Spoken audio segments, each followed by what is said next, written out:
Some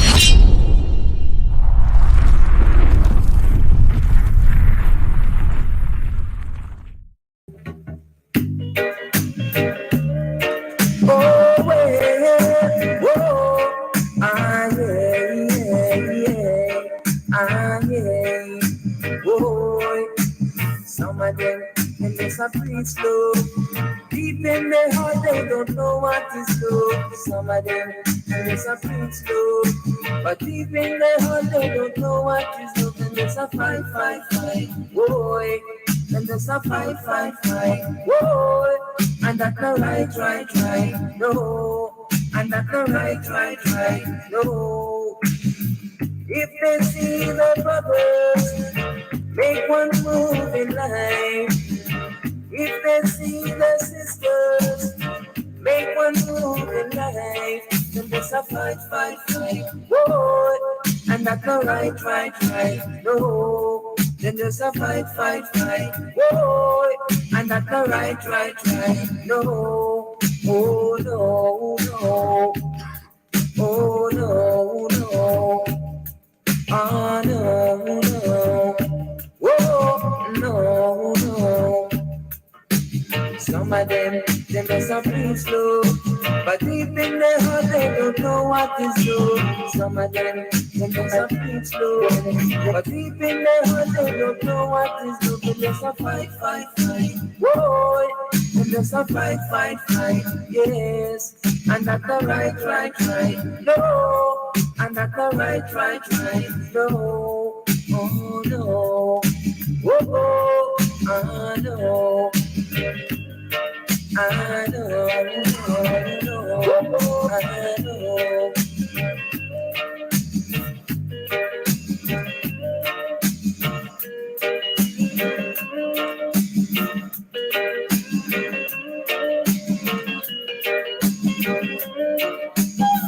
If they see the brothers make one step to further the progress in life, whoa, then there's a fight, yes.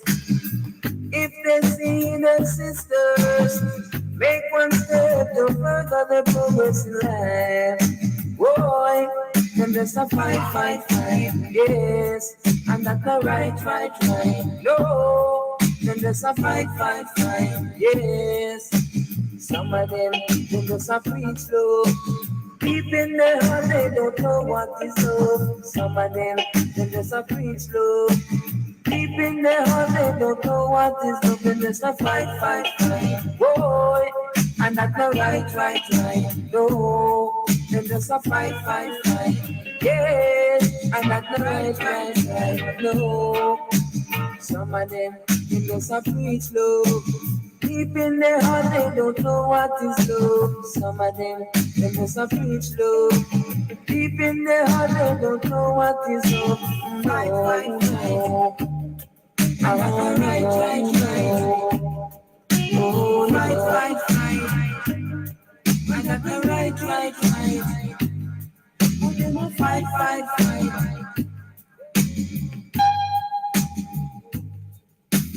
Right. Fight.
It's your boy Jedi for Jedi Online, Trilluminati Live, REDPILLTRILL.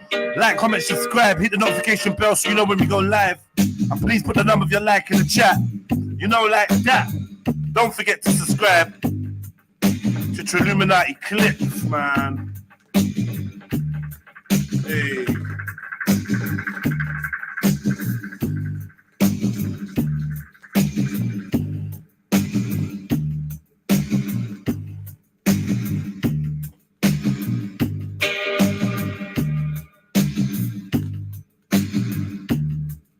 Yeah, man. Vibes in. Hey, hey, hey, hey, hey, hey, hey, hey.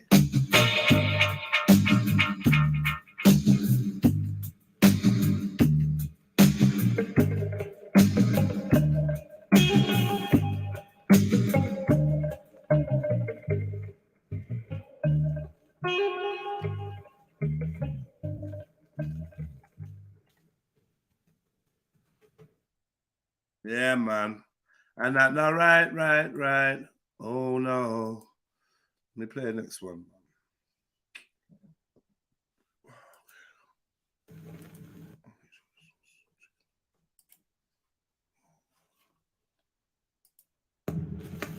Wait.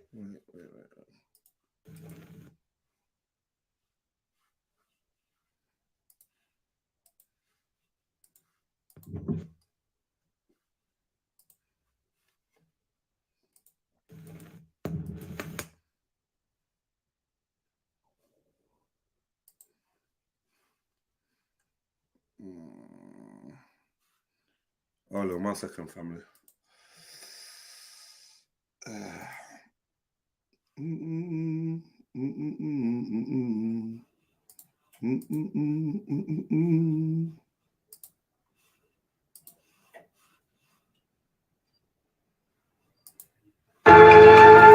Yo, Tods, VTGSO, I had to grind for every bit of mine. I must have went broke about 1,000 times. I went broke about 1,000 times, but I'ma get rich and that's on my life. Sliding down these back roads trying to get it. Stress will only get me if I let it. I've been working with consignment, building on my credit. Now the plug love me, he know from they smoke it, I'm gonna sell it. Started with haze flips, strawberries and lemon. Then I had them said back for the train trips to Devon, train trips to Ipswich, train trips to GY. I was barely up my nappy thinking prostitutes in alleys. They were sitting on their ass, I was out there on my feet. Strip jumpy like me on the beat. Bobby's on the beat, but this Bobby's getting beat. Kitty's moving savage like piranhas round some neat class. Ain't by my testes, money's in my denim. Playing this field, dodging snakes and venom. Kitty's hella digi, this game is hella risky, but I'm still flying jacks to link Daniel free whiskey. I had to grind for every bit of mine. I must have went broke about 1,000 times. I went broke about 1,000 times, but I'ma get rich and that's on my life. Yo, Todd, VTGSO, let's get it right, I love the black woman like I love life, because she is life, she got in the different, everything about her in the mirror. But hold on, let me tell them I put thousands out the spot. Wait, actually, hold on, let me holler at the gangs, the ones that got problems, and let them know cops are the ops. Let me tell them how I used to get it soft, then whip it till it rocks. Wait, actually, hold on, let me teach them about Kemet and Kush while I'm blowing on Kush, cause they know that I'd rather smoke a lot. Trap life burn holes in my books, but I stayed in my books cause I really am trying to know a lot. Juking and finessing all night in the manner eyes wide, cause we out here trying to get broke. I fuck with my head held high, like why would I not? I'm proud of everything that I've got, I'm proud of everything I'm gonna get, and I know it's just timing, brother, no sweat. Anytime I rhyme, it's a madness, like pass me that microphone, I guarantee bangers. Firstly, let me large up the queens, cause there's too many brothers, no morals, no manners, still I love a gal, I love your skin out. I don't think you brought something to the table cause you sat down with your beats out. Still honestly, I rate you cause there's man them in the ends that means more feminine than they do.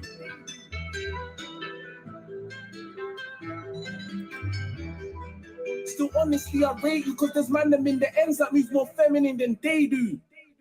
Yo, I don't know why Silverback is trying to claim some kind. I don't get it. It's confusing. But yeah, I'll let you off. I'll leave you. But yeah, I don't know what your number is, Silverside. It's confusing now. Big up everyone in the building though, man. Yeah, I ain't feeling that great. I'm battling a little. Woo, shit. Battling a little virus. I'll win though. I'm sure I'll win. So yeah, bear with me, man. A bit sluggish. I've been up for hours and hours and hours. You know the usuals. But yeah, man, I'm here. I'm here, man. Looking forward to some good conversation. Big up. Listen, you lot, jump on. Jump on, man.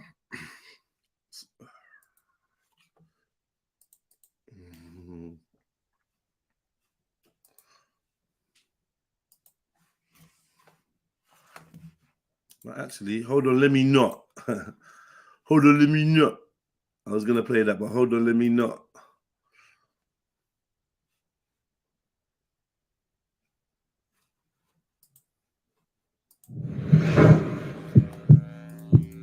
Keep the likes forwarding, family. Put the number of your like in the chat, you know how we do. Yeah.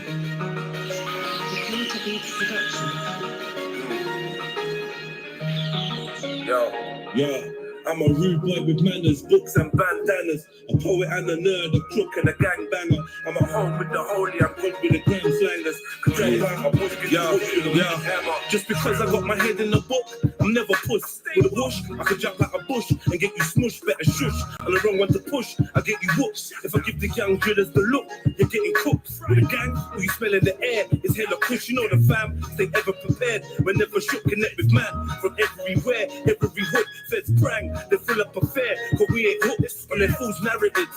Poison and their additives. They pay us as the bad guys, they're the real savages. An empire of vampires and energy scavengers. Descendant of Dracula, infiltrated Africa. Colluded with coons, instigated massacres. If goons form platoons, we can flip it like a spatula. Now my thoughts are accurate, my mission is immaculate. I don't need a juju ring, sage or an amulet. I'm a rude boy with manners, books and bandanas. A poet and a nerd, a cook and a gangbanger. I'm at home with the holy, I'm good with the gram slangers. To jump out a bush, get me bush with a mad hammer. A rude boy with manners, books and bandanas. A poet and a nerd, a cook and a gangbanger. I'm at home with the holy, I'm good with the gram slangers. To jump out a bush, get me bush with a mad hammer. I jump out the shrubbery, I'm bare skullduggery. Manners on some antics and fuckeries. Free the people, fuck the monarchy is my policy. I don't even want no reparations or apologies. I would rather die on my feet than live on my knees. The vaccines, the poisons, taxes are robbery. Fat cats relax and leave us trapped in the poverty. Pigs on the pavement, rats in the pocket. Help the old lady cross the road, cause that's how I am. He's your bro, he's my bro. I treat him like his fam. If I got it and you need it, holler me.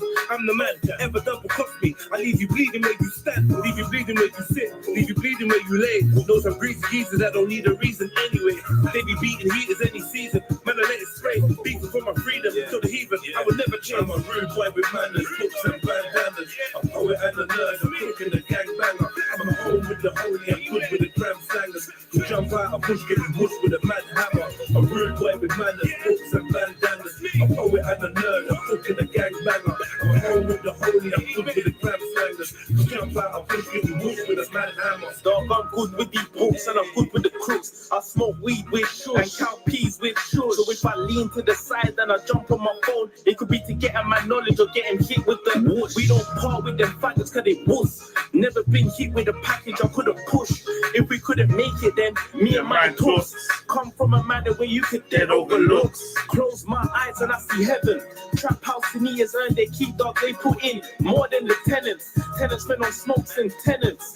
They consume more kestrel than this whip do petrol, dog. Life's no bitch, she's a queen, she'll test you. Blessed everywhere, my energy's ancestral.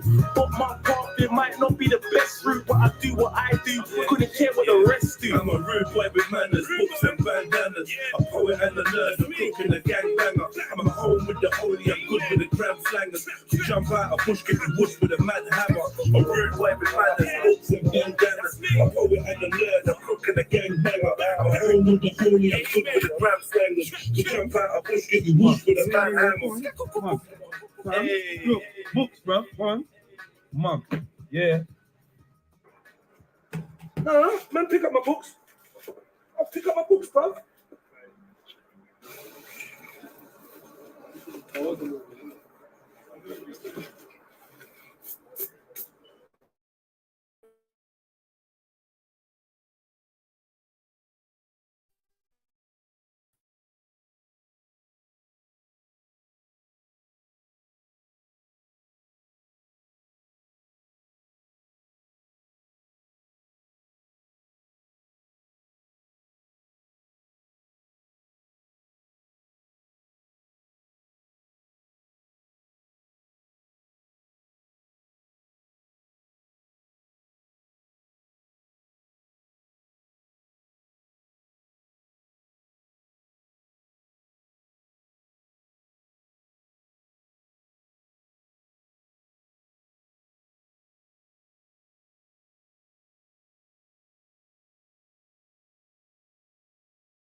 Yeah, every time this morning, every time in the morning, my internet starts getting funny. I don't know why, go on. But yeah, man.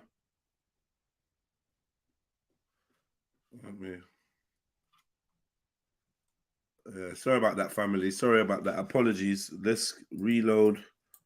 Well, I can't apologize. The internet's just moving mad. But yeah, we're back. We're back. We've returned, shall I say. All right, man. Let's go. Content over everything. Keep the lights forward in, family, please. Like up the show, man. We got XY. We got Trill MC. Come on. We used to be pharaohs in Egypt, now we're emotional paraplegics. The whole world's numb, nobody has any feelings. The whole world's numb, nobody has any feelings. Symptoms of humanity's unraveled in helix. Calamities and tragedies that happen in sequence. The whole world's numb, nobody has any feelings. The whole world's numb. Need a hat, gloves, boots, and a fur jacket. It's cold, all of we can turn savage. Whole fur package for the nerve damage. Ghetto was replaced by the term ratchet. And the queens rock a perm with the sperm addicts. They wanna twerk and the boys wanna burst matics. They want you esoterically paralyzed king, trying to limit your ability to analyze things. So they advertise a pantomime, paradise, paradigm. Look at all the fuckeries they're glamorizing. False like rituals and sacrificing.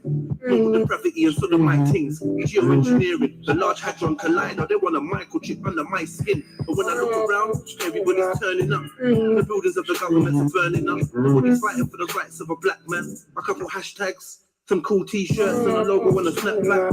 On the head of a rapper in a backpack. Then it's back to the Snapchat. Double tap IG pic of a chick with a fat cat. We used to be pharaohs in Egypt. Now we're emotional paraplegics. The whole world's numb, nobody has any feelings. The whole world's numb, nobody has any feelings. Symptoms of humanity unraveled in helix. Calamities and tragedies that happen in sequence. The whole world's numb, nobody has any feelings. The whole world's numb. Need a hat, gloves, boots, and a fur jacket. It's cold weather make you turn savage. A whole hurt package for the nerve damage. Ghetto was replaced by the term ratchet. And the queens rock a perm with the sperm addicts. They wanna twerk and the boys wanna burst matics.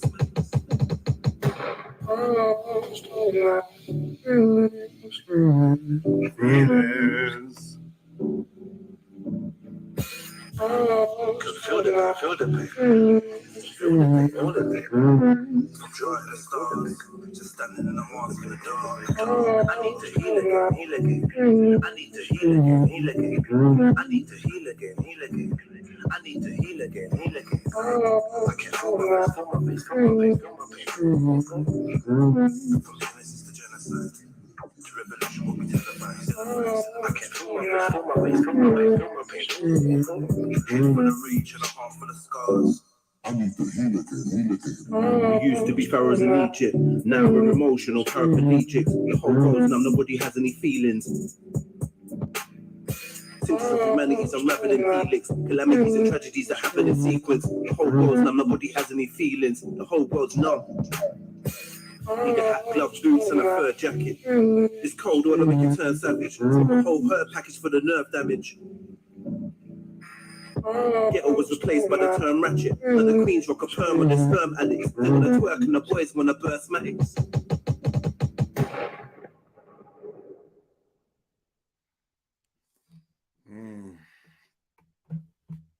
Poignant.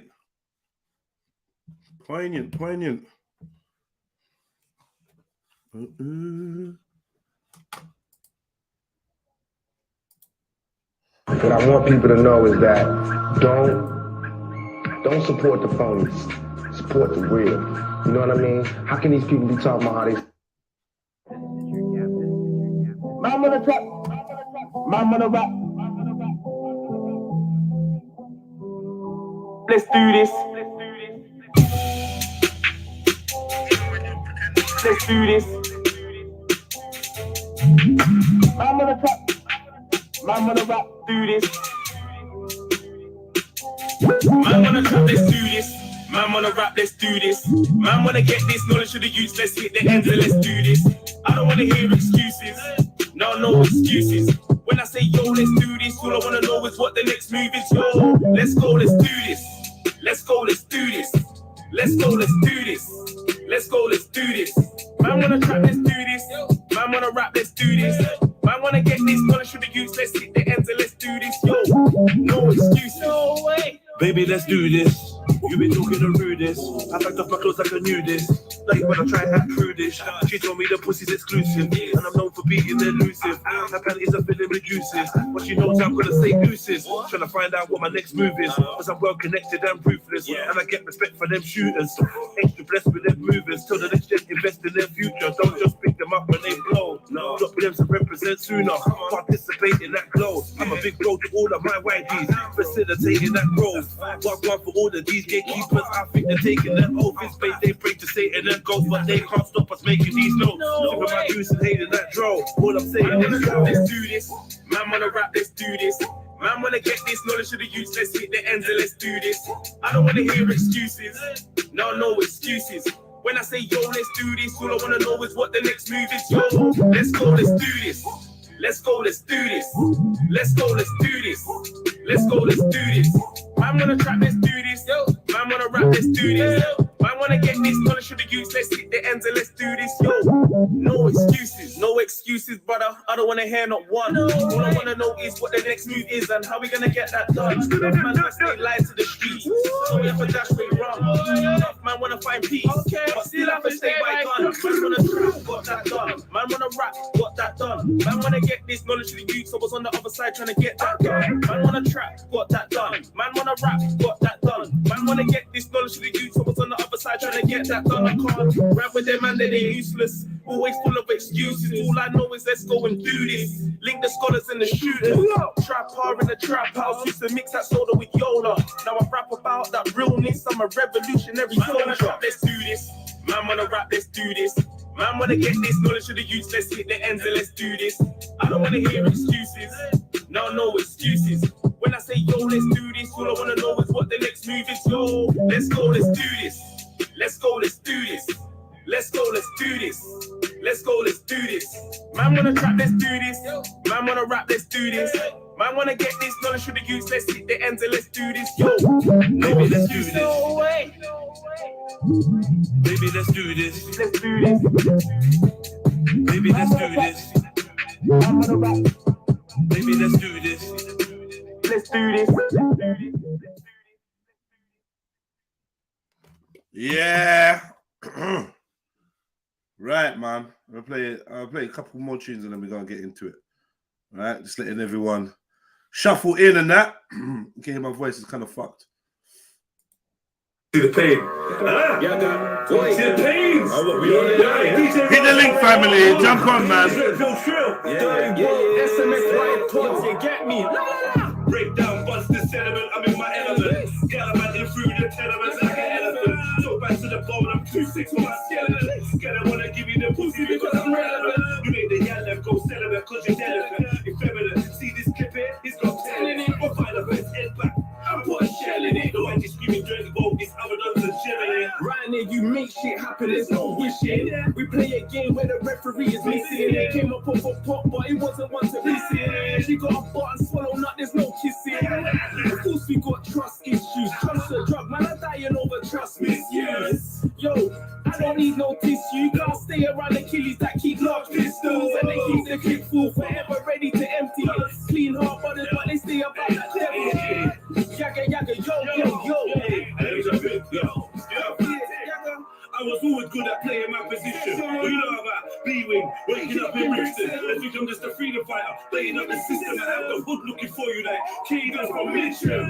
That's how man hunt, smoking like that blunt. Sweet one, got me slam dunk in like that front. Try my champion with looks like Samson. I hit the brains like a skull and make you don't feel abandoned. Not a random, just my arms blacker than Ugandans. My consciousness is in a constant state of expansion. Every bar's an anthem, I should own a couple mansions. An island, an airline like Richard Branson. I'm bad from sperm, official from the city, from a young boy. I've been getting busy with the keys. Mum raised me proper, but the estate was shitty. I was out there making sure the phone stands out to the keys. I had deals on deals to make the phone do flips.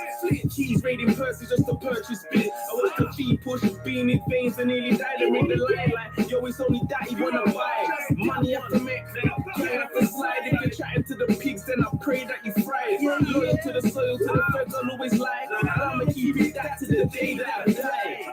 While you argue if it's planting or plantain, the Illuminati, just one another campaign, sipping champagne, plotting to put poison in your fans' veins. You can vote and vote, but you'll never see the plans change. My favorite word's a rebel, revolution, a rampage, to the wrong dimension, just trying to make it back safe. Or an indigo, still my heart's blacker than a match cake. You snitch, hope your mum gets set on fire and you catch AIDS. So it's just another baby, hit him with a fat gauge. I posted on my OnlyFans page. Yo, what's your language? All right, man. One more. Can't delay anymore. One more, and then we're gonna. Well, I got that video that I was gonna play from yesterday, so I'm gonna start that and hopefully get some folks to jump on while I try to drink my Malayan tea and get my throat in order, man. Cause my throat fucked right now. Freestyle shelling, RPT, TODZ. Big up Trill Silver, always, man. I'm on. I'm with the hooks and the savages, looking them packages. We looking like bushes of amethyst. Chicks wanna Drink my jacket in. no capping it from rapping it. I activated a kundalini. That's what astral projects When I'm tapping it. You could go blind for the sublime lines that I quote, but I rhyme with the goat And I don't mean Baphomet. I don't work with them energies. Hey. Swerving the serpents and frenemies. Bad mind nurturing jealousy. Block and delete. I'm everywhere that you never be. Swearing my words for the herbs and the Hennessy. me, saying something dirty to Ebony and Beverly. An infinite soul, so I could you measure me? My mate punched him straight in the face. I didn't even have to say no words. Now that's perfect telepathy. The merch is cursed. We don't worship celebrities and take no counsel from the murderous entities. I could spit the verse of a century. Cause zombies just to hypnotize these rhymes to get purged from their memories. Say that again. I could spit the verse of a century. These zombies just to hypnotize my rhymes to get purged from their memories. We got this shit pattern, brother. Don't panic. I flow cold like the water that sunk the Titanic. All I know is if you want something, you go grab it. By any means, we won't fall under no challenge, no manners. Just hammers and bandanas. Tryna catch man lacking on route to his grandma's. We were some wild little youngins, but judge me for who I am now, not what I was then. Because I ain't who I was then. Back then, I had to dodge death way too often. I was round more reptilians than the Rothmans. Fuck, keep the grass low, I lay paving just to clock them. Empress one fling a jewel on my ring piece and work the phallus till she manifests the picnic. She thought I was digging for Atlantis in that yoni. True, I love splashing and got lost in how it gripped me. Hold on. Did I say ring piece? I did still. I don't know. Where is a ring piece? That's a bummer. Wow. Let me take you to your creator. She bad with that good. It's only right that I bless her with this good wood. She bad with that good. It's only right that I bless her with this good wood. Queenie one shaker, earthquaker, whispered in my ear, let me take you to your creator. She bad with that good. It's only right that I bless her with this good. Big up Zai, big up Silver, give me some energy up in the chats with your emojis and that. Much love. You know what I mean? Big up Sneaks. How you doing? Happy New Day and that. Happy New Day. What's wrong with this, bro? Do you know what I think? Yeah, I think it's some early starts, and you're going out. Yeah, No, and you know the air. Oh, what is it? Lack of sleep. No, why is lack of sleep? Like I get sleep. Because you were talking about how you got up at 2:30 in the. I was like, ugh. Yeah, but I had 6 hours sleep. That's not lack of sleep. I slept for 6 hours. Oh, what time did you go to sleep?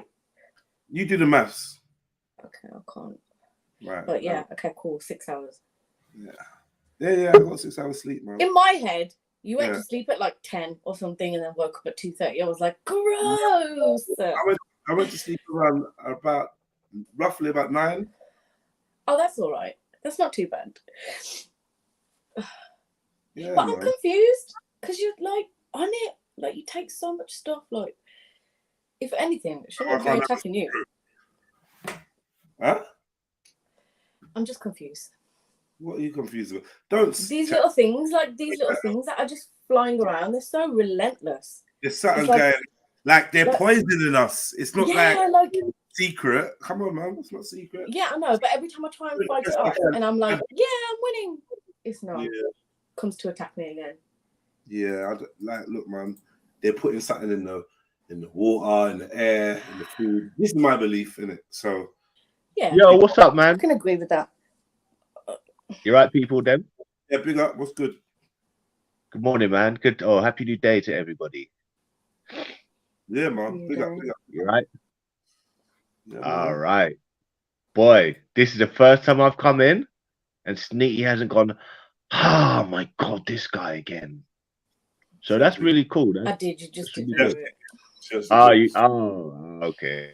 Okay. All right. Do you have like natural like gut reactions like that when you see someone you don't like? Oh my God, this. I don't hate you, you know. I don't hate you. All right, so you're just making that noise just to, I don't know, just to be extra. Nah, just because I don't hate you doesn't mean that you're not like jarring. No, that's the sort of thing you do to bullies, isn't it? That's the sort of thing you do to bully people. You know, like when there's like a seat somewhere on the table in a restaurant, and then all of a sudden someone comes and sits down, and then they kind of move up and that's really like ostracizing, you know. But I know I just want to let people know that, like, it's, you know, people above the age of 30 should know that already, like, or mothers or approaching motherhood shit, they should know that already. But yeah, man, I just thought I'd mention that, man, when I first come on, because yeah, man, people want to feel like they're welcome here, you know. And I think that's just the main thing. You are welcome. I'm not the host. It's not my channel. I don't make the decision. We should. I'm saying we shouldn't overlook that, you know, and it's not our channel as well. So we should treat everybody with kind of like as much as respect as we can give them up until such time that you have to sort of respect is earned. argue. Respect is earned, but obviously you don't have to be disrespectful to someone constantly because they haven't earned your respect. That's what I've been saying from day dot. And then really people disrespected you. I've just told you the truth. My tone is very calm. I'm not even trying to conversate with you right now. I'm just making a statement. So there's people that when I come on the when I come on the platform, people have this premise. People have this. Do you want to speak? Sorry, do you want to go speak, or do you want me to go? No, I was just pausing. Go ahead. We're all really engaged in absorbing what you're saying. Continue. No, I just want to say big up, man. Big up everybody inside. Love to everybody. You know, you have a nice day. You know what I mean? Everything goes your way. Yeah, and deep in their heart, they don't know what is love. Them a preach love. Deep in their heart, they don't know what is love. They just a fight. Hey. Whoa. And that's not right. No. Whoa. To be honest with you, brother JEDI, my brother, you got a channel. You need to keep your brother. Make one move in life. You just a fight. Whoa. And that's not right. Whoa. Okay. Apparently, bad man don't pull G-check people, which is literally all I hear. Bad man, quote unquote, bad man doing is G-checking people. So it's quite interesting. That when someone who doesn't seem to be like an alpha, they can't growl at anybody or tell anybody how they feel or try and correct anybody and how they should deal with them. They just got to sort of take what they get, right? Are you an alpha? Are you the alpha? They don't control their surroundings, right? Are you sorry, what was that, Sneeze? I'll just ask. No, but this alpha that you're speaking of. I don't really personally. I don't try to push myself as an alpha. I know that I am, right? But I don't try to remind everybody every single second of the day, like people who believe they're alphas do, right? I'd have to tell you that. I've come here, I've done this. I've run around with knives in my pocket. I've run away from. I don't need to really do that every 2 seconds, you know, or what I've been through, or what I'm scared of, or what I think about what Badism is, or what, you know. That's not something. Because what I feel like people do that to do is to remind people that, okay, I'm a bit, you know, if I do anything that's uncouth, it's because I've come from a position where we had to be there. We'd be that back in the day, right? Right, or my position in life made me a way where I was just, you know, I didn't really like the world because I grew up with not a lot of money, etc., or I had an abusive relationship with my family, whatever. I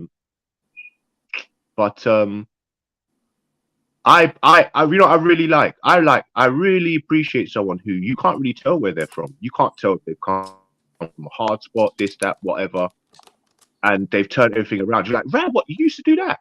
What, and now you don't? And that's the people I kind of respect. You don't really know what they've done, because they don't want to. They've got such confidence inside, they don't really have to like portray themselves in any particular way, right? That's yeah, I appreciate that. But yeah, man, it's always interesting locking in though, man, listening to the morning stream, you know what I mean? But yeah, I just wanted to come in just briefly and say good morning to the world and hello to everybody, because I'm up. I woke up when everybody else is up.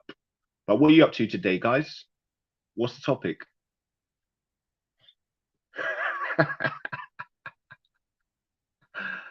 Oh shit. It's just got silent. Oh my god. Hey, big up everybody in the chat, you know what I mean? You know, people go on like they're not emotional, but they're the most emotionally wrecked people, bro. Trust me, yeah. Go on like bro, you can see the moves. Listen, open your eye, look at the way they move, look at the way they speak.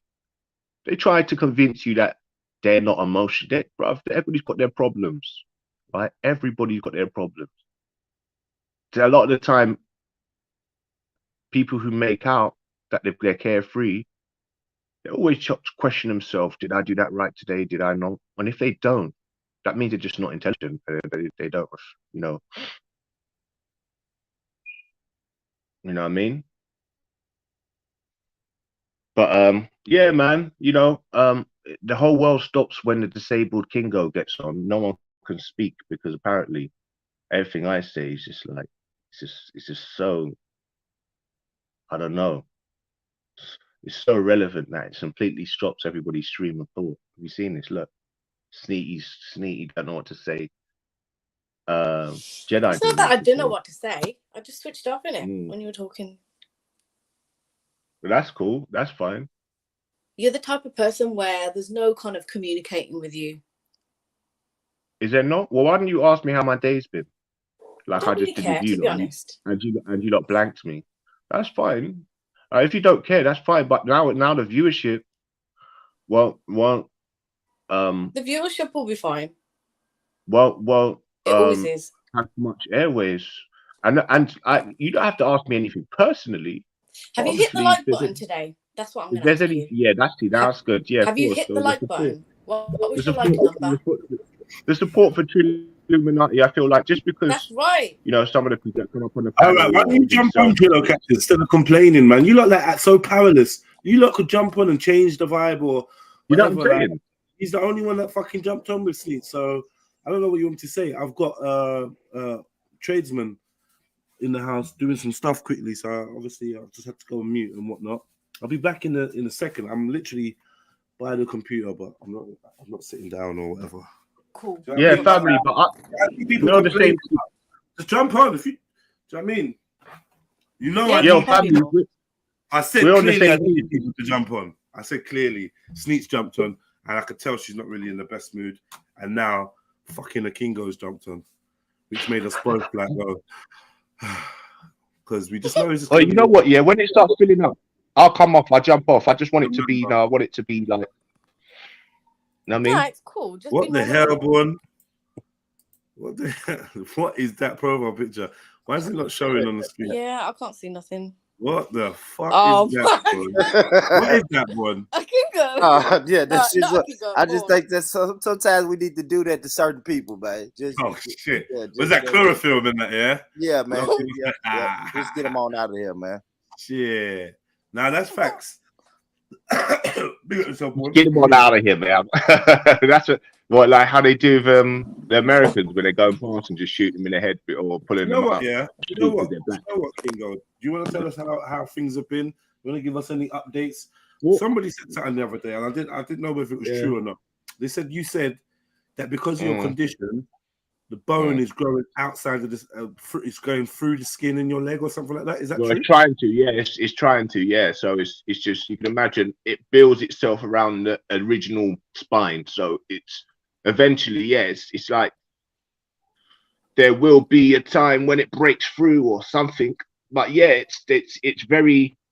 There's less skin on top of my bone now. Yeah, between my skin and my connected like so. Yeah, I don't know even really how to explain it, brother. But no, I understand what you mean. There will be like scar tissue and stuff that. Yeah, you get stuff like splints. Yeah, so it's like rigid bits of bone. That's what happens in it when you just got random bits of bone forming on top of the bone. It gets rigid and like pointy. This might sound really. This might sound silly, but don't things like massage alleviate? Sorry, I didn't realize you was waiting. Don't things like massage alleviate or try and aid towards? What's massage going to do for bone, Sneaks? You're not using your brain. No, it doesn't help. I just can't picture. Like I can't. It's bone. It's bone that's like growing and what do you call it? Extra bone. Fusing into each other and stuff. So massage is not going to help. It does help though, but that's the only thing that relieves it. When when your muscle if your bones, if you've got irreversible bone condition, your muscles are gonna come they're gonna get why can't I use a word? That simple word, affected by the bone problem, right? Your muscles are very temperamental, and through every muscle, there's little sheets of nerves, like millions of nerves going through each muscle, and once your posture, which is obviously your structure of your bones, is jeopardized, then your whole muscle, all your muscles just start to dysfunction, like go crazy. So you got to use massage to like keep the nerves from being too over active and over. You know what I mean? So massage does a lot chills for the everything out. body, you know. Yeah, it's very good. You know, it's underrated, bro. It's underrated. I haven't had. Yeah, I love a good massage. Really and truly, in essence, what? No, in reflection, yeah, in hindsight, I really should just save all my money I can, and go and get a Malaysian or Thailand or Vietnamese woman, and say, look, babe, I need you to help me get back from what I've got here, because the muscles a lot of the time is what's stopping people from functioning properly and moving. It's muscle cramp and spasm. That's why they call it spastic. Spasm. Yeah, lack of mobility. Yeah. That's why they call you spastic. But yeah, just save all your money and just blam it straight into a massage parlor, man. Say, look, babes, any problems you've got, you want to stay in a house? You've got to stay in a room. I've got a room in my house. There's a 1-bedroom flat. But you can whatever, you can do what you want, and just trust me, because it's so important. And sometimes in your life, you feel like you shouldn't give up something to gain something else. Sometimes you should give up everything just to gain something. Sometimes you'll be put in your position where you're gonna have to give up everything to gain one thing, right? And yeah, it's about that time. It's about that time with me with the back thing. It's like when you have a kid. Sorry, I just want to say this quickly. You have a kid, you gotta give up. You gotta give up everything, innit, for your child. You haven't have your mum might telling you to get rid of it, but you have to get rid of her and say, no, throw her in a bin and say, no, I'm having a kid. You gotta get rid of everything, even your closest confidants, which is your mama. Man. Yeah, man. Yeah. Born, yeah, big man. up. What's going on with Fanny's? What's the update? What's the update at Fanny's? Did you ever get that construction finished? Oh man, it's the same old, sis. Nothing. Oh shit! You need to kick some butt, Born. You're right. You need to say, motherfucker, I'm giving you all this money, and yet you haven't reconstructed my fannies. It's coming along, sis. It's a process, man. It's a fucking process. Wait, Fanny Mays, is it free contractors and it's a lot, sis. It's a lot. Yeah, free run chicken. Is it free run chicken? Why do you keep talking? Why are you talking over Born for? I'm not talking over him. I'm waiting for no for one a pause. talked over you. Listen, you were doing so I'm well. waiting for a pause, my friend. Yeah, but because I was on a monologue, I'm just asking him, is okay, it free but you range can't chicken? hear if your mouth is moving. Is it free range chicken? Shush. Is it free range chicken? What do you mean, shush? Yeah, Kingo. Yeah, exactly Kingo. what I said. Shush. Is it free range chicken? Yeah. It better be. Is it corn fed? Yeah, come on, boy. Is it corn fed? Are you selling adequate meat, my friend? Are you sure? Would it pass the standards? Why are you interested in Born's meat for? Fanny Mays, boy, you might be using that chicken. You know when the chicken's in the corner with 6 eyeballs and it's got all burn marks on its knees and shoulders and everything there. You hold it like you better be selling proper chicken, though. That's in the family, then family. I know people try and save money these days. Let me ask you this, because I'm curious about this. So if the bone, so listen, when the bone, if the bone eventually breaks through the skin, like what are they telling you? Like what are you supposed to do after that? Is it just gonna keep growing after the skin? Like I'm curious about that. All right, seriously, okay, cool. Now I'm saying, obviously, if you get that chlorinated chicken from America, you wrong. You didn't hear my question, brother. You wrong. I don't think you heard my question. Was I on mute? I must have been on mute. I said if the man, bone, we heard you, man. We heard you. He was doing. I heard you. if the bone breaks through the skin, like what are the doctors saying they're gonna have to do after that? Like, what's the next step after that? Oh, if it breaks through the skin, it depends. I don't think it will. It sounds a bit more gory than it does. It just means that there's bone growing on top of the bone, so it's piercing through the muscle. So it's going through connective tissue to form a fusion. Yeah, so bones will form, yeah, in your body, and it will cut through your. Okay.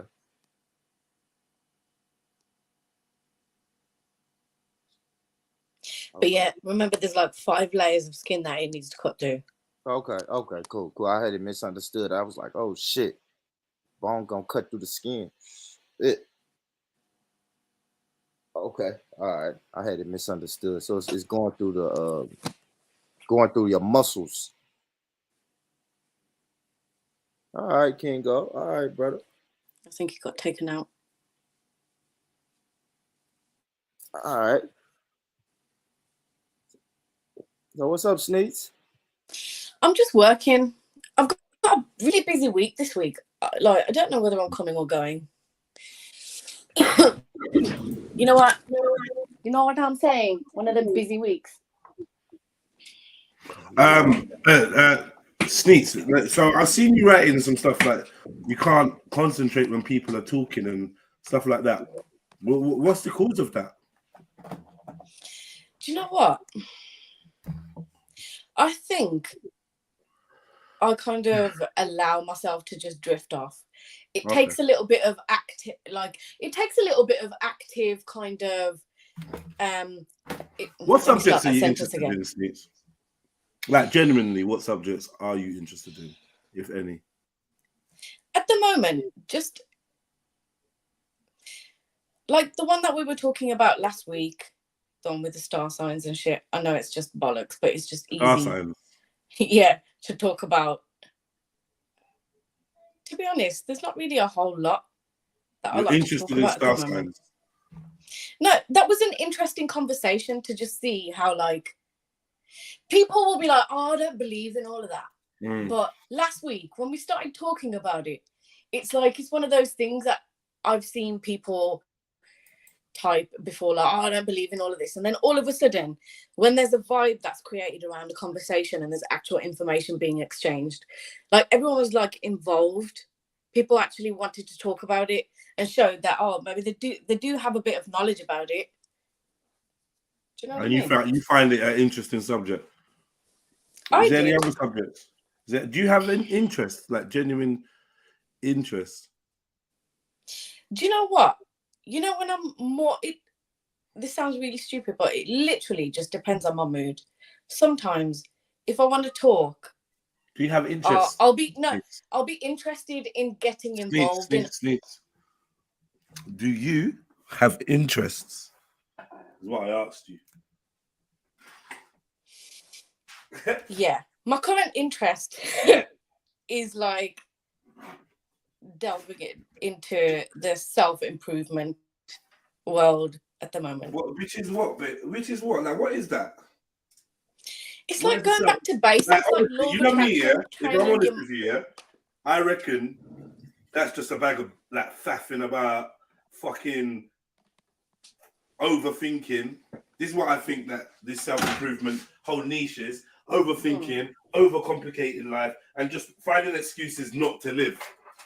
Finding excuses not to just get busy and do shit.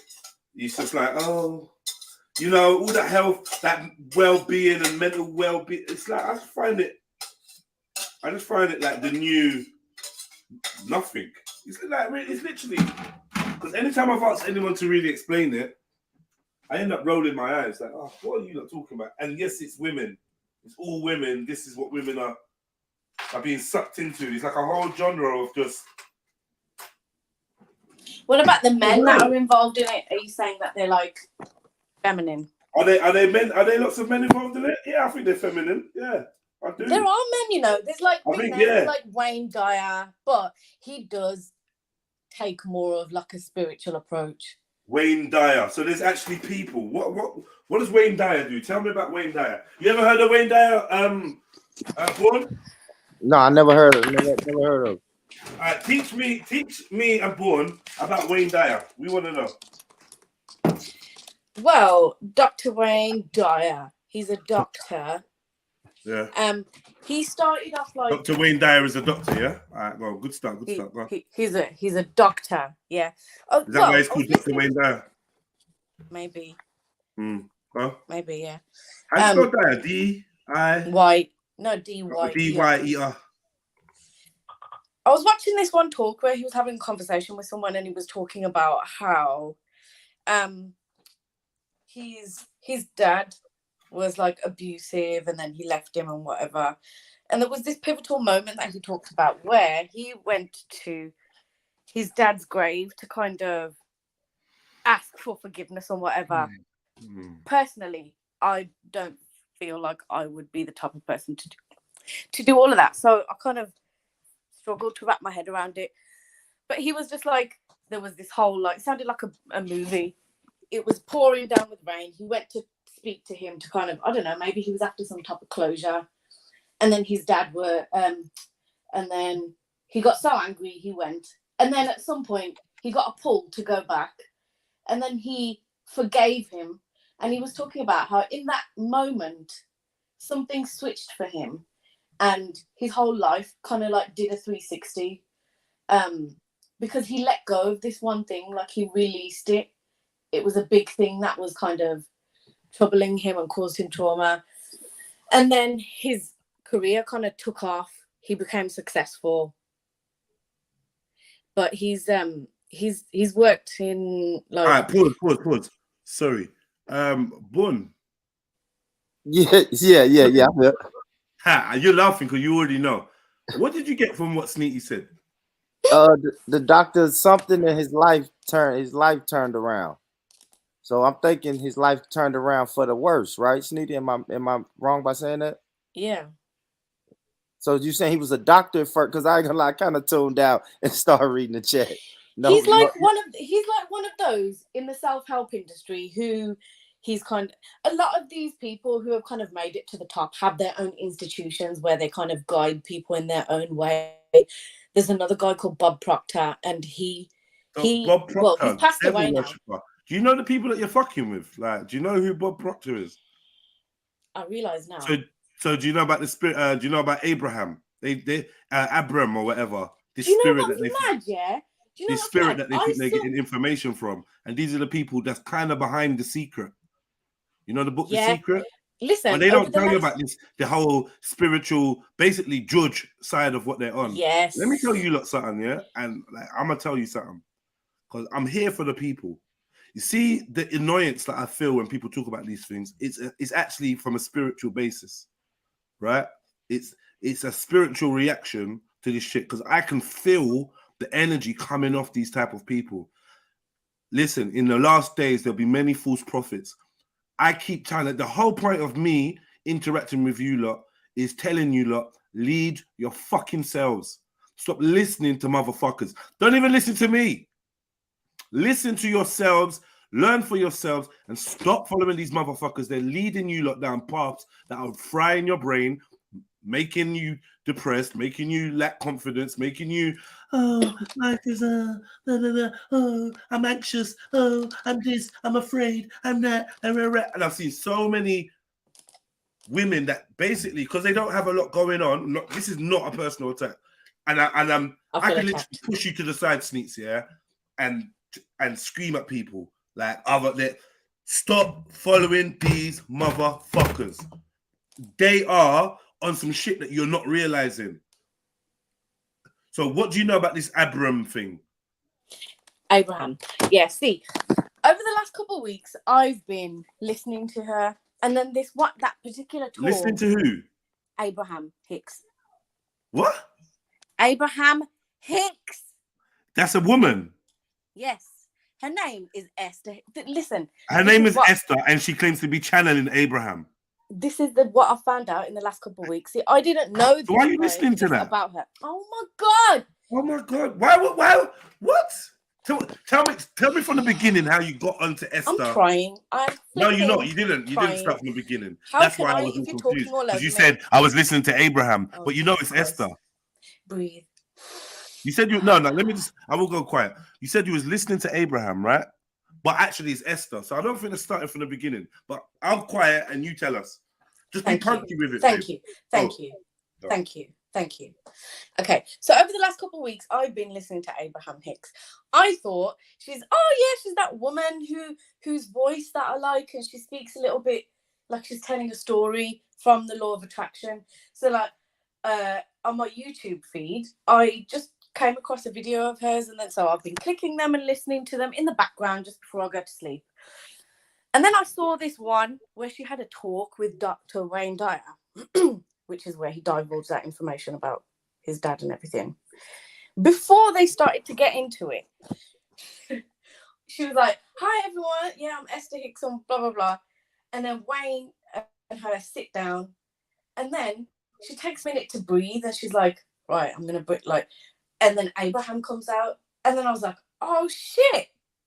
She's channeling. She's like doing Dolores Cannon shit, and then I still carried on listening, obviously because I was interested in seeing how it pans out.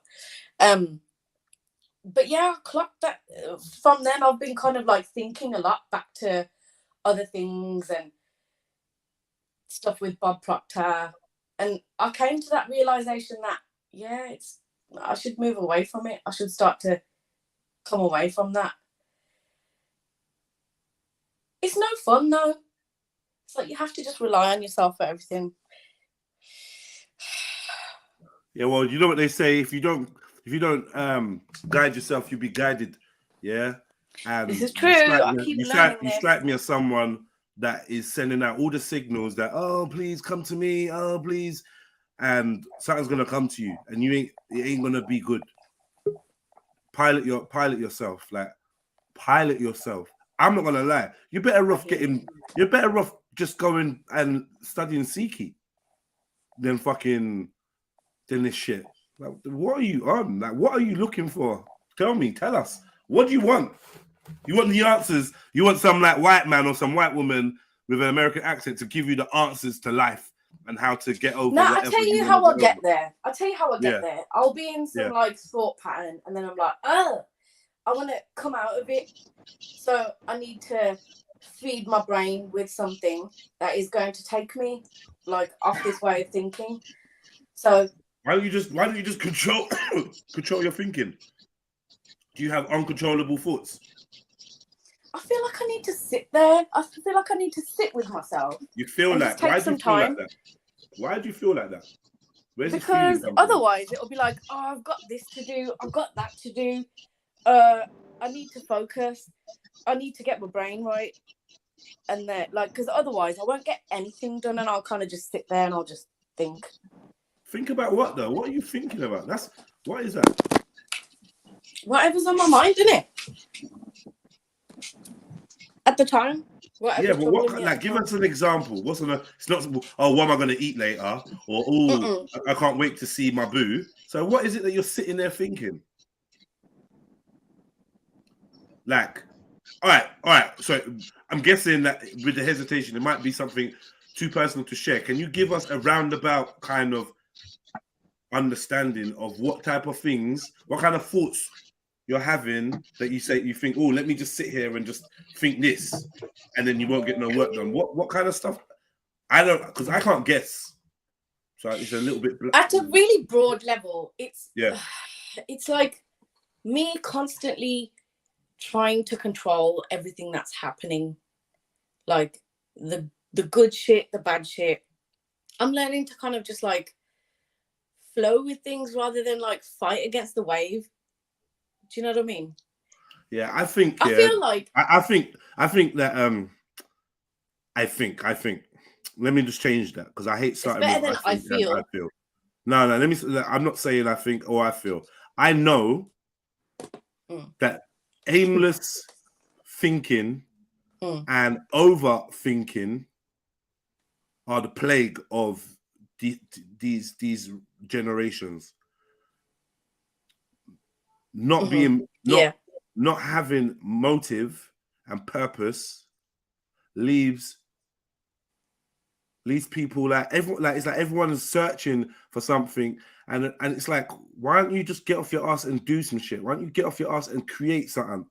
Why are you not commanding your or utilizing your birthright, which is existence, to go forth and do some shit, make some shit, right?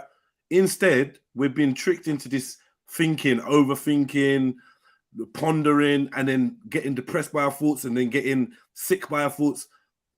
Like everyone seems to be doing some version of this sort of pondering on nothingness and just trying to overthink and just like, what the fuck? What is this? See, this is why I'm pissed off. Smoke a spliff, get me, buy a car, do a blah blah blah, paint your yard. Like, you know what I mean? Like, go and do something, man. Grab life by the throat, slap her a bit, do something. So, you know what? I'm gonna go here, go to the cinema, go into the get on a ride or something, go on holiday, backpack, travel, start a channel, do this, write a book. You know, like, do something. Not just working. I hear because you your work is not fulfilling. I don't think many people's work is fulfilling. Mine is. True. Mine is. Yes. Because I've taken control. Because I quit my job and took control. I quit my job. Like, fuck this. I want to be around. This is why I'm pissed off, because I was proper on that track. Like I was on that track. Yeah. I managed to get myself into a stage that was like, no thoughts, fuck off.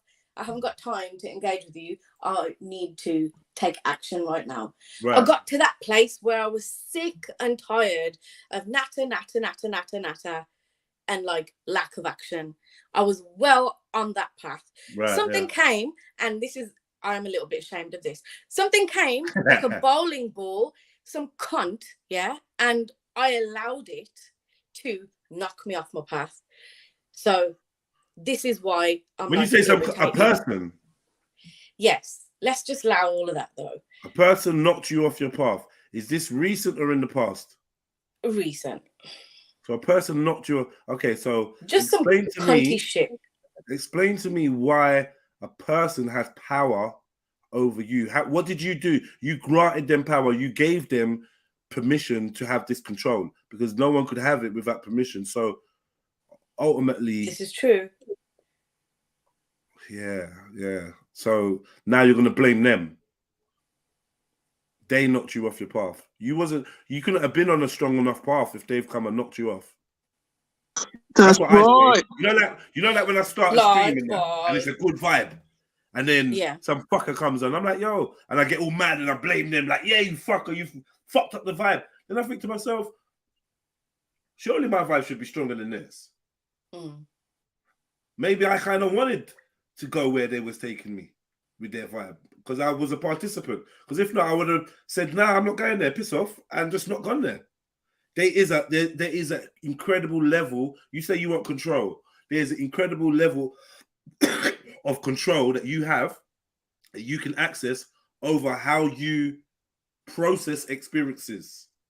I could slap you in the face and it could make you come. I could slap you in the face and it can make you cry. I could slap you in the face and it inspires you to go to the gym for 6 years, hunt me down and smash my head off with one punch. It just depends on what you want to do. There's no rule that says me slapping your face has to result in you crying or snitching or what. Do you understand what I'm saying? It's a crude analogy. I understand you. Yeah. And this is the part of the secret that is real. The control that you have over things. That's the part that's real. Right?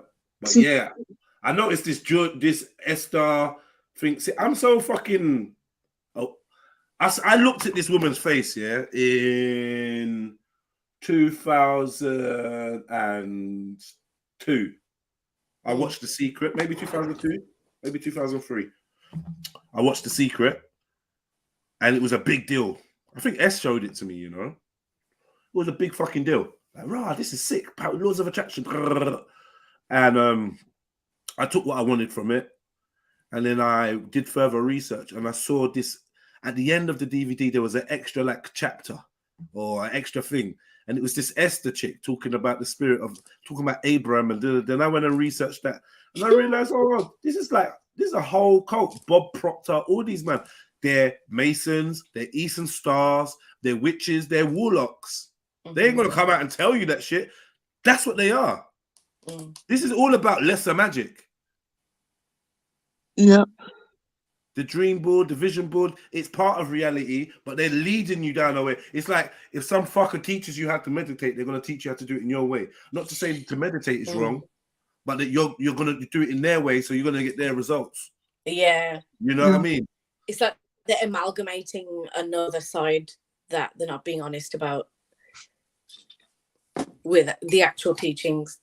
Well, Abram, the bits that are true. Abram is an astrological device the Greeks gave the Arabs to quantify the movements of the stars. I don't know what that means, but I know about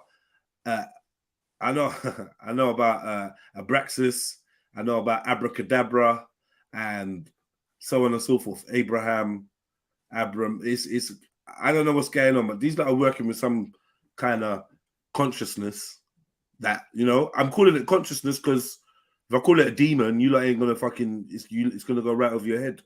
Some kind of consciousness, some kind of being. It's a fucking demon, man. It's duppy. Yeah, it's negative. It's definitely a negative. Duppies. Masked as what? Angels of light. Telling you, you lot need. I need to stop saying you lot. We need to get our powers of discernment up. And I'm not actually 100% how you do it. I just do it. I don't know how to do it intentionally. So I don't have the answers to that. All I say is, like, if people ask me shit like that, is follow your intuition, innit? Listen to your own voice. I feel like I know how to do it because obviously I wouldn't be in the religion or the way of life that I lead, because I feel like that is what stopped me from. Yeah. Do you know what I mean?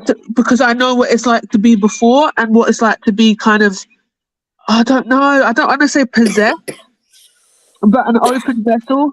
Do you know what I mean? And I know that I've closed that vessel now, and like in the last 6 years, it's not been opened. So I know that what I'm doing is definitely keeping me away from all that shit. If that makes sense. That makes sense, but I can only put it down to Islam, really. But the teachings as well. So things like not taking substances. Like for me, I think that's a massive thing because you open yourself up when you take substances. Shani, do you mind if I ask, did you say open yourself up to possession? Yeah, I think, yeah, definitely. You open yourself up to other entities. Of spirit, you mean, obviously, yeah?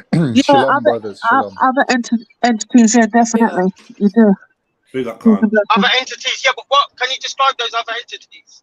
Well, what you mean by that phrase? I don't think they're not really.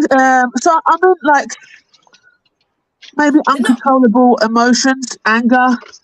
I talk about uncontrollable, right? Behaviors that are a bit that are not becoming of a woman or a human, or but I'm not. It's quite. I don't know. Like it's emotions are normal. Feed off. What do you mean? Entities that feed off us rather than add to but us. You're saying emotions. You said one of the entities were emotions. Emotions are perfectly good and normal. Yeah, uncontrollable. How can you say emotions are good? That don't make sense. In moderation. No, emotions aren't good or bad. No, emotions are. They can regulate your body. No. Emotions can't be good or bad. It's good to learn how to process them. What I meant by that is we all have emotions. It's good to learn how to process. It's good to learn to process them in a healthy way. They're a good thing. They're a normal thing. Yeah, I want to hear everyone. I just want to make a disclaimer. I want to hear everyone's opinions, and I'm more than aware that we all have our own opinions and we disagree on some of this stuff. So yeah, cool. If I say good morning, to you, everyone. By the way, big up, by the way. If I say to you, Badmarsh, well, I think it's this. Please don't take it as I want to fight with you or argue. And same with you, Khan, or of course. Cactus or Sneaks, right? We're all just I going to didn't say know Khan was on here. We're all going to say what we think, everyone. right? So Hello, I just man. want to say that before it gets to a point where, oh, well, no, because it's this and no, like, Yeah, get it's me? true. We do normally do that. You're right. Yeah, we kind of slip into that. And there's a way to have the same conversation without anyone thinking, I'm not trying to diminish what you say. I just say, oh, you're presenting that, I'm presenting that. Let's look at it. You know? Yeah, I think I mentioned yesterday. We're all doing a bit of armchair psychology, so no one's an expert. Right. That's my favorite. No one's an Exactly. expert. That's what I was going to say. And I was going to say, like, that's what I said to. That's what I wrote in the chat yesterday regarding Schiffer. Like, you can't be right on this. When it comes to this stuff, you're not right because there's no evidence to say that it's right. You can just only have your own experiences of what is. Yeah. So You know what my experience is? You know, when I was adopting more of a stoic approach to life, it's better. It brings about a lot more peace. For some reason, I fell off that though. Shani, like, you know, you mentioned yesterday with Schiffer and that, like the conversation I was having with him, yeah, that was pretty mild compared to some of the Muslims I was talking to on Discord. When you tell them like you had a dream or you had a vision, like Christians don't really seem to take it as bad, but Muslims, like especially like the more sort of Quran based or book based people they are, the more they seem to react negatively to you sort of having an experience that they can't probably evaluate. What's their reason? What's their reason for having an issue with what you're Because describing to their them? thinking is like, Islamic issue. What's the that Islamic Islam issue? for them comes from a book, right? Uh-huh. So they don't go wrong, but at the same time they don't ever get to the higher level. I mean, it's like riding the bike. They never get to riding the bike without the state. Let me just say this. Can I ask you? Let me just make this statement. They never get to the point where you can ride the bike without the stabilizers. They're on the protected path where they can't go wrong. They got the stabilizers on. But they don't realize that the whole point of that foundation is to take the stabilizers off and just be free and just fly and just feel alive. Like they don't never get to that point with it. Let me ask you a statement. Let me ask you a question, please. Do you think that they may be thinking that, you know how like these historical religious people had spiritual experiences and connected with the Creator? Do you think like if we describe, I'm not saying on the level of that experience, but a similar one, a spiritual experience of sorts, another entity comes to speak to us, do you think that they may be thinking, oh, hang on, you're not worthy of having that experience? Yeah. 100%. Yeah. Is that what you okay. Yeah. 100%. Okay, I thought as much. I think your analogy. There I think seems to be analogy this is a strange really good one. belief. Sorry, so what? Someone's gonna start thinking when they listen to your thing. Oh, why you? Yeah. Yeah, exactly. Yeah. Exactly. That is what they will think. Yeah. Yeah, some people did say that. Isn't that? Hold on. Some people said that in the chat, though. I saw that. Isn't that a good critical question to ask? Yeah, I think that's yeah. Why not? I think Why you? If somebody said in the chat yesterday, "Oh, Angel Gabriel come to Musa alayhi salam and Khan," laughing face. Oh, so really? like, yes. So obviously people have that opinion and whatever. God spoke directly to Moses. There was no intercessor. Yeah. No, but what I'm saying is somebody said that. Somebody said that in the chat, as in like Gabriel wasn't involved. Gabriel wasn't involved. Gabriel wasn't at Mount Sinai. Actually, in the biblical context, it was the angel of the Lord. So I don't know whether that's God or not, but it was described as the angel of the Lord. Yeah, that's true.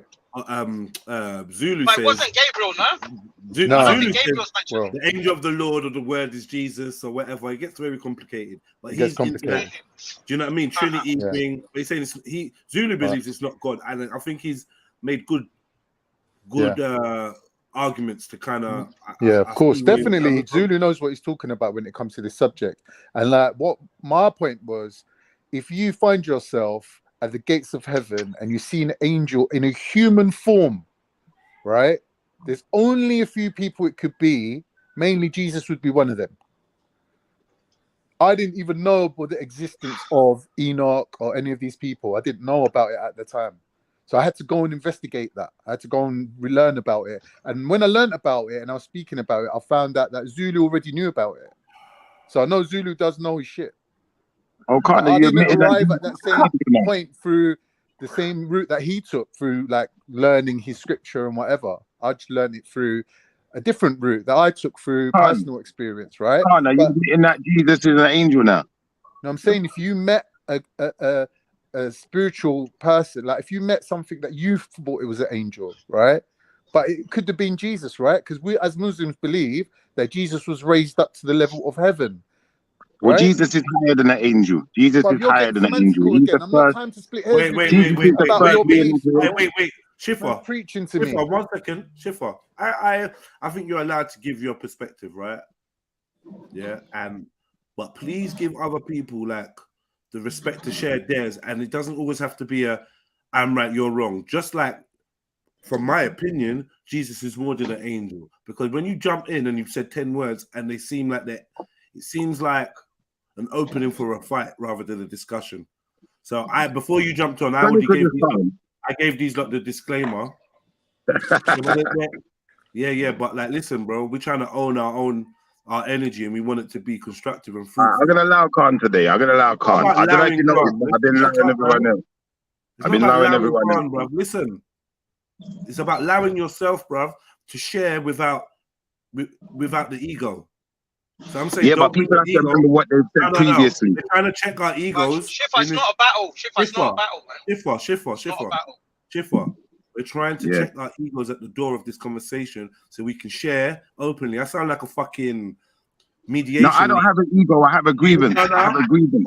No. Your ego did actually enter the room. And, we all have an ego. So no one to say they don't have an ego is ridiculous. We all have an ego. No, I don't have an ego towards this conversation. Towards this conversation, I have a vendetta. I won't call it an ego. I call it a vendetta. You're not Sicilian. You're not Sicilian. You're not Sicilian. Now you're vendetta. 1 second. I'm communicating with you and you're talking. All right, cool. I want you to hear what I'm saying, bro. Please, if you don't mind. Yeah, I'm prepared to hear anything you're gonna say. What I'm saying is, bro, we all have an ego, because I got an ego. And my ego's no, I do have an ego. I just meant towards this conversation. You're now taking it deeper than it needs to go. Yeah, so but your ego is not allowing you to listen. That's the issue. You say you don't have an ego, but your ego isn't allowing you to badmash. So 1 second. Just move on, man. Move on with your convo. Move on with your convo. I don't need to be educated. Badmash. 1 second. I don't need your wise words. I'm happy to go on mute and let you continue. You know what? I'm leaving too. You're fucking up the conversation, bro. Like, no one's got the energy for this. Shani, before you go, Shani, I know for a fact that Schiffer would really love to contribute to this conversation. Like, this is really like his favorite subject. So I don't know why he's like getting in his own way with it. Like, it's just counterproductive for himself. Because I know Schiffer does love these subjects. Do you know what I mean? Like, but why come into it with this vibe? I just want to know. I just want to know, how is it when the host is trying to say something, you don't have the ability to just shush and let him finish his words? That's what I was like wondering, like, what the fuck? And then I'm saying you got ego, do it, and I'm like, let me finish. And then you're claiming that you've not brought your ego to the convo. But how is it that you've not allowed your brother that you jumped on to speak with address you, the host? You walk into my yard and I'm like, I need to tell you something, bro. You're like, yeah, but wait, yeah. Like, cuz, like, center yourself in it and become more aware of your environment. That's what I'm asking you to do, because with the level of intelligence you got, bro, like, you got two choices. You can use it for intelligence. You can use it for constructiveness or destructiveness. Right now, in the format of this conversation, it's become slightly disruptive because it's taken us away from the type of sharing and conversating we was trying to have. And I'm trying to tell you, you weren't here when I set the mood. So now I'm trying to bring you in so you know where we all are, and it's like you wouldn't be quiet. So all I'm saying is, bro, let's have a conversation, and I want you to have ulterior views to everyone. and I want you to express them. But let's find a way to express them without it seeming like we're trying to score points or have an argument, right? And that means we have to be aware of the energy that precedes us, what we put out there, the tone of voice we use, and the words we use.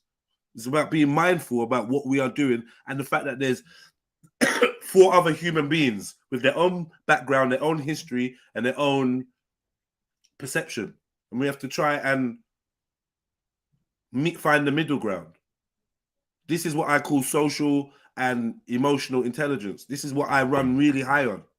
And I feel sometimes some of our brothers and sisters, they just abandon it. They can't be bothered. Not that they don't have it, but they just put it to the side. They can't be bothered. Maybe they think it takes too much effort to like try and fit in with the vibe rather than just be disruptive. But that's all I wanted to say, bro. No finger pointing, no big long chats, no big words of wisdom. I just wanted to let you know what we were trying to attempt to do while having this convo. If it doesn't go like that, it don't go like that. But I wanted to say it to you first, so I know you're aware. Do you get what I'm saying to you, Schiffer? They call him Snoop. Yeah, I was actually talking to Shani when I said I don't need your wise words of wisdom, but I get where you're coming from. Yes. You was about to say Sneets. I'm offended. No, I wasn't. I was gonna actually say Snoop. There's a reason why I was gonna say Snoop. Okay. Anyway, man, let's get this convo down. We need to document this and have this on the record, bro. Where are you gonna get 2 Muslims and 2 Christians that can actually get along with each other and have this conversation on an equal footing? Like, this don't happen. We need to kind of get this down, innit? Do you know what I'm saying? Like, other people can't do this, what we're doing here. This is where we come into a different category of conversation. Do you understand what I'm saying? I think everyone I'm a bit confused. Even Schiffer can come with a huge contribution to this right now. I was just a bit confused, Kanye, because previously what I've heard from Muslims is that only the Most High is divine and Jesus is just a prophet and X, Y, Z. So obviously, I know that you said previously that angels are divine, so I won't hold you to that sentence. But other Muslims have said to the contrary, and obviously, you know, as far as Jesus being higher than an angel, that might contradict what some of the other Muslims have said also. That's what I was trying to point out. It's not an attack against you. No, I understand that. I understand that. Anyway, Jeds, set the ball rolling, man. Let's have this convo. Well, what was you saying? Because you was having this Jesus conversation. You might as well carry on. Shani was here, but she's gone now.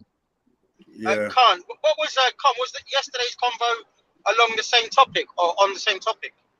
Basically, what I'm saying from a Muslim point of view, yeah, if someone comes to me and said they had a dream or they had a vision, if it's not contradicting anything within Islam, then I've got no right to object to it. Now, like you said, if you do have this objection from people, it's like they're saying, who the fuck are you? You don't even know how to pray. Why would God reveal these things to you? Because in their head, because Khan, in their head, you're putting yourself, I'm not saying above them. But I think I'm not. No. You're putting yourself on a par with these historical religious characters. I don't think you are, but they might think that. Do you know what I mean, brother? Thingy, I don't know about Sikhi, but in Islam, yeah, like there's been battles where human beings have run into war, into certain death, and they've seen the ancestors, the shaheeds we call them, the dead martyrs, who died in previous battles, alongside them. Like basically, people have reported seeing an aspirate. They're not seeing the physical person because they're dead, isn't it? You mean like a ghost of them? They're like ghosts. Apparition. They're not ghosts, apparition, but yeah. Yeah, okay, I'm with you. Right. Yeah, but so, fear makes you see strange things. Fear can make you see strange things, right? You're trying to put it in that context right now, straight away. Like you're trying to fit what I've said into a certain framework, which I don't really try to do that. I take things in a certain way. I take things at face value, but at the same time, I recognize that it's coming from an individual's certain paradigm. So I take it with a pinch of salt, but at the same time, I don't try to put my own imprint on the information I'm receiving. So, if someone said that to me, right, what I just said to you, I would like if I went and spoke to a sheikh or a hodja or a priest or anyone, and said to them, "Is this against Islam? Is this something that I can say that this person was having a psychological breakdown or fear made them Yeah. do it. I They might guarantee attempt that that Rukia thing on you. They might attempt some yeah, kind like, of healing on you. I'm sure, don't quote me on this 100%, but I'm sure that these things have happened in the past. That this is a common belief amongst Muslims that when you ride into battle, the ancestors, they ride with you, innit? Now, that doesn't mean you can take that into any other context and say, well, when I'm going to the bank to pay my bills, my ancestors are rolling with me. Do you understand what I mean? Yeah. No, I think, yeah, but you know, when you go into battle, I think it might be normal to think about shaheeds, people that might have died for the same cause that you're fighting for. That might be normal. Listen, I'm not saying they did or they didn't see this as, I don't know the right word, but a ghostly figure. Apparition. I'm not saying they did. Yeah. I'm not sure if they did or they didn't, but yeah, you're right. Who are we But they to say that believed their it, though. truth? But they believed it. Yeah. But I'm with you. I'm with you in a way. Who are we to say that what they experienced isn't real? You know? Exactly. I'm with you. So this is what I'm saying. So this is the what thing, I'm Bad saying Mark, is that where there is even in the a Bible, people's experiences were questioned, isn't it? Even in the Bible, even in the Quran, I'd imagine that to some extent, Muhammad wasn't just given prophethood; he had to be questioned, and they had to authenticate his prophethood, isn't it? So I think that to some extent, there is a point where people will say, they will scrutinize, and they will say, well, you know, how do we authenticate this? You know? Yeah, obviously. So if you're contradicting, the belief system, then people have 100% have got the right to question you on that. So when Jesus was coming and talking to the Pharisees and these people, he's saying to them, what you're doing is contradictory to our belief system. He was highlighting that to them. That he had the full right to do that. Right? Was it they not were a Christian the ones that that were told him? astray. Was it They not were a the ones Christian that that needed told to him come that? back to the right path. Yeah, they needed to be told what you're doing is wrong. Yeah, but Khan, I think you're missing the point, bro. The point is, if what you're saying does not contradict the narrative, then to an extent it could seem more controversial, because it could seem like you're trying to just make up a story to suit the narrative. Whereas if your story didn't suit the narrative, and we said, well, we're gonna have a trial by some kind of trial to prove if what you're saying is true or not. You know, we're putting you through some kind of test to see if the Most High is really communicating with you. Then at that point, maybe we can say, okay, no, not well, communicating, communicated. Or communicated. Same way with not Moses. like there's a line of Moses, communication open that's always going to be there now. Yeah, but remember, Moses said that he spoke with the Most High. Yeah, but Moses was a prophet. He was a prophet, Moses was a prophet, yeah. So Moses was obviously protected to some extent. So when they challenged him, you know, like when he got challenged by the magicians, whatever challenges they set in front of him, when the Pharaoh didn't adhere to his warning, you know, things came into fruition to show who he was, to show that the power was real that he was dealing with. Now, I think the same is relevant. 10 plagues on the house of Egypt. Yeah, the same is relevant with like King David, whoever it may be, Solomon. We can go right back to flipping. Who's the guy that? Who's the one that? Was it Samson? Go right back to Samson. Yeah. So the proof was in the pudding. The proof was in the fact that, you know what, he could not be defeated. It wasn't possible to defeat him. So the proof was in his locks. And his locks, but in the fact that he couldn't be defeated, and the only way to defeat him was by cutting his hair, and no one knew that secret. Do you feel what I'm trying to say? So see, the thing is, we can't agree with what you're saying, Shifa, because inadvertently you've put the opposite argument to the argument we're putting. You're saying that if Moses had to do miracles to prove that he was the prophet, then any prophets that come after that, like Jesus had to die and come back to life. Where's Muhammad's miracles? What's he done? That's a good question. That becomes your narrative. I can predict that is my where narrative, your argument would end up. Do you understand? You already knew that was my narrative, though. Of what we're saying, and before you've don't you arrived remember at me your and Shamsi's conclusion, conversation? you're expecting me to agree with you, but I'm not going to agree with what you're saying. No, I wouldn't expect you to. What I'm saying. I wouldn't expect you to agree with me, because if you remember, me and Shamsi had a conversation. If you've been online and seen the conversation, you would know that I asked Shamsi this very question. I said, care about Shamsi. Shamsi ain't nothing to me. What certifies Muhammad as a prophet? So obviously, if you didn't know about that conversation, let me bring you a bit up to speed. Yes, that would definitely be my argument, because all the other prophets have had to prove themselves by some type of trial. Right, but we can't judge today based on yesterday. If somebody's doing something contradictory to your belief, you have got the right to question them and say, why are you bringing some new thing into our belief? But if somebody's not contradicting it, then you can't turn to that person and say, who the fuck are you to be claiming?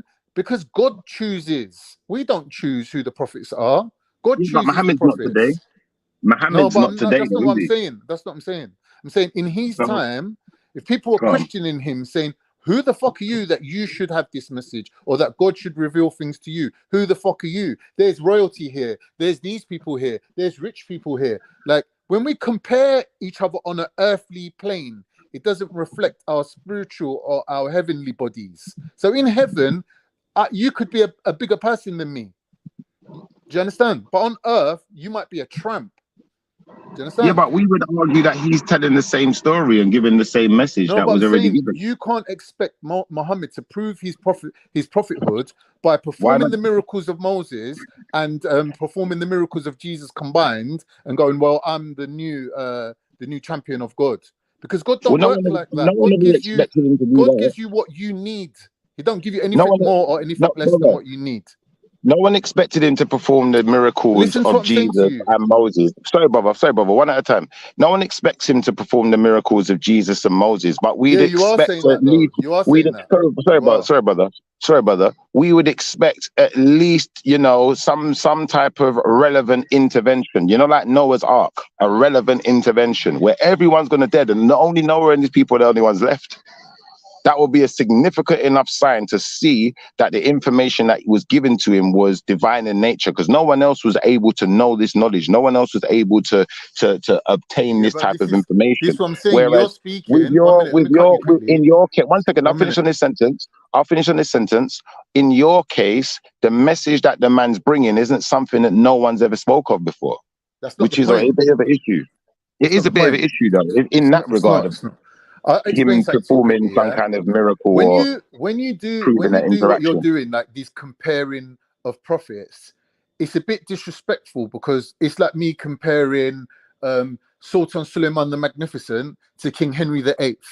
Oh, they were both kings who lived within the same time period. They had the same problems. Why is one more successful than the other one? And comparing them, yeah. Because when you compare things, you're locking it down to a earthly comparison. Do you understand? So when I'm comparing me to you, I can only compare me and you to who's taller, who's shorter, who's fatter, who's thinner, who's blacker, who's fairer, who's this. These are all earthly attributes that we're comparing. And even performing miracles is done on the earthly level, right? It's like someone turned water into wine. They're two physical objects in front of you. Now that person's status in heaven isn't known to us. I don't know if that's done on the earthly level, though. Let me just chime in. Yeah. Why does one have to? Why do they? Hold on. Well, I do. Why do they both have to happen? But why does somebody have to do miracles for him to be somebody speaking for God? I don't see the connection between the two. This is what I'm saying. For us, there is no connection. Listen, I'm not in either of your religions, but I just don't understand why the two have to go together. If Shifa seems to think they do, like you've got to perform a what's it called? A miracle. Miracle, yeah. You get my point. I don't see why the two have to coincide. Bad boss. I never said you have to perform a miracle. I never said you have to perform a miracle. Because remember, no one ever performed a miracle, He built an ark. I thought you said words to that effect, though. Did you not say words to that effect? No, listen. Noah was given particular information that nobody else on the planet would know about. That's not necessarily performing a miracle, is it? Cubic measurements. He was given cubic measurements. All right. And not just cubic measurements. He was given information that the world was going to be destroyed. He was told to build the ark because the world's going to get wiped out, innit? Anyway, no one else knew. You're getting so caught up in the worldly knowledge of this situation. You get where I'm going with this now, man. You're missing the original point from before you even come on, which is how can one person turn to another person and say, who the fuck are you to have this spiritual experience, right? Who the fuck are you, right? So when a woman goes to a clairvoyant and the clairvoyant's telling her spiritual things, right? These experiences that ain't in the book, that ain't from religion, that are just spiritual in nature, how can we evaluate them? And I'm saying partly how we evaluate them is if it's not contradicting your faith, and then it's not a problem. So when I meet enough, Why? She has visions of the angel of the veil, Metatron, and Abraham comes and speaks to her and things like that. These things to me are not contradictory. I'm not going to look at that woman in the street and think you've got mental health issues or you're some charlatan or that. Why would I immediately jump to some negative thing like out of a fear-based thinking? I'm not No, like you scared wouldn't. of what she's saying. I'm saying 100. I've had some of those experiences as well. And she's like, oh, great. But she goes to me, you don't accept that Jesus is God. I said, no. She goes, well, this is the line between us. This is where we draw the line. I said, yeah, that's right. But I'm not here to pick holes in you and your personal experiences. Yeah. Do you know what I mean? I still believe everything you're telling me. I've got no reason not to. But now when you bring it to Jesus is God, then I have to draw the line and I have to say to her, well, this is where the conversation ends, my dear. And we go our separate ways. See, the problem's not in Islam. The problem's in the Torah. If I'm reading the Torah and then I'm talking about seeing Moses or seeing Abraham, you can't see Moses, you can't see Abraham. The most you'll be able to see, if I was to go into the deeper understandings of the faith, then as far as Israelite or Christian or someone is supposed to believe, the most you could see is the angel that was guarding that person. Once that person's dead, they're gone into that sleep where they're waiting for judgment. So they couldn't come and speak to you. Do you feel what I'm trying to say? So obviously it's about the belief system. They physically exactly can't the come same. to you, If but in a dream or in a vision, that's if you saw a person who was passed away in a dream, I think that as far as Christianity would teach you, it would say that that person's angel had visited you, not the person. Same way, if you saw like a loved one in a dream, say like you saw, big up. Say like you saw like your dad in a dream, or a dead granddad, or a father figure, or a mother figure. I'm so something sorry, like that. but I'm here to like address something. Oh, go ahead. And it's not really to you, Khan, it's to Shifa. Oh, that's fine. Go on. Sorry, I was really enjoying the topic that was being spoken about previously before you jumped on, bro. And you jumped on and you literally changed the whole topic, and everyone that was involved in the conversation before has left. And you didn't have no respect for the topic that was being discussed, bro. And now everyone's gone. The topic's now dead. Yeah, but you jumped on and you didn't give it no time to listen to the topic that was being spoken about. You just interjected. Okay. And now, sorry, I'm so sorry. I know the stream is not for me, but I'm sure there's other people here that have the same, that have the same feeling. Like, bro, I just feel like you just need to be a little bit more like patient. Do you know what I'm saying? Jump on the panel, cool, listen out a little bit, and then join the conversation at hand. Don't just like go into a whole different section because and JEDI he tried to, chat to you about like take away all of that shit, rare. But it's like you just do what the fuck you want to do, Shifa. I'm so sorry, but I had to jump on to just let you know. No, not everyone does, actually. Some people actually have some respect.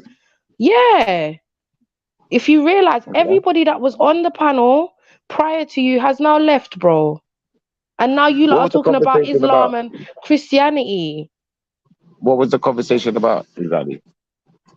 Well, it was something about like I heard JEDI mention warlocks, witches, rare, all of that stuff. And then I'm trying to get into the conversation, as in, because I had joined not too long before you joined, so I'm listening in.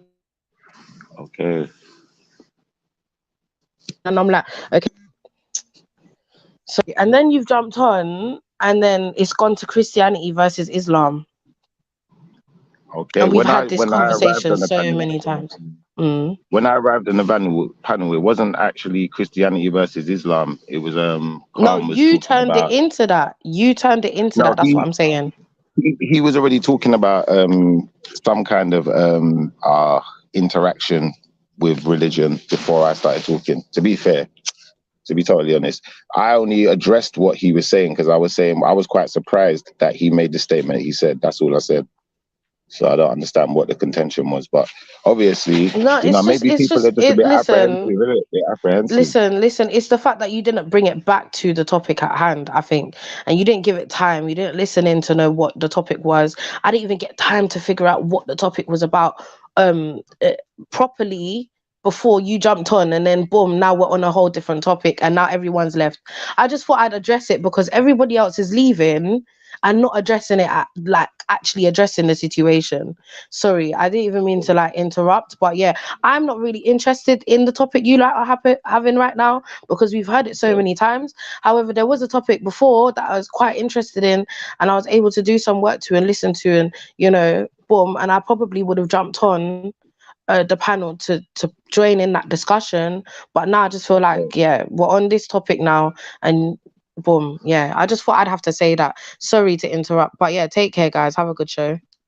Yeah, I don't know if you heard the conversation fully with what JEDI was having with us, but I think the conversation was about people's beliefs and allowing people to express their beliefs is what I was taking from what he said, and not to be so apprehensive of people. So yeah, that was taken into consideration. I don't know where the rest of it came from, but I appreciate your interaction.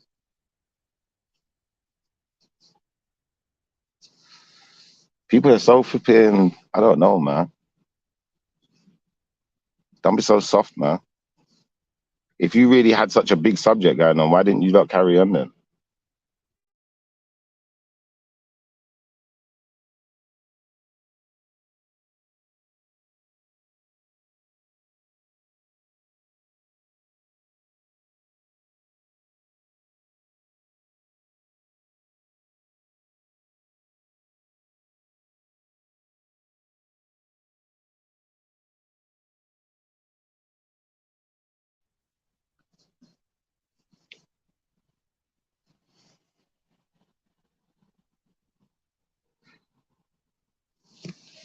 Oh, well, fuck 'em. Run then. I don't even care because I'll just talk on my own. But the fact of the matter is, when people start talking about they see people in dreams, I'm not so trusting of that. I don't know. And yeah, there's loads of different narratives, you know, loads of different perspectives on how to look at these things, you know, spiritual teachings and, you know, witchcraft and religion and all of these different things. Those are different ways of looking at it. But for me personally, I just stick to my focal point. And if I hear something that sounds contradictory, I ask questions. I think that's fair. Like from Kard's perspective, I get it, he's a Muslim. So certain questions are not to be asked. You're not going to ask those kind of questions because you're a Muslim. You're a believer. When you believe in something, there's less reason to ask questions even. It's more reason to just keep believing, learn more about what you believe. But in reality, though, like I think most people who are reading the Bible, they're going to look at the prophets and they're going to say, well, how did they authenticate their information? I don't think that that's an unfair question. So I'd ask it. Some people don't like it, but such is life, isn't it? You ain't gonna like everything, man. You know, like that. I don't need you to like me. I don't need you to have a conversation. I can just talk. Obviously, when Jedi's ready, he'll come back. He obviously got something to do. But yeah, man. Seeing as you lot are done with that conversation now, I wanted to talk yesterday, but I didn't even get to talk on that stuff that was going on yesterday. All of this Bosnian refugee stuff. That was crazy. I don't know. It kind of inspired me a little bit. I went and looked at it. I went and looked at the crisis, see what was going on. And when you see how people are living out there, it looks nuts. Living in tents. Got diseases flying around mad. You know, like that. Ain't even got clean running water and them thing there. It's no wonder they want to get here. Or somewhere where there's proper housing at least. Shoot.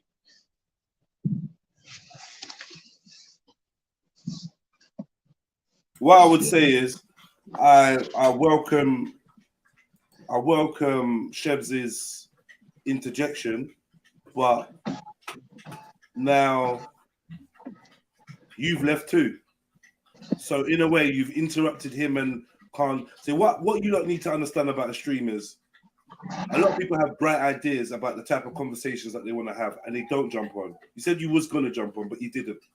Yeah, and had you jumped on, maybe there'd be more people having a conversation that you wanted to hear. What happens is he jumps on, and you lot don't understand how to take power. So you give up your power, and he's a stronger person than you lot. He overrides you lot. And then you feed him the energy that he needs, and you give him the status of, well, like Tizza said, I was going to jump on, then I saw him, so I allowed it. Now, that's great for you personally, but obviously for the stream, for me as the host, for the conversation, for anyone else listening, that's no good. Shani did the same thing. I'm just going to go and she's been in the chats the whole time, and she's pissed off that she wants to talk, but she's just like, and we were talking to Sneaks about just taking control. And I think this is another way where I think people don't realize that you're giving up your control by conceding. Do you know what I mean? You're giving it up. You're like, fuck it. I wanted to have this stream, but since he's here, I'm gonna. And I've been telling people about how live streams work. If you're there for the convo, the convo will happen. If you're not there, then I don't know what you can expect. You know, I don't know where Khan went. But he was in the middle of a convo. You started chatting, and now he's run. So then, okay, so now you're chatting to Schiffer. So now have a conversation with Schiffer then. But no, you've left and abandoned it too. So now it's just Schiffer on his own. The ultimate of what you say you didn't want, you've actually helped create. Gotta be real, man. That's my perspective. No, it's obviously not a disrespect, but just how I see it. Yeah. I didn't tell no one to leave though. JEDI, the thing is, listen to this one. What we resist persists, right? What we resist persists. This is some form of law of reality. Yeah, it's a law of reality. Can I just say, even jumping on to address Schiffer, you could have jumped on and said, "Yo, Khan, yeah, you made a point about having a dream, or you made a point of blah blah blah," or you know what I mean? You could have jumped and said, "Yo, Jeds, can I chat to you for a second?" No, I would have come off mute. He said, "Yo, Jeds, you made a point of you said this or da da da." Or Sneaks, are you there? Yo, Sneaks, earlier you said da da da. Now 1 minute, Schiffer. Yeah, do you not see that's what I do with these lot now? I just do that. Like, oh yeah, all right, cool. 1 minute. Oh yeah, Shani, yeah, you were saying before. You don't have to stand right in front of the thing and bow and worship to it. You can turn your back to it and focus on something else in the same space. And that sends, man, a sociological message that, all right, she's not really engaging with me because she's not interested in that aspect. I'm just pointing out something that I rate what you did, Chevs. I fully rate what you did, and I understand where you come from. And as a listener, you were saying, yo, I was loving that shift and your awareness. I tried to say the same thing to Schiffer, but it's like, I don't know what it is with Schiff. So what I did was, I'm not going to feed into it. I'm not going to make it the Schiffer show. I'm not going to make it the Schiffer show. So I just kind of thought, you know what? Let these lot have their conversation. And at some point, I'm sure that we'd be able to move forward. So yeah, Shani, what was you saying, sis? No, I'm saying I wasn't in the chat the whole time. I actually switched off from the show and went and prayed and spent time with my son. And to be honest with you, I don't want to do that, but sometimes I feel like I have to, because like you're talking about, preserving. We have to preserve our own energies as well. And I genuinely don't mind having a conversation with Schiffer and him being a part of conversations, but when he just railroads and it just becomes too much. And this is what I think a lot of people feel as well. So if you're listening, please take it on board. Sometimes you're a bit too much, because We try and adapt our styles to you all the time, but you never adapt yourself to join the conversations that we're having. We'll always have to allow shifter. And I'm fed up of that, like, really and truly. I'm fed up of hearing it. I'm fed up of every single time that you're on the stream, there's some sort of beef. You have to be correct. You make people feel away. Like, just be normal. Like, just actually have a normal conversation. It's not always about ego or you winning. And this is what JEDI was trying to say to you earlier on. We're having a conversation where we're exploring ideas and experiences. We're not here to tell each other, you're right, you're wrong, because we don't have the answers. We only have what we experienced. And you came on and railroaded it, turned it into Islam versus Christianity and the prophets and all this kind of stuff. And it was just like, we'd all just had enough. We can say our phone batteries died or whatever and this and that. Like, me, I jumped off, I had enough. I couldn't be bothered. Just didn't have the energy. I want to have the conversation. We're going to make a cup of tea. Inshallah, we can get back to it, and people that were on the panel or want to join the panel can jump on and we can get back to that conversation, because it's a nice, refreshing one, if anything. It's been a long time since we've kind of explored people's ideas. We're constantly telling each other what we think is right or wrong or whatever, and this is not what we're doing today. So please be a part of that, Shifa, because we like your opinions, we like listening to you, but we don't like hearing you just battle on with your ego and telling everyone this is right or that's wrong or this is how you fucked up. And just allow it today, or at least for this conversation.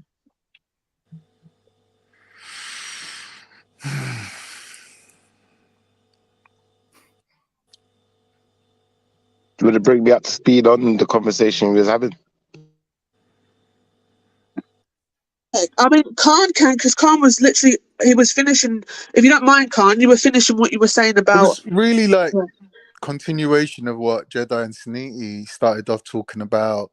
Like, there is this lack of real understanding of spirituality and religion in the culture today, of like modern culture. And these sort of certain things have creeped in and resonated with people. Like, you know, like that book, The Secret, and people really like took it on board and began all this manifestation of reality type shit. And like, it sort of kind of like had its own little life where it's kind of like gone off on its own thing now, and it's become like a little different version of religion for some people. And they really took that, and it's like even become like an industry where like tarot reading, having your personal like spirit guide that you can phone and speak to, who you pay a monthly subscription to, and like it's just become something of a bit of a circus. And I think people like, I don't know, me, JEDI, maybe even Suniti, Badmarsh, who have got a kind of religious background to their spirituality, look at it and think, are these people being duped? Are they being taken for a ride? Are these people charlatans? Like, are they channeling some sort of demons? Like, what's really going on here? We need to kind of like have a stock check before it kind of gets too far into some sort of, you know, demonic cult, basically. And I think that was the kind of conversation we were sort of having. Yeah. And I think it was like really relevant to a lot of people, like whether they're religious or not. Because we're surrounded by these people. So basically, you could have a friend we're talking about these people that are offering you a dream in a bottle, the solution to these inner problems that you have, and this self-help. This is the Oprah Winfrey school of self-help and chicken soup for the soul. But guess what? All these people are low-key witches. Right. So what else is going on?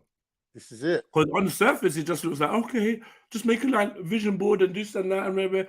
But then when you find out that they're actually into your cult, you wonder, how does this tie in? And it does, through little sexy threads, little beautiful threads that appeal to you and rare. And really, it's almost like a NLP and deprogramming of your fucking mind and making you think in a certain way that leaves you as a vessel. And I think, I don't know, I haven't got it all mapped out, right? But intuitively, I feel like that's what it is. Like they're creating vessels, just like veganism and all these other trends, this yoga and all these, they're all different ways to get human beings to become more vessel-like, more zombie-like, and more susceptible to these so-called gurus, preachers, and prophets that are here with the dream in the bottle to tell you how to live. Yeah. And there's something going on. I don't know. When I look in these people's eyes, I see spirits. I see people that's been in the presence of spirit and I'm gonna say demons and shit, man. Yeah, there's so many innocent people though. Oh, 1 second.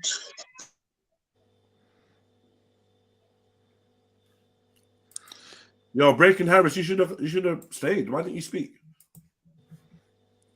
But yeah. So my particular point was that I've looked at it as a failing on the part of mainstream religion, who can't really show normal everyday people how they can apply spiritual substance to their life. And that's really what the purpose of religion should be. And I feel that they've failed. They're so busy roping you into convert to my side and them little terrorists and like all this bullshit that really ain't nothing to do with the normal everyday person who needs to have their spiritual side replenished and kind of like satisfied. Like they need to have some spiritual satisfaction in their life. And I think that mainstream religion needs to take the blame for why they've left the void where these other weirdos have kind of like taken hold. That's how I'm looking at it. I don't know what you lot think about that. I think there is a failing there. I think there's a lot of people that just is really, really unaware of what's going on. There's a lot of people, if we're going to use terms like woke and whatever, not that we need to, but I think there's a lot of people that are genuinely asleep and just, they're really unaware. Like I've got a family member, for instance, who's recently been talking about like not feeling very well and like mentally not feeling very well. Yeah. And just, tried to went for a massage, and the person that was doing the massage also did Reiki or something. Oh, here we go. Yeah, so they did Reiki, and then the same person. Let me just say, but while you say she did Reiki, which other people would call laying hands, which has a connotation, but continue, please. Because I don't really know what it is, because I just know I'm not messing with that, innit? That was my first thing. I just gave a massive lecture off the back of that. But then obviously found out the same person is doing saging in their house and that. They bought sage and started saging their house and stuff. And then, but the only reason why I found that out is because they're now complaining that like they just have this bad energy and they don't feel well, and like the mental health is really like coming down, and I'm like, what? Like, and then I found out that obviously they're doing the Reiki and they're doing the saging. So, and this person is just so oblivious to anything, not into religion, not into like, okay, doing this meditation, sees these Instagram posts of like gratitude and does the gratitude stuff and all this kind of, all this kind of stuff. But just really doesn't know what they're dabbling in. And I think there's so many people out there like that. Like, give it to me then. Do you not agree? I think there's a majority of people are like that rather than, and I even see a lot of Muslims saying stuff like, oh, speak it into existence and manifestation and all this kind of stuff. But really and truly we shouldn't believe in that, because we should believe that the Most High is the power, and that's it. So there's no in between or no middleman. It's straight to the Most High, and that's it. Here you go. Am I still here? Sorry, I don't know if I just... Yeah, sorry. Yeah, I'm sorry, Khan. I don't know if I've like gone off of your point and ruined it. But I did want to say that when you said earlier on about... you mentioned about Muslim... when you told your story about what you felt, and then you give the analogy of the bike and being with the the stabilizer. I think that was a really good analogy.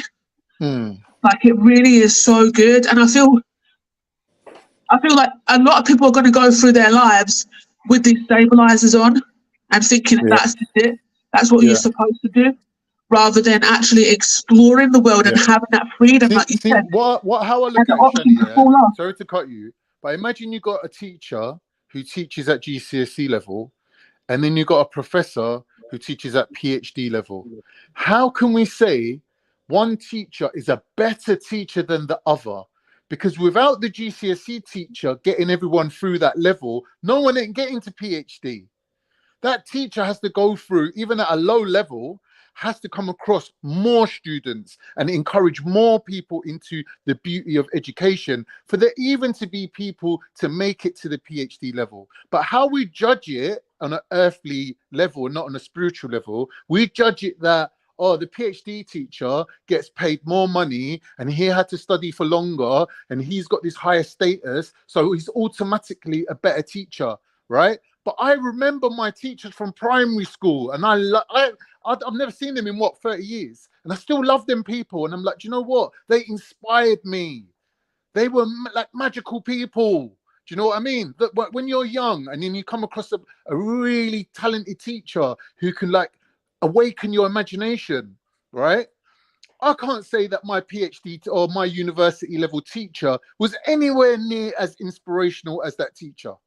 So I can't say that he was a better teacher than my primary school teacher. But on an earthly level, people make that mistake and they try to apply this ladder or this hierarchy to everything, where we will have to agree on who's higher and who's lower and who fits onto this ladder. And spiritually, there's a guy who just about knows his shahada. Is he on an equal level to a scholar who knows all the hadiths back to front and upside down?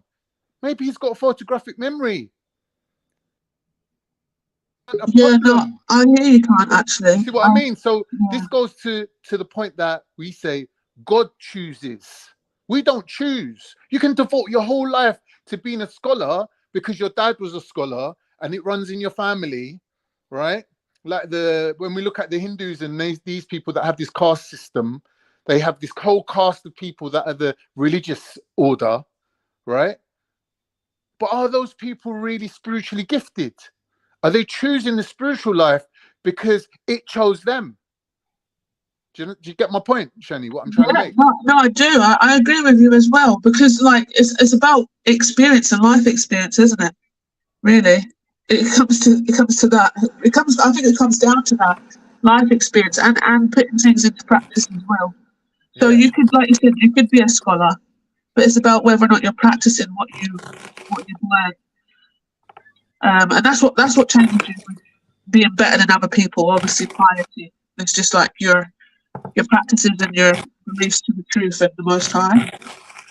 I did want to find out if you guys are interested in unless you know what it is, Reiki, because I don't know what it is and I didn't really look it up.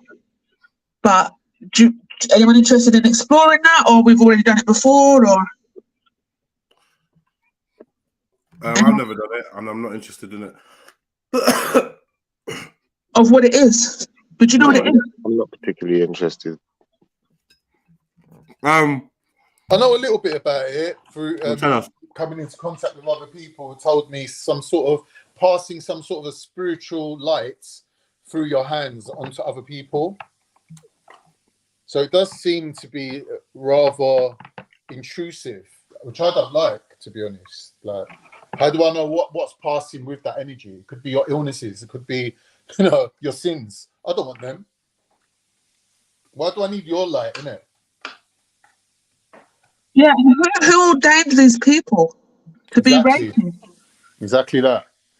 But that's what the belief is, though. The Reiki belief, that they're passing some sort of light energy or some spiritual energy. That's what they believe. BBB is saying.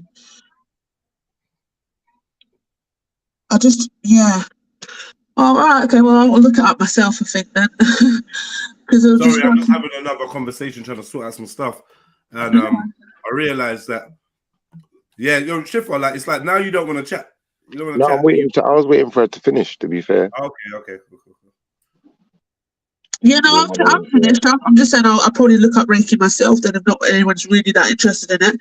It's all good though, but I just to say to the person that my family member, just speak to them about it, stay away from it with actual knowledge of it. Yeah, that's it. That's all I've got to say. I think it's like it's not that it's not like I've got some kind of vendetta against Reiki or something, or like I just don't want to talk about the subject with you, but it's more to a point of the way I stay stable in my belief, I'm very careful about the roads that I walk down. Like, I'm not gonna walk down certain roads. I'm not even gonna involve myself in certain things or put myself around certain people. Or for instance, like, let's say I was around certain people, then I found out they were doing certain types of things. I'm more than likely taking myself straight out of that situation, like ASAP, as soon as I possibly can. And I'm just one of those type of people. Like, you could call it superstitious or whatever, but I notice these things going on everywhere, all around me, all around you, us, people, within England especially. Like, so when you start talking about like witches and warlocks, like, there's all different types. You know, like that. You got white witches. I'd imagine that means there's black witches too, or dark witches, or whatever you want to call them. Like, there's all sorts of things and powers around you being manipulated by people, innit? So that I just feel like you have to be careful. Like, even in certain aspects of life, like some people, I'm a strong believer in you are who you are. Yeah. And what you try and make yourself into and what society tries to make you into is more than likely part of the demon's plan. Because you are who you are. You're supposed to be that. And sometimes it's hard to do, but I find myself in life more as a I think since I reached about 30, I just got into this mentality of I'm not gonna try and do things. I'm gonna see what comes my way. I'm not gonna try and involve myself with people. I'm gonna see who's around. You know, like that. Does that not mean that you end up not making the effort? And then other people, to an extent, yeah, to an extent, and also, like, I'm monitoring the conversation around me as well. Like, so if I hear someone talking a certain way, like a family member talking a certain way, and then they do something strange, it don't surprise me no more. Do you feel where I'm coming from? Like, and it's like, I don't know. When I read my Bible told me to watch the signs, read the signs. And when people do things, like, there's always a deeper meaning to everything. There's hidden meanings to everything. That's how I look at it. And when people are too desperate, or you try too hard to be something, or to, you know, to learn things, or you go down too many roads, like, you might end up lost or in the wrong place. So you got to be careful of that. It's just my personal take on the conversation. Do you do anything to protect yourself? I just walk with the Most High, man. That's what I do. I walk with the Most High in my heart every day. And I literally, like, say that for instance now, I met someone now, yeah, and they was deep on this, I don't know, like mystics type of stuff, reading the future and stuff like that. I'm out. I'm out. I don't want to hear. Please don't tell me. Don't give me your prophecy. I don't want to know it. Like, I don't mind reading a book here. Say that someone showed me a book. Oh, this book's about star signs. I don't mind looking at the book and reading the book because I don't necessarily believe it. Do you feel where I'm coming from? We can have a look. But when it gets into this thing of, you know, some people are, you know, they might not tell you the level they're at with it, is where I'm going with this. Do you feel where I'm coming from? And I honestly believe that a lot of people, they've got things attached to them that they don't know are there. That's my honest belief. So I'm just cautious about who I keep around me. I'm cautious about who I go around. I spend a lot of time by myself for that reason. And when someone does come around, like, I'm very, very skeptical, if you want to call it that. And I want to talk to the person a lot. I want to hear what you've got to say. I want to have these arguments. I want to know where you're going with it. So I know how far I'm willing to go with that, but how close I'm willing to keep that relationship. You're skeptical of like normal everyday people because you're trying to find out like where their like soul lies, whether or not they're near the Most High or not, right?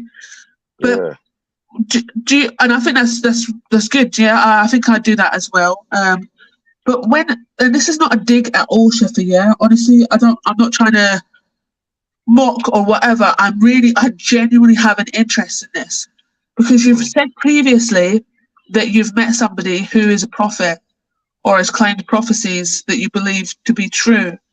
And I think they're the most scariest of people because I think they're fake.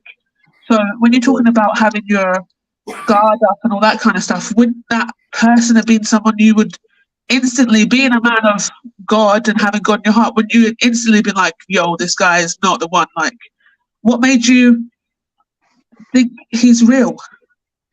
Well, see, the thing is now, yeah, when I say I've met people who I believe are like prophets, like, I can't confirm with you that they are a prophet, because I haven't had a conversation with God where God said to me, this man's a prophet, or follow this prophet. I've had no such conversation. What I will say to you is, when you do see something in this lifetime, you can't unsee what you've seen. And once you've seen what you've seen, the only thing you can do now is sit there and question it. Yeah, it's just like reading a Bible or reading the Quran. Once you've read what you've read, you can't unread what you've read. All you can do now is sit there and question, affirm, confirm, whatever you want to do with it. Yeah. Now, that's how I look at life. Like, it's like someone might say something and they might not even realize the wider implications of what they're saying. And it might be so fresh, it might be so new, you know, like that. It might have such a massive impact on all of us. And I feel like that would go amiss. Do you feel where I'm coming from? But then someone else is going to say something. One second. Someone else is going to say something. And because it's in your religious book, you're calling them a prophet.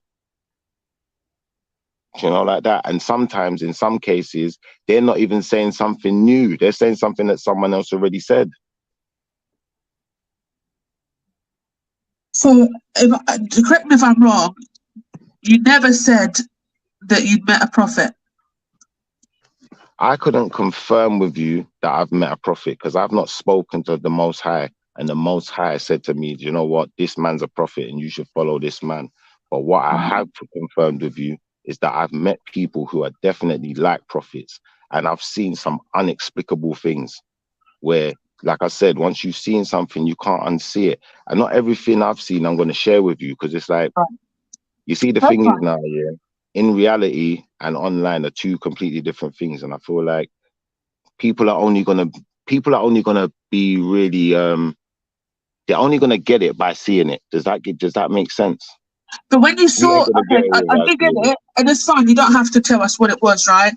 But when you see something that is like inexplicable, or is some sort of miracle to you, or something that can only be performed by a prophet given powers by the Most High, is that not scary, Shifa? Is that not making you, do you not even instantly think that this person isn't actually good because there's no record of this person coming to be? It depends on how you look at it. If you look at things for a what's the word? If the lenses that you look through, the scope you're looking through has scary vision, then maybe. But if your scope don't have scary vision, then no. Why would it be scary? Like, it is what it is, isn't it? Like I said, when you see something, you can't unsee what you've seen, innit? So when people started telling me about, I'll give you one little gem, yeah, that it might make you understand the kind of mentality that I've got and why I don't talk about certain things too much, yeah. But I remember watching this thing, yeah, about Area 51, and it was talking about what's the place called again? Antarctica. And they're talking about they got some military base out there, the Germans, and they're making like flying objects, like different ones, flying saucer, flying ball, and all sorts of things. Now, I'll be honest with you, I've seen something like this in real life. And I know the effects that something like that can have on people, because some people are going to see that, they're going to go mad. They're going to be so confused. They ain't going to know what the hell they're looking at. But when I saw that thing, that was what came to my mind. So it's like almost like I was protected. And I didn't lead myself to that information. One day, you know, I was just walking down the road and I just saw this thing. And then later on down the line, you know, I was just reading something and I heard it said something about this Area 51 aliens or whatever. Then years later, I'm watching a thing on YouTube, bam. And it's like, okay. But some people, they're not going to be able to flip in to know the difference, is what I'm trying to say to you. And the only way you're going to know the difference is when you know. That's the only way you're going to know, man. Because some things truly are unexplainable. Like that. Like when you see a magician on the TV and they're doing all of these magic tricks, that's not unexplainable. There's a way of explaining it. It's a science, you know, there's a formula that's been applied and it can be reapplied and someone else can do it. That's a fact. Yeah. But when you see something impossible, that is impossible. That's not supposed to happen. It's not even like it's impossible. It's just like, I don't know. It's 0.000% possibility of that happening. The miracle is the impossible. It's actually like the physically, the scientifically impossible. No, but everything's possible. All right, listen to what I'm going to say to you. Everything's possible. Yeah. Now, think about it like this. What's my man's name? 50 Cent. 50 Cent got shot how many times? Was it 9 times? I don't know. When a person gets shot 9 times, you're not expecting them to die. Yeah, but it's not impossible for them to live, though. That's the thing. All right, even getting shot in the head doesn't mean that you're going to die. All right, you just not mean you're going to get. All right, even if you get shot in the head, don't mean you're going to die. But more than likely, though, isn't it? Yeah, but that's not what a miracle is, though. Well, what is a miracle to you? So to me, a miracle is a performance of something that is impossible for a human to do, or impossible to happen. Yeah, I'm going to say I'm going to leave it for a human to do. Actually, yeah, I'm going to leave it there. Like for instance, Easter Jesus, peace be upon him, having performed miracles, walking on water. For instance, it is impossible for a human to walk on water. We can do illusions and whatever, but like, has anyone ever been able to? But no, can you? No, genuinely, can you walk on water? I suppose if you had the right pair of shoes, and that's just me thinking with my brain, like just saying, well, scientifically, I'd imagine there's some type of device that can be used to walk on water, or some type of shoes that would make it easier to walk on water to some effect. And if you had good balance, then I'd imagine so. What about turning a stone into wine? Is it, sorry, it was stone into water, stone into wine? What was it, stone? Water into wine. Sorry, yeah, and the stone into bread? What was the stone miracle? See, nah, I'm not going to try and unpick these miracles with you, innit? I'm not unpicking them, I'm trying to be correct in what miracle that I'm talking about. Listen, I can't unpick them. I think it's a miracle, yeah, when Samson tears down the temple, yeah, when he prays, yeah. I remember they got him in chains. I think that's a miracle. Yeah, and it would be, because it's impossible for a human being to do. What about turning water into wine? Is physically impossible. That's what I'm saying is a miracle. So if somebody's performing miracles now that hasn't been declared by God, so God has not said, the Most High has not said, there's a prophet coming who's going to be doing this and this and this or whatnot, and then you see somebody doing something like that, are you not going? That's what I was meaning. Are you not going to be scared? Like, well, open it up, Khan. Are you here? Would that not scare you to see that, or? You see the issue now, sis, yeah, in the sense of when you say the Most High hasn't told you about this, yeah, what was said, in whose book? That's the next question. If you saw somebody performing a miracle, right? The basis of miracle. What's your basis of miracle? First of all, what do you think a miracle is? I think your explanation was a good one. That is something that's basically outside the realms of physics. Right. Okay. So somebody did something like that. Wouldn't that make you instantly think? Oh no. Would it make you think that that was a good or a bad thing? Or would it make you think that person was a negative entity or a bad entity? I mean, or a good entity? What would your feelings be, do you think, to that? I think if you saw something that was outside your understanding, it would immediately trigger some sort of fear response in you, which would be normal. You know, I think anyone would react like in a concerned manner. You know, and I'm sure even when the Prophet Muhammad ﷺ was first receiving messages or communications, was even like, what the fuck is this? What's going on here, sort of thing, which is a normal human response, because don't forget the Prophet was a human being, isn't it? Right. Ibrahim and Islam, it's the same, the fear of the angels coming to him, and yeah, it's not. So your initial response would be one of concern. But myself personally, through experience, what I would ask myself is this something that I'm really seeing? Or is God just wanted me to see it that way?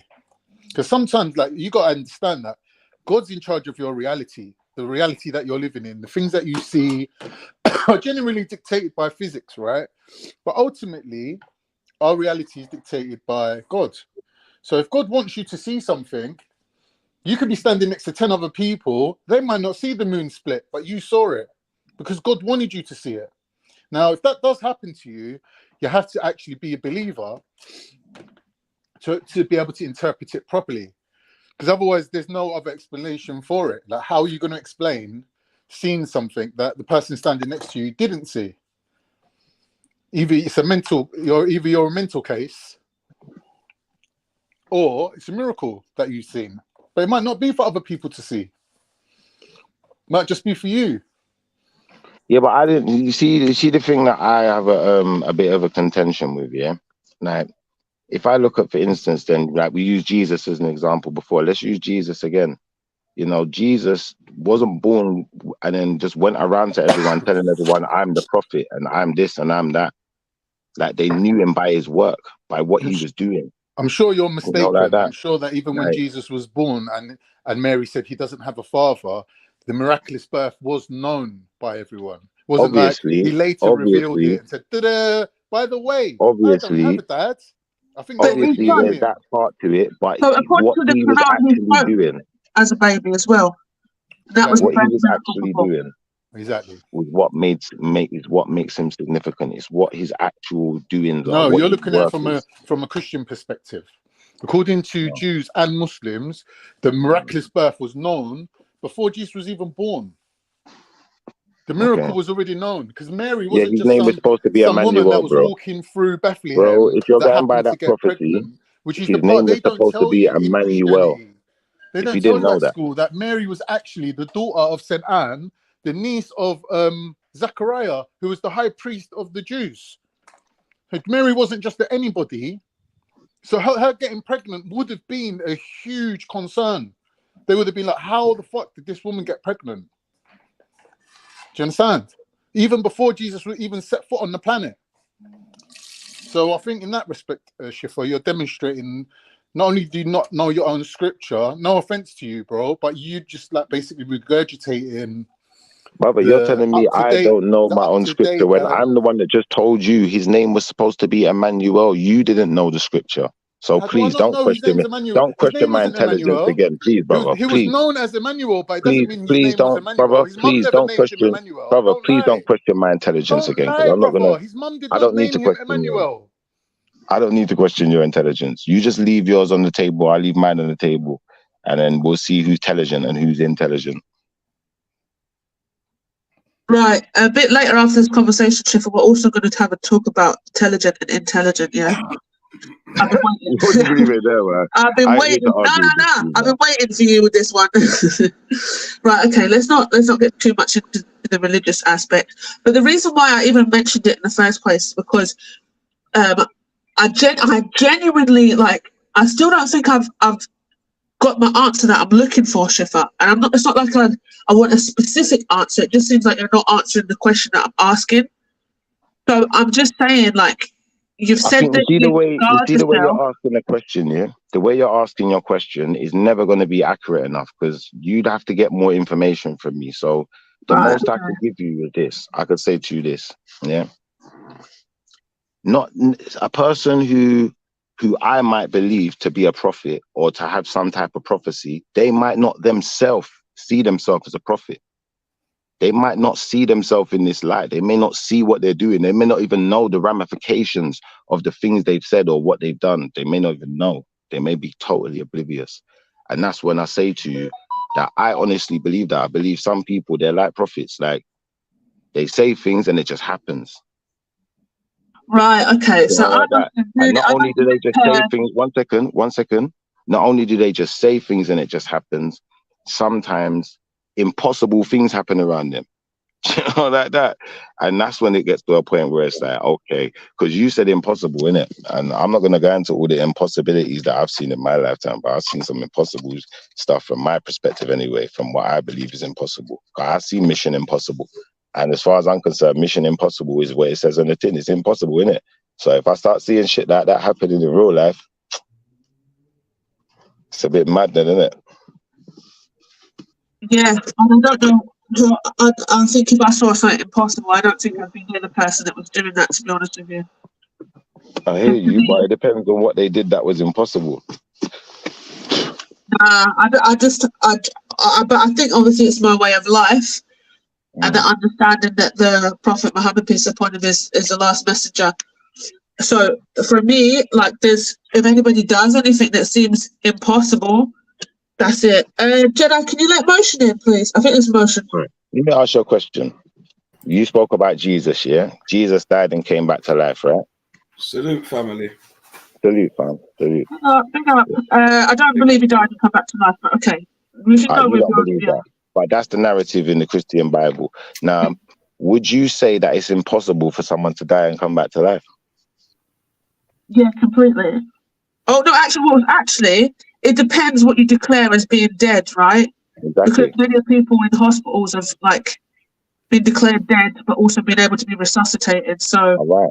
Just like there's those people who can meditate until they can slow their pulse so much that they could be pronounced dead, but they're still alive. And they can wake themselves back up at will. So to some extent, like, I think what we do is, yeah, we say things are impossible, but we're forgetting that even the impossible, there's a 0.001% chance of it happening, or whatever that percentage is. It might be a 0.1, who knows? Yeah. But that little bit of a chance is what we're talking about when we're really talking about miracles. We're not talking about something that's just absolutely impossible all the time, because nothing's absolutely impossible. I'm sure there's a possibility, like you said, for someone to even walk on water. I don't think so, Shifa. I genuinely don't. Emotion, let's bring you into the conversation. Okay. What's your definition of what a miracle would be? Do you think it's a 0.001% of possibility that it could happen by a human, or do you think it's impossible to, like, no ends? I feel like putting phrases like miracles on stuff can sometimes lead to confusion because it's what's done. Like, for example, if someone says a man turned water into wine, that was classed as a miracle. But in today's day, somebody else will look at that and say, well, actually, there's a little man in a village somewhere in Kenya or Botswana or wherever that can do that, or more. You understand me? Is that a miracle? Yeah. So how could he do that? Is there not an explanation for it? Would there not be an explanation for it? So it would be witchcraft. It would be whatever. Would that be a miracle if he's performing witchcraft? So if he's, well, then it goes on the realms of supernatural. But is that a miracle though? Is it a miracle? Yeah. Yeah, I would say so, but it's supernatural, so it's not of. Is a miracle not something that happens? Is a miracle not something that happens that's kind of unexplainable how it happens? So I think once you lose the mystery, that's what I'm trying to say. A miracle is something you can't explain how it happens, right? Yeah. I'm saying to you, if somebody is turning water to wine and using magic, or witchcraft, the understanding of it would be that he's utilizing, invoking certain spirits to be able to do that. Yeah, but that's so still it's no longer a miracle. Physics. They're still outside. No. Earlier on you talked about comparing, because I was listening on the drive back. You're talking about comparing spiritual to earthly things. No, but and I feel like, let me finish, bro. Let me finish. Earlier on you talked about comparing spiritual things to bodily things or human things, right, and earthly things. And I feel like within this, we have to look at the supernatural is something that people within Earth, all around the world, globally, is embroiled in, right? It's just that we are taught to be fearful of that stuff. But there's many people around the world that are embroiled in those things. Is it a miracle to them? Yeah, it's still a miracle, yeah. Okay, I believe it's still a miracle. I think, yeah, you can have miracles from... It's hard because I think, like you said about using the word miracle, I think that there's powers from God, the Most High. There's powers directly given to special people, be it prophets, messengers from the Most High, that are able to perform miracles, being supernatural things that we can't explain. And then I think there's other people that can do magic, what we would call, that So can I say is something? invoked by. But I still don't think they can do magic. It's still all illusion. No, but magic ain't an explanation.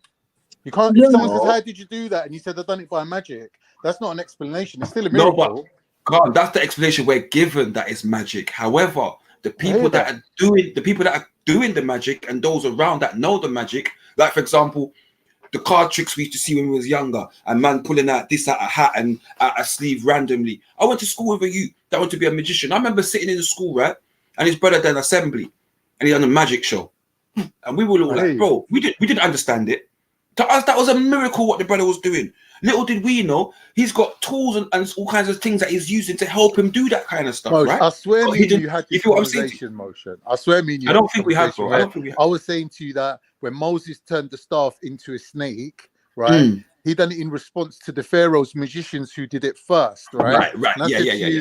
Was that an illusion that they did, or did they really turn sticks into snakes? And you went, nah, they really did it because they had the power to do it through their own judge or whatever, right? Yeah, through the judge, yeah. And that was that. So what's the difference between what they did and what Moses did? And I think you said something about Moses' staff turns into the snake, and then his snake basically attacks their snake. And that's right, he ate their snakes. Yeah, he ate their snakes. Yeah. So you're the one who taught me this, Mosh. Yeah, but I didn't say it was what I'm saying it's still a miracle though. To the people that were performing magic, no, the people that were performing magic thought he just had stronger magic. Do you get what I'm saying to you, bro? A miracle thing though, magic. No, but this is what I'm trying to say to you, bro. To the people that are performing it, do they think it's a miracle? It's only us that believe it's the miracle, I think, in my opinion, bro. That's all I'm saying. I don't believe the magic is real, and I don't. So I know what you're saying. That's another. Yeah, go ahead. Go ahead. But I don't think that's Islamically, the magic is real. Islamically, magic is real. It's just that we are not allowed to perform it. We're only allowed to protect ourselves from it. Fair enough. Right. Yeah. I mean, because I don't know. I don't know where I stand with that, because I still think it's all illusion. Even I'm sure it's described in the Quran as it being an illusion with the people of from the Pharaoh that did with the staffs. It was all an illusion. It wasn't actually real. And yeah, that's what I thought. That's what I thought. Actually, did do it. Because that was the miracle in itself, and that's what made them believe. Because they're like, "Wow, we're only just doing tricks. You're actually for real." Yeah. Right. Okay, so the Pharaoh's people then were doing tricks, and he was doing the real thing, right? Okay. Yeah. So, but then the people that were doing the tricks, they're looking at that. They're saying straight away, okay, this guy is using the power of the Most High, then, right? There's your answer for it again. Trick, they would know, innit? Because they're the tricksters. Right. So now they understand he's using the power of the Most High. So it's no longer it's explainable, right? Yeah. Right. Right. And then what did he do after that? Other things he did came to pass, right? I.e., the blood on the door, the Passover, the swarm of locusts, so on and so forth, the plague, right? Now so that all word Moses, he never. What are you talking about? Moses? Yes, he did. Moses put a plague on Egypt. He warned them of it was going to happen, but I don't think he did that. That's what no. He told them, let my people free, and he gave them the conditions, and then he told them this would happen to them if they didn't let them free. And then one by one, the punishments upon Egypt came upon them. That is the truth. Yes, he technically did prophecies, right? That would make him a prophet because he had prophecies. And they came to pass. When it was the Passover, Khan, yeah, you're right. When it was the Passover, I believe the angels approached them and told them how to protect themselves when the thing that came through that was taking away the firstborns. Yeah. I believe that was, you know what I'm saying, but yeah. Yeah, so I think it's still a miracle. JD. I think it's still, if a man can turn water into wine, to me that's a miracle. I don't care. Like what spirit helped you do it, it's still something that can't be done, isn't it? Right. So when we got telephones, for instance, right? If we go back, just what we're doing right now, we go back 200, 300 years, people are not going to believe that this is even possible. Yeah, but Can I ask you a there is an question, sis? explanation for it. Can I ask you a question, sis? But now there's an explanation for it, right? Because we have the technology to explain how this is working and so on and so forth, right? Right. Now you're dancing to my tune, Shani. There you go. Can I ask a question, please? Can I ask a question, One please? second, just to finish my point. But with these people, say you said somewhere in Africa they're able to turn the water to wine. I need to know how they can physically do that. Like, what is the explanation of Mechanism. What's the that? mechanism? Because magic is an explanation. Because then that would mean that because magic is tricks to me and illusions. Yeah. They use grapes, man. It's dilute. So we're looking at your. Sorry, ask your question, bro. So basically, what I wanted to ask you was, let's say, I'm going to give you a scenario, and you tell me if this qualifies as a miracle or not. Yeah, a tower block, yeah, is under a terrorist attack. It blows up.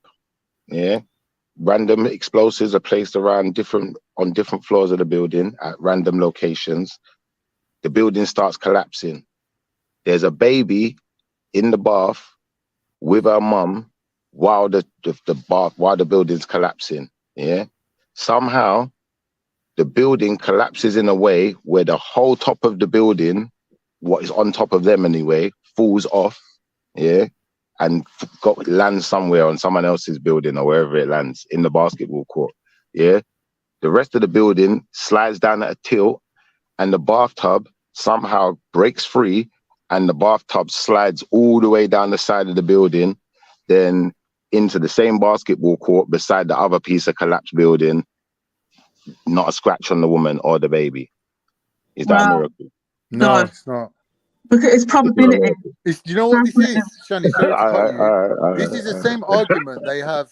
This is the same argument they have in the film Pulp Fiction, where the geezer comes out and shoots the gun straight at the geezer and manages to miss him. And there's like a silhouette of him in bullets in the wall around him. And he's saying to him after, "Did you see that miracle?" And he goes, "I didn't see no miracle." He goes, "Bro, the geezer offloaded his whole gun in my face and didn't hit me once." He goes, "Yeah, but that's not a miracle." And he goes, "Why isn't it?" He goes, "Because if it was a miracle, that would have meant God's angels came down from heaven and individually moved them bullets around your body to make sure that you didn't get hit. And we can't guarantee that that's what happened. It could have been that he just missed you. So it's not a miracle." Right? Wow. So, but I put it down to probability because we can sit and we can sit at the top of the stairs and have a little tiny lid cap at the bottom of the stairs and a ping pong ball. Okay. And you can sit there, and it's the probability of how many times you throw it that it's going to land on that cap. And I feel that's the same way with your analogy with the boat. It's with the bath. It's just kind of like it's a probability. Yeah, it's a probability. Okay. I'll be honest with you, yeah. The probability of that scenario actually happening is probably less than 0.0001 or whatever I said before. But the reason I gave that scenario is because I wanted to see what your true definition of a miracle was, what the extremity it had to go to was. I thought maybe that was extreme enough. It would have to be and zero. I think that from my question to you would only be, what if you're wrong? It doesn't matter. Well, this is the thing. We definitely would say. I feel like we would definitely say, and then we would talk and say that was a miracle. Do you see what I'm saying? I'd be like, that is a miracle. God saved these people, and we do say these things every day. We do say these things. Christians say these things all the time. When someone's in a precarious situation, like let's say for instance now, yeah. But let me just quickly finish what I was going to say. So we would say that, right? We would say it was a miracle, but it's not a miracle because God doesn't make mistakes. The Most High doesn't make mistakes. If it's your time to be dead, you're dead. Do you see what I'm saying? So for you to claim that person not dying in that moment is a miracle when they were saved by the Most High, it's like, no, the Most High didn't write them to die right then. How is suicide possible then? If the Most High didn't write you to die right then? Shani, really? I'm kind of confused by your argument, Shani. Because I just said to you, I made a comment. I don't know if he was like not agreeing with me. I don't know, but I feel like I made a comment. And I said to you, a miracle for me is something that's unexplainable, right? And from what you just said there to me, you've just shown me basically just from your belief system that there's not really anything that's miracles. It's ordained, right? No, that's what it is. Yeah, exactly. But the difference is when it comes to miracles being performed, so we talk about Jesus, peace be upon him, walking on water. That's physically impossible for any human to do. Yeah, it's not that it's unexplainable. It's impossible. Yeah, it's not possible. It's not possible. Whether you can explain it or not is irrelevant. Hang on. Wait. When Jesus walked on water, had he already transfigured? I don't know. Either way, it's still a miracle. No, because when you talk about the transfiguration of Christ and and the Spirit of the Most High coming down upon him, you're not talking about the earthly. No, wait, my brother. You're not talking about the earthly Jesus then no more, are you? Exactly. Explain. Right. It's still a miracle. I get what you're saying, Khan. Trust me, I understand what you're saying. I'm just saying, for me, that's a miracle in our eyes, right? In our eyes, because we can't do it. In terms of the realm that we're living in a physical realm where the laws of physics apply to everything, if something that happens that's literally impossible, cannot happen, right? Then you have to put it down as a miracle. Are there any? Are you aware of any other creature on the planet that can walk on water? Yeah, there's a spider. There's some flies in it that can do it. I think it's a spider. Spiders. Do you know of anything that's heavier that can walk on water than a fly or a spider? I think a snake can, or snakes that walk. No, snakes swim. Actually, run on water or walk on water. Because I can tell you now, you can actually skim on the top of the surface of the water. Right. There's a type of lizard. There's a type of lizard. There's a type of lizard called, I think it's basilisk or something like that. They call it the Jesus lizard, basically.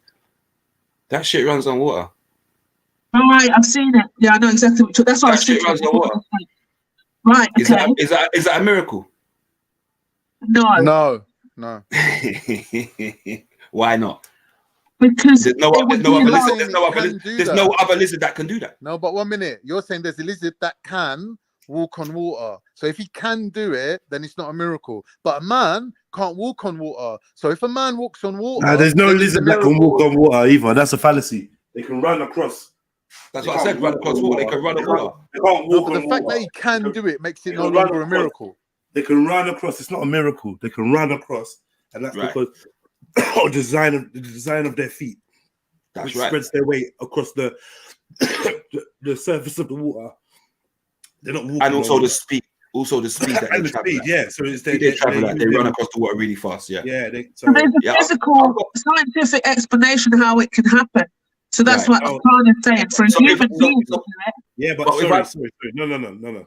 It's very important you understand the difference between running across water and walking on water. This is about what they call this shit, physics. Weight distribution. Yeah, this is physics. Yeah, physics. So walking on water is very different than breezing across the surface when you've got feet that are actually designed to do that thing. Like, do you know what I mean? Yeah. Even when you see them run, like they're literally just treading on the surface. Their toes are all spread out, and they just stay on the surface of the thing, and they even drop in the water. Yeah.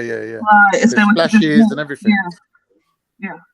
Yeah, because they're very ungainly when they do it. The way they move is funny still. I think I know what you're talking about. Hold on, 1 second. 1 second. Can I say something quickly? You know, like when you jump over like them little stones or no, you know what? Yeah. You know, like Ashley's Castle or some shit.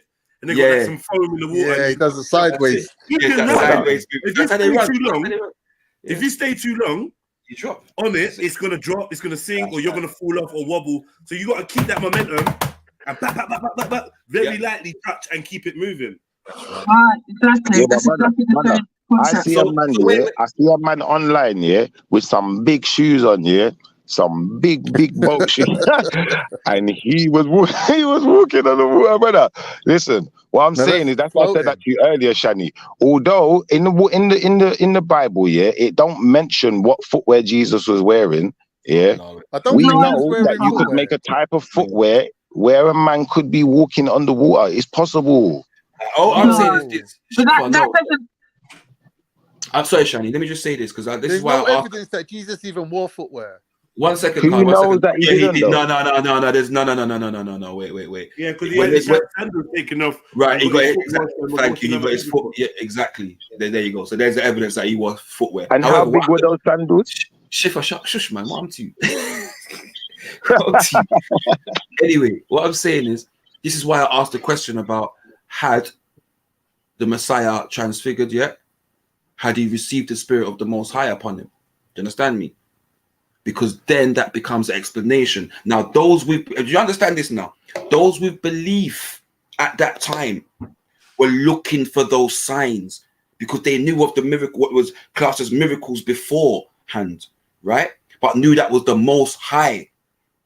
You feel what I'm saying to you?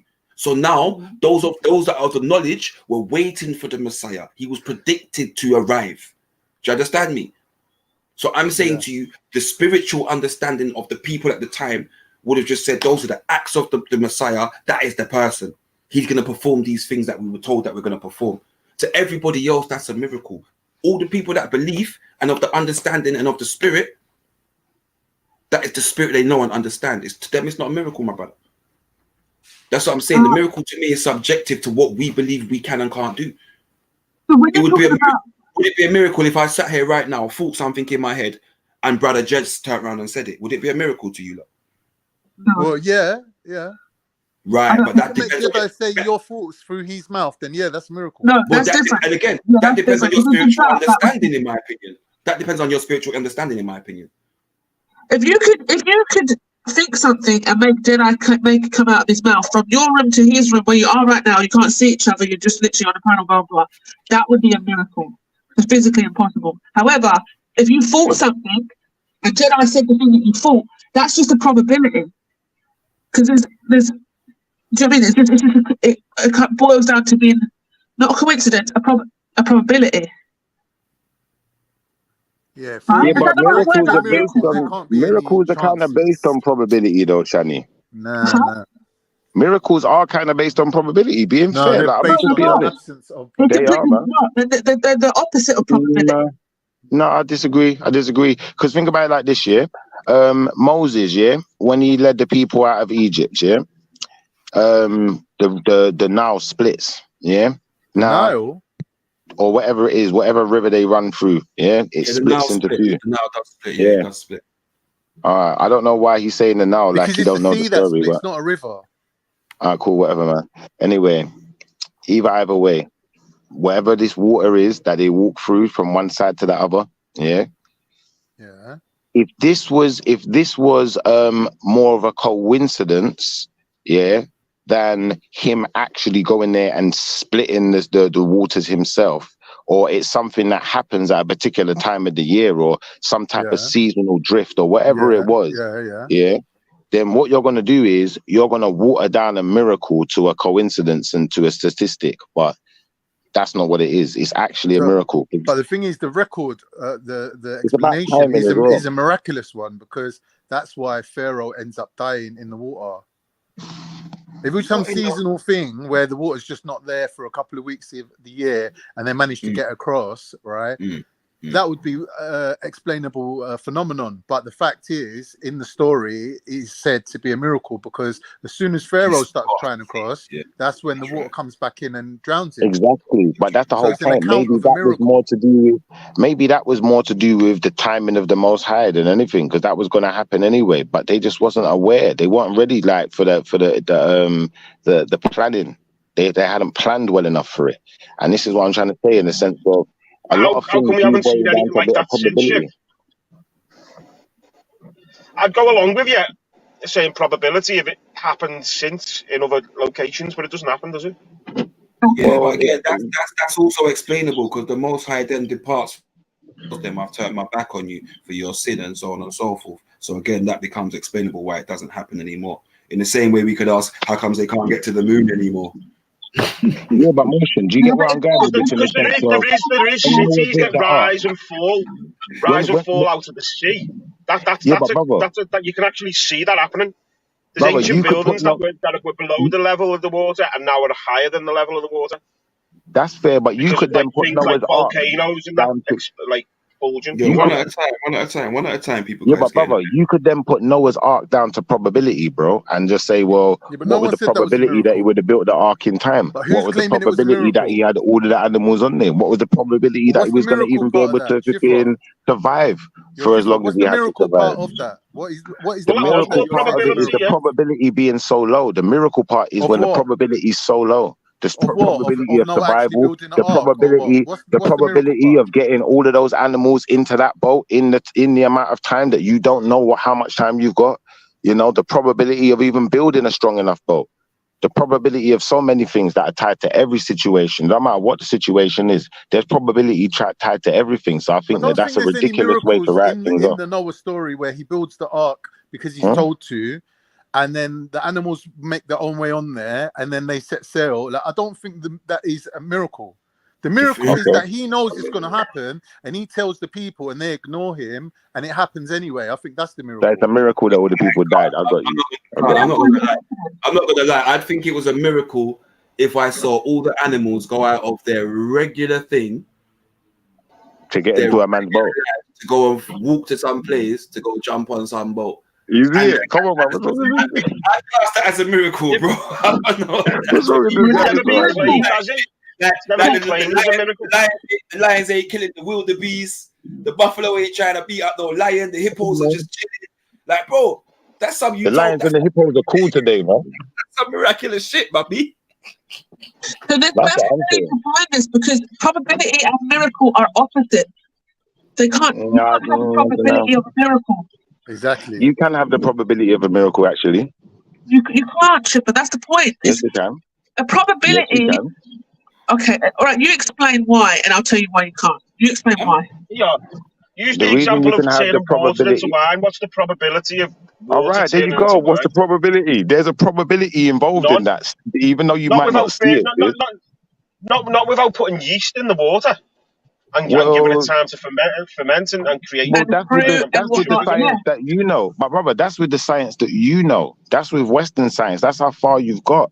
You see where I'm going with this now? So, what's the probability that there is another? One second, brother. 1 second. What's the probability that there's actually a way to just turn water into wine?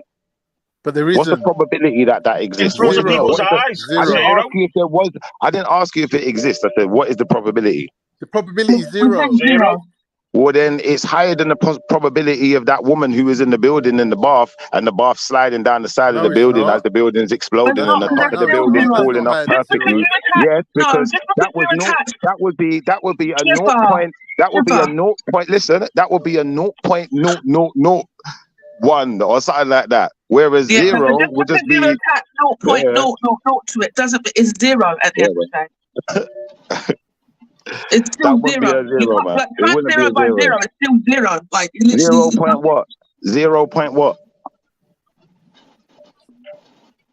Because it can't be impossible. Just because you say it's impossible don't mean it's impossible. This is like when a man said, do you know what? What's the possibility of someone flying? What's the probability of someone being able to fly? You know, years ago, someone would have said 0. Someone would have said 0. Then all of a sudden, you got all these airplanes up there. For a human being to stand up right now, for you, Shepherd, to stand up right now and start flying in 0. What if I got a jetpack? But that's not you that's flying, it's the jetpack. Exactly, then I can fly with a jetpack. No, but you there you can't. go. The jetpack There can you fly, go. it's just carrying you. Nah, what if I got them? What if I got the What if I've got one of those things, the hang glider? What if I got a glider or some type of gliding? That's what it's called, isn't it? Gliding. Or I've got a parachute. Then That's I why can it's fly. called gliding, bro. Yeah, but it's still flying. It's not flying, is it? If I got a jetpack, it is. It's falling with style. Got a Your jetpack, argument of nature the other week, Shiver, where if I'm in a plane, I'm that's flying. manipulating air, isn't it? Yeah, That's but I'm just saying, brother, 500 years ago, if you told people we'd have aeroplanes, they'd have said, you're chatting rubbish. You're crazy. This is a load of nonsense. The same way you're saying to me, the probability is 0. They would have said the probability is 0. But unfortunately for you, it's just because you don't understand something doesn't make it impossible. That's a totally different argument to what is a miracle and what is not a miracle. Well, a miracle is something that you would deem impossible, clearly. It's and the either impossible can happen. or it's not a miracle. There's no two ways about it. Right, Brother, and you know the Bible what? can happen. If it hasn't happened since, there's no But Shepard, probability, is there? exactly. Based on what you're saying, Shepard, then, right? It's about being like we can't prove it. People years ago would have been like, oh yeah, it's impossible, but now we can prove blah blah. Right, cool. So now we can say that certain things are miracles, like walking on water. For a man to walk on water is because we still can't do it to this day, and there is no explanation of how it can be done. No, there are people that can do it. They're walking. I told you they got big shoes. They've got big shoes and they walk on water. I told you, go and look it up, man. If you didn't know that, like, come on, man, you're supposed to know these things. That's not a human. That's a human plus special shoes. Thank you. There you go. Argument. Yeah, but you're done. not born with them shoes, are you? They're not part of you. You're Brother, not a man. Brother, no one said he didn't have shoes on. But that's irrelevant. But then That what you're isn't saying relevant. is that It's Jesus had absolutely special relevant. shoes on. That's what you're saying. He had special shoes on, and it was the shoes that allowed For the time, wait, if he was the first person to come up with that idea, one second. No, I'm talking. Taking what's being said to you. What you're now saying then is no one said that he didn't have special. Listen, what you're saying then, his miracle and the ability to walk on water was because of Jesus' shoes. So then that technically meant that Jesus didn't have any power. The power was the shoes. Well, technically, what it would mean is that if he was the only person who had the information to be able to render a piece of equipment that would enable him to walk on water, then that would technically still be a miracle, because no one else was. Sorry, brother. If you could just relax for a second. No one else was privy to that information other than him and the Most High. That's not true. Yes, it is true. All right, if you have a man with a special pair of shoes, right, who's walking on water, the man or the shoes? He is. So if I take the shoes and put them on the water without the man being in them, would they sink? Would the shoes exist without the man? Yeah, exactly is what I'm asking you. I asked you, would the shoes exist without the man? Of course, because that's why they're called shoes. How could the shoes exist without the man? If they're a particular pair of shoes that no one else is, if no one else is able to render a piece of equipment, shoe type equipment that can do what these shoes can do, then those shoes can't exist without that man. So you're which saying, therefore makes it a miracle, brother. That Jesus manifested.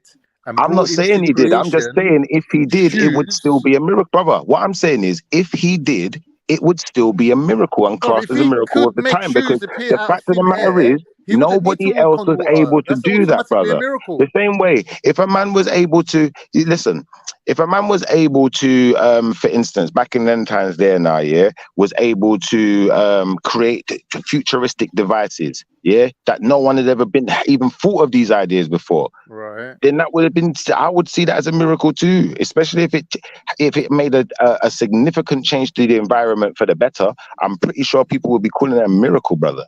I think that it would be an invention, a scientific phenomenon. Like you can't say, because that thing has happened. Though. But people do come up with things that no one's ever thought of on a daily basis. You can't tell me what I can and can't say. I thought we was being non-apprehensive. I thought we were sharing our ideas, not competing with them. No, he's not. I don't know what you mean. I'm going sounds like you're competing. It sounds like you're trying to Muslim me. It's a figure of speech. I don't get you, but I'll be honest, I'm taking it that way. So maybe back off a bit, like serious, please. Shifa, let me ask you a question. I want us to see things the way I see them. There's never been a documented case of a man running a mile under 1 minute, and then someone runs the minute mile. Is that a miracle? Because no one's done it before. Not necessarily, because we already know like the procedure that he's putting in place to be able to do it. Before he does it, everyone believes that it's impossible. Everyone believes that. Let me answer you, please. Let me answer you, please. 1 second. Now, someone going to the gym, and being able to lift, I don't know, 100 kgs this year, in comparison to next year, they might be able to lift more. So that's not really a miracle, is it? That's just called training. We know what that's called. So let's just keep that in its department where it belongs, and then we can we can get to the real miracles. And where that's the probability, right? Because there has to be other factors in it. Like this, really. You just disproved your own argument. You just disproved yourself. Exactly. It's not impossible for somebody to lift a ton. It's not impossible for someone to lift a ton. We would think because you haven't seen someone done it, right? It's impossible for someone to bench press. I think your chest would break. A human being lifting a ton, right? Maybe a ton is too much. Maybe that is impossible. Yeah, I think that is a bit much still. Your chest is going to break. Say half a ton. we can say that that's impossible, right? Or we can say the probability of that is very, very low at 0.000. No, people lift that now. People lift that now. So no, it is possible. There are people who lifted like a half a ton now. All right, cool. But then maybe 600 years ago, no one was able to do that, so it would be completely possible. Maybe in 600 years time. 1 second, maybe in 600 years time. Maybe in 600 years time, somebody's going to be able to lift a ton, and then they're going to be like, "Whoa, that's Khan's point." No, that's not a miracle though. That's called training. It's not a miracle. It's a probability. That's the point. That's the point. No, that's called, listen, that's called training and growth over time. Now, at the end of the day, and listen, sis, let me just be honest with you, yeah? Like, don't get me wrong, yeah, Pele invents a football skill, then years later, Ronaldinho comes along and he takes the same skill and he advances it. He does something different with it. That's not a miracle. That's just called taking what you knew before. That's just called taking what you already knew before and doing something with it. Now, really and truthfully, really, brother, what you got to do, wind your neck in a little bit, because I'm not shouting while you're talking. So if you could please wind your neck in just a little, it would be appreciated. So like I was saying, now, if you are privy to divine information that nobody else has access to, I would call that a miracle. How can you prove that it's divine material? Because no one else has got access to it. All right, but no one else thought of that thing that fucking Pele done. How do you know? Because you said it. We're going by your example. I'm not saying that he's the one who he's the only one who thought of it. I'm saying that he's known as the inventor of it, innit? So we saw him do it on TV. But we don't know if he learned that from... Sorry, brother. Just in answer to your question, we don't know if he learned that from some other kid in the playground when he was at school. We don't know. We don't know if he learned that from Eusebio. We don't know if they was messing around one day and came up with it together. We don't know what really happened. We just know what we're told. He wouldn't have learned it from Eusebio, because Eusebio was Portuguese and played in Europe. Well, there you go. But the Brazilians speak Portuguese, don't they? They speak bloody Portuguese. So for this conversation to really kind of work, we have to really kind of get to this level playing field. Like, you have to be honest, intellectually honest. When you're no. You can't say that, because when you're dealing with my faith and my belief, listen. When you're dealing with my faith and my belief, this is what you have to do is you have to treat it with the same respect as yours. Shifa, let her finish, man. She was talking. Let her finish. But it's not about your. This is the thing. We're talking about what's actual facts and evidences, and you're just bringing up these random things that are disproving your point, and you're not listening to what's being said to you. That's the point.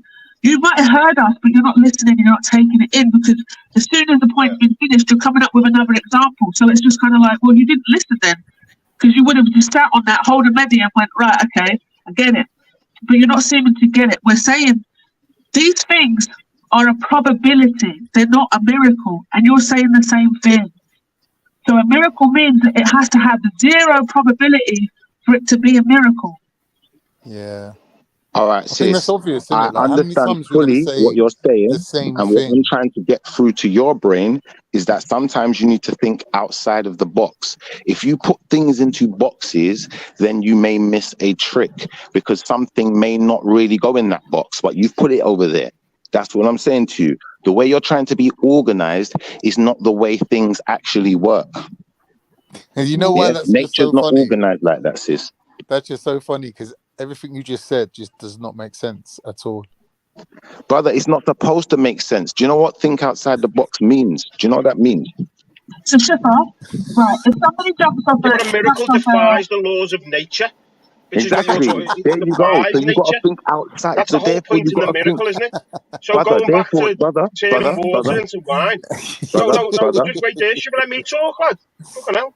So going back to turning water into wine, it can't be done. You turned around to me and said, yeah, that's because you only know Western science. What about the science at the time? It's 0 chances you can do it. 0. It just can't be done. Can't be done. Can't be done. It can't even be done in a lab. You just physically can't make alcohol, wine, within a matter of minutes. in front of people's I eyes. appreciate you From water, reiterating that you additionally, don't from think it water can be without done. any But other you not thinking, listen, addition. 1 second, you not thinking something can be done is part of your problem. This is why I'm saying to you guys, learn to think outside of the Have you box. ever made Now, a wine? lot of things, 1 second, brother, 1 second, Have you I'll ever finish on made this wine? sentence. I'll finish on one more sentence, brother, and then you can have the floor. Now, a lot of things that we see in existence in this world today would not be here if somebody didn't have the ability to think up the idea into existence. And this is why I'm saying to you guys, every time you say impossible and can't, what you're doing is you're demonstrating your defeated mentality. Okay, thank you for that. Shani, you know when someone in the speaker's corner does a video about someone taking the Shahada and they have to break it down to them, I swear to God, one of the things you have to believe in is the miracles of God, right? Now, if you turn around then and say, well, miracles aren't really miracles, they're just things that couldn't be explained at the time, you automatically fall into kufr. Would you agree, Yeah, but Shani? you're doing that exactly. Thank So you. basically, So how these can you, people that are brother? How can inadvertently you say trying to that the ark is not a argue miracle then, bro? against miracles How can you say the existing ark's not a are miracle then, basically bro? kuffar.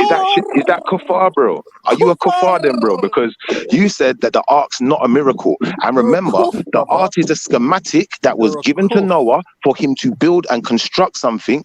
And all of these animals, he's going to get them into this ark and he's going to save himself and save the humanity. Yeah. Now, from your explanation, you and Shani's explanation, you'd be living in shock then. Because you have to believe something that could be, listen carefully, something which could be based on probability, you would also have to accept as a miracle. But you're refusing to do so because you can't think outside the box. So unfortunately, you do what you've done is you just cursed yourself with this conversation. No. You brought out the word shuck. I didn't even know. Thank See, you. this is But at Shani, least to be I know. honest. Let me just say something quickly, Shani. We want to just. This I is always knew why you were I don't shirty, mind Khan. arguing with Jehovah Witnesses, because they know their book. Whether they have a different interpretation than us or different belief system is irrelevant. The fact is they know their scripture. But the things that like What's the comes out with is probability obvious you of don't Samson know. pulling down a whole temple? That Noah building an ark or being able to build an ark is not a miracle. No one ever claimed that was a miracle. You even said What was the yourself that probability of Lot you not had looking back? schematics.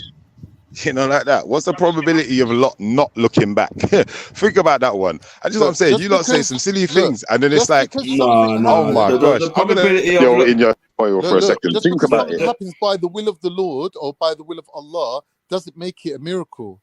A miracle is when something happens which is impossible for it to happen. Right? This So is if real Allah said to turmoil, man. Moses, build a thing, build the ark, and I'm going to give you all the help you need, right? That doesn't make it a miracle. That makes it the will of the Lord. That's what that is. That's not a miracle, right? You breathing right now is only by the will of the Lord. Every atom and molecule being sustained in this universe, in this creation, is by the will of the Lord, right? That's not a miracle. A miracle is when something happens outside the laws of physics. Okay, that there is no so explanation for. Moses turning water into wine wasn't the will of the Lord. No, that's now you're being a thing. No. I'm questioning. No. Because I'm not being argumentative. I'm asking you a question, bro. I'm asking you. Brother, a miracle happened. What you're not getting, Malsh, which is quite obvious, because I can't think that you're this. I don't know. Use the word dumb, but like intent. Anyway, let me just say. Cut a long story short, Malsh. Everything that happens is the will of the Lord. But when a miracle happens, which also happens by God's will, right? It's the reason why it's a miracle is because under normal circumstances, that cannot happen. Right. I agree with you. That's all. But so wait, let me finish. So, do you remember my original premise, my brother? Do you remember my original premise? Right. So my original premise was that miracles, in my opinion, were things that can't be explained, right? No. Okay. A miracle is something that's impossible. Listen to what I listen to what I said. Yeah, we already disagreed on that one. Bro, it don't matter. Just listen to what I'm saying, because you're sitting there talking, just chatting your mouth and talking about, oh, I can't believe you're not this dumb. You forgot my original premise when I said I haven't. Right then, so how are you gonna fucking then skirt and then talk shit when I ask you? You just said about the stuff that the Most High allows people to do. It's by the no, bro. I ask you the question: was Moses turning water into wine I mean, the snakes and all them thing there, was that not the will of the Most High? That's what I'm saying. Yeah. So what I'm so then I'm saying to you, for those people that had, and this is where I said, this is where I came back to the spiritual part of it and making the reference that you made about spiritual and earthly. And I'm saying to you that the spiritual side of somebody, or somebody that's looking at it in the spiritual realm, wouldn't necessarily see that as a miracle, because they would understand that's the will of the Lord, or that that person is blessed. And that is why those people gained followers. Yeah, but motion, they're looking for particular things, isn't it? Like, it's like if I said to him, when Moses uses the stick here, and the stick turns into a snake, and he's using some type of magic, and his snake eats the other snakes. Yeah, remember, that magic was well known already in Egypt. So when he's using that magic, are you saying that's not a miracle? We don't believe it's a magic. I've got 1% of my phone, sorry, and I'm going to come on. I'm going to jump on the Twitter. We don't believe that's magic. Just for the record, we don't believe that's magic. If it comes from the Most High, it's not magic. So how come them Egyptians were able to do it then? If they're paid? It was illusion and magic. That's what magic is. It's an illusion. It's not real. Well, it's obviously real, because that snake, one snake ate the other. That's what I mean. And also, why do you protect yourself from it? Shani, why do you protect yourself from magic if it's not real? Hold on. Wait a second. Hold on. What is hold on mean in live stream language? I don't know. Those men that threw down the staff, their staff turned into a snake. It doesn't say their staff. Okay. It doesn't say their staff appeared to turn into a snake, or they tricked everyone into thinking that their staff turned into a snake. Moses put his staff down, and his snake ate the high priest snake. There has to be a snake to be eaten. So they obviously have the ability to turn the staff into snake, according to that story. Right, but that's not. It's just that God's magic, or God's ability superseded that of the priests. Doesn't mean they didn't have an ability. The Bible wouldn't warn you against magic and all these things if it didn't exist, if it wasn't real. It tells you about talking to the dead. It wouldn't advise you against talking to the dead if there weren't people like trying to talk to the dead. That's it. That's what I said. And why? And in your own belief, it tells you that you got to warn yourself, protect yourself against magic. Well, if it's not real, why are you protecting yourself against something that's not real? Right. No. So I'm saying tricks and illusions. Right. Sorry, I did cut out. So I didn't hear. It doesn't say that though. It's magic though. It doesn't say. But that's what I'm saying. That's what I'm saying. Magic is it tricks and illusion, but that's not what it says. So this is an interpretation that is non-scriptural. This is an interpretation. I've heard it before. Oh yeah, it's all illusion, but that's not what the books are saying. Okay, you know what? I've got something that's. Let me go and find it, and I'll just about the illusion part, right? I just need to clarify. Is it in the Quran? No. Is it in the Quran? I think her battery was really low. I think her phone. Yeah, she said she was on 1%. To be fair, she's left and come back. I don't think you get the picture. She's got a Scottish flag now. Captain, are you looking through a hadith or through the Quran? No, the Quran. Yeah, I just wanted to. I'm saying I'm gonna have to go to the Quran and get the actual.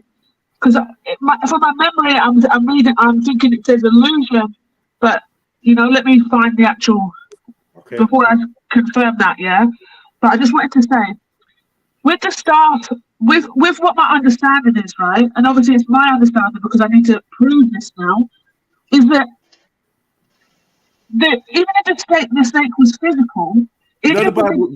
Sorry, go on, Karen. Go on, sorry, even if we did magic to this day. Yeah. We could use a real snake, but the staff would be the illusion. The fact that it was hard or it was an actual staff would be the illusion. And the point that I made earlier was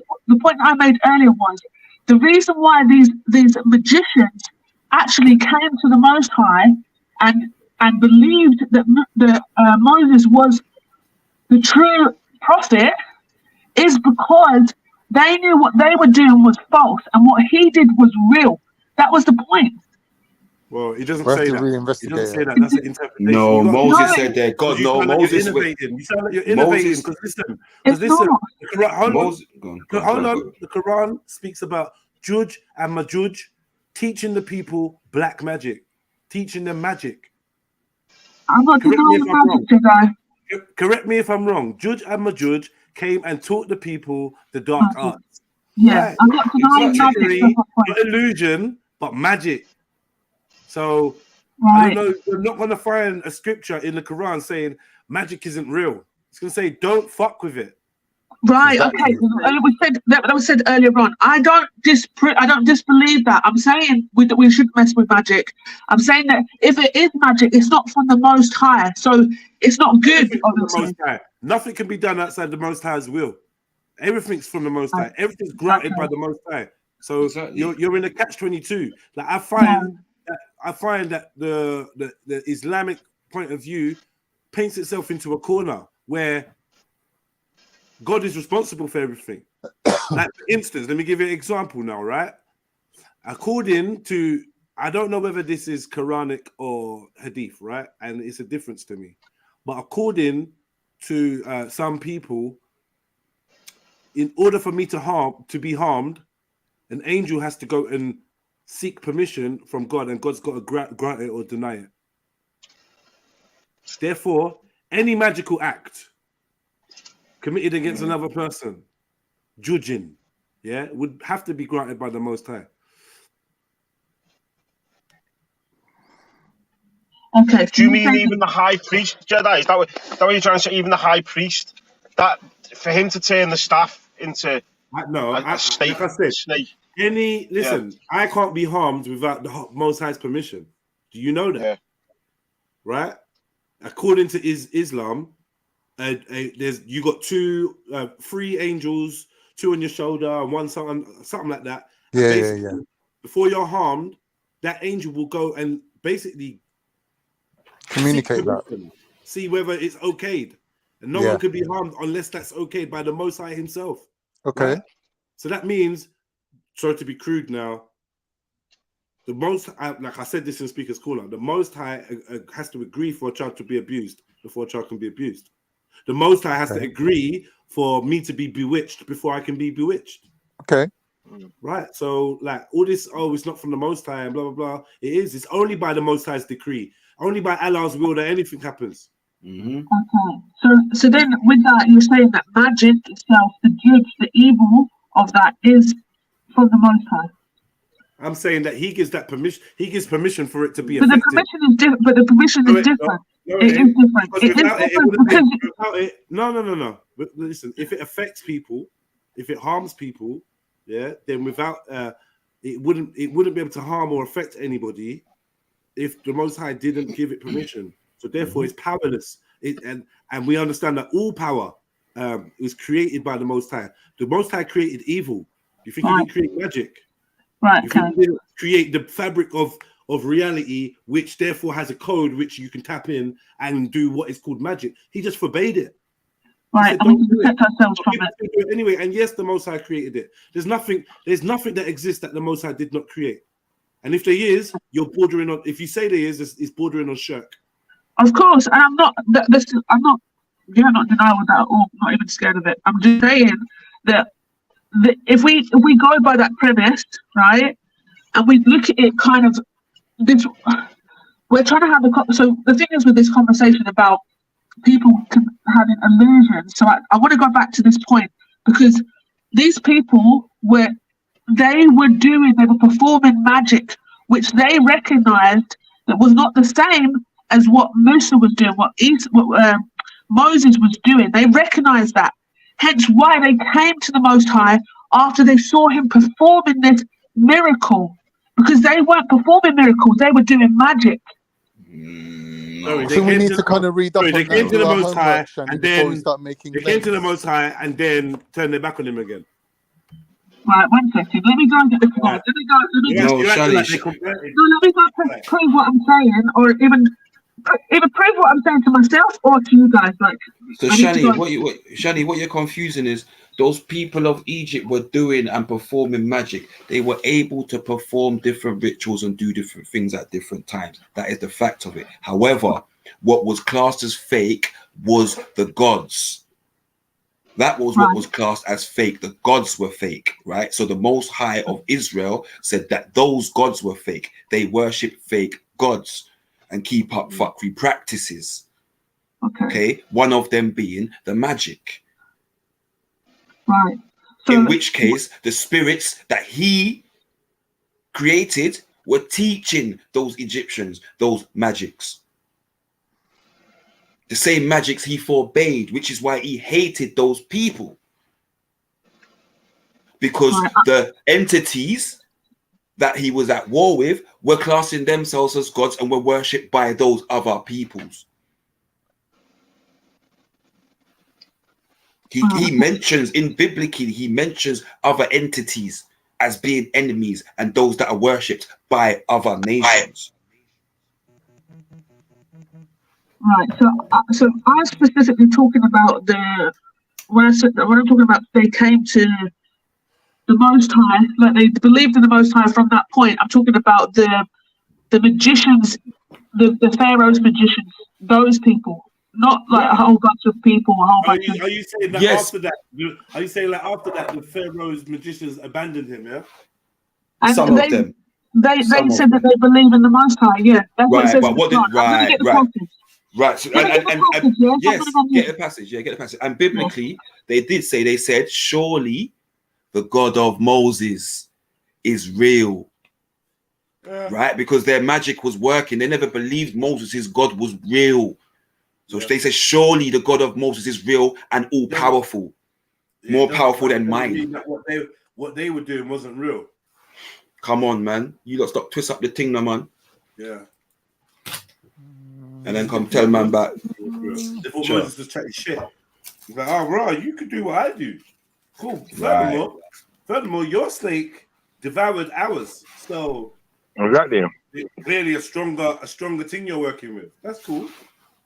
Doesn't mean that they wouldn't go off.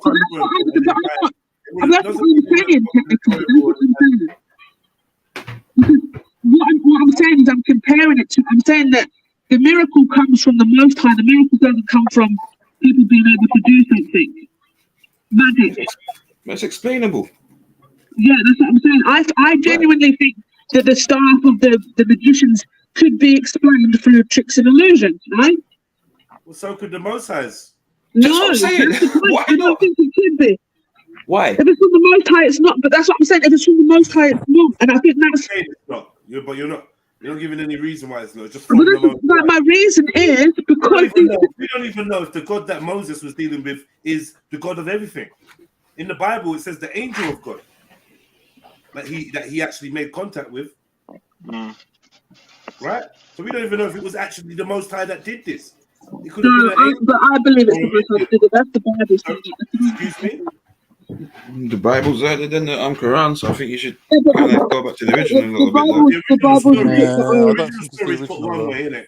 You lot stories put another way. I get that.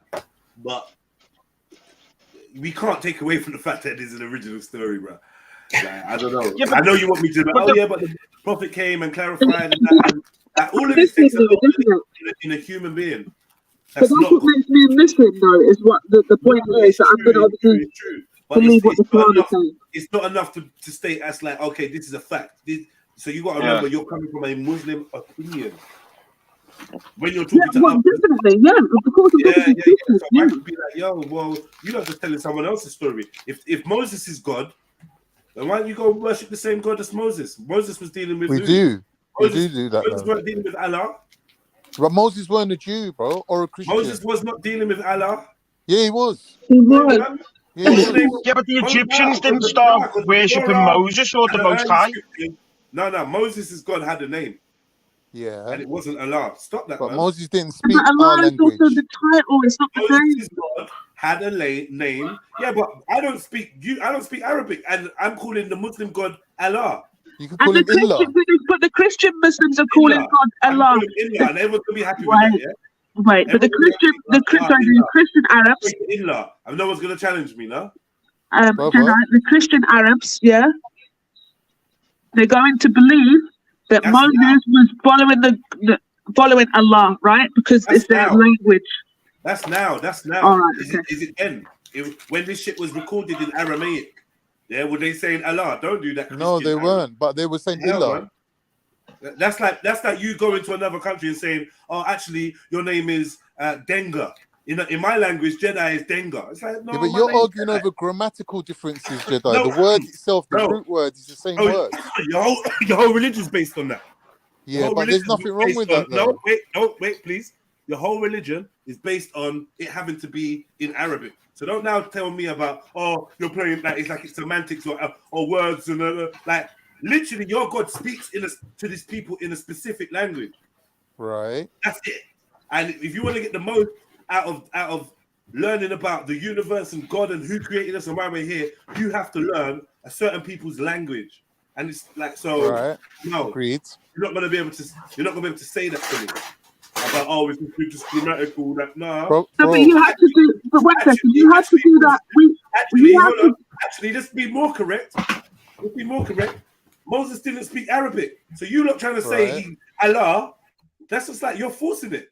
Wait a second, but then this is the thing. So, but Christians have to do the same thing because it wasn't in English either. Exactly.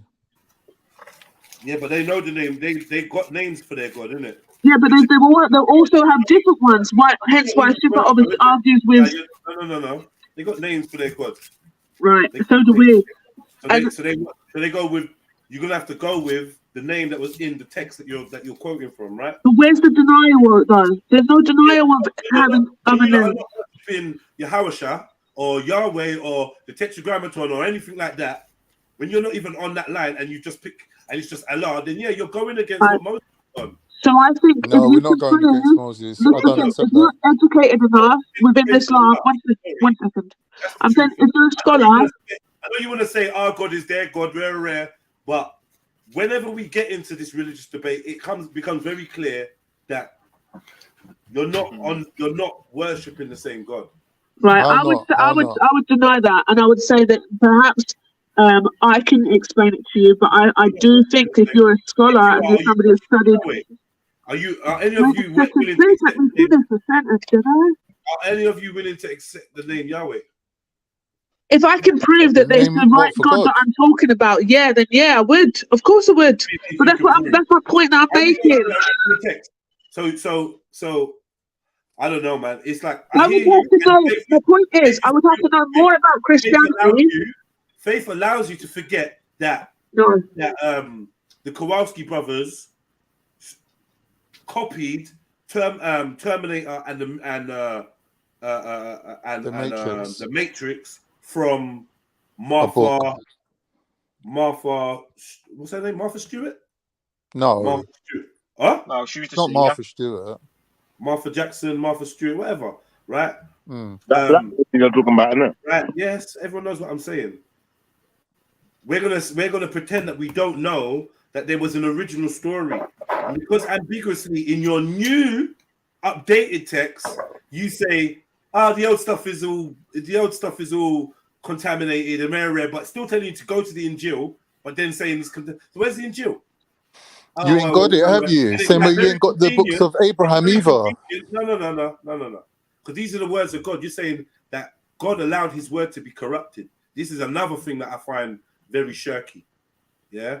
God allowed his word God sent a message and then allowed it to be corrupted, only to update to get it updated. And then like I just feel like because you want to believe in what you believe, you overlook certain alarm bells that go off. You overlook them because you just push them to the side. I don't really understand that bit. I don't really know that bit. But what I do know is what I feel is real. And this is the ego. What I feel is real. I'm a Muslim, and this is the correct thing. But actually, when people are brutally honest with themselves, you know that you've got doubt. Everyone's got doubt. No one's got doubt. Can I just make a point here that Mr. Metatron came to me in a dream, in a vision. You have no doubt. Bruv, can I just make a point here? That the Hebrew teachings is for a particular tribe. The fact that the teachings wasn't preserved, they were preserved for long enough. They just didn't outlive that tribe, innit? So the last prophet is Malachi, innit? You're having visions of a Talmudic entity, and you're a Muslim. Bruv, are you saying that entity doesn't exist there except for within the Talmud? I'm asking you to find it in the Quran. I didn't find it in the Quran. I found it in real life. I'm asking you to find it in the Quran. That's how you know it's not in the Quran. Islamic. It's not in the Quran. You don't. Everything's the same God. then all the angels would be the same. So all the angels are the same. Who's Michael's Metatron in the Mikael. Quran? One second, brother. 1 second, my good brother. Who is the entity Metatron in the Quran? He's not in the Quran. Right. So, what argument are you actually trying to have with me? Because this seems a bit circular. I'm trying to say to you that the same way you're saying, do you accept the name Yahweh? I'm saying to you, do you accept the name El? Yeah, it's in the Bible. All right. So if you accept the name El, then you have to accept the word, which is in our language, which is Il, which is the same as El.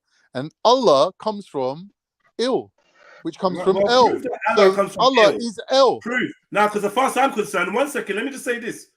You can say Allah comes from Il because we're going to pretend that we don't know about Alat, the moon god, the moon goddess. We're going to pretend we don't know about Alat. See, like, we can't play this game, cuz. Alat's got nothing to do with it, though. As much as I'm searching for the truth, I'm not going to, for the sake of your ego or Shani's feelings or anyone else, just cover over points that we need to discuss because I want to find out. I'm not just going to go like, oh yeah, no, yeah, I hear you. No, of course not. But that's why we can have this That's conversation. incorrect because unfortunately there is a moon entity called Alat.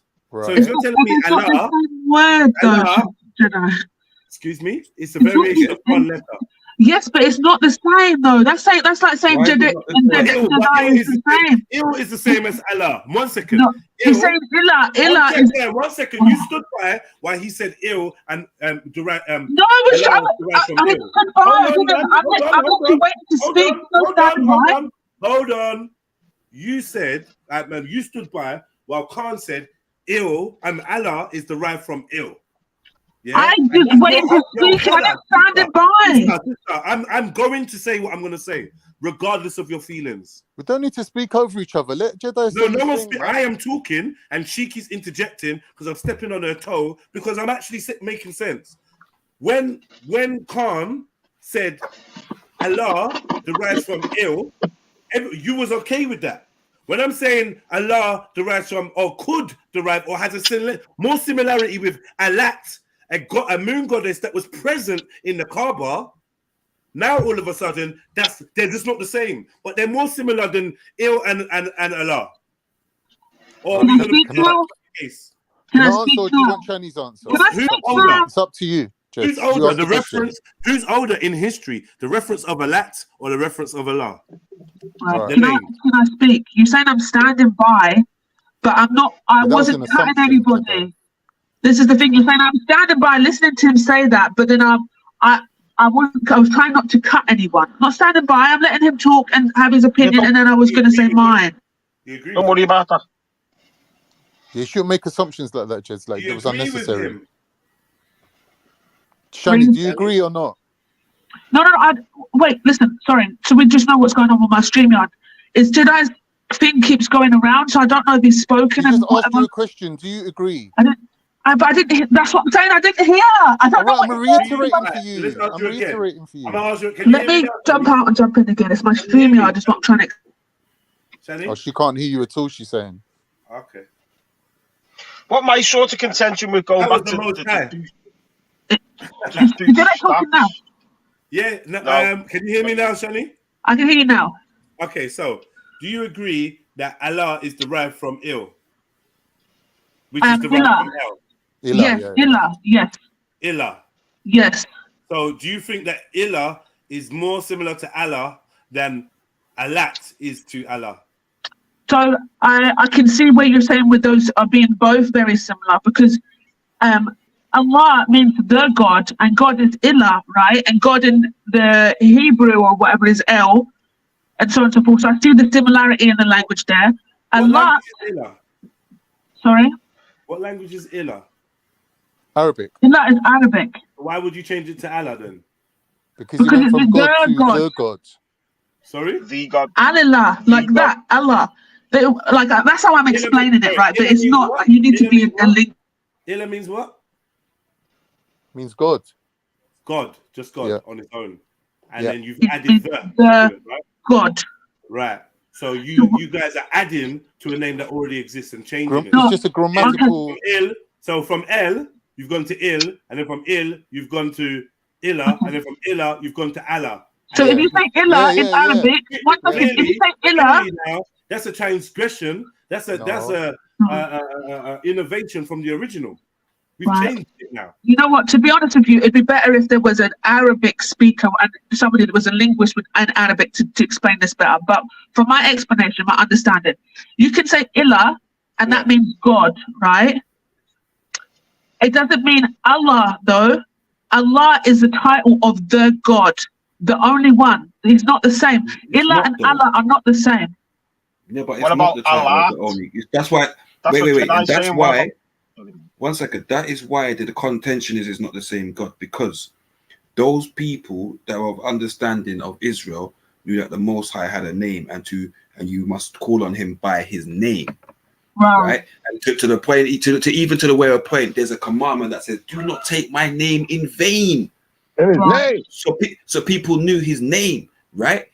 And at no point did people just refer to Him just as Allah. They called Him by His name. Shani, I beg you, let me say something here. This is why people feel like it's not the same person, and that this is just one of the deities that was taken, that was worshipped and around the. Firstly,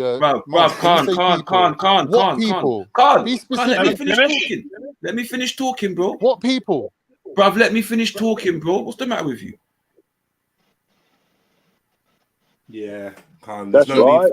Because you've gone to preaching no need to now. interrupt him like that. No, but he's gone into preaching mode. You lot shouldn't be talking over each other. And he was actually had the mic. My bad. But he did cut Shani though. It's actually out of order. He didn't cut Shani. He actually did. He didn't. I didn't feel cut. I felt like it was a plain conversation. I didn't feel cut. I didn't. It was trying to, because I was going to actually reply to what you're saying as well as part of the conversation. Right. So, sorry, but can I just go back to what Jedi said and what you just said there, Marsha, very quickly? So when you said about not accepting the names in the Bible, my point is, I am not a scholar and I am a practicing Muslim. I've got so much to learn about my way of life and the way of life that I've chosen, right? So even these conversations are good for me, because obviously then I can go away and learn and whatever. I cannot deny anything holy that's in the Bible. I can't deny it because I'm not learned.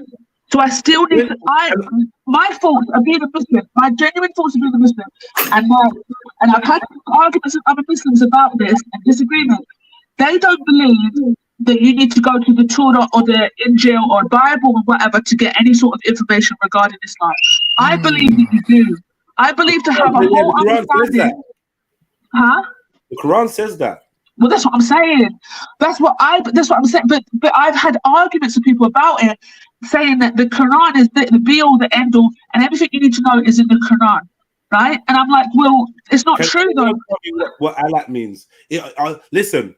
As far as I'm concerned, from my understanding, the Quran should be a complete book, and anyone suggesting it's an incomplete book and needs adding or taken away is actually you don't believe that. Yeah. Disbelief, yeah. This is why people that criticize Quranists are clearly you don't really care about God. You just want. That's your opinion. You just want to be. Yeah, I'm gonna give. That's called manipulating. Giving my opinion. Put the disclaimer that it's your opinion, innit? Yeah. Do you want to interrupt it before I fully give it? It's my opinion. No, I just want people to hear it in the correct context. Nah, you can't try and edit my words. This is your controlling nature. I'm not editing your words. You're free to say any words you want. I am, but you're actually speaking over me, yeah, and interrupting my flow of consciousness. You're not me, bro. So when I'm done, you could be like, "Well, that's your opinion," and that's cool. That's the same lame cliche fucking response everyone gives when they can't really combat what I'm saying. No, but I've already combated what you're saying. Obviously, I've already established it. I'm not claiming it's your opinion. When I'm claiming something's your opinion, I'll let you know.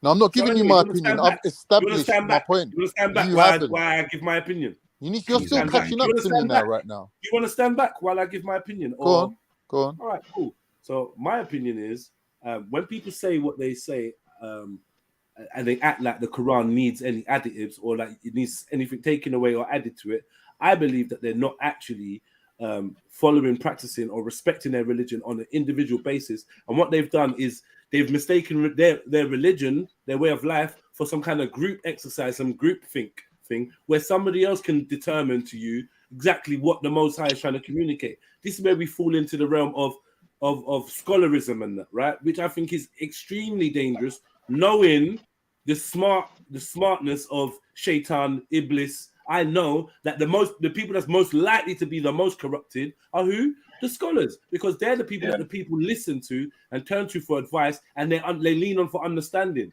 Now, this is quite common sense. If you remove your emotions and look at it, you can see.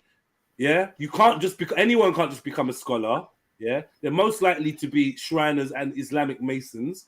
Yeah, and realistically, the Quran itself tells you that the Ummah will be split into 75 factions. Yeah, right. So, and basically, the ones that are really on the true path are going to be in the minority. Now, if the ones that are on the true path are in the minority, let me ask you: when it comes to Islam, is Wahhabi, Salafi, mainstream Islam the minority or the majority? Wahhabi's a minority. You're lying. No, Wahhabi's a minority. It's a majority.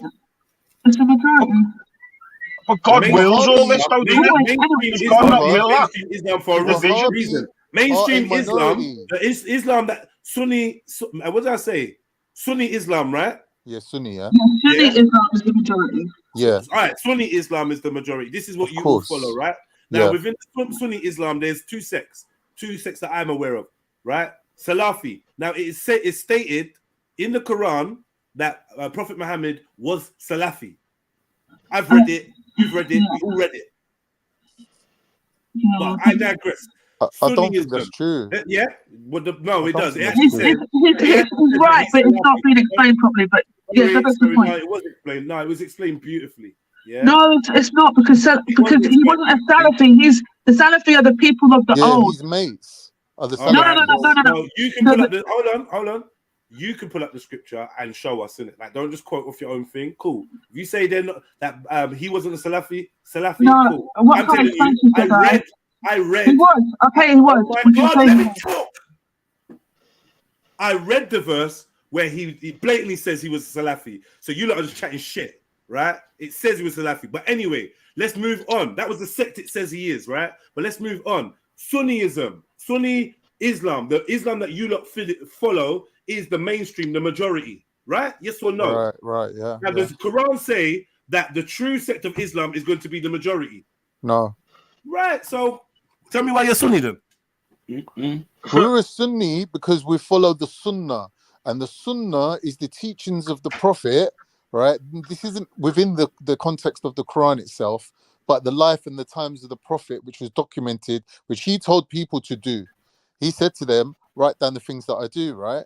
So that is what makes up the Sunnah, right? So that is where we get part of our deen from. The Quran is a different thing. The Sunnah, right, is a different thing. Right. So the problem is you're getting part of your deen, from outside of the Quran, and this is an issue. Well, it's an issue for anyone who's not a Sunni. I agree. Right. It's an issue. Right. That's fine. Clearly, like even the way you described it, can you not hear it being played back in your head? Of course, I know what I'm saying. Oh, we get part of our deen from the Quran, and the other part for some books that most of the verses are kind of a bit ambiguous. You can decide, you can take, you can leave. Does the Quran say you can take and leave it? It says take this book in its whole. No. What do you mean, the Quran itself? Yeah, the Quran. Yeah, you can't contradict. Yeah. Exactly. You right. Can't So now the Quran. Right, and then now. I feel some of these hadiths are down to interpretation, and the interpretation can tell you, depending on how you interpret it, is on whether it contradicts the Quran or not. Right. So then people twist it and tweak it so it seems like it's not contradicting the Quran, and then you now have a separate religion, a whole separate practice. Ways to pray, when to pray, that, what you can do, this rule, that rule, rare. And I'm saying that version of Islam is very different from the Islam that's contained within the perfect book, the Quran. Okay, but let me just make one little small point here, Jedi, a very small point. I'm not taking you away from what you're saying. It's not a different belief, it's that it's extrapolated from the Quran. So it's an extension of the Quran because it, like it changes it, doesn't contradict it. Sorry, like it changes it though, bro. It like a lot of the hadith changes it. Like, and that's just the facts. Whether that, and I could be wrong about Hadith, yeah. And I'm willing to investigate. And I'm just speaking passionately. I'm trying to make this show live or I whatever. appreciate your not, passion. Yeah, that's all it is. Yeah, I'm not concrete on man. anything right now. But what I am saying though is, with my spiritual discernment, I have real issue with the Hadith, and the version of Islam that the Hadith paints is different from the version that the Quran paints. Like, Okay. is different. Can I just say something? I have to. Go for it, I genuinely feel like I have to make a disclaimer to say I'm not the same Muslim as Khan or anybody else that you've come across as being Muslim. Okay, no, and I'm not trying to be offensive. So no, it's not offensive. It's I'm trying to say, like, genuinely, even me and my husband, we have so much disagreements when it comes to the deen. We're different Muslims for me. Yeah. Like, so How though, Shani? I'll explain, right? Because I'm reading the Quran. I'm seeing in the Quran that it says that you've got the Torah and the Injil came before, blah blah blah, right? So for me, I don't think that, and I know that the Prophet, peace upon him, is the end of the message. He is the seal. So if he's the end of the message, there must have been a message before him, and we know there was, because there was messages before him. So for me, I have to look at the books of the messages before him, right? For me to have a full understanding of what the deen is, the way of life, the whole thing in its entirety. So for me, when I look at my mum being a practicing Christian, I believe Christians are not yet understanding of the deen. I think Muslims that don't practice properly, which is my understanding of practicing, and going back and looking at the scriptures beforehand, are not properly on the deen. So I'm separate to that. It does say that you follow the Sunnah of the prophets, right? In the Quran. So we can say that the Hadith is the Sunnah. Can I just add now, yeah? We've not established, and this is an argument we've had for years, we've not established what it means when it says the Sunnah of the prophets, because guess what? When the Quran was written, there was no Hadith. Right. Right. So Okay. It was written after as well, like the Bible. Think about it. What was it talking about then? It was talking about the prophets. It wasn't talking about books that are yet to be written. But this is the thing. So this is the thing. It doesn't stipulate that you couldn't take, because the Prophet Muhammad, peace upon him, was a prophet. So it is the way of the. So it's the Sunnah is the way of the prophets. Right. So there was. So with that, there's the book to come. There's the teachings to come, and there was the teachings before. So we can't say if Isa alayhi salam did something. No. She's getting it wrong. Only compiled after Prophet Muhammad's death. Yes. So what about teachers to come? No. So listen. What? No. So you're talking. So when that was revealed, right? That verse was revealed to say follow the Sunnah of the prophets. Yeah. Yeah. Let me just quickly add something in, Shani, please. No, let me finish. It's important because you're saying I'm wrong, but you're not understanding what I'm saying. Right, So let me just finish. Bro, the Sunnah and the Quran was written at the same time, Shani. Go on, Shani. The Quran was not completed, and then they started writing the Sunnah. Oh my God! I understand. The Sunnah was written after the death of the Prophet, peace be upon him. I understand. No, it wasn't. I'm saying it wasn't. And I'm saying the compilation of it, of all the stories. Sorry, this guy's lost. He thinks the Hadith was written while Prophet Muhammad was alive. Of course it was. You don't know what you're talking about, bro. Of course it was. You're spreading misinformation. No, sorry, brother. You're wrong. Sorry, brother. Listen, I'm trying to help you. As a non-Muslim, I'm still trying to help you. Yeah, and you're incorrect. So just shush. And he said, I didn't know my religion. So at the time, what I'm saying is that obviously the Prophet Muhammad, the teachings to come the revelation came, being the verse came and said that you follow the Sunnah of the prophets, right? So what I'm saying, from that, there were still practices to come because the Prophet, peace upon him, was still alive. So there's still Sunnah, there's still practices that he was going to teach us. And also, there's practices that will happen before him from the other prophets. So yes, that's what I'm saying. It must mean before and after. No. What practices? Because he's a prophet. Sorry, you just said that Prophet Muhammad is the seal. Yeah? Yes. So that he's the last final prophet. Yes, but the verse came in between his life. It didn't come at the end. 1 second, stop. There's no more revelations or prophecies or anything to come after him, right?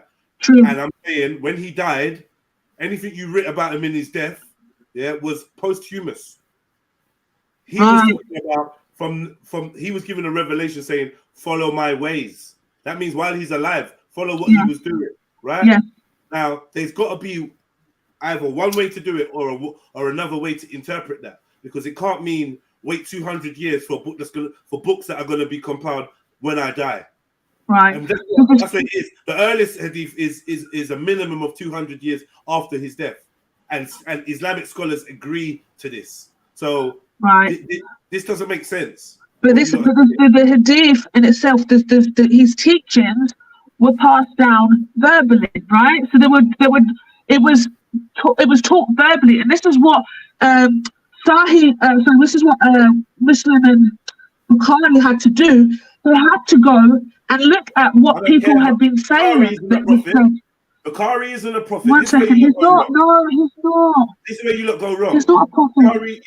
Bukhari's not a prophet. He's not ordained by God, and as far as I know, he's not God himself. Shirk to rely on the opinion of a man that has not been ordained by God or inspired by God.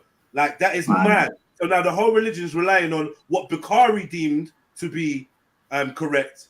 So we've had somebody that was inspired and had revealed to him through divine means, namely Angel Gabriel, a message. And we're gonna actually add to that with some dude that says, "Well, I'm gonna put these books together." We might, do you know what I mean?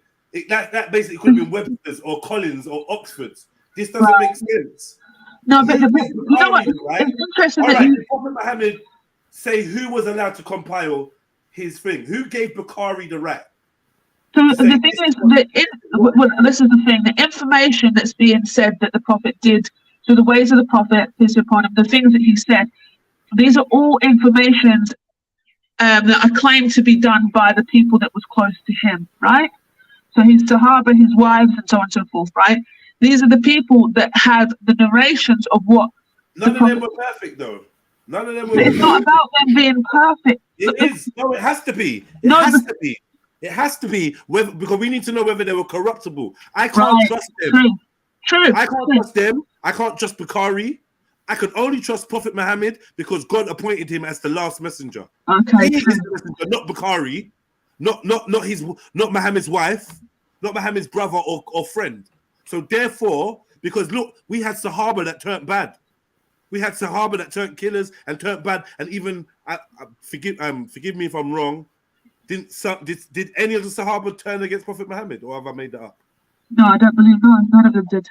Okay, cool. But some of them were they weren't all ended up being good people, right? I know that's a fact. Some of them did some bad shit. They weren't good people originally. Some of them, yeah. And after the fact, I'm saying. I don't know. I can't confirm. So okay, cool. What I'm saying is, I believe that you guys believe Prophet Muhammad was sinless. I would say, yeah. I mean, he was a human being, so I would say, yeah, up until the point of being ordained or given his revelation, yeah. He had 40 years to the point. What do you mean? He had 40 years prior. The question I asked was, do Muslims believe Prophet Muhammad is sinless? Muslims do believe that, yeah. Right. And by sinless, that would, by Christian terms, they call that perfect. Right? Yeah. That's what Muslims believe, yeah. This man was without sin. Nobody can stand next to him. Nobody could have the audacity to speak on his behalf or decide what part of his message was authentic, because Bukhari wasn't side by side. Did Bukhari know Prophet Muhammad? No, he did not. Right. So some dude that was lived centuries after now is the hero and be-all of what is right and what's not, what is the sunnah and what is not. He gets to decide. And all other recitations that he deems unworthy were burned. Right. Okay. So it goes by. But the thing is, they say that there's an art and a science to the hadith, right? Being an unperfect man becomes the gatekeeper for information that a perfect man was ordained to give us. And I think there's a danger in that. Who was sound of mind at the time? Who was known to be a liar? Who was trustworthy? And how many people said the same thing? Sorry. Prophet Muhammad was spoken to by an angel who was giving him information from the creator I'm not talking about the Prophet Muhammad. I listen to what, but you're not even opening your ears. Did I say? What I'm saying to you is You made a statement.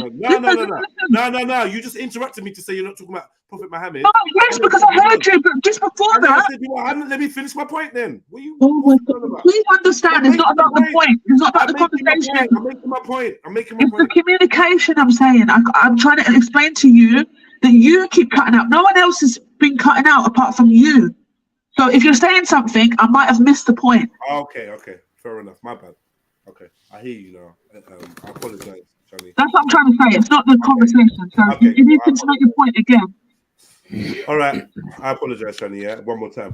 What I'm basically saying is Bukhari has now become the conduit, the gatekeeper for information that a perfect being who was spoken to by an angel who was transmuting information from the Most High, the creator of the heavens and earth and everything, atoms, the everything, man. Ions, whatever you want to call it, yeah.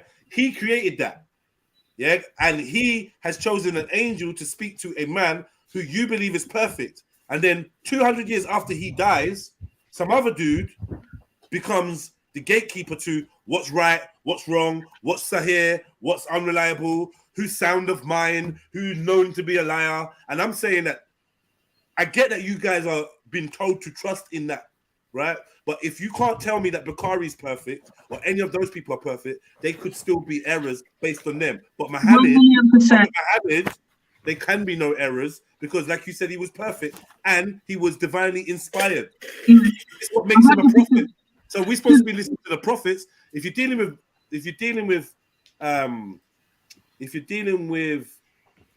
the hadiths, then you're not actually dealing with the prophet. You're dealing with imperfect people's interpretations accounts of the prophet. Yeah, it's there exactly that. But like I said, there's a science to it. So there's some. So when Bukhari and Muslim, two different people at two different times decided to compare all this information through. And again, we keep in mind that it's hundreds of years later, and it's all through word of mouth, okay? And like, so, yeah, I completely understand why people might not want to follow hadith, right? Can I ask a question, please? But it's about, for me, how I follow hadith is that it doesn't contradict the Quran, and it isn't something that seems like neft, right? Or sorry, that there's like particular desires or is bad, then I can take that as a hadith. And the reason why I do that with hadith is because of what you're saying. Because these people are fallible, and it is only it's accounts from for people. So this is the thing. I had a really big argument one day with one of my friends, one of the sisters, one of my best friends, because I told her hadith aren't facts. And she was like, of course they're facts. I said, no, the Quran is fact, but the hadith can't be fact. And it's based on what you're saying, Jedi. Like, so, like I'm saying, I don't want to say that I'm the same Muslim as everyone else because, and then when you talk about the sects and stuff like that, this is why there's going to be so many sects. It's because people have, and it should be that way. It should be face value. I take Islam face value, and I read the Quran and take what it says there. I find it really difficult to. That might be my ego, but I find it difficult sometimes to listen to what scholars say because I'm like, wait a second. If you can be a scholar, I can be a scholar. That's how I see it. Of course you can. Exactly. So I need to work hard enough. If I care enough, I need to work hard enough to know the truth. And then I'm going to be judged at the day of judgment about whether or not I worked hard enough as a Muslim to know. You're going to be judged individually based on you. So now, how can we sit there and, like I'm saying, all these imperfect men have got positions of power that are dictating what and how you believe. That's what I'm saying, isn't it? Because there's somebody standing in between me and Prophet Muhammad. I want to move them out the way. Move, man. Yeah. I hear you think that this is what I think. Well, I think, yeah. Well, actually, no, I think. Well, that's it's like Prophet Muhammad left some instructions And then Schiffer comes along and says, I'm going to read them to you. And I'm going to tell you what's right. And he's giving you his interpretation and his vibe of what it is. And you're like, but Schiff, like, can I just... I don't need you. Move out of the way.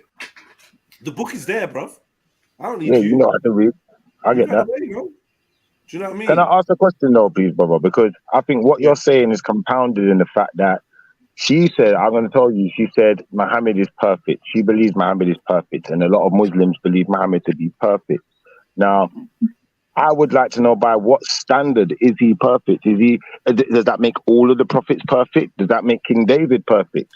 Does that make everyone in the Bible perfect? Talk to me. You're leading now, but you're just like, wait, you're going down a road that we didn't.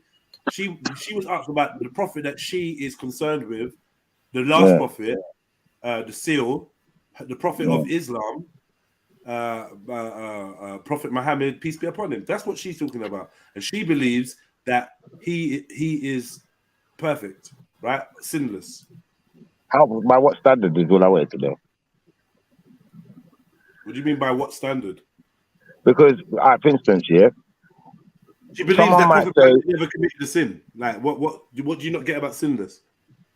Because, for instance, now, if transgressed against the laws, Prophet Muhammad never transgressed against the laws of Allah, is what she's saying. What is hard to get about it? Because what I can say this.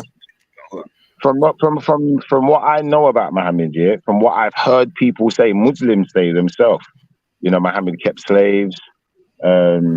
He may have been in wars and murdered people. And How murdered can a man the that sin. keeps slaves be perfect? That's my opinion. But I don't get it. I don't know. Go. Wait. And do you know what? Listen. Let me, because I wanted to add something to that. So I'm gonna say this, right? Let's assume, because there has been times where the Most High has given his leaders or his chosen permission to go out and do certain things, right? I.e. King David and so on and so forth. This is why King David couldn't build the temple, because he had committed so much murder. That's why it had to be Solomon. Do you understand me? So we understand that there were times that his people went to war and done things, you understand me? But were still seen as prophets. But I would say this, there was very specific laws of the Most High that Muhammad broke. Outside of that being, if you are being persecuted against, you must fight them. Yeah, and that for me says to me, it's not the same Most High, because there's clear instructions that say you must do certain things, and my man broke those things. You get me? So man can't even say he's sinless. I'm sorry, man. That's just absolute. Yeah. Jedi's original question was: do Muslims think that the Prophet peace upon him is sinless? And I said yes, Muslims do. If you're going to ask me specifically, this is the thing. I would need to bring evidences to you as to why and where that's coming from. If I'm being 100% honest with you, I've heard it. I haven't ever looked it up to see whether or not that's the case. Genuinely, because I don't need him to be sinless. Let me ask you a question. I always bring this up when we get to the sinless part, yeah? Did Prophet Muhammad ever mistake Did Prophet Muhammad ever mistake Shaitan's whispers for divine revelation? No, I don't think so. And then corrected himself. Oh, okay. Where is that in the Hadith, or where's that, or the Quran? Sorry, Jedi. I can't tell. I don't know. I'm gonna hedge my guess, and say that this was in the Quran. I don't recall reading it. Because this is what like people like Salman Rushdie were wanted for, right? The satanic verses or whatever. So basically, there's something that Shaitan whispered or said, basically tried to get at Prophet Muhammad. Prophet Muhammad thought it was divine revelation for peace, and then kind of maybe snapped out of it and was like, it's not, right? But that to me would show error. And error doesn't go hand in hand with perfection, in my opinion. Right, okay. But then error, it would have to be revealed as a verse and then taken out as a, do you know what I'm saying?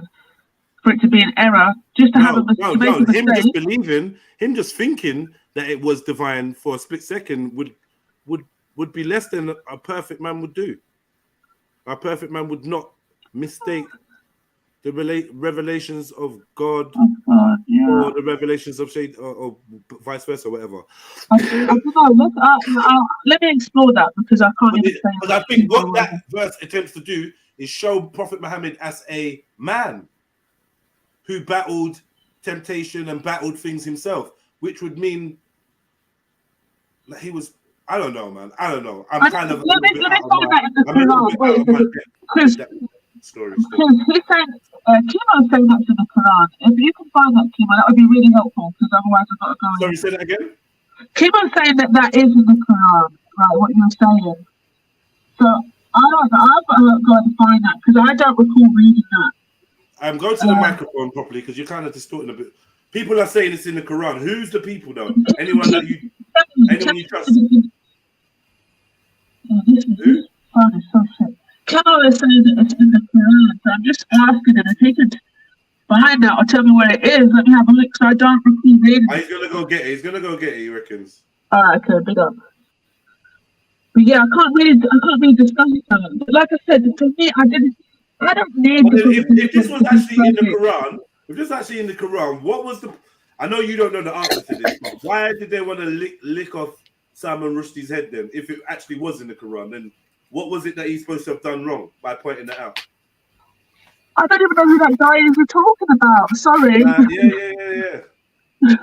You don't know Salman Rushdie? No.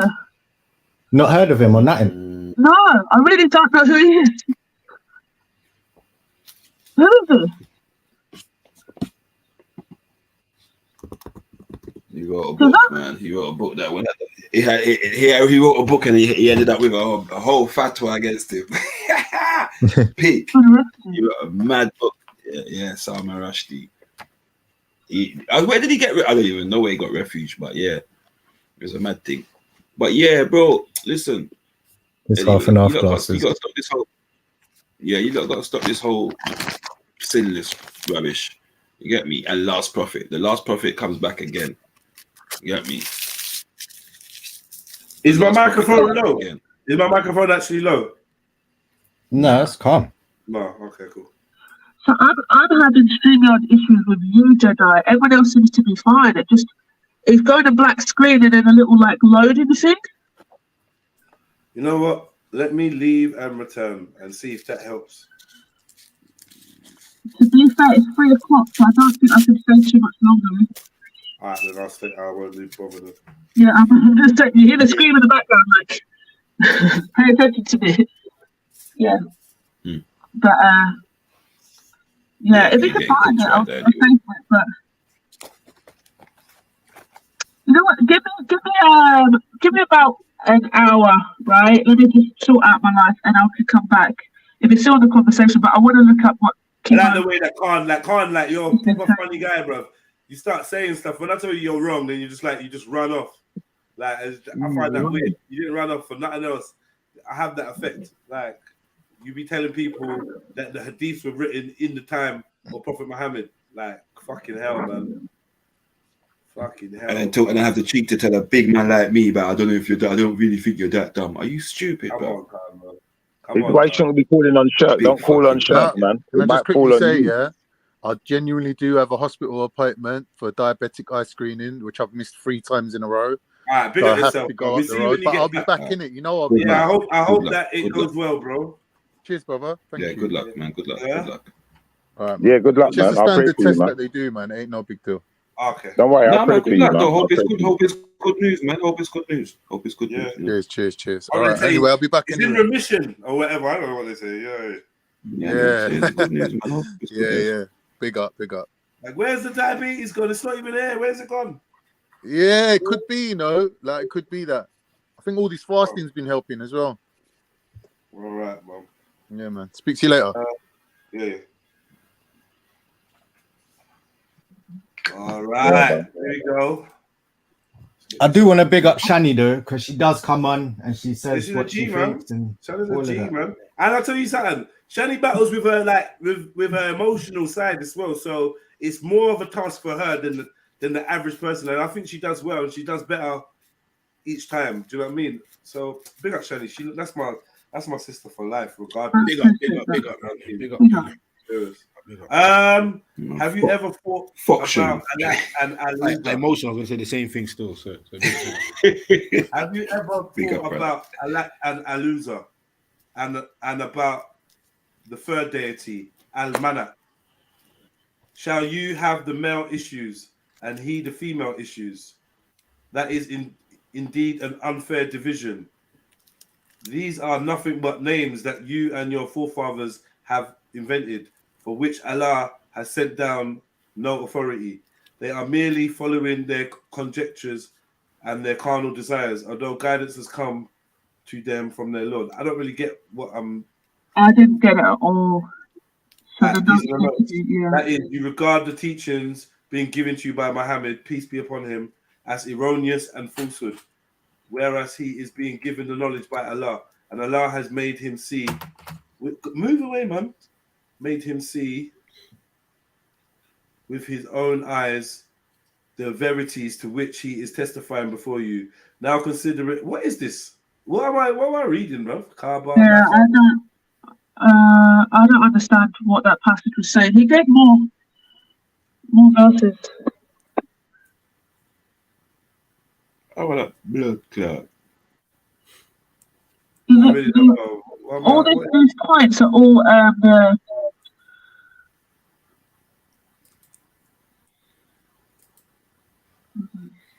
Now have you considered the idols of Lat and Uzza? See, now I feel like that. You sure that word was idols? Because the last one I read didn't say idols. Let's confirm it, yeah? Have you thought about Alat and Al-Uzza? So which one is which? The idols or just Alat and Al-Uzza? Which one is it? I don't know what I'm reading. I'm out of depth. I don't know what's going on. Yeah, there needs to be context being the verse before, the verse after. I can be different versions. I thought the Quran only had one version, and they always say the Bible's got different versions. But this time, wait. He posted one saying that there's a verse of Muhammad confessing. Yeah. So do you want to stick a pin in it, and then we can go? I'll go look at it all, and then come back with some. If you want to, if you don't want to, it's cool. We can do it right now. But I'll just. I'm saying but Chani, think about what you said before, yeah. I'm saying in that region they had a triad of gods, right? Yeah. They had a three. So Alat was the female, and I'm sure there was the father, and there was another one, right? There was three of them, right? That was their trinity. Do you understand me?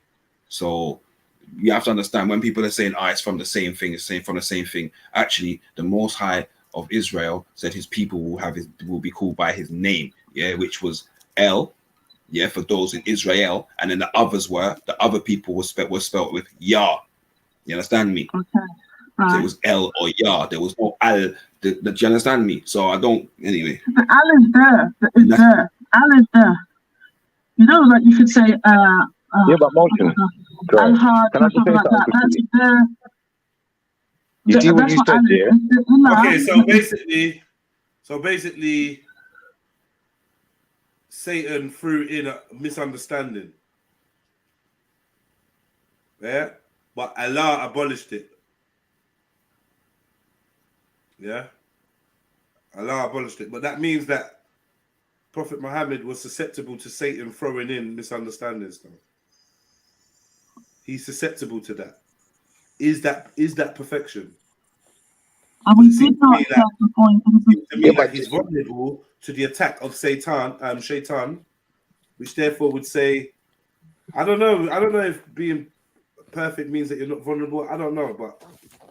You know what? So this is my thing. So I genuinely believe that for me, I don't need to be sinless and perfect. From the time you got the call, which is in his 40s, I hear you. Really when the life matters for me. Do you know what I mean? Because now you have to give me hadith or whatever to tell me about his life prior to the call. But the core is the most important thing about the Prophet's life, peace upon him. Do you know what I mean? Like even with Isa, even with Jesus as well, there's like, where's the information regarding his whole entire life? No. They say no, wait. But he's different because obviously he's a human, but also he doesn't have a father, so he's different, right? And that can't be denied. Sorry. Do you guys believe that Jesus doesn't have a father? Do you guys believe Jesus was a result of Immaculate Conception? Do the Muslims believe that? Yeah. He doesn't have a father. He was his dad. Okay. He had the soul blown into him. So, excuse me, Mary had the soul blown Sounds like a Jewish thing still. from the Most High, right? And he was born of a virgin woman or an unmarried woman or whatever. He was born of a woman. Is everyone missing the bigger picture? It's gonna make a difference because I feel like it's almost like Sly Haram for a man to marry a woman, or for a man to be for if she's unmarried, she's having a baby, it's slightly haram. If she's married to a man and having someone else's baby or a baby that's not his, it's slightly a bit like slightly haram, man. But it depends. But the haram is the laws of the Prophet Muhammad, peace upon him, right? So with every prophet, with every messenger became the message and the laws. So to kind of put what a Muslim is a bit different to what the Moses was. Do you know what I'm saying? The time of Jesus, salam, it's a bit different.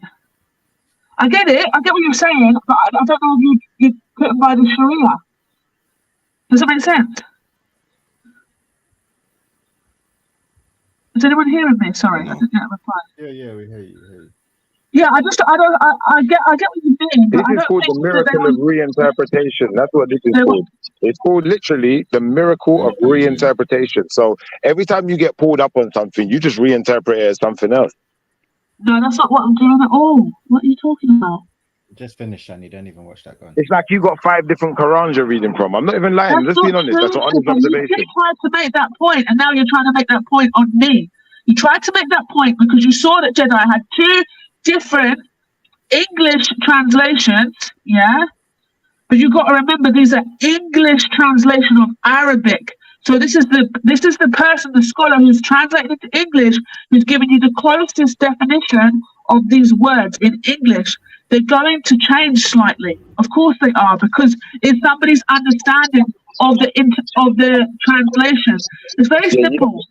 The Quran isn't different, Shifa. The Quran isn't different because the Arabic across the board stays the exact same. It's the English interpretation. So what are you talking about?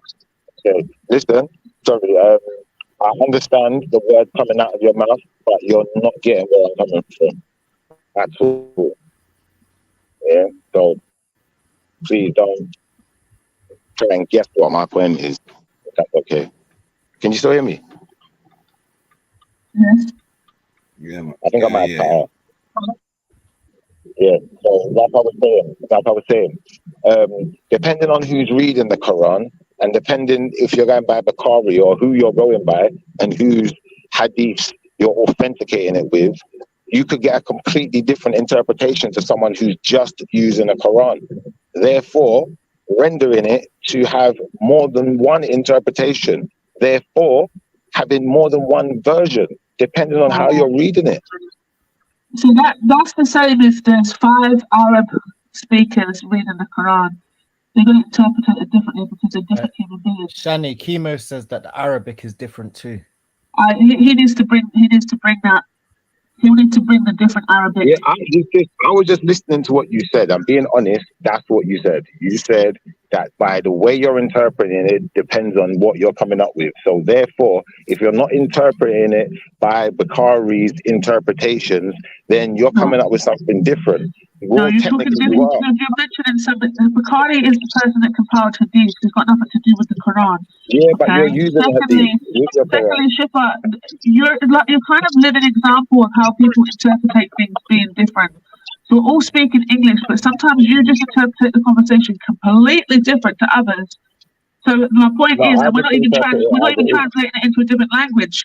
So my point is, 5 Arabic speakers could read the same Quran and have a different interpretation of the meaning, and that's the whole point in it, because it's a belief system, and it's about how it resonates with you. Okay, so why are Muslims running around saying that you don't have to look to the Bible, you don't have to look to any other books outside of the Quran then? And you just sat here and told us, hold on, and you just sat here and told us to the contrary. So therefore, 2 different versions again. The miracle of miracle of reinterpretation happening right out of your mouth, and then you're telling me that it's not happening. Like I don't know if you're trying to pull the wool over my eyes. I'm telling you that I practice my way of life the way I feel is right to practice my way of life based on what I have read. That's why I said you can't. Exactly. You can't call me the same. Exactly. Thank you. I'm saying you can't call me. But Shifa, you're not the same Christian as Motion. You're not the same Christian as my mother either.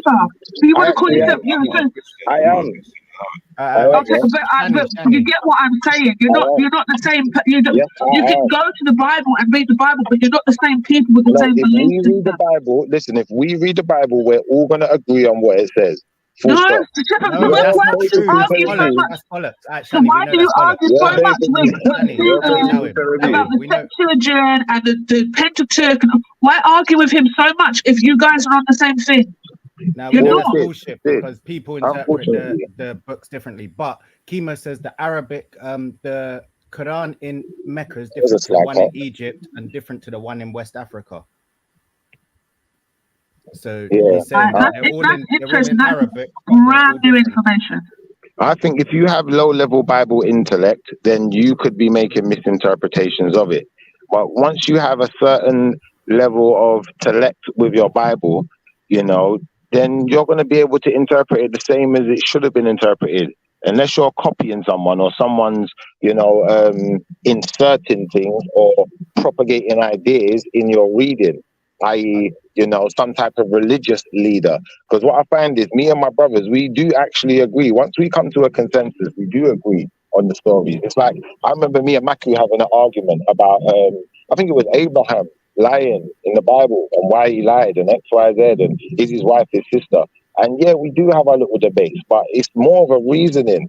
If people actually check it really, like that's what it is reasoning, because we're all reading the same book, so we should be coming back with the same results. If we're not, there's an issue here. No, that's not how the way of life works. Because we're not all on the same. You know what? We're not all on the same intellect levels, yeah.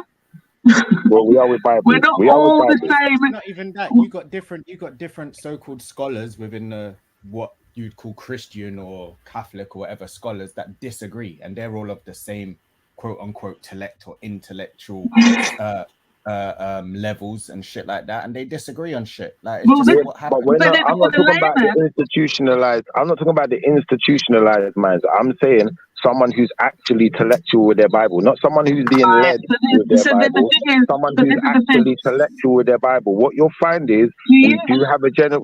What you'll find is we do have a general consensus among us.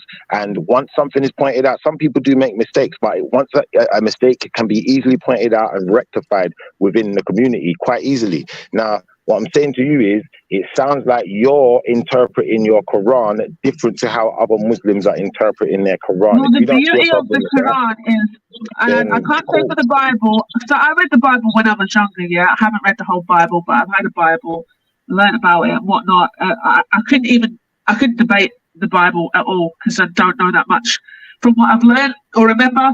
But what I'm going to say about the Quran is that the beauty of the Quran is that it actually has layers.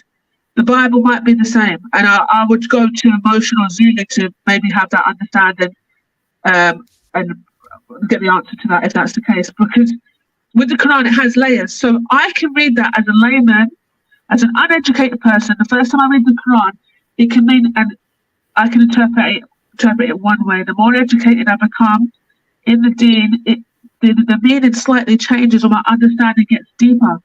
The more I understand the language that is written in, again, it gets deeper. So there's a beauty in the writing. It's divine. It's not just us picking up a bloody enlightened book and we're all just interpreting what she was saying. It's from the Most High, so it's going to speak to all. Oh, so you're fascinated because it's in a different language. Wait, it's going to speak to all people. Would the Bible intrigue you more if it was in... Let her finish making her point. Wait, it's going to speak to all people of all intellect levels, right? Yeah, go on. Finished. That was the serious romanticizing, huh?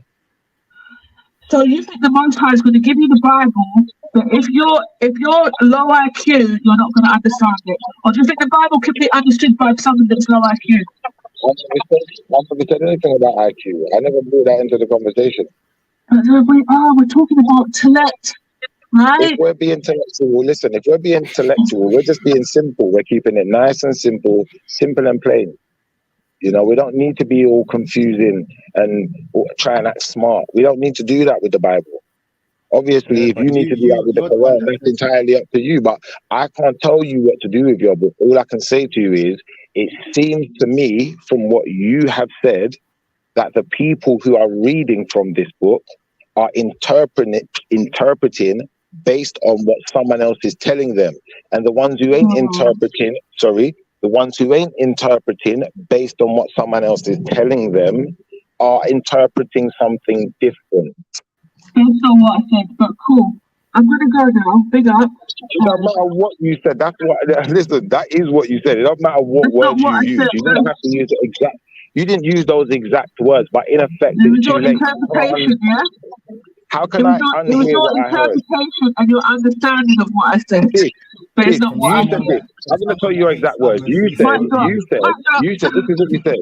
You said that some Muslims don't believe you need to go outside of the Quran. They don't need to read the Bible. But you said you think to the contrary. So yes, you did. It's too late. I can't unhear what I heard. How am I to unhear that now? Just because you want me to? That's not fair. What was the point you were making with that? The point I'm making is that these are two different interpretations, therefore making it two different Qurans that you're reading from. Or two different versions of the Quran you're reading to us, reading back. You got your version, they got their version. Well, they got their version because their version says they need Bukhari. Their version says they need the Sunnah and they need the Ummah. But you're not understanding. That's what you just said it. You're literally an example of this issue. You're the example of it. Because I've said what I've said. I've said what I've said verbatim for what I've said, and you've put your interpretation and your understanding of what I said. What's the point to the Sunnah? What is the point to the Sunnah? And JEDI and Zalini are all going to have their own interpretation of what I said. Majority of them are going to take it verbatim. The majority of them are going to take it verbatim of what I said and understand exactly what I said. But Shipper, you often do this. You interpretate and you make it to what you want it to believe. The same thing as what happens when people read the Quran or the Bible. No, that's not true. You said in your own words that you would not interpret something the same as someone else does, reading the same book. What are we doing here? Why are we even going back and forth on this? At which point do you not accept what you said? And at that point, it now becomes two different interpretations, two different books. We're going to have to write that in two different ways. Because one saying you can do one thing and one saying you can't do that thing. And it will be the same like you got Christian, Mormon, or whatever. Because remember, one saying one thing and one saying, no, you can't do that over there. You know, you got Jewish, they're saying, no, you have to have kosher. You can't just eat that one. You have to eat kosher. Do you understand? So what would be the point to that then? If what I'm saying is a lie? It's because you're all reading the same book, but you got different interpretations. Hence why you got different versions, different interpretations, miracle reinterpretation. It's quite easy. And then anytime we challenge you on anything that your thing says or that you're supposed to adhere to, you're just going to reinterpret it to the way that suits you best. Whether that be, okay, I'm going to run to Bukhari, or I'm going to run to the Sunnah, or I'm going to run to the Ummah, or whoever I'm running somewhere in it. to make myself comfortable. I'm accommodating for myself. I ain't accommodating for the Quran. Because if you was accommodating for the Quran, you just stick to that. I There won't be understand the no point you're outside of that. making with like some people, but I don't think that's what Shani was trying to do, if I'm gonna be honest. No, I don't think that's what Shani's trying to do. I'm not aiming that at her. I'm saying that there's different interpretations. She was trying to be open and honest and saying, well, do you know what? These Muslims over here, they go on like this, but I'm not going to go on like that because something I believe is in the Quran, X, Y, Z. So I said, okay, well, then that has to be a reinterpretation. That's a different interpretation. There's no excusing that. There's no getting around it, innit? It's like me with the Bible. I'm quite similar. Like, I'm like, you know what? As far as institutions with the Bible, I don't know if they really believe in this Bible because of the things I see them doing. I don't know what they're really about because of what I'm interpreting when I'm reading this book, and I don't need them to help me interpret it. They said they're not reading it to interpret it though. Say that again. They're reading it to prove that they're not reading it to interpret it though. They're reading the Quran and listening to the Sunnah. That's the point that Shani's saying, and that's why she gets into mix up with other people, not mix up but disagreements. Yeah, but if she's being honest and she's saying that they should be. Yeah, if she's saying she's the honest one, cool. But then you still have to look at the other side and highlight that for where it is then, innit? And don't funny about with it. Like, say the thing, talk the things, innit? She Like, presented it as her being the honest one. I just think she presented it as a thing of they disagree on parts of how they view what they've read. yeah, but if they disagree, then that's two different interpretations. At least two, if not more. Let's be honest. And now we got sects. No, I wouldn't even say it. It It wouldn't necessarily mean that it's based on what he they says, listen, wait. They might not disagree with a word that's in the Quran. They may just choose to follow the Quran and Sunnah only and not read the Bible because they're so intent on learning and memorizing the Quran. Do you understand? Yeah, but the Quran commands it though. Quran and prayers. The Quran commands it Let me finish, my brother. They're reciting prayers that are Quranic verses and so on and so forth. It's repetitive, yeah, and you can't open your book and perform your salat with your Quran in your hand. You understand what I'm trying to say to you? So people when they're on their deen, bro, I've seen it. People are reading the Quran, trying to learn, trying to understand, so on and so forth. Sometimes they don't pick up the Bible because they're so much into the reading the Quran. So it wouldn't be that they necessarily disagree with the words that she's saying. It could be that they just might not feel like that it's of big significance for them to go and learn the Bible or go some big in-depth study onto the Motion. Agreed on that point, Motion, yeah. But the point I'm making is not really that. The point I'm making is this. If there's more than one type of Islam, like you got the Sunnis or whatever, I was listening, I was listening intently because I wanted to learn a bit as well. And it's like, okay, so you got these different break-off branches, different offshoots. One's the most popular. Now, if one's the most popular, then we've got different interpretations going on, bro. Because if they all agreed, you wouldn't have to break off into separate branches. Anyone's disagreeing with that. It's like how you got sects, you got Catholicism and Christianity. Yeah. And they try to act like they don't have it though, bro. Muslims try to act like that doesn't exist. I don't think that they can act like that. I don't. Well, they try to. I'm telling you. So therefore, as far as I'm concerned, they may not have different versions of the Quran written down, but they definitely interpreting it different. We're therefore rendering different versions. It would be like me singing a popular song and doing a cover song and changing a bit of it. It's not exactly the same. It's a rendition, isn't it? It's like two people reading the turn your other cheek verse, and someone literally does it in a fight, gets punched, and it's like, oh, I'm not going to do nothing, even though like something's at risk, their family or their life or whatever. And someone else seeing it and thinking, you know what, in general, when it comes to minor stuff, cool, innit? I'm going to get over that. But if someone's attacking me or my family or my things, I'm not turning the other cheek, so to see. It's not that they perceive things differently. They're just carrying it out differently. Yeah, but you see the problem with that interpretation of that sentence, turn the other cheek. What we're doing is we're speaking in Old English, yeah, but we're interpreting in New English. And this No, is I'm not. another I'm not problem with getting the into this Bible. old new And I English get word. you, wait, brother. I fully get you, and we're not going to get into it. But I'm just going to say that to you, and hope that you can understand that there may be some deepness involved in getting into the old English of it and understanding why they use particular words. Because once we get into that, then you might understand why I might go to a Septuagint. Do you believe that You these might books start are to layered? understand that.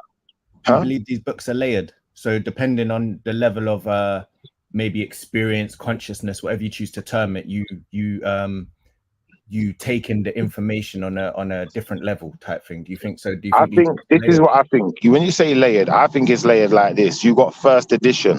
First edition, you ain't never getting your hands on. No one's gonna see that book ever in this I'm lifetime, not talking because they're about gonna hide it from edition. you I'm at talking every about cost. Now, you see, like second and third edition, yeah, maybe that's where we're getting a Septuagint. Yeah. You're breaking up. And then either second or third. Something. Can you hear me now? You cut in and out. Like, talk for a bit. Yeah, I was just saying, in its earlier forms, it's going to be more pure. That's what I was saying. Yeah, I hear that. But even going to the purest form, so that first edition, sorry, do you believe that these texts are layered, as in there are layers depending on someone's level of consciousness, awareness, wisdom, all of these experiences, all of these types of things that they're going to read, something that they might have read 5-10 years before and take a whole new meaning or whatever it is out of that same message or that same text, the exact same text. So that's what I'm talking about when I mean layered. Do you believe that these books are layered like that?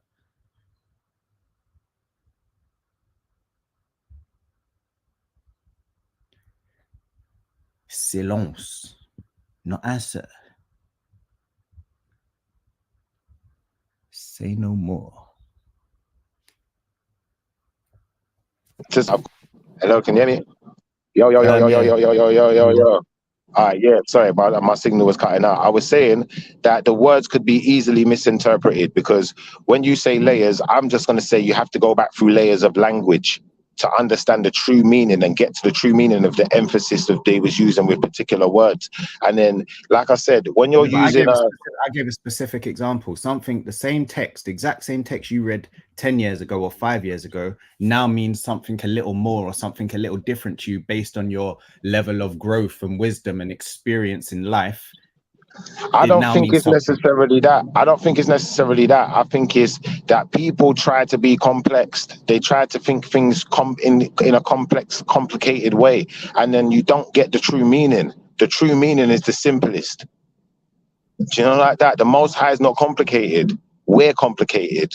We don't understand. That's what it is. And then people want to get too complex with it, and then they start messing it up. That's what I think. But you can't, nobody can decide a level of like the base level of something being uncomplicated or being basic, because that's going to be different to everyone. Language can decide, because language is going to be the same for everyone. But even on this panel, we see that language isn't the same for everyone. That's not my fault. Everyone's confused. You can't blame me for that. You got to blame each other and say, listen, we need to decide on what words mean. And we can't have one person with one interpretation of a word and 6 other people with 6 different ones. That's nonsense.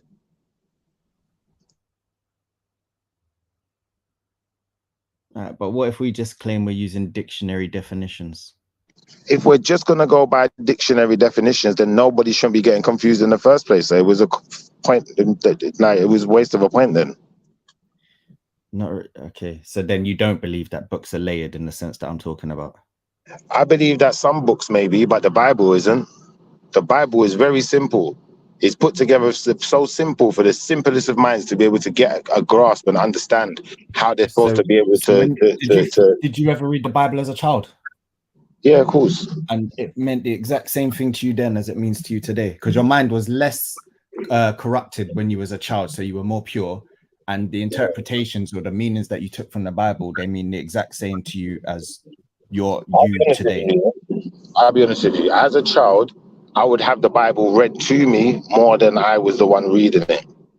And a lot of the interpretations, if not all, remain the same, yes. Okay, fair enough. Fair enough. That's a fact. I'm not even gonna front. This ain't an argument. I'm just trying to have a conversation with you. There ain't no right or wrongs, no No, I W's get or that. L's here. I'm just giving you like 100, innit? I'm just saying it with my chest, innit? So like 100, like I don't think nothing's changed. I think the only thing that changed along the way was myself. Myself, I changed, and at times I questioned it, at times I doubted, at times I wanted answers. Do you feel where I'm coming from? But all the while, all the answers were right in front of me. They were always there. I personally believe what answer are you looking for? That's not an answer I'm looking for. I just I don't know, maybe from my experience I should talk rather than saying personally believe most people, but I like texts that I've read in the past, be it from religious texts or just normal books, I've come back across later on in life and I've taken like whole new meanings or more than I took from before just because of where I'm at in life now. So, and that's I don't believe that's someone intentionally like misinterpreting something. I just believe, like I said, certain things are layered. So the level that you're at of consciousness, of living, of life, or whatever you want to call it, that you're at means you're going to take things in different ways. But even then, two people on a certain plane of consciousness can see the same thing and it means something totally different due to their experiences in life, and they take it. And I believe it's more for the meaning and how we take that and what it does to us in our life than trying to work on a consensus type meaning. Like you say, oh, we need to look at the words used, but I don't think it comes down to that. I get where you're going. I get where you're going, and I understand the concept of the layers and why it may fascinate people. But ultimately, it's not a necessity, is the element I'm trying to get through to you at the moment. And also, like I said, it's not an element used in the Bible. It's an element that someone else could try and insert into their interpretation and try to confuse you and bamboozle you. Because I can tell you now, I've heard many people interpret the Bible in ways where I think, wow, really? How did you get there?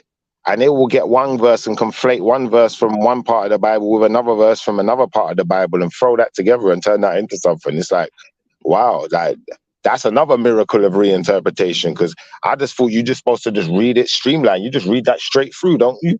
You just stay where you're at when you're reading. You don't need to flip from here to here. And it's like, I fully get where you're coming from, but I feel like that is part of I've had a few the problem of human nature. In the past where I've had to flip from different pages still, innit? Choose your own story and thing. Yeah, but this is the thing now, brother, where it's like that kind of attitude towards it is not going to bear the fruits. I don't know. They say there's different, there's not just one path to the top of the mountain, innit? No, there is. It's listen, it says the path to enlightenment is narrow. Yeah, but there's not one.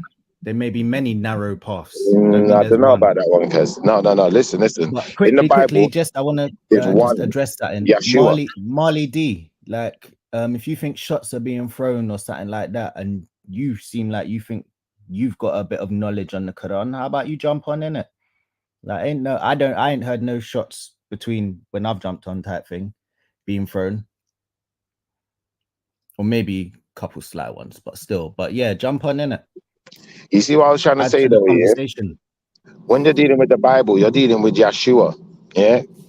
Because the only way to the Most High, the only way to the Father is through him, since he's arrived on this planet. That's the only way. Before him, there may have been other ways, who knows? You know, like they had Moses, they had other prophets, they had other people to look to for that type of inspiration. But for us, you know, like the path is narrow because it's real narrow.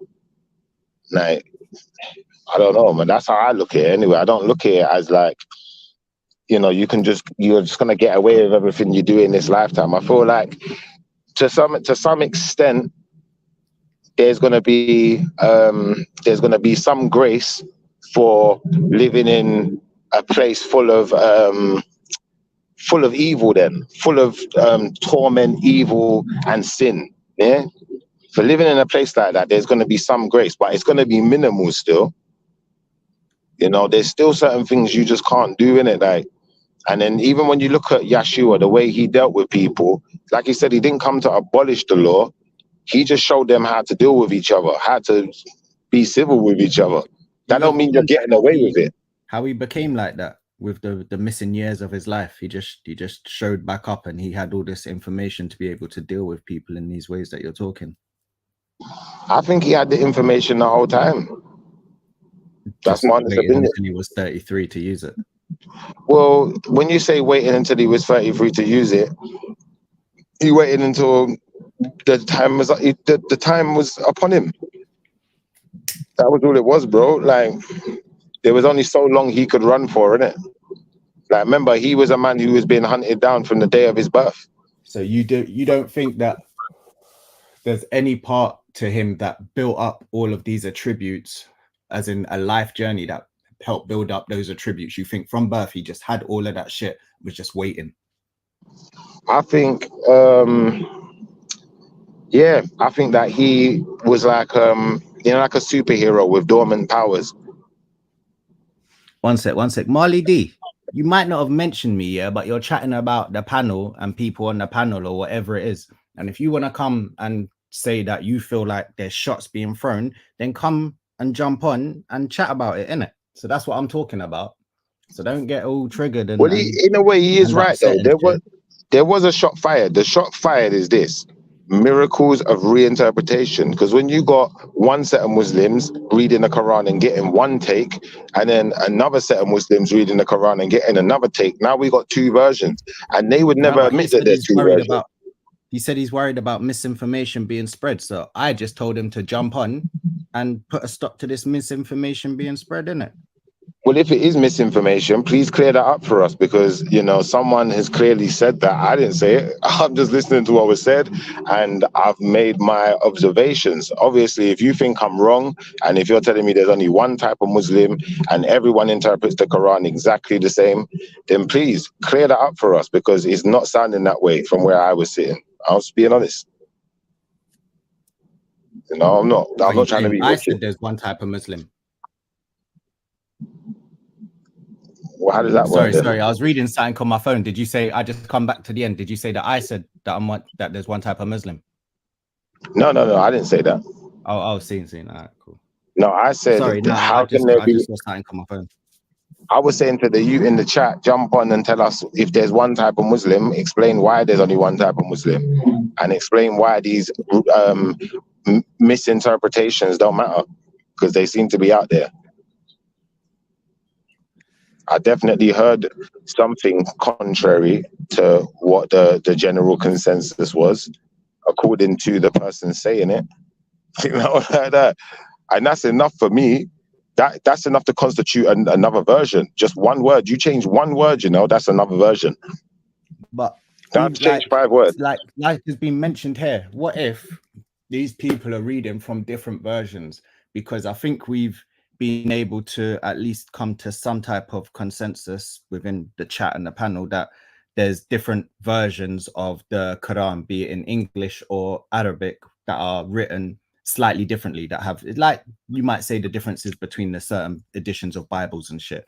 So if you're reading from one, you might get a certain type of message that one's written in, whereas if you're reading from another one type thing. So could that be the reason, rather than it just being down to what you call people's perceptions?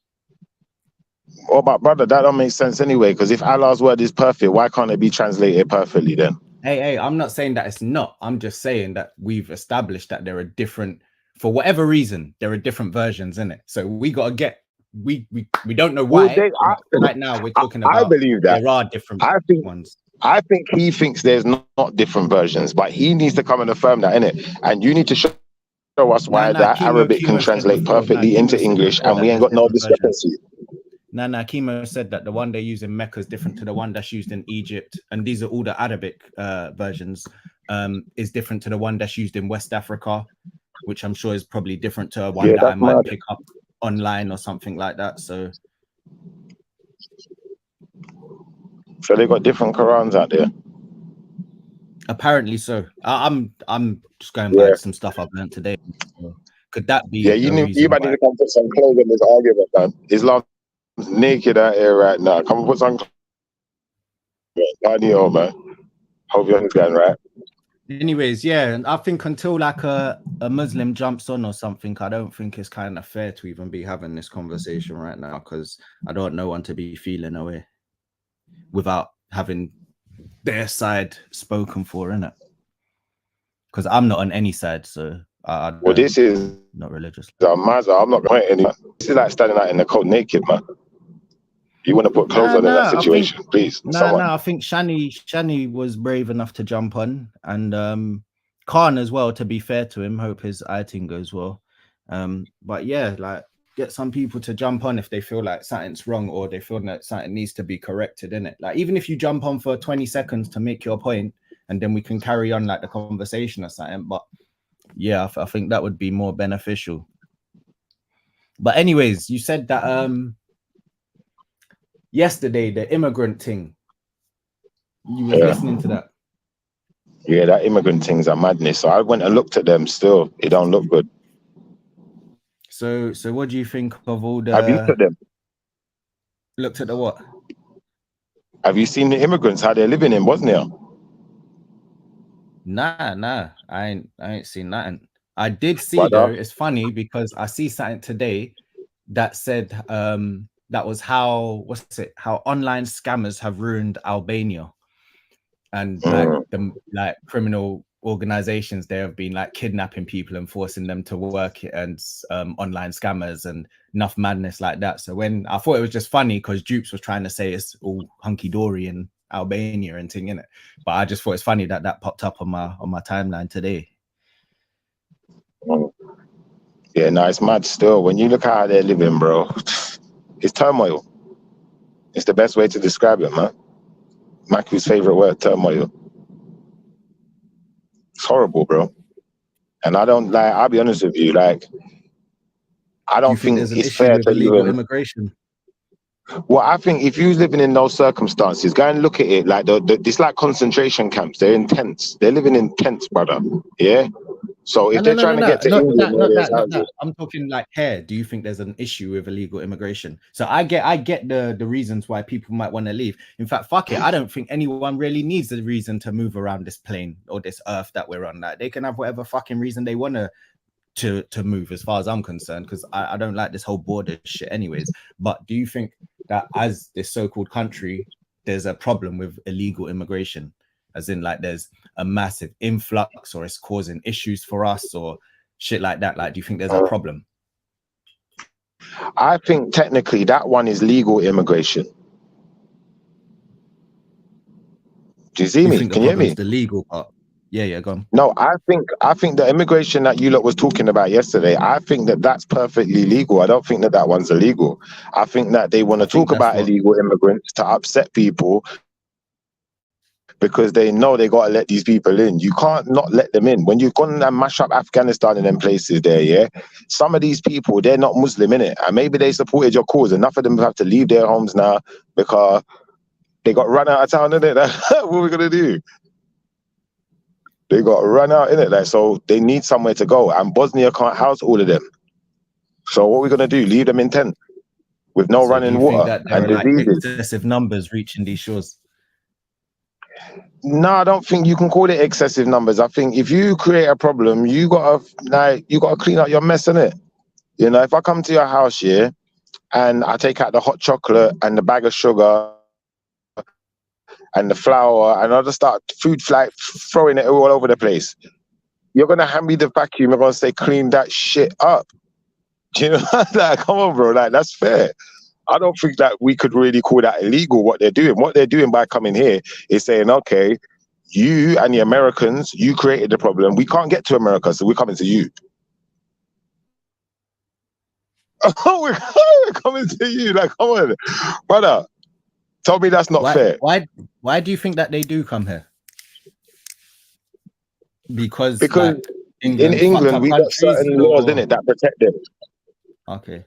No. England has got certain laws in it that protect people in it. So in England they can't leave you living in tents. They can't do that. You know, like that. They can't just make some tents on the border and just say, they're gonna live there. They got to give you at least some kind of half decent housing. Do you understand?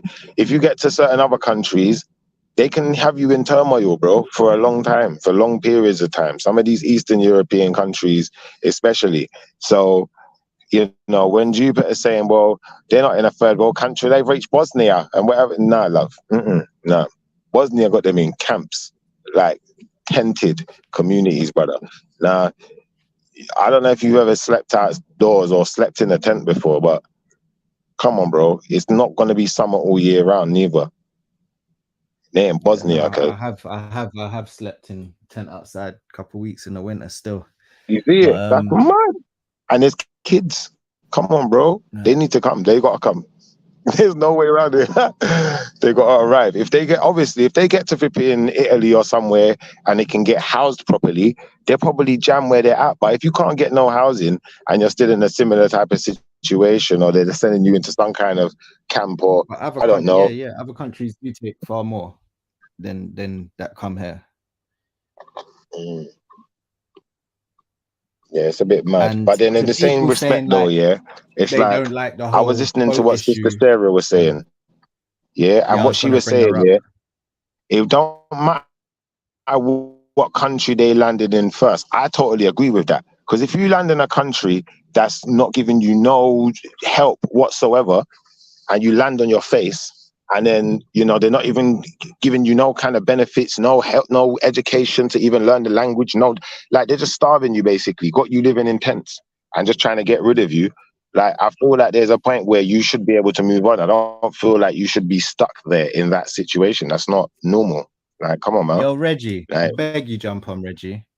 But nah, and also Reggie, what a lot of people don't understand is to go to France is cool, right? So say they go to France, they make it to France, because everyone's like, oh, they're coming over from France on boats. Cool.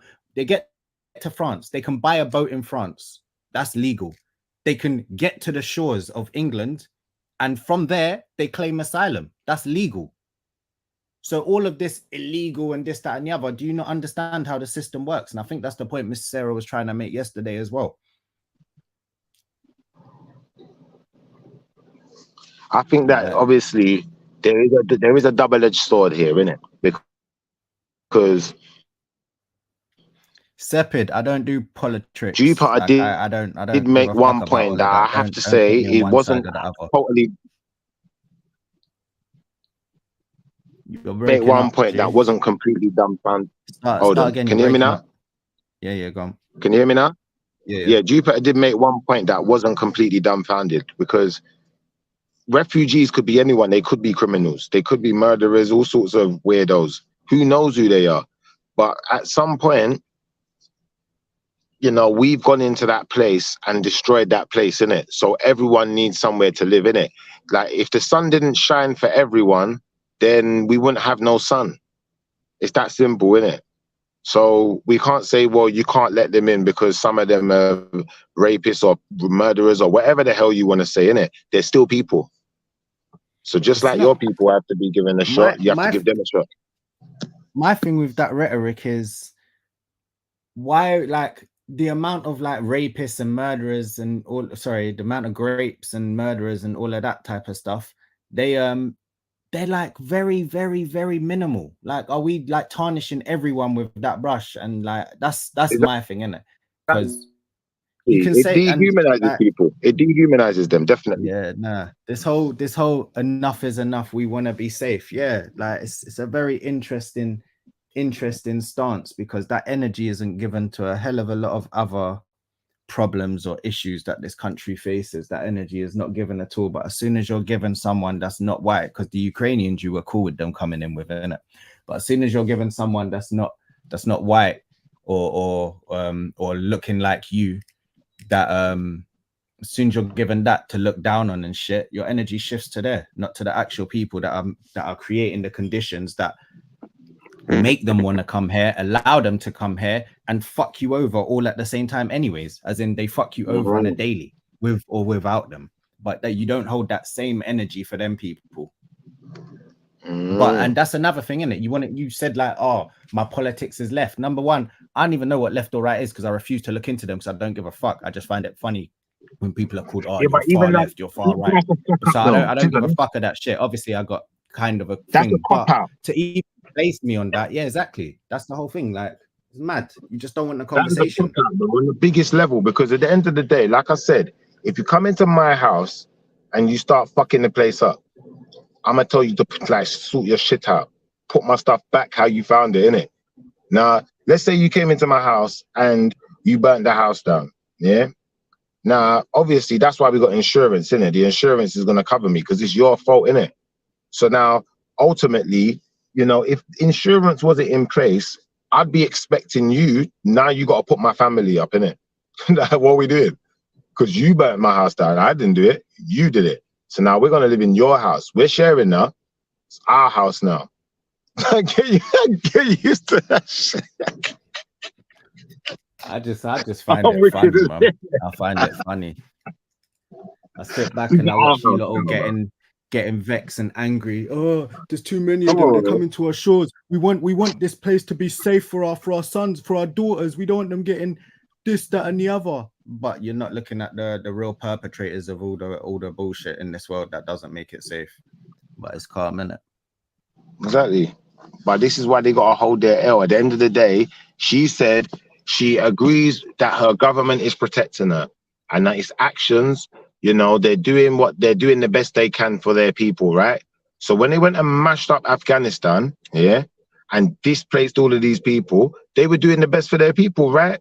So if that led to these people now having or not all of them, but a percentage of them having nowhere to go, nowhere to call home, and making their way here, well, then they should be accepting of that too. Accept what your government did and accept their actions. If they're here, like and this is another thing. If they're here and we live in a democracy, then deal with it, innit? Because they're here, which means most people don't give a fuck. So, like, do you know what I mean? So we don't want them here. You're in the minority, I'm afraid. If we're gonna believe we live in a democracy and things will work in how you want them to work, innit? Otherwise, why ain't you got the energy for the people that ain't? If you believe you're in the majority, then surely you should go to the people that are in power because they're not doing what you lot want. Brother, they got Holly land in Wales, you know. There's Holly land. They could start building up whole cities out there. Yeah.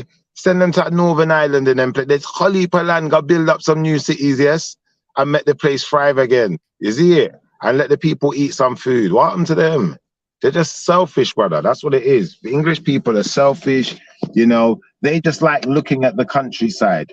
They don't care if people could live there. And come on, man. It's the fair point, the scarcity myth and all of that stuff. It's like brother, they've never taken a drive up north and seen all of them. What was that? Man out of the countryside. Come on, brother. They like looking at dilapidated buildings. You got them buildings here. What are they called? Them the ones where you can't change them. What is it called again? Listed buildings and all of that. That they like grade looking at and all of that. Brother, they like looking at beat up old buildings. They like that. So for that reason, that's why we can't just build up stuff and make stuff like America. America can just build up stuff, you know. It's just silly, man. It's really silly. That's a good thing though. That's not so it's grade 1 listed, not 3. But yeah, and they got the greenbelt lands and shit. But yeah, like I find it all interesting, man. I just find it funny how people have enough energy for the lowest of the problems, and that energy is not anywhere as near for that the real shit, like the real pullers of the strings, isn't it? Like. Yeah, but Tizza, it's like they got something against Wales. They don't want to. Look, they could take all these refugees in and send them to Wales. Wales would be happy to have them, you know. Think of what that would do for the Welsh rugby team. You can't say that. You can't say that. Think about what that would do, brother. Think about what that would do for the Welsh football team and the Welsh rugby team. They'd have new candidates. They'd have some fresh blood. They'd be loving it. But England don't want to see Wales win nothing. They was like, nah, forget that, man. Wales can stay dead and dry. Yeah, you can have a couple of our blacks, and that's it. Just shut up. Couple Indians. No VAR, not run for Wales. Wales is dead though, fam. Come on, look how much open land there is. It's absolutely dead. Like there's parts that are all right, but the rest of it is just I'll be dead. back in a sec. One sec. Yeah. Come on, man. It's just like them secret thing is a madness, man. Madness. But yeah, I don't know, man. I kind of get fed up with the argument because the argument's just So it's just yeah. All right, cool. There's a couple situations that's gone on. You gotta be angry about. Yeah, get that person out, innit? Get that specific person out, or those specific people. Let's get rid of them. That's all good. I agree with you. Get rid of them.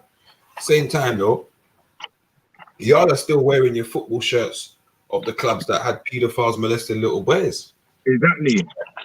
Like, what's going on there? Y'all are still paying your TV licenses to the BBC that was paying Savile, Harris, and all their man. Like, what are we doing? Y'all still paying to pay your TV license and that. And then when other people speak out now, you're gonna call them left and rare. Well, you know how long I ain't pay TV license, and I'm cool to say they can't knock on my door. I will not pay a TV license to them pussy. I know enough people that don't pay TV license. Fuck TV license. Yeah. Come on, man. Fuck them. But y'all out there paying that shit after thousands of children. Nah. To be fair, Mosh. To be fair, yeah.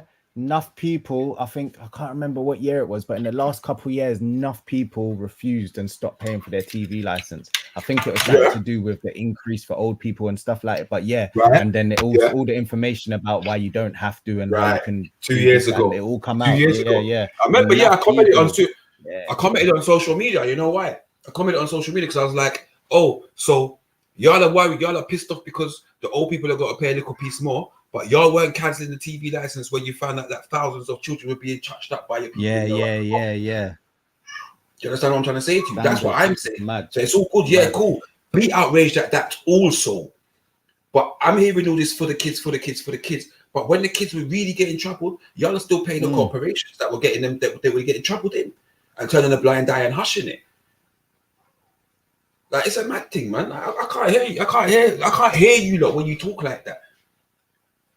I can't hear you lot. If you want to campaign and get a singular person out or 5 people out because they did what they did, 10 people, however many it is, cool. Campaign for those specific people. But don't be talking about all refugees, because when it comes to police now, we sit there and say, yeah, all feds are corrupt. If you stand there and watch it, you're part of it. You lot stand and say, nah, there's some good cops. You get me? There's good police out there. There's good and bad police officer. Do you know what I mean? But like JEDI rightly says on this point, yeah, have you ever seen or heard of a policeman turning in their colleague or stopping their colleague on road and arresting them or anything like that? One, I think they made a film about it, to be fair. One. If they made a film about it, it didn't exist. As far as I'm concerned, if they're making films and Netflix specials on it, then like no. This is when they used to make real films, man, about real things. Come on, man. Oh, back a day. Yeah. It's not no new thing that I watched. It's like an old scene. Yeah, like from like 90s thing, and it was research and talk about the actual.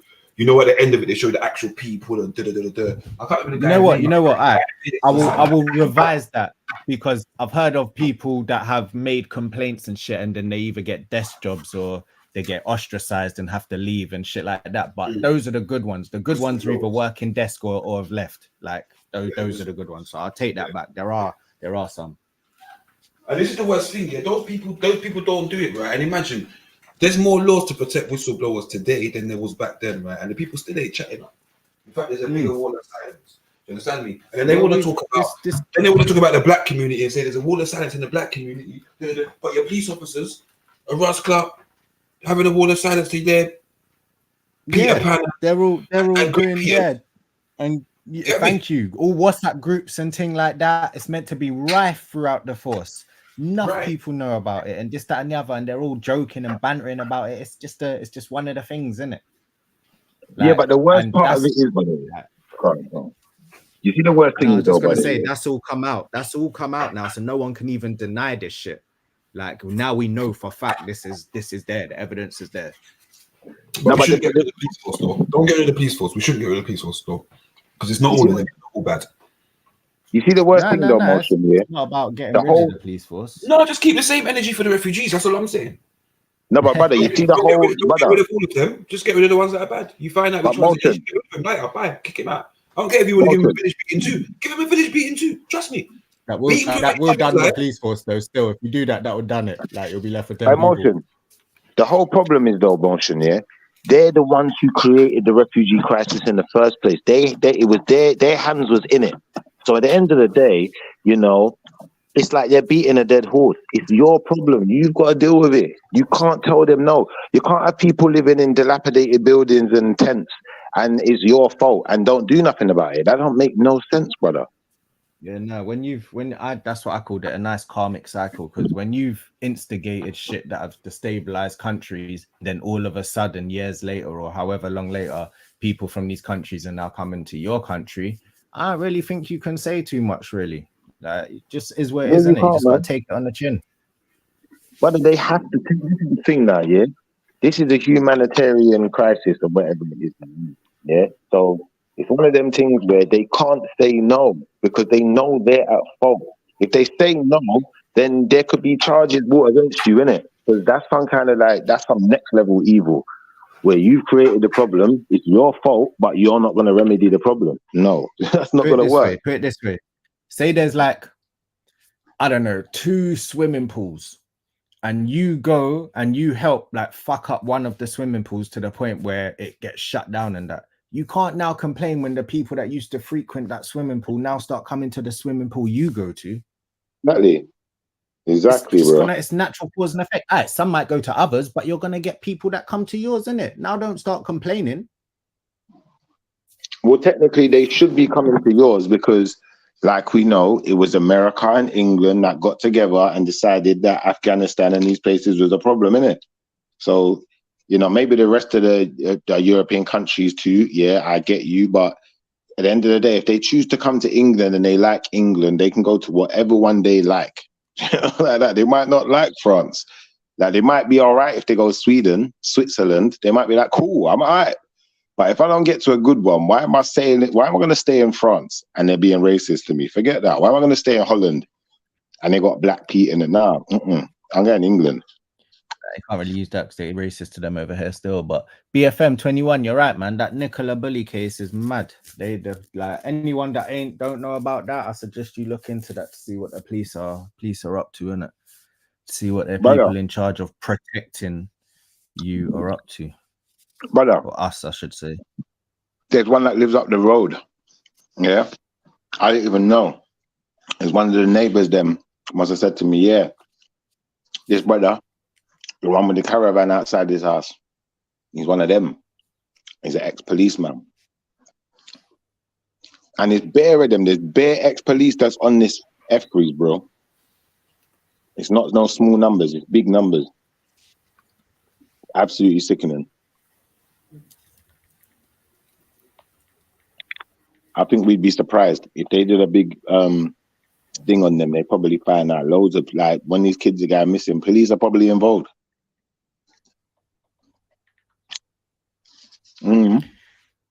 Well, you know what's mad?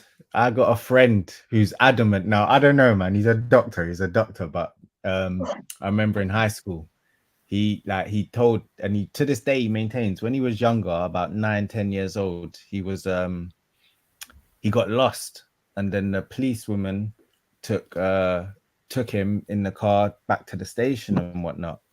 Now he's in the back of the station, and all of a sudden they're getting ready to give him some kind of injection, and he hears his mum at the front of the office, and they're not saying nothing, as in they're not getting him or calling him out, but he can hear his mum for a good couple of minutes, and then after a while he sees that they're getting this needle ready, and he starts screaming, "Mom, mom!"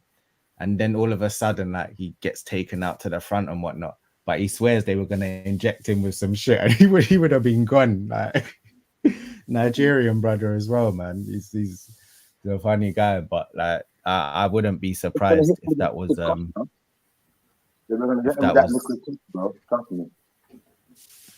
your mic's gone a bit funny still, but yeah, that's just one of the mad stories I've heard from people on there about some stuff with the police still. I was saying they were going to get him with that liquid kosh, man. Yeah, put him out. He would have been gone somewhere, boy. Yeah, he would have been flying. Or hum and jumping for every stories like that. That's And then when you like all this stuff comes out now, if this is the stuff coming out now, I'm just like, I'm waiting to see like the real stuff that starts coming out soon, because this is just getting people warmed up to the fact that police are like this, innit? Because you need to drip feed the public, because a lot of them can't take the masses can't take real reality shifts like that. So you got to drip feed them to let them know, okay, they are capable and this, that, and the other. And then you're going to hit them with what they've really been doing, like some real shit. Not that this isn't real shit, but like, yeah, it's going to get deep. Yeah, but brother, think about it here. It's not that hard to work out. Like if Savile and these man here were doing what they was doing for X amount of years, they say undetected, yeah? No, brother. They were detected from a long time. No one just weren't saying that, isn't it? And it's that simple. All of them, from Elvis to Art to Kells to whoever, bro, they were on their thing. No one weren't saying nothing. I remember half of these men, especially like big celebrities and that, you see when they're rolling out, they're not rolling out on their own because they've got big security. Enough of these security are ex-police, brother. Bro, organized crime needs police, fam. Like what? Like Come on, bro. It's not even a question. They're in there, cuz they're in there, man. That's why it's organized. Yeah, so like, I don't know why people can't fathom the thought that police are in bed with certain gangsters or certain fucking wrongers from certain. You know what keeps police in their jobs and shit? It's the TV shows. Because number one, that's why police don't advertise, because the movies and the TV shows do it for them, which is why we get police forces like we do. And two, police don't solve crimes most of the time. It's snitches and shit. Like snitches are on yearly wages. I don't think people realize the extent of like the payments and shit like that goes on. Bro, like, police have never solved crime, bro. Like it's all snitches or people being stupid enough to snitch on themselves. But either way, like it's people telling on people. It's not police going out there doing fucking Dick Van Dyke detective work and shit like that.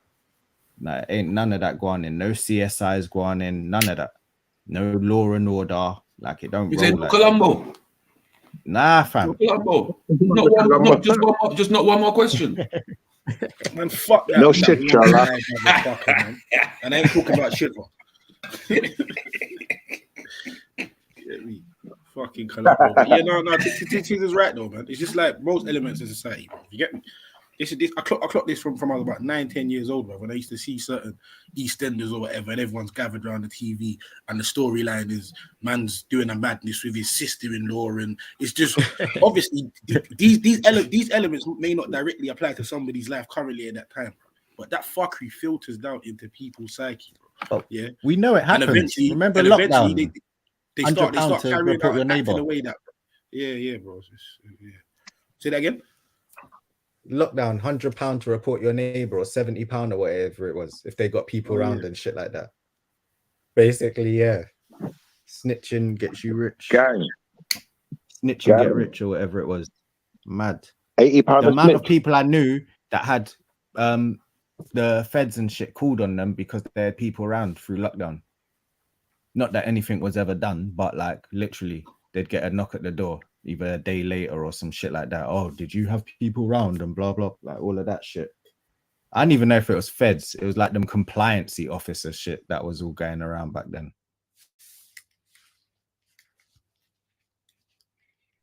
Yeah, that's mad. I never got no one knock on my door, but I never had no parties, so you know how it go. I had people over. I had to get barber over. All of that. I don't care, man. I did, but go then to one I never one. believed in their. I Function. never believed in their whole thing, anyways, which we're now being told we were right not to believe in, and all the so-called conspiracy theorists, they were actually onto something, innit? So is where it is, I guess. Mm-hmm. Yeah, it's a bit much.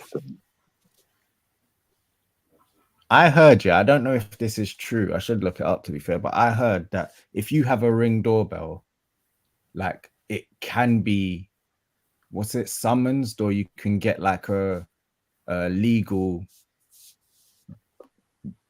order to like have to turn their shit over, like the mad. That's true. Yeah. So one of my younger cousins, they used that with him. Now bear in mind, the same road that they followed him into a house was the same road my motorbike got stolen out of, right?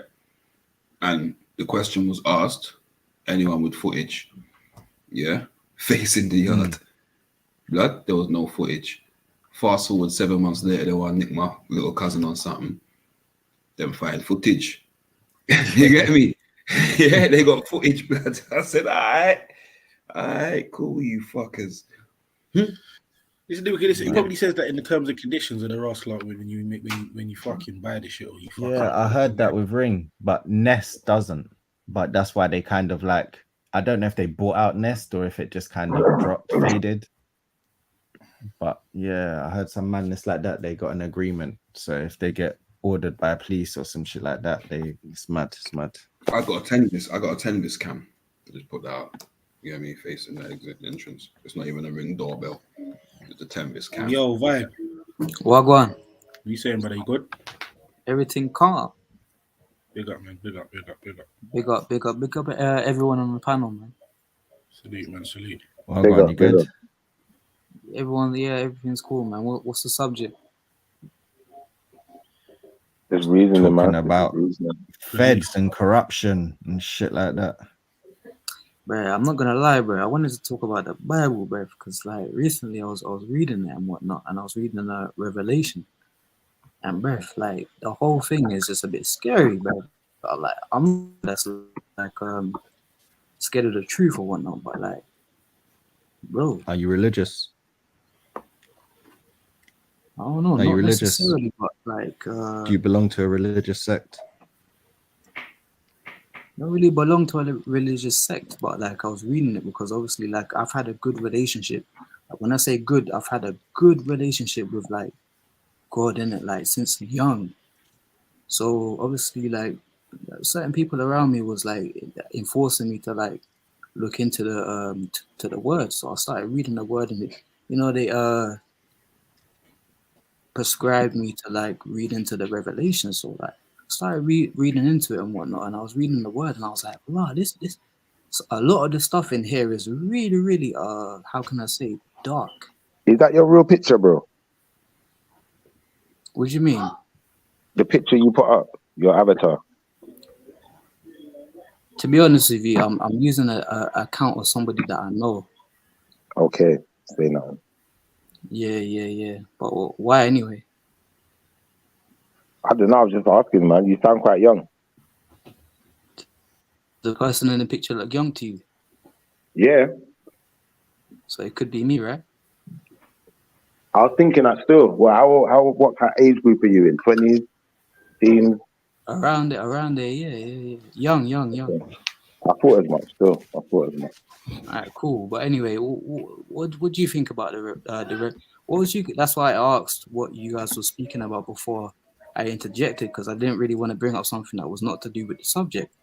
Like, what's your opinion? No. Do you know what? I'm quite interested as to what brought you to the Revelations. What brought you there? Like, and how come you're only getting there now? Like, what? Or is this something you've been honest with pondering you, for a while? brother, it's not really a thing of how come you're only getting there now, because Yeah. you can get there at any time that your time is. It's not that.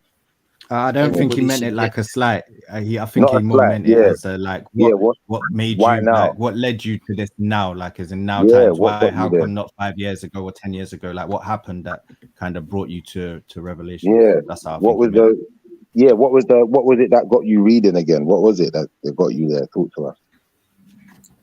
Yeah, like I said, like it's not something that I've really read before. I've always been a person that is more, how can I say, I don't want to say like on the woke vibe, but more on the woke vibe, like more like you know who you are and whatnot. But like I said, I've always had a relationship with God, like since I was young. Like, I can remember stuff that I would tell a lot of people and would think, what the hell, because they probably never experienced stuff like that before as a young person, like really having a relationship with God. And I'm not talking about any religious type of God. I'm talking about God as in a supernatural, like the God. So what did you get from it though? When you read it, what did you get from it? What did you read Revelation? Even that. This is what I was building on. Who prescribed you? Who prescribed it to you? Like, who told you to go check out Revelations, and why did they tell you to check it out? I mean, there's nobody that can really prescribe it to you, even though that's what I said in the beginning. There's nobody that can really prescribe it to you. It's like a thing that it's there. It's there as a thing that everybody can read. So it's not like if a certain person prescribes it to you, that your perception of it is going to be a certain way. I don't really know. Yeah. What was your perception though? Tell us some of what you read. What did you learn? Yeah, what I learned or what I perceived at the time. This is what I'm saying. It's still very early days, but yeah, I wanted to get somebody else's perspective to see. So can I ask you a question, brother? Go on. Before we go, can I what made you? How do you know that it was God you were speaking to? What do you mean? How do you know it was God that you got a relationship with? I'm talking about before I've even ever read. Yeah, that's what I'm saying. Yeah, that's what I'm saying, brother. I'm saying, how do you know it was him or he that you was talking to? That's a good question. And I would say when you're innocent and you have you're not looking for anything. You're not looking for anything outside of the truth, or you're not looking at anything outside of purity. I would say that it's only, God that is going to communicate with you. It's not really going to be anything outside of that. Okay, that's interesting. So in Revelation, there's a I can't remember the verse anyway, but there's a reference to somebody being deceived by the deceiver, and many believers being deceived also. And this is why the question is asked: how do you know it was God?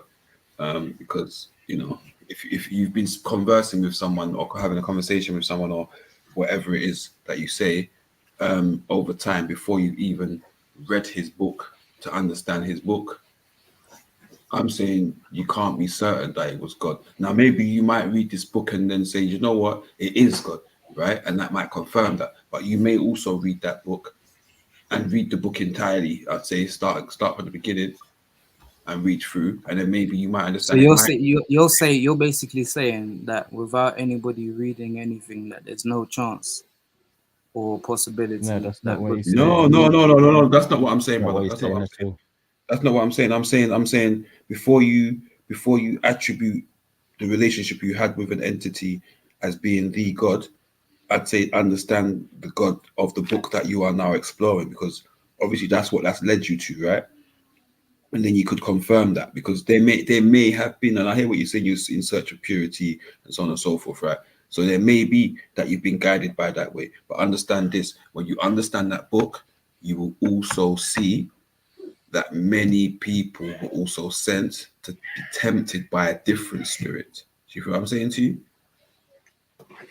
Sure, but it's never been. I'm sure if people have been tempted by a different spirit, that they may have started to do things that would be perceived as evil or not necessarily. See, no, because this is the thing.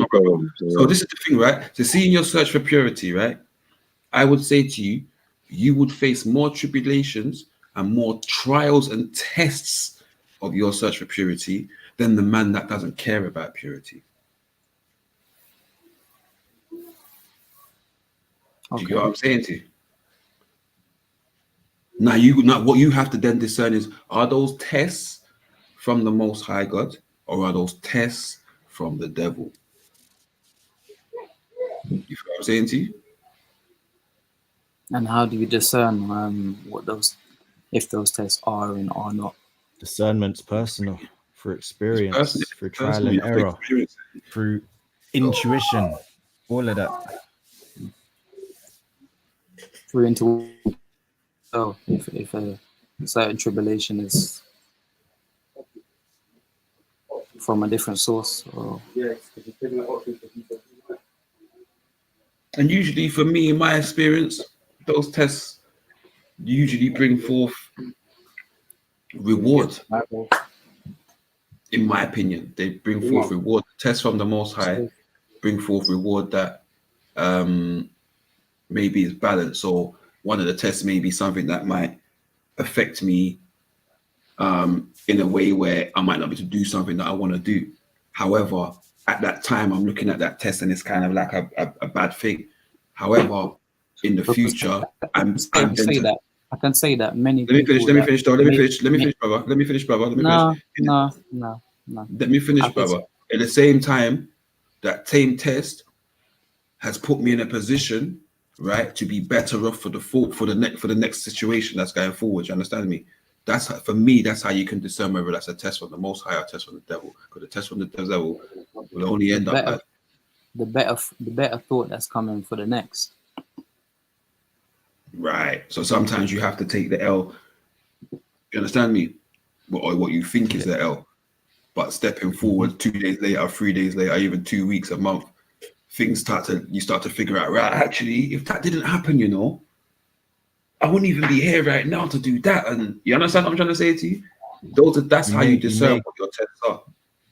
Yeah, there may come a realization or a point where you grasp or consider the fact that there's no such thing as good or bad or true evil or shit like that.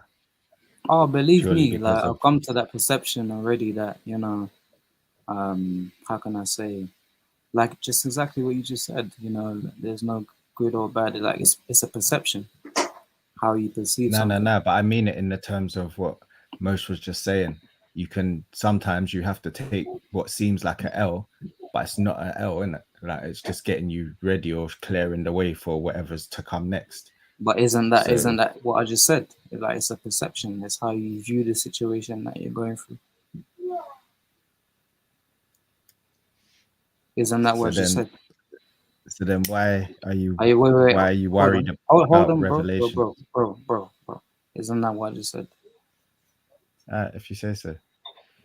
No, it's if you say so. It's if you agree on what I'm saying, that it's like a perception. Like if you're going through a situation and then you perceive it as bad, but then years down the line, you may see that situation and be like, oh, bro, like actually that happened because there's a positive situation that's come out of it now. And if I didn't go through that situation, maybe I wouldn't have come to this place that I am now, right?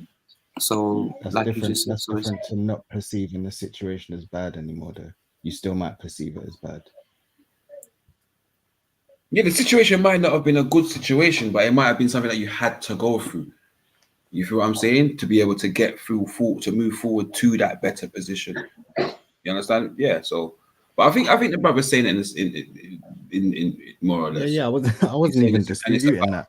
I wanted to gain that acknowledgement before then asking. So, why does he feel like Revelations is dark? If that's if he can grasp that perception, this is what I'm saying to you, like, bro. I just got into this stuff. I'm not gonna lie to you, like, and maybe like I'm doing too much right now because like I'm not really that educated on it. But like, obviously, I think that a lot of people on here probably know. Yeah, see the thing, brother. I think what it is you're reading, in my opinion, of what is a war to come.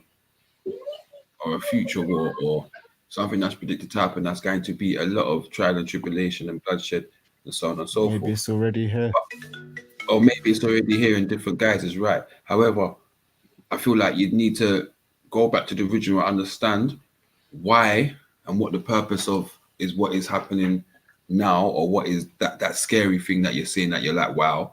You need to understand the reasoning behind that first. So you need to go through the book properly and understand the tribulations and the trials of the people and who it's about and who they're talking to and what it's about and how certain circumstances happen. You get what I'm saying? I think that's the best thing. There's no point. You can't sit down there and read it. We would never watch a film in the last 10 minutes. Nobody ever went to a Kung Fu film to watch the final fight. And then just leave and then they'd be like, yeah, I got the grasp of the film. You get me? Even though you could predict what was going to happen, you need to see the training, Did it there? You want to see man get punched up first, then go away and train, run away, teacher get murk up. Teacher, we knew what was going to happen, but we watched the whole thing. I know what you're saying in a way, but like you can go to something immediately.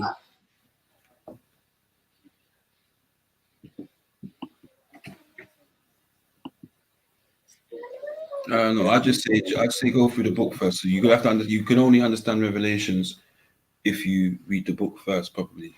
Bless up, man. Bless up, man. Happy New Day and all that. You know what I mean? Big up. Is that Macu? Yeah. Yeah, can I hear your tell us your perspective on what you read, man. I'd like to hear it. You saying vibe? Well, my You ain't seen you for a while, man. Yeah. Wow, I'm telling you, like because it's early days, it's a bit mad, isn't it? Like it's very mad right now. But yeah, the perspective is a bit different still. Like it's like I said, like big up what's her name? Hawaii in the chat, because I guess she kind of understands where I'm coming from. But bruh, it's like I have to spoon feed you, man, bro. This is dark, fam. Really? Spoon feed who? Spoon fooded man, you know. Pause. What's going on, man? Vibe is always on. You say vibe, man. What's going on? Your first day you returned, you're on that kind of fruitiness already. Spoon feeding man, yeah. We give him man yogurt, yeah. We give him man yogurt and that. Let's talk about language. Let's talk Five's about got red light in the bedroom. He's that red light in the bedroom guy. Yeah. I said giving man petty filou and all that, like, you know. Spoon feeding, man. Feeding them thing there. No, you know about support worker. Support worker will feed the one who can't feed themselves, right? Man. So you say you wanna give people, you wanna feed man the munch bunch, yeah? Is that what it is, yeah? Bro, you'll help man to eat if they can't eat by themselves. Mullah corner, yeah. That's our man still. Cool. Mullah corner. What does God say? Love that brother. Nah, God helps those who helps themselves. That's what I had. Oh, really? Yeah. Because how you expect anyone to do something for you if you're not willing to do it yourself? And it kind of works out in life.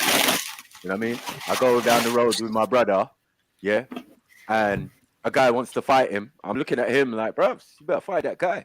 Do you get what I'm saying? Don't worry about what I'm going to do, because I would definitely jump in if I know you've got the heart. Like, all right, fuck it. I know you can't fight. That's when I'm jumping in. Yeah, but you have to at least make the effort. You know what I mean? So it's just normal. Like, in the end, you don't fight for people who won't fight for you, basically. You know what I mean? That was funny though. Yeah. You got to fight first, bro. I ain't jumping in straight away. I ain't jumping in. You gotta fight first. If I see you losing, you make it your hands dirty. Yeah. Yeah, it's happened to me. I was smacking up one white boy, and his older cousin was there, and I basically ragdolled him, threw him into a bush, and started punching and kicking in the bush. He was inside the bush.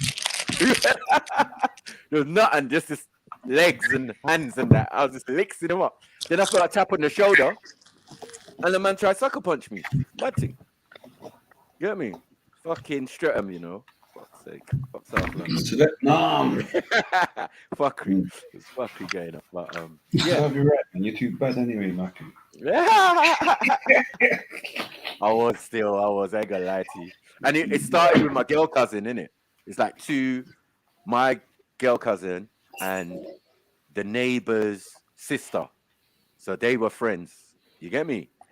Yeah, she's a white girl and my cousin, obviously, you know what I mean? Yeah. So that's how it started. I don't know what happened. And then the two brothers got involved. Yeah. And then him and my cousin's like the same age. And my cousin's only like a couple years younger than me. But when you're like 13, 14, yeah, it's different. It works different. Yeah, man had a 7-year-old cousin who was a fucking boxer, white boy. Matt. Yeah. But the actual brother of the girl, yeah, he was a weedy guy, but he had confidence. I let him slap me first, so no one could say it was unfair. You know what I mean? I was like, you can hit me first. So he slapped me, and then I just beat him up. It's my normal modus operandi. You get me? But as you get older, you realize you can't let anyone hit first. Who hit first wins, it seems. You know what I mean? It's not always true, but yeah. it means you got that sly advantage, you know what I mean? But that punch better count. Because I don't want to punch someone like Motion and he just turn and look back at me. Like, yeah, you done, yeah? It's like, oh, shit! Like, you know you done fucked up, right? Yeah. You know you done fucked up, right? And I'm giving him the ultimate combo. Straight away, off the back, caught him, blindsided him, and he just absorbed it and looked back at me and spat, too. You done, yeah? Oh, shit. Oh, shit. You know what time it is, man. You gotta run. Yeah, even though that's never happened, but yeah.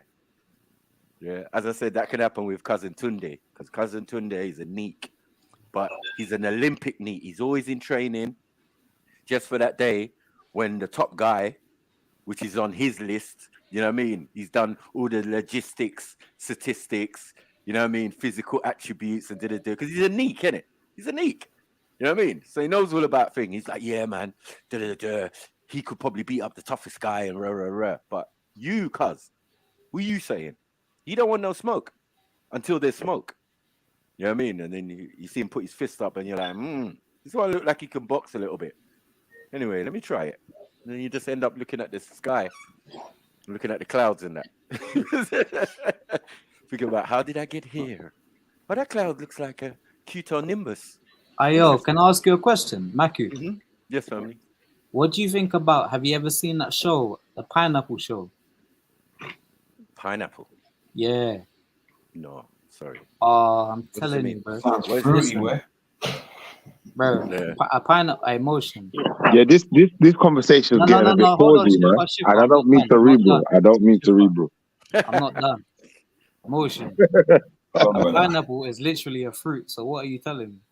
That's what I just said. It was a joke. I said, so be quiet, man. He did it again. He don't get it. He didn't get it. Anyway, besides that, check out the Pineapple. He didn't get it. He didn't get it, man. Okay, what's this thing about? I did get it, but you're just trying to think. What's this thing about then? This pineapple something? Is it a series or something? It's a show on YouTube, right? It's a woman. She's fairly good looking. Credit to her. But basically, she exactly her way. Hey, look, this girl, she's in tune, man. I like this. Yeah, come on, man, carry on, bro. Man, just carry on, man. Fuck's sake. Yeah, she basically she hosts a show on YouTube every, I don't know how regular it is, but it's a show on YouTube. Well, basically, she'll have a good-looking woman on there, and then there will be several men during the stream, a live stream, that will come on there, and then they will try to drop their game on this woman and try to basically bag this woman on the show. Okay. I just wondered if anybody. So it's a dating show, like it's a dating show. It's a dating show, but it's, to me, it's a bit degrading. But like, I was just trying to see if anybody on here has ever seen the show. But you're watching it. Interesting. I've seen it a couple times. So it's not that degrading then. What do you mean? Well, it's interesting, isn't it? If you're watching it, like I've seen it a couple times. Yeah. How can it be degrading when it's all dependent on the man's game? You know what I mean? Unless he embarrassed himself and ran out there saying a whole heap of shit. You know what I mean? Then yeah, it makes it more interesting, I suppose, to watch.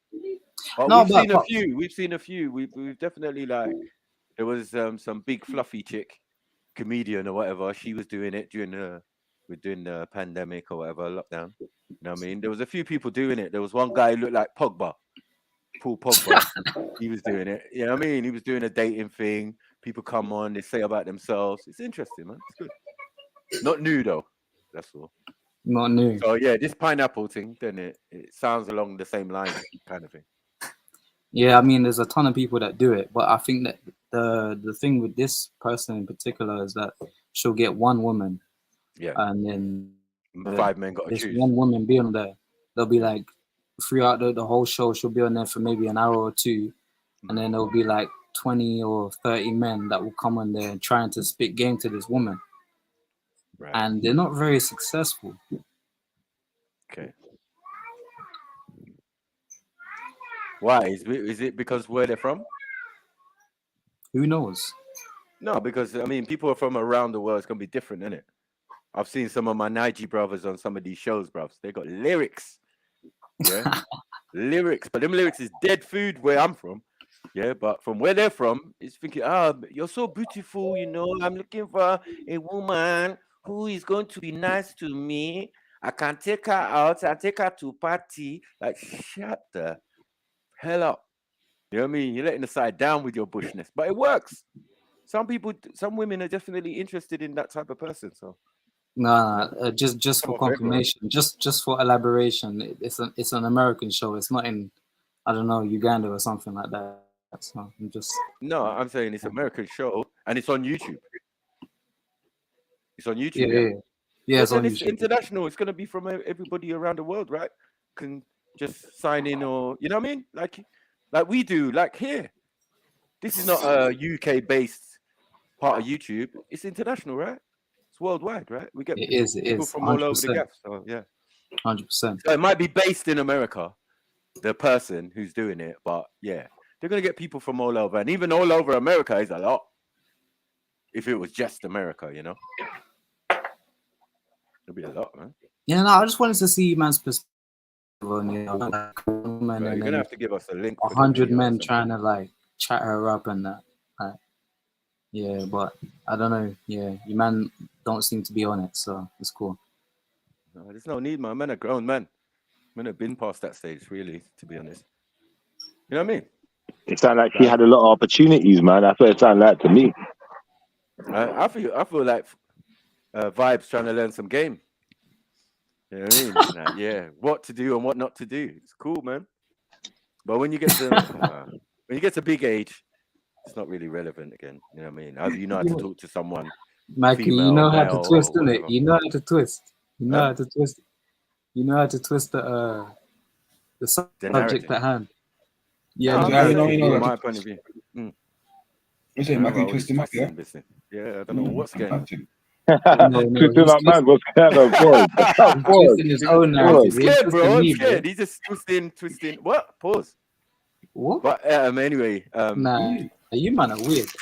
Vibe always says pausey stuff. Anyway, depends on what mood he's in. No, I'm not What's gonna wrong with the word twist? I don't get it. But anyway, cool. Whatever. You don't get it. You're funny, you know. You get it. He likes being paused. Just like having a red light and putting your camera on. It's like you didn't see nothing wrong with that, but we did. Yeah. You know what I mean? When you had the red light on and the wife beat her, it's mad. It's mad. Pause. What the hell is this? Forgive, exactly. This pause guy will the never light. forgive and forget. Yeah. Nah. We can forgive, yeah, but we won't forget. No. It's obviously what makes your character, innit? It's cool, man. Yeah. And that's why you know, will never Vibe is a gallus. We know Vibe is a gallus still. That's why you will never manifest, bro, because you can't erase stuff from your subconscious mind. Who? You. I will never manifest. You will never manifest, bro. Pause. What does that mean, bro? Yeah, I don't know what that is. What does that even mean, bro? Dog. Hey, dog. Yo, brother. Please, what does that mean? Help us. Give me an understanding. You don't know what manifest means. What do you mean with that word? When you say it didn't sound like you was using it correctly. What are You're you trying to talking manifest something from a man. Nah, I'm out, man. I'm not serious. Bro. I like to womanifest. You be quiet. I beg you be No, quiet. I like womanifest. Yeah, if you say womanifest, yeah, I'm down with that. Yeah, all this Hold on, manifest Shifa, business. Shifa. Yo, Yeah. Mikey, one second. All right, go on. Tell us your manifesto. Are you retarded? Manifesto, are you fucking? Are you retarded, bro? Come on, man, chill. What is your manifesto, brother? And which toe is it? Is it the big toe? What? What the fuck? Hey, man, what are you doing? Manifesto, yeah, mad. Man's confessing to licking other man's toes. Like, Manifesto them thing there. I beg you, chill. I beg you, chill. What's it even manifesto? What? Stop it, man. Just leave it alone. Run away from the word, man. Run away. Yeah, go on. Since I got to, spell it out in, layman's terms. Yeah. The point being, layman. It's just getting worse for you, man. You see what I'm saying? You're a prosy guy, man. It's just It's your natural nature. Layman. Yeah. First you're laying man. Yeah, and then there's manifesto. Oh, bruvs. Man said the terms of laying man, you know. Listen. Hey, yo, Shipper, you sound tired, bro. Just go there. Just chill. Love it, man. Layman terms. Man said the T's and C's. What's going on?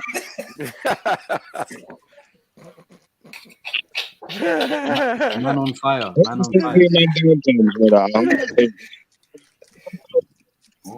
Mad. Good. Mad. So you made me forget my point now because you're trying all that crap. You're trying all that crap. You made me forget my That point. was funny, you know that. You want man to anyway. We ain't here to remind you. We got MJ. My bro.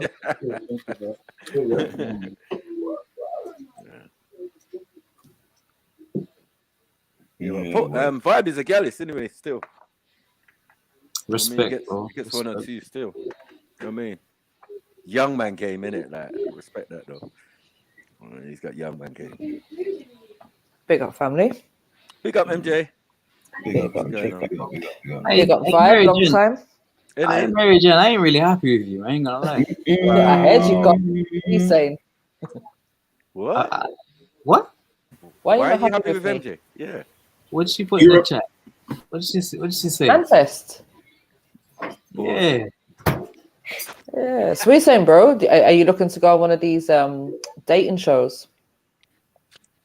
Yeah, I ain't looking to manifest. If that's what you're saying. Forget this like, I ain't manifest. really Let's get some women. No, I don't know about that. Crazy. Not talking about laying man. I Let's know. get some ladies up in here. But I'm saying, are you trying to go on one of these dating shows?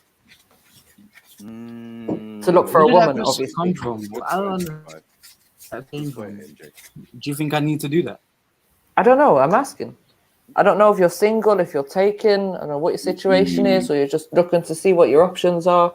But I'm saying, if you're looking to go on one of these dating shows, we can hook you up.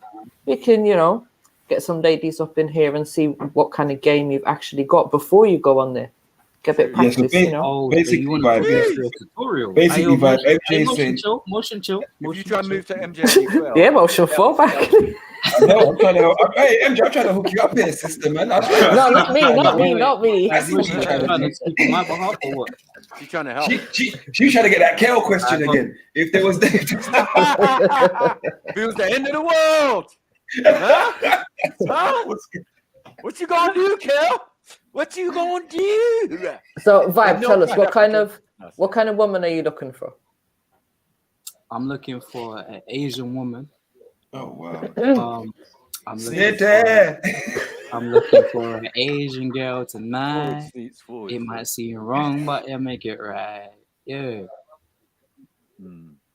Okay, Yeah. cool. Anything else? Or just Asian, that's all? Just an gotta Asian have a and pretty female? face. She Hey, gotta do you have a mind pretty if she's face. got a baby already? Because Sneaks is pregnant, obviously. So, do you mind? She gotta have a pretty face. She Oh, is gotta it? have I a just thought she had a big belly. But anyway, let's move on. Bruv, why you hating, bruv? It's wisdom uncles that come through and start doing some I know, madness. teach them, Vibe. Tell them, be nice to the women, innit? Yeah, Speak nicely about Why them. you gotta talk to her like that? Talk to her like this. Like, chill, Mm. bro. Chill, bro. This ain't your time, bro. Sometimes you're in the know and you. That one I'm not in the know. Yo, MJ. Oh, big up, Sneaks. Yes, Khan, big up. I've got a question for you. You got a question for me? Oh, Yeah. gosh. Go on. You know, in the end of the world scenario, you picked me. I was just wondering, since then and now, has your opinion changed in any way? But wait, my options were. Who was my options again? You and Cage. Kale. Me, Eunice. No. For me, I think. Oh yeah, it wasn't. Yeah. Me, Eunice, My and Bad options. Marshall, like that. No. My options was Khan, Cage, Yeah. and maybe a Kingo got thrown in there, right? yeah. But I think it was between Cage and Khan, and no, I would stick with my decision. Oh, You win on that one easy, Khan, but it wasn't really much competition. Well, I'm old now, innit? I've lost my touch a bit, so I'm grateful of any kind Bro, of... it was only like 2 months ago. Stop it. Yeah, true. If they put me up against Cage and a Kingo and I didn't win, Oh Hey, my God. you have to question. You have to question your whole life at that point. Yeah. Change my hairstyle and everything. Yeah, everything. Midlife crisis and all sorts. Go out and buy a motorbike, Harley, something. Because whatever I'm doing is not working. What? Yeah, shouldn't even blink or think. No one's people say, So Khan, we're trying to find a nice Asian lady for vibe. And what were you saying? She needs to have a nice face. A nice face, a nice waist, and good taste in food. And she's got to be cultured. That's standard for you could pick any random Asian girl. You're all right. You're good. Yeah. Exactly. And you know what other is part of their culture? Not going out with black folk. But anyway, let's move forward. Bruv, considering that understand just the other day there were black themselves. Why would you want to asking the dad? Why would you want to go Or backwards in marriage time? or whatever? Hold on, guys. Let me hear what Vibe's saying. I've always had, pretty Asian women, doing stuff for me, and I've never had any problems with their dads. Like, their dads have always been cool. Do you know what I'm saying? Like, there's never been a problem. So I don't understand. How many of their dads have seen you? Yeah, were they fucking dick or not? Nonsense, man. What? No, Shifa. What? What did I say? What did you do with that?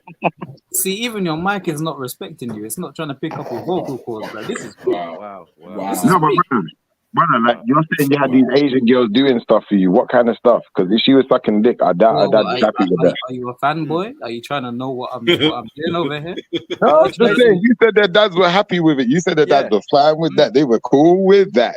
When I beg to Shiva, if you had a daughter and she was dating someone, what would you assume that they do together?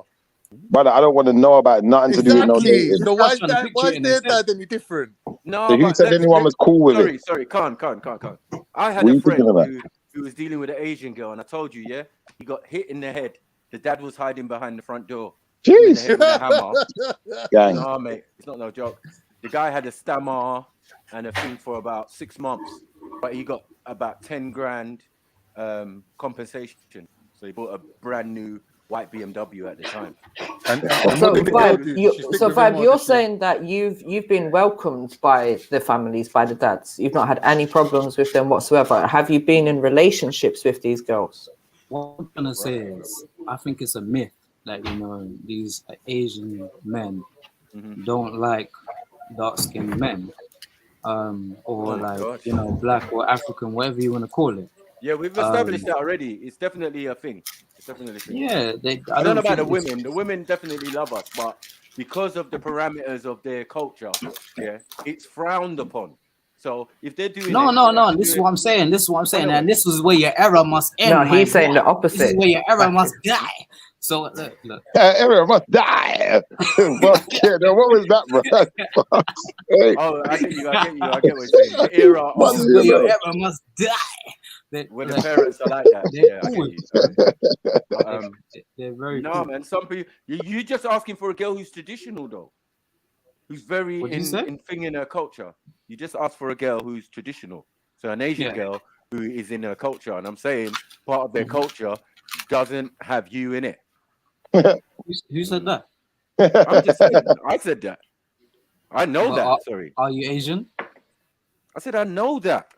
For the Asian culture. I live round. Can we have some Asians on the panel, please? Oh, please, man. I live round Asians on a panel. Asians have come on and said these things like, bruv, their men are definitely jealous of us. There's no doubt about that. Why is it jealousy though? Not a mercy. I don't know, but I'm saying with the parents. 1 minute. If I want my grandkids to look like me and not you, why is that jealousy? You man. It's not jealousy. Don't motion. No, but if I let you date my daughter, my children ain't gonna look like me, are they? They're gonna look like They're not your children, are they?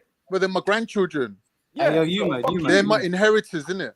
Yeah, so your grandchildren are your grandchildren. Whatever form they come in is whatever form they come in. You ain't got no rights over that. Well, that's the English and the African kind of ideology. Asians, we don't have that mentality.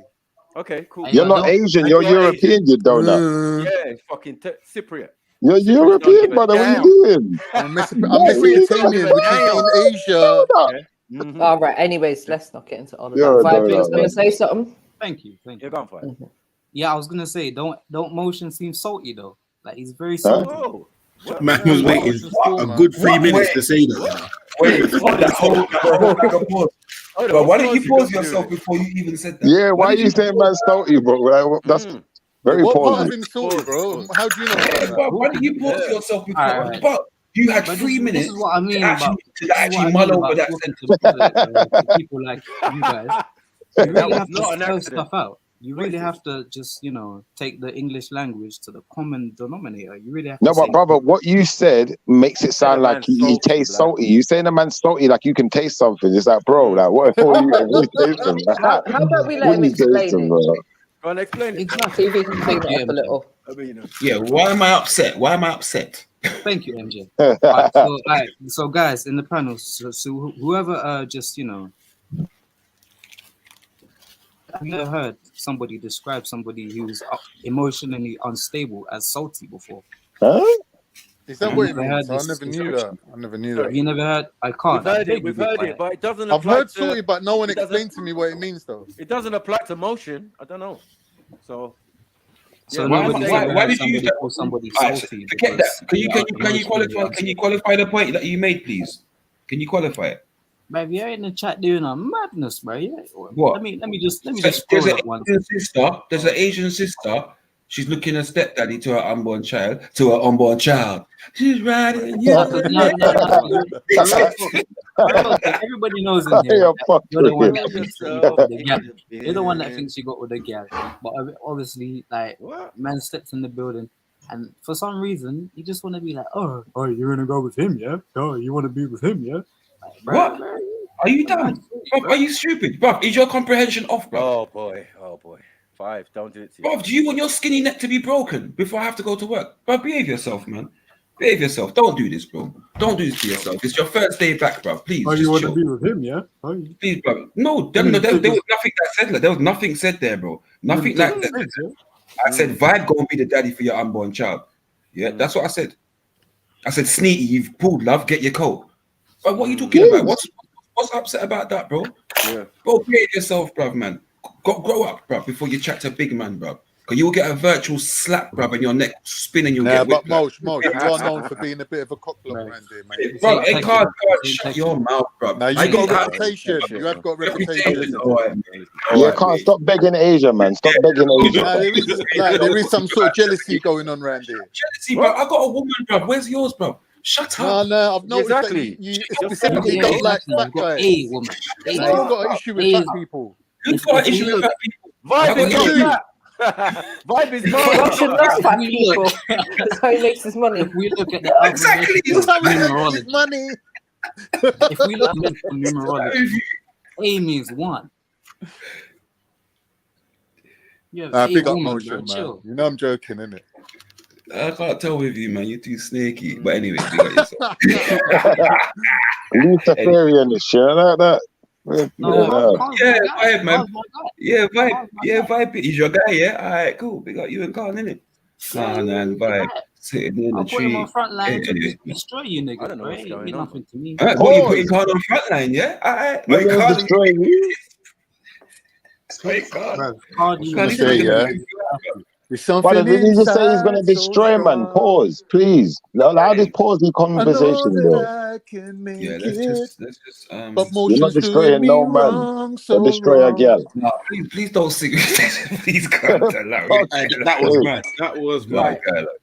You lot are a whole mess. So, Vibe, what are you saying? You calling out motion, or you looking for an Asian girl? Which one? That's what I'm trying to say, because I'm trying to help you get an Asian girl. Exactly. Oh, yeah. He was. Okay. He was trying to hook you up. Cool.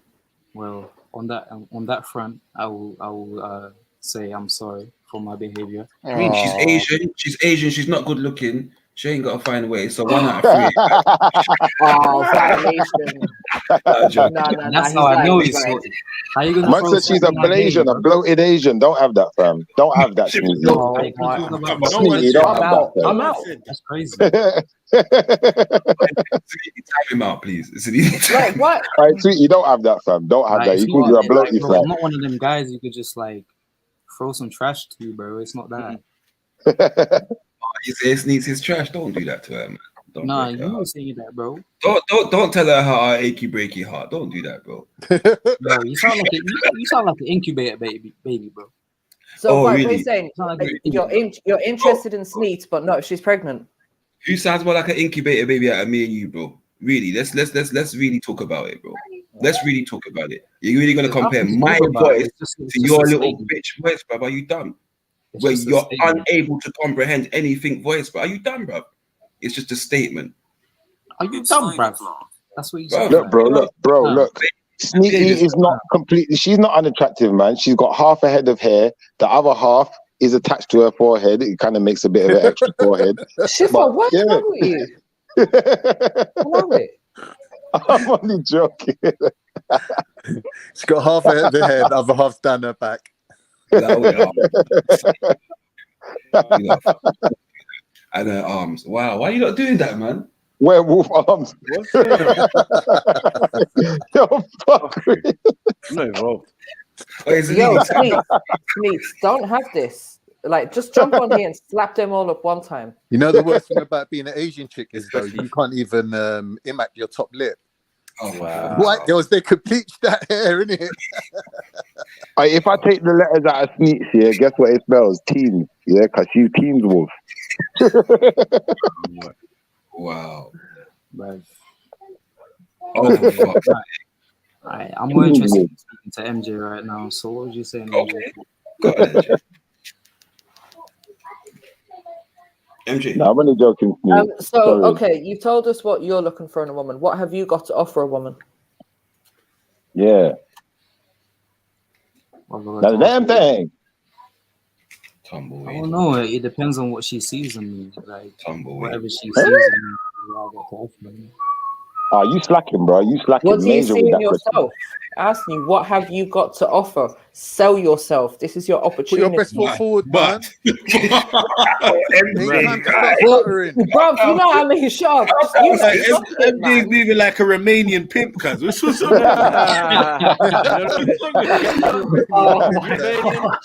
better than this. Get that street say anything around you. Romanian pig. Get that street sell, bitch.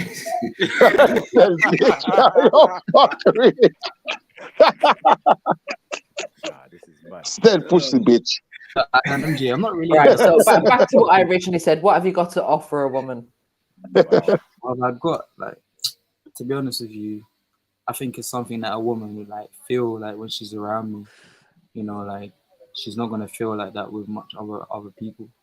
Why should a woman choose you? What if she feels broke when she's around you? Bored. Did you say bored? Oh, bored. Oh, you man are funny still. Did you say what did you say? You said she's not gonna feel it around most other guys, isn't it? Like you ain't gonna feel broke around me. I can tell you that much. You ain't gonna be bored neither. That's why you should have called my fucking name, because I'm a killer right here, bro. You fucked up. You don't fucked up today, boy. MJ, ask me the same question. MJ, ask me. Yeah, ask Khan. Ask Khan. Do your thing, brother. So, Khan, what have you got to offer a woman? Well, I've got an amazing sense of humor. I'm known for being really funny. I'm good with compliments. I like to make women feel good about themselves. I've got a mad dress sense. I've got like about 3 different color Timberland boots for a start, and matching cargo pants. Mashing it now with the fashions. I'm doing really well with that. My accessories are good as well. Like I'll take you to nice places. I know all the good spots. I'm not really good with the vegan thing. But everything else, like bruv, everything you're saying is, I'm not gonna lie, you're my representative, but right now you're fucking up, bruv. Why? That's your representative telling you. I thought this is the kind of thing women like. Obviously, you man just. Now maybe you know better than me what women like, bro. Tell me what women like then. Everything you said was like Love Island chat. Mad. I'm really tall. Yeah. How are you doing today? Yeah. I'm really tall. Yeah. By the way, I'm good at maths. But maybe there's women out there that will like what Khan has said. I might think, you know, it sounds like a nice man, takes care of himself, he's got good clothes, wants to take me out. He obviously has a little bit of money in his pocket, he's able to do that. Ain't nothing wrong with what he said.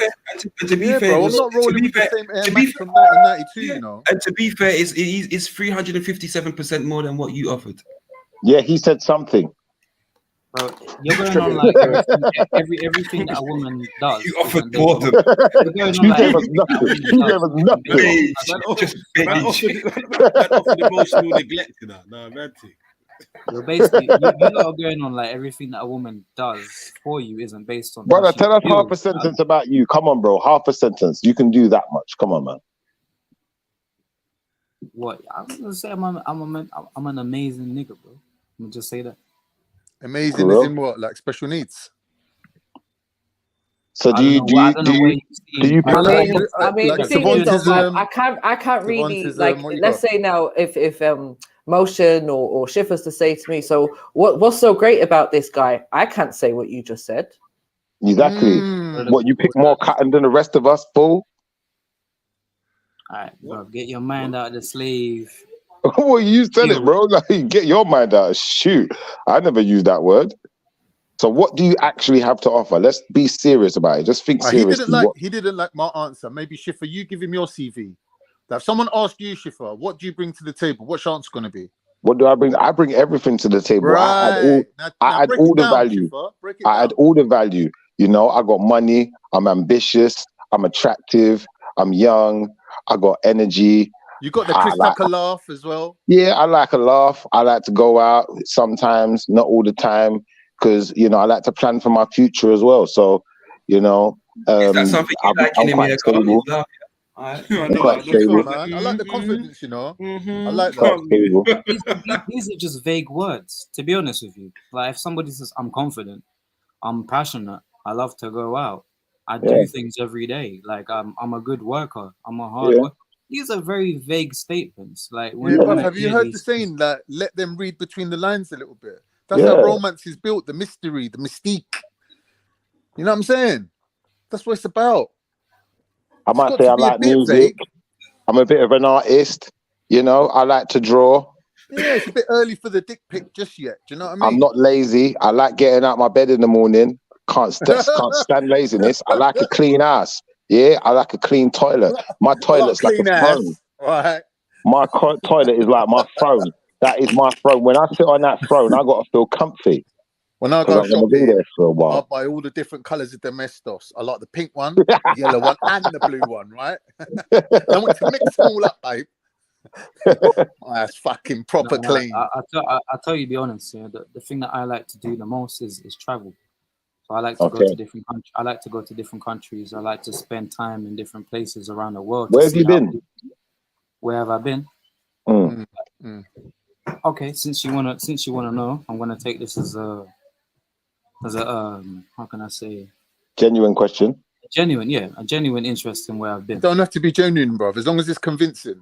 No. To me, it has to be genuine. I don't know about you, but to me, it has to be. No, I will lie. I'll tell you, I've been to Timbuktu. Strategy, bro. As long as it's Timbuktu. I know. Cyprus about That's a strategy with women. No, to me, it has to be genuine. Like, if it's not genuine, it's fuck you, innit? But like, yeah, if it's genuine, cool.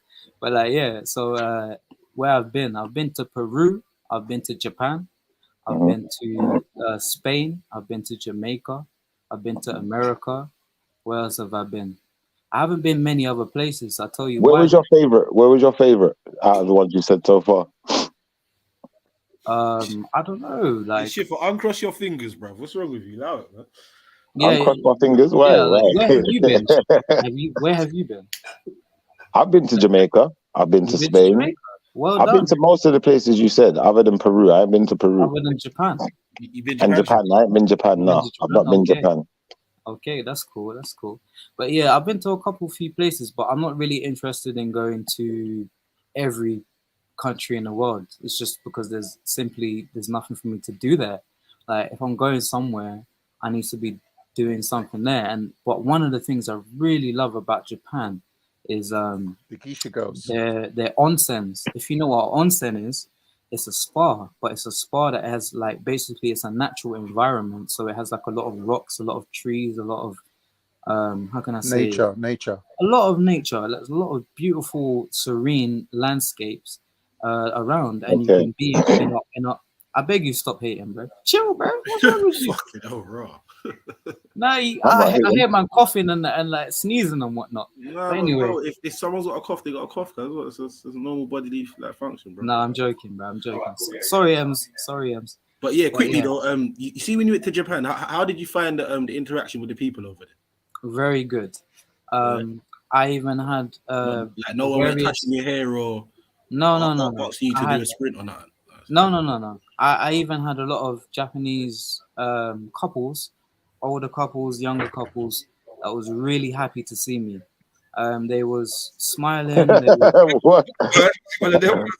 Okay. Sorry, that was funny. The man just really happy. Do you know the maddest thing? Talking about really happy. Like, if I had a camera, you would have seen that they was really. There's actually a thing on YouTube called I think it's called the Black Files or something. Some guy that he basically camera too, yeah. Okay. Yeah, he takes people's accounts of the experience in Japan. You get me, mostly black people in that. And there's been a couple people that ran that same story there. I can't lie to you still. Okay, what were the couples? The couple thing. The story of couples just smiling at young yeah, black but men. no, it felt genuine. Like it wasn't. Yeah, no, bro. I'm pretty sure it did. I'm pretty sure it did. It sounds like they wanted the threesome. I don't think you can get more genuine than that, you know. Zelini, who's that black guy on TikTok who lives in Japan and he speaks wicked Japanese? And he goes up to Japanese people and starts speaking to them on TikTok. Have you seen that? Big man, fam. We're not all over. Like, you get me? I don't know about that. Yeah, man, don't use TikTok. The only reason I watched the other thing is because it had like a little racial element, but it was showing black experience in Japan. That's the main reason. So yeah, MJ, are you still there? Mary Jane. Didn't you meet any Japanese girls when you was out there? Shifa, I know you want to hear my life story, but hold on, I'm talking to MJ. Only because you like Asian girls, isn't it? I'm assuming you must have been trying to get with one of them Japanese girls. I'll tell you in a second. Let me talk to MJ. I'll tell you in a second. MJ. Okay. Yes, bro. So, do you know what? I forgot my question. I'm so sorry. But yeah. You know you got fucked up, right? Yeah. I went to Peru as well. But Japan was really awesome, honestly. And you know, yeah, but what about the girls in Japan? That's why I asked you. Oh, you want to talk about the girls in Japan? Yeah. What do you want to know? Do they walk around in school uniforms like on the manga films? What? Bro, they wear all types of uniforms, man. If you go down certain parts, it's a bit of a weird question to lead with, but yeah. Well, I noticed that in all the manga films, they're always wearing school uniform. It just looks so weird. They do the same. They do the same shit over here on Hindus, bro. When women go out and are getting married, like what's? I hear that though. I hear that still. I have seen that. You ain't feeling the uniform vibes, no? No. It puts me off, man. Really? I don't know. I like it, bro. They're some of the most coolest.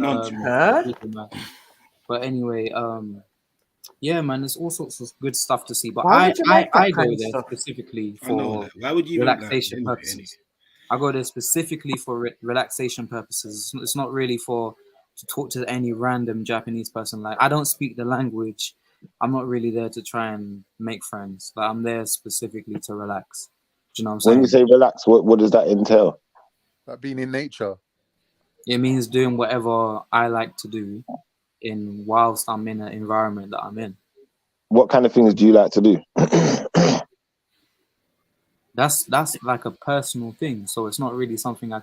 Say if I had a friend that was like, yeah, I'm just being honest. You can't really give away the source, can you? Especially to a fan. You can't really give away the source.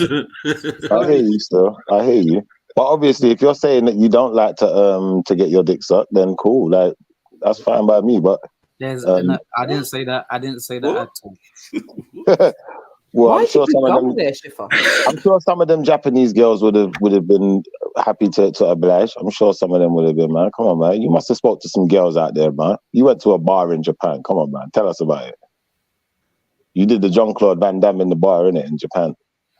Like I said, I don't speak Japanese. When I'm in Japan or I'm anywhere in the world, I'm just there to relax. I swear Japanese people speak English anyway, because like they're close with America, innit? I did come across a few that did, so you're right about that. Yeah.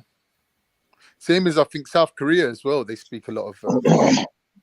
So when you get relaxed, though, is your way of relaxing, you know, like obviously Khan's your mate and that, do you relax like how Khan relaxes?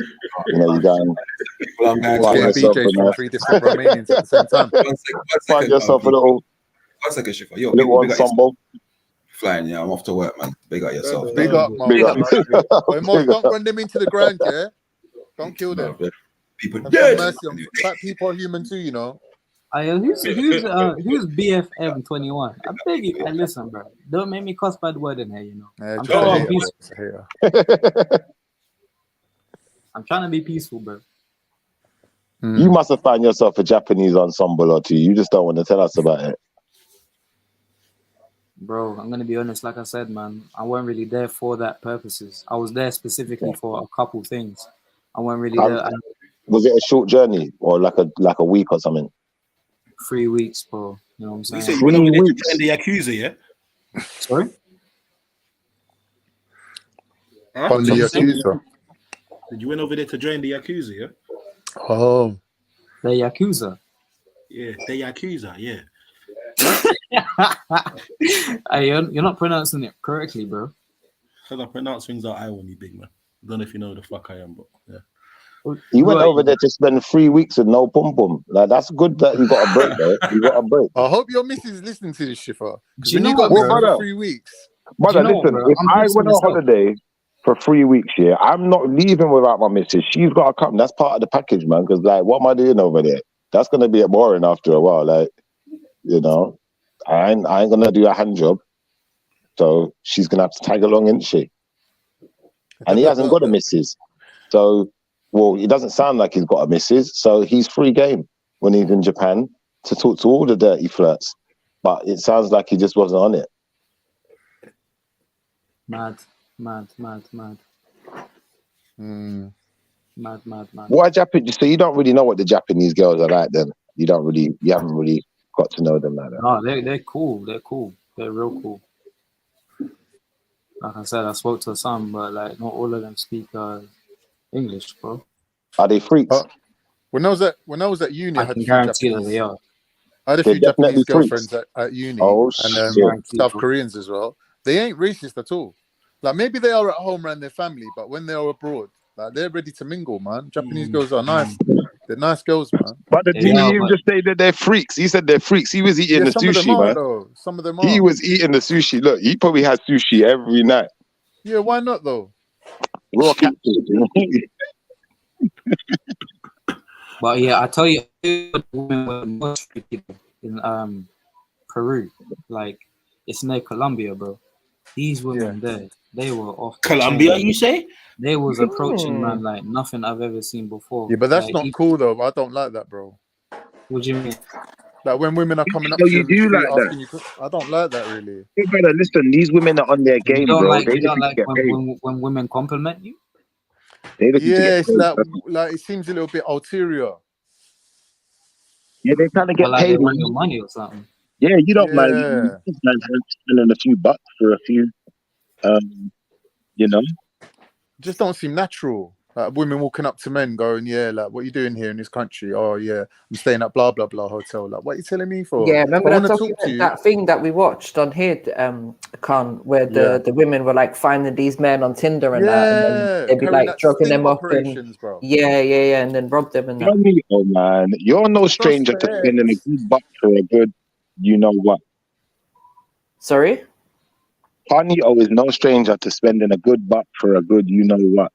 Yeah, but that's different to getting drugged and getting robbed. Bro, hypnoed up. You get me, bro? I'm not looking to wake up and I'm naked in the fucking car park. Allow it. Yeah. That would be funny. I'm sorry. At least not without him paying for it, bro. You get me? Just South American chicks, like they will definitely approach you in a way that like they're not gonna. It's not masculine like how Khan thinks it is. Like they'll just show you in a group as well. Like they'll show you like all their friends and everything. They'll come up to you and just let you know like that you're the one that they want. And it's I'm not gonna say I was taken back by it, but like shit, man. Back for a second. Bro, I'm telling you, they put it on you. They put it on you. and like I was in Right. like Some of them places get real poverty. Real poverty. What we see over here ain't poverty, man. When you can claim benefits, that ain't poverty, bro. So, can you tell us about any interesting experiences you've had while you've been abroad? What? Oh, you can do this brother. What's his name, man? Vibe. Come on, Vibe. Tell us about your interesting experiences. interesting in what way? Like whatever you just interesting to me. Like the differences in culture. Let's say you've explained Japan. Now you was telling us about Peru. No, Khan was interesting to him. Okay, yeah. I went to New York, bro. That shit was lit. New York was cool. Was around like people that was doing events and whatnot. And one thing that I really found interesting about New York was that a lot of the community was really, how can I say, they was really like pushing they really had a strong community foundation. You'll go in a place and there'll be somebody in there that might have some talent. The whole community will be behind them, like really pushing them to go. Even bro, your connection's a little bit choppy. Into what they're doing. They will even invest money into what the person, as long as they believe in you, they will push you. Like they'll also have like a 3-story house, and in their house, in like the first floor or the garage or even in the garden, they'll like on the weekend or whatever day they choose, they'll set up like a stage and they'll set up like speakers and like they'll have like dancers come, like young people that want to be dancers or whatever, and then like they'll come out and then they'll make the people that's from the community perform like them. Oh, you're just explaining the storyline to breakdance. That's breakdance. I've seen that. No. That's something that I've seen that I think that is inspiring or something like that. So this is my version. So you can't really say that it's wrong because it's my version. Is it my internet or his internet? No, it's his. It's definitely his. Oh, okay. Interesting. Can you hear me? Yeah, we can hear you still. Yeah. So I found it really interesting. Like this is interesting. Like I've been in.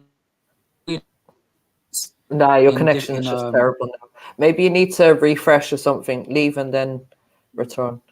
Yeah, your connection's like your chirping skills. Yeah, it's a bit dead, like a story. Yeah, it's not fiber optic broadband on that, man. So far, that shit's only worked on Khan. Mad.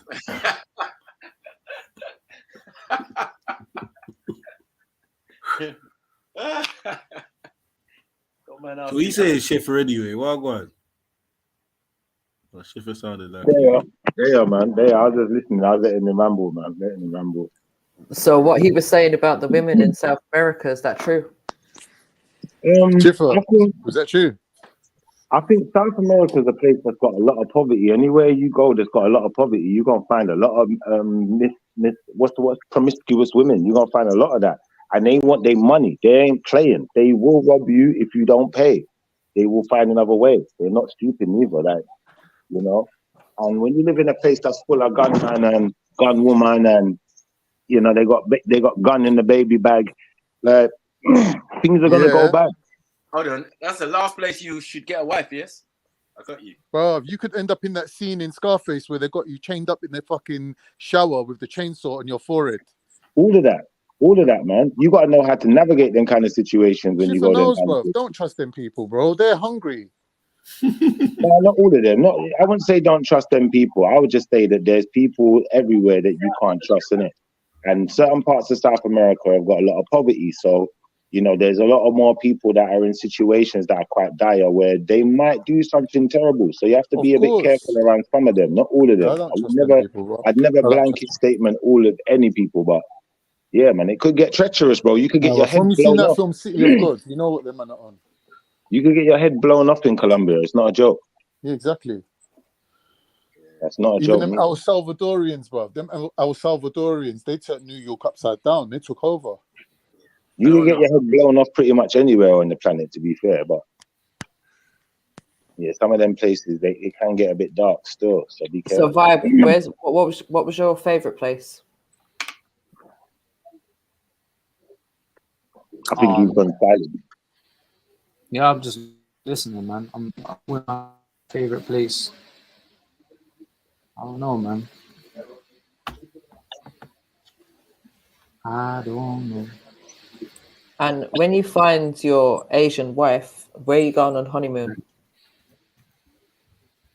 Probably where she's from, no? That's a good idea, you know.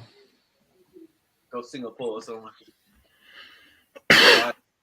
Can I just say my favorite place was Jamaica for obvious reasons. The food was stupidly good. I got fat when I was in Jamaica. Imagine seeing a fat shipper. Yeah, it's fun. That's holiday of my life, mate. What'd you say? Shipper fiction, Mike. Can you hear me now? I said my best holiday was in Jamaica, and for obvious reasons, the food was the best, and I got fat, really fat, and then I came back and lost the weight. I really want to go Ireland, but I just want someone to take me, like someone who knows it, the place and all that. I don't want to go on my own. Islands are right. Don't you think it'll be a bit like, I don't know, it's not going to be much different to England, is it, really? Don't be silly. That's mad. How can you even say that? I went to Scotland, it was different from England. Nothing like England, Scotland. I don't say it's much different. I can't imagine Ireland's going to be anything like England. It's going to be cold, it's going to be wet. No, I just don't understand how it's going to be like go on. Hey, yo, MJ, you might be able to, I don't know, like bring some clarity to this, yeah? Right, I was reading up earlier. I was like, "Where's the most peaceful places on the planet?" Right, and Ireland came up as I think it was second or third. Do you think that's true? I don't know. It depends on what they're trying to say by peaceful, because I wouldn't have put Ireland up in the top 3 or anything like it. Yeah, no, would have been in the top 100 in free. No, but you got a lot of countryside in Ireland, though. There is a lot of countryside, but there's a lot of crime. There's a lot of madness that's still happening. There's trouble just brewing every single minute. There's police getting shot. There's all kinds of activities. Protests, this and that. Like it's not a very peaceful place right now. Yeah, but your rural hasn't been for a long time. Your rural areas are still kind of rural.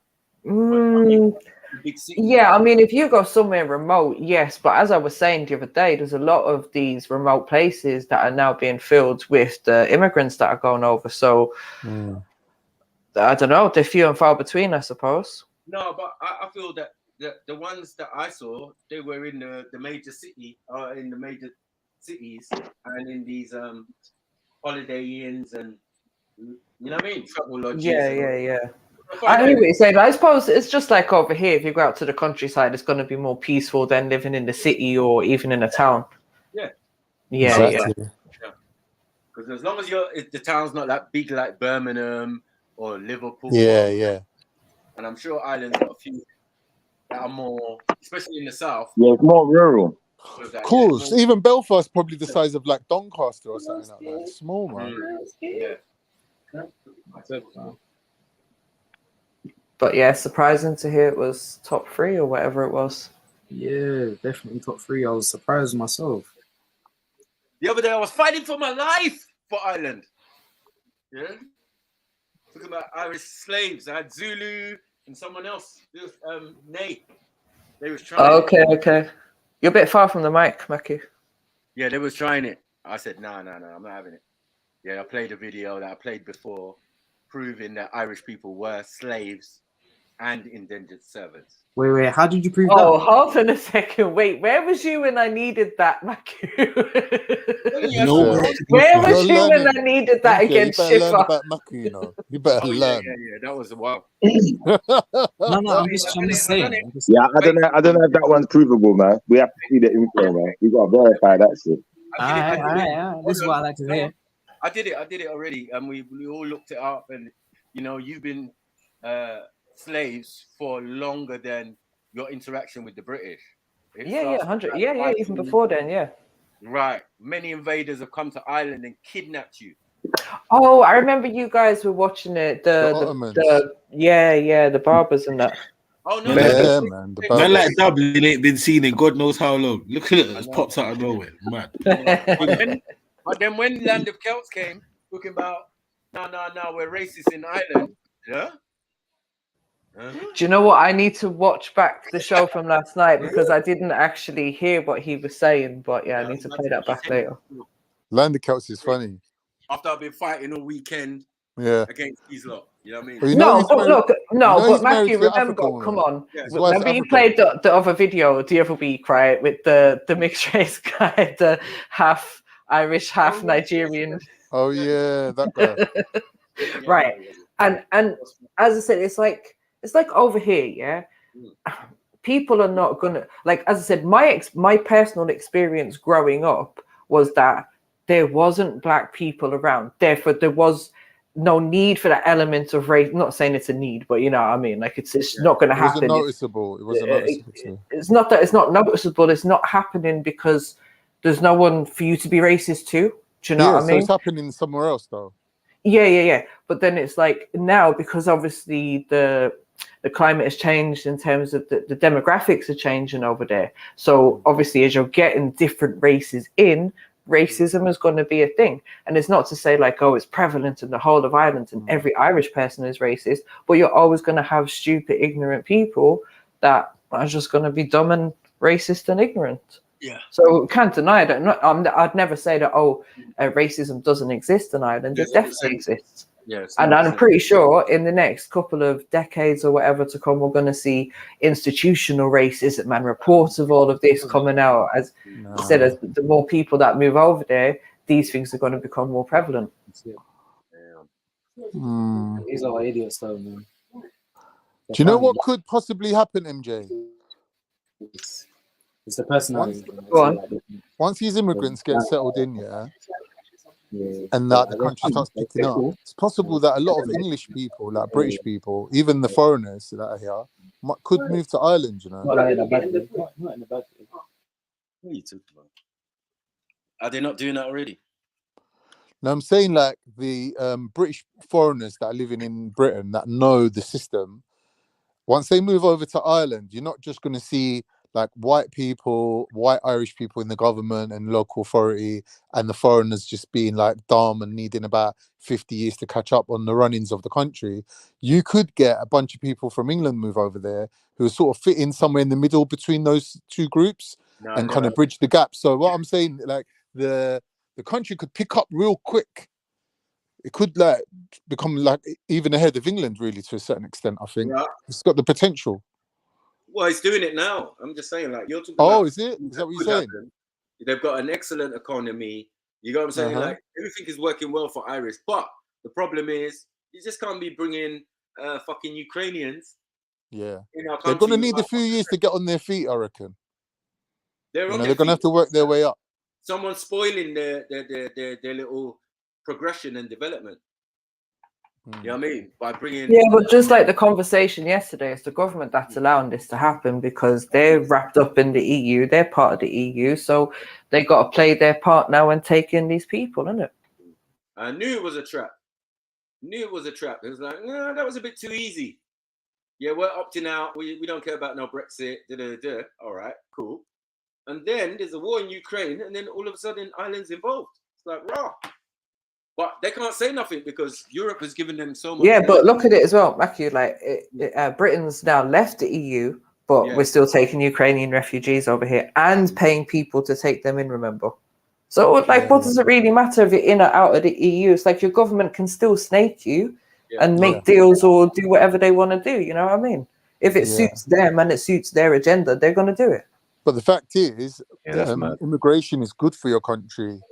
Might not be good for the poorest people, but for the country as a whole, immigration is good because it will be the equivalent of having like a baby boom where loads of babies are happening born. Anyway. I think you know what, in the long term, yes, but at the moment it's like you don't have the infrastructure, so it's putting weight on you know, everything the that's stress. already there. That's where you Yeah. got the people complaining. So it's like, yeah, okay, we definitely need, because the population has taken years and years to get to even 5 million. You know what I mean? So it's like, yeah, we probably do need people if we want to, you know, continue to grow, etc., etc. But yeah, it's also have to have the infrastructure to be able to house these people and give them all the things that you're promising them without upsetting the people that are already there.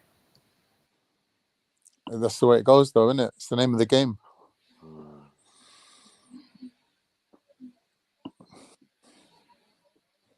Man, yeah, it's a lot, man. But Ireland's cool, man. It seems to be cool, but it's just that little argument that's going in now that's spreading. It's getting bigger. It's getting, you know what I mean? Like, it started off as a small protest and but it's becoming really serious now.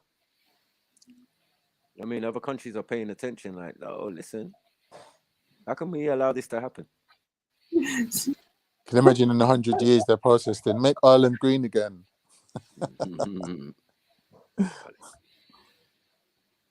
Yo, these guys are funny. Well, it's happening everywhere, isn't it? People being displaced, either being taken from somewhere, moved from somewhere, put somewhere, going somewhere.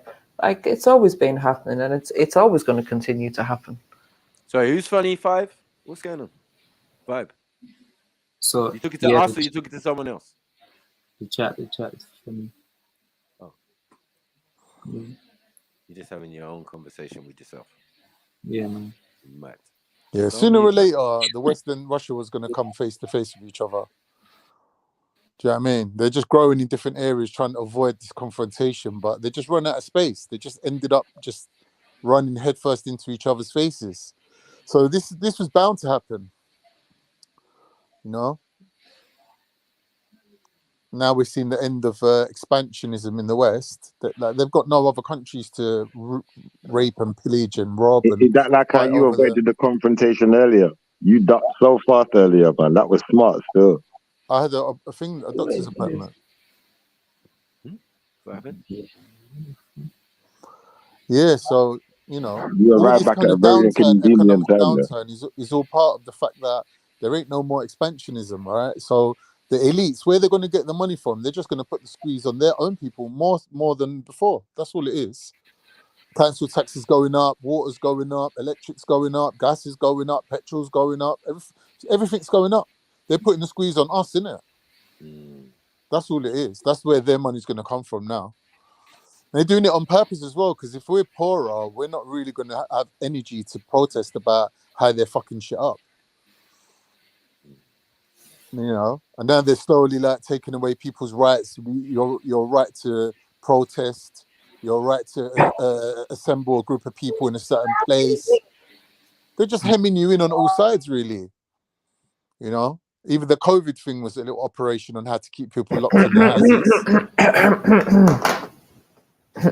Yeah, that badge thing was about keeping people locked up in their yard. You know, the Chinese got that down pattern now, how to keep people in their yard. You know, you can't even step street. Then like, what are you doing on road? How are you going to protest? How are you going to do anything? So, you know, it's a mad thing. That's where wants a girl from.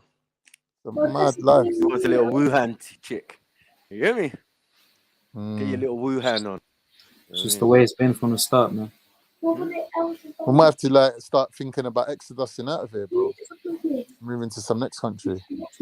Daddy told me to. They're saying you're going to Ireland, yeah?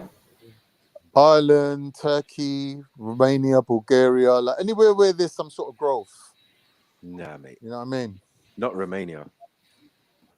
They've got the highest rate of sex with animals, so I don't know about Romania. It's off my list. But as long as they're keeping it in their barn, and I swear it's legal as well over there, isn't it? It's legal, man. Shut up, man. All right, in their barn. It's all over the place. Who cares? They're not doing it on the main road. It's a national sport. They are doing it on the main road. There's more women for me than, innit? I ain't even going there, man. I ain't even going to Romania. I've seen it. Remember, we had a guy named Spiritus who was from Romania, and he got cooked. Yeah, he tried to run us, call us niggers, all sorts of shit, and then we just, you know, pulled the files. Oh shit! Bestiality, #1 Europe in the world, Romania. It was peak for him. So So trust me, when we talk about Romania, we know what we're talking about. You know what I mean? No, you don't want to go there. Well, I'm not interested anyway. But since you're trying to be like the chubby version of Andrew Tate, do you come? I'll fit right in, mate. Key and Tate. No, I'm saying I ain't got no problem with that. Now fornicating with beasts of burden, man. I know.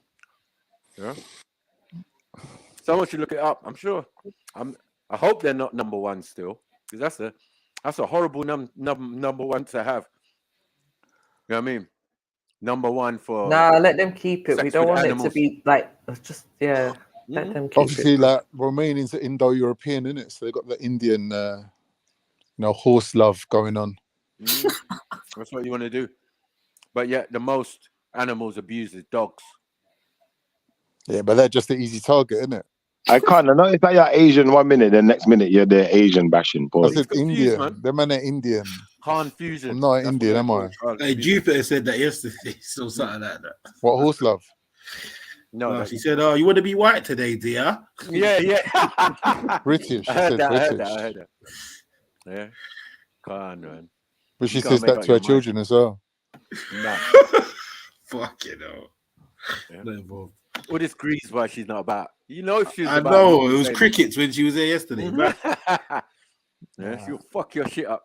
I don't know who you think I'm talking to, bro. Listen, I fucked up Jupiter and Wendy and fucking Fat Dave, all three of them together. I roasted them, bro. Regularly. Bring the video. Yeah, that's probably I just have to get a Where belly. is the footage? It's all G Block, man. It's all on G Block. Yeah. G Block. My man don't take nothing down, so go and pull it. No problem, bro. Happening, Carl. I really don't remember that happening. Exactly. Like you was there from the start. You knew, come on. Yeah. He was there Shiver, from the don't start. even try it. Remember, there Shiver from is no a friend. start. No, man. Shiver is a friend of Veli. Let's get that right. Yeah, friend don't From mean the nothing. beginning. Yes, it What's friend does. got to do with It anything? means I've got a channel and I'm going to invite some of my friends on. And one of them happened to be Shiver. So Shiver never come on from the beginning, bro. Don't lie. He doesn't have to. Anyways, why are we arguing over Shiver? Are you two men arguing over a man? I hope not. So, did anyone see the news story today about the 1,500 policemen that have been arrested for abuse over the past 6 months? Here. That's not what I was saying for. 1,500 police. From what? Yeah. What police force? All of them? I think all over. Nah. So you're still talking about man. Allow me, man. You talking about what I'm talking about to talk about more man. Wicked man at that. You know what I'm saying? Evil fucking cantankerous bastard. Yeah, I just thought these two getting into it, Becky. You know where it's gonna go. Come on. Woman. Shiver never denied it. Shiver knows he ain't been on G, but from the start, he knows. Oh this. my god. He will not argue. He will not lie like that. He doesn't have to be. when I met Shiver, yeah, he was coming from G Block, right? And we had a conversation, and he was like, "I know Billy in real life," and that's what I'm saying, because I know he knows him outside of. Shiver knows everyone in real life. No, he knows bare people. For G Block, I'm saying, bro, because that's where I saw him first, right?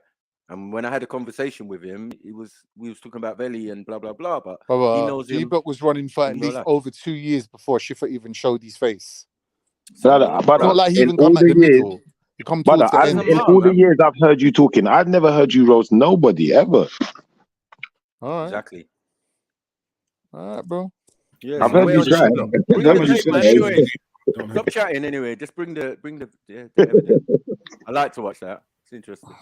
Sounds interesting. He's tried though. I'll give him that. He's tried, but winning and we're doing it, sorry. But while you're doing that, you're probably gonna have to bypass me and Shiver's episodes on G Block. I mean, you was on G Block about 3 times, in the whole of G Block. Man, shush, man. 3 times you went on there. No, man. Are you gonna tell me my friend who me and him? Don't care if he's your brother-in-law. You went on there about 3 times. Don't lie. No, I'm not gonna go on 3 times. When it was created, I was there. He's like, what are you talking about? You was there where in the background or actually on the channel? Bro, I was in the background and on the channel. There you go, then. On the channel as well, bro. Like your friend in the background. We're both in the background talking about it. I'm gonna start a new channel. And was it G Block? All right. Anyways, is James Jones. It wasn't And- D Block. It was Many Vision. Yeah, sorry guys, I'm gonna do it again. I'm gonna interrupt you because you're not just arguing about foolishness right now. Allow it. Well, it's Khan still. You know what I mean?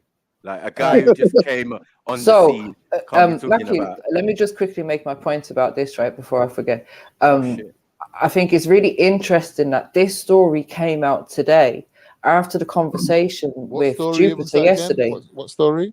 More than 1,500 UK police officers accused of violence against women in the past 6 months. Oh, you still on that? Are you still on that? Yeah. Well, I mean, it's either that or you lot carry on arguing about a dead camel. So, you know what I mean? Like, I'm joking. Why are police abusing women, bro? MJ. Right. So my point. I'm going to make my point, and then you lot can decide where you want to take the discussion. I answered it last week. Hello. Right. So I'm just going to. Can I just make my point? Let Bro, Can I just? we had this discussion I'm about just it last yeah, I week. know, but I'm just going to make my point because this is today's news story. So I'm saying it's interesting that this has come out today after the conversation with Jupiter yesterday, because from what I recall of the stories and the statistics that she was bringing about illegal immigrants committing crimes, I think all of those numbers added up doesn't even equate to this number of police officers who have been accused of violent crimes against women in the space of 6 months. Jupiter, where are you? We need to have this conversation about what we're going to do about the police force, please. I think this is more important than worrying about a few illegal immigrants who might be coming in and doing this and that. And these are the people that are actually on the street supposed to be protecting us. Come on. Jupiter, stand up. The reason why it's so significant, because last week another report came out, saying that women had done a survey and felt that they were unprotected by police based on recent circumstances, right? Right. Meaning when they killed the woman, you got what I'm saying, last year or the year before or whatever, and then there was that campaign against men, full stop, curfew and all of that type of stuff. We discussed this last week, MJ. Not even lying to you. Do you get what I'm saying? It's just a standard thing, but I do hear where you're coming from. Yeah, but we definitely discussed it last week. That's why I can give you a definitive answer on it. Like, this is mad, isn't it? Because they were basing their thing on statistics as well. Right. Like, MJ, it's definitely a bit of a trend at the moment. Go on, it was on women feeling safe. I personally think that people like what's her name, Jupiter, and her kind of ilk, her kind of class of people, right? These people will never go against the police, because really to them, a policeman or the whole police system is just the elites saying to the non-elites, we're going to give you X amount of jobs for X amount of your population to earn between 20 and 80 grand a year. And you lot can all have mortgages and have houses and be a certain class in society. So for them to go against the police, they're going against their own people. The only thing people like Tommy Robinson and Jupiter would complain about would be if anyone was trying to cut funding to the police. Because the police are their people. Be female, man. Whether all they're doing a good job or a shit job, the police are their people. They're white working class. But they can still have police. Just have women, because at least we ain't gonna have these men. She'll never speak against the police. Women. The worst thing she'll say is, "Well, I don't agree with what they've done. I disagree with that too. I disagree with that too." But her main problem is. Think about this. If all the police officers were women, you couldn't say crimes against women. Shiva, hold on, please. I'm trying to hear what anyone gets any money for being a minority. For them, it's like, no, we are the majority. Our needs come first. Yeah, the big chick, the fat chick should get the worm, right? Yeah, but when the fat chick keeps getting the worm, the little chick dies, starves to death, right? So the whole system's based on need, right? But they don't want it to be based on need. They don't care what you need if you're a minority. They care about the majority. But what they don't realize is it don't go like that, and there's nothing they can do to change it. And they can moan and complain all they want, and they can, victimize people, make them feel bad, and you don't stand with us on our causes. But it's like even Sarah said to Tommy Robinson, name one black thing that that black people care about, and he couldn't even answer. He was like, well, I'm not black, I don't know. Yeah, but you're saying you grew up around black people. You're saying your elders were Rastas. You're saying all this and all that, but yet you can't name one thing what black people care about. Even if you ask Jupiter, she'll be like, oh, they don't like being racially discriminated. What, is that it? Is that the whole black cause is based on that, yeah? And that's, you got black children. I'm not saying your husband should know anything, because he comes from a country where people don't really identify as black or being down with the black cause. But your children are black, and they've been black British, born and bred in this country. Her children should inform her on the issues that they face. But they obviously they probably, I don't know what goes on, but she just doesn't know anything about it. Can't we just wait till Jupiter's around? Because one thing Jupiter doesn't like is people putting words into her mouth. So yeah, but she don't need a solicitor, Maku, does she? I don't know that. I'm not saying. She said that yesterday, you know, so yeah, it's quite clear. If she's listening in today, she's gonna have the same complaints, right? So you know, just be careful, man. Just say what you think. Just say what you think. Yeah, you have to speak for other people, you know what I mean? And especially for black folk as well. You know what I mean? We're allowing you because, you know, we value your opinion, but perhaps. Well, if she had Pakistani children or half Turkish children, it would still be the same exact situation. It's just so. Carl, what do you think we should do about this situation? Which situation? The police? Yeah. Yeah. I think that the police have a very thingy culture, like an in-group culture, where the police look at everyone else as outside of their group. So they have secrets and they cover each other up. And things like this will always happen because it's easy for them to be protected by their own.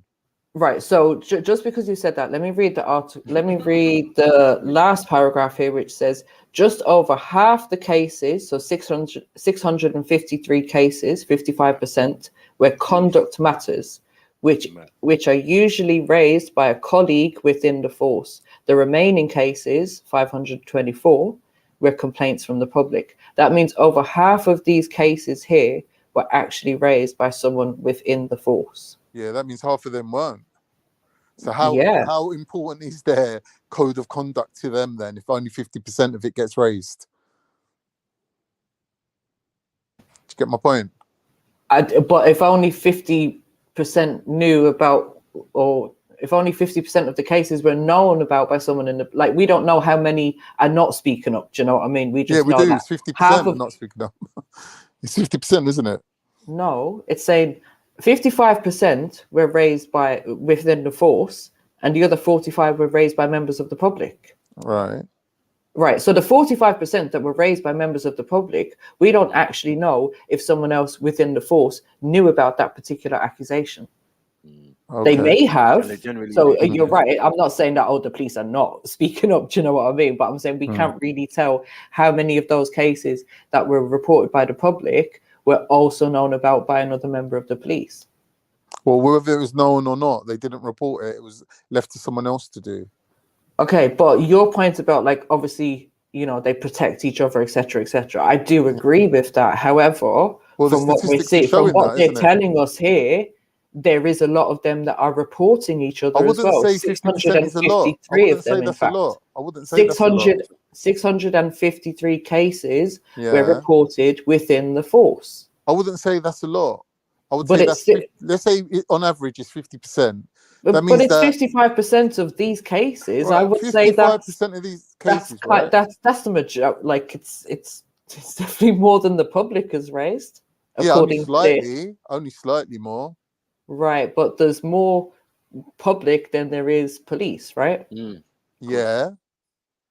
So think about the amount of cases that didn't get reported, that didn't get raised. Yeah, but we don't know about them. Exactly, we don't know. So right, so unless you can bring some statistics from them, that's a invalid point at this moment. Look at it this way, right? If every time you told your kids off, right, that there was a complaint logged, and I'm saying to you, all right, out of the 500 times you told your kids off, 250 times it was reported by a complete stranger on the street, and the other half of the time was reported by your partner that lives with you.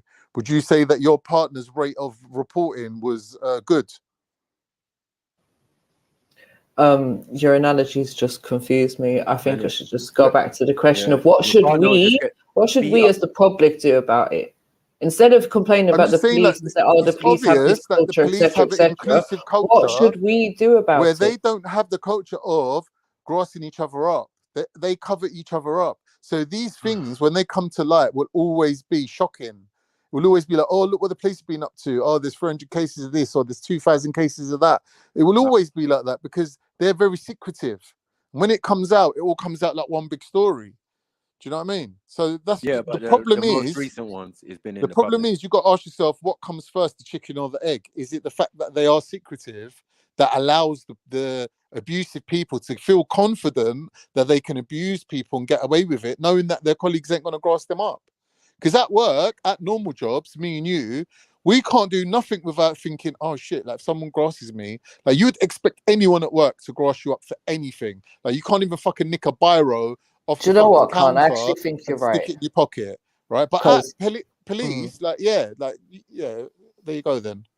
Okay, because what I'm thinking is, all right, even though we're getting these statistics now of how many have been reported and how many have been reported by the police, it also says that only 1% of these people have actually been sacked. So I think that protection that you're talking about, that's also there at the higher levels as well. So, okay, you might get reported, but I'm sure we've all seen that list as well of the convictions and the sentences that police have had over the years for horrendous crimes, and a lot of them don't even lose their job, or they get suspended sentence, or they just get a fine, or like stuff that the normal citizen wouldn't get as a punishment. So there definitely seems to be levels of protection as you go higher up the ranks as well. And I suppose that's something that really needs to be addressed. Why are they not being treated like the normal citizen, I suppose, is the question. Yeah, so that would even deter people from even complaining, because they're like, well, even if I complain, I'm just going to out myself for being a grass, and people are going to know me for being a bad person within this organization, for breaking the code of silence. But yeah, even if I do fucking come out and speak, only 1% of people actually lose their jobs. So what's the point of me even bothering? Do you know what I mean? You're putting your neck on the line for what? You've got to be mad. So obviously it's a culture, isn't it? From the top down, it's established that these people are, special.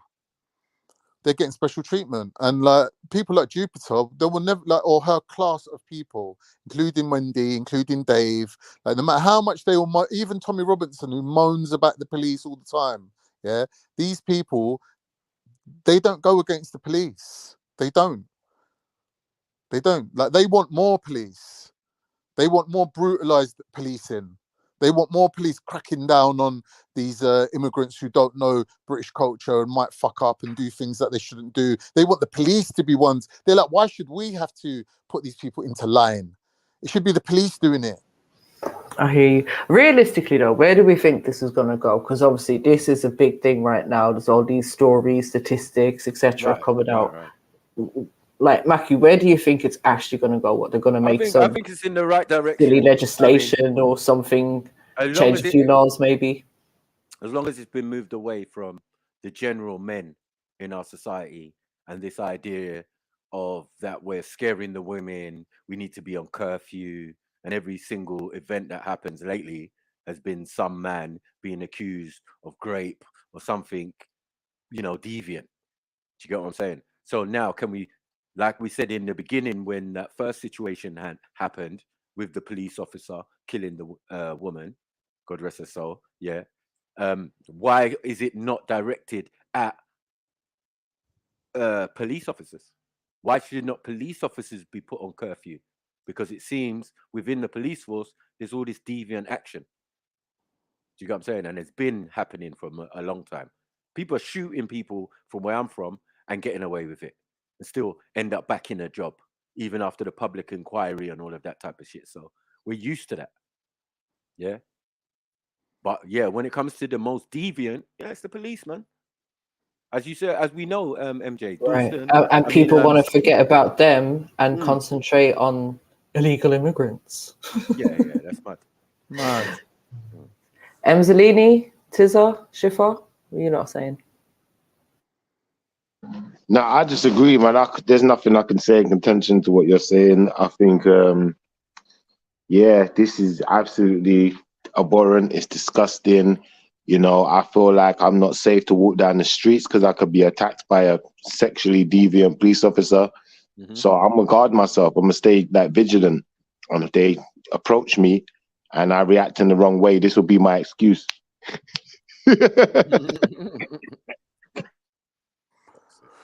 Yeah, things are fucked, bro. Shifa, why is it that they're not getting the same punishments or convictions that a normal citizen would get?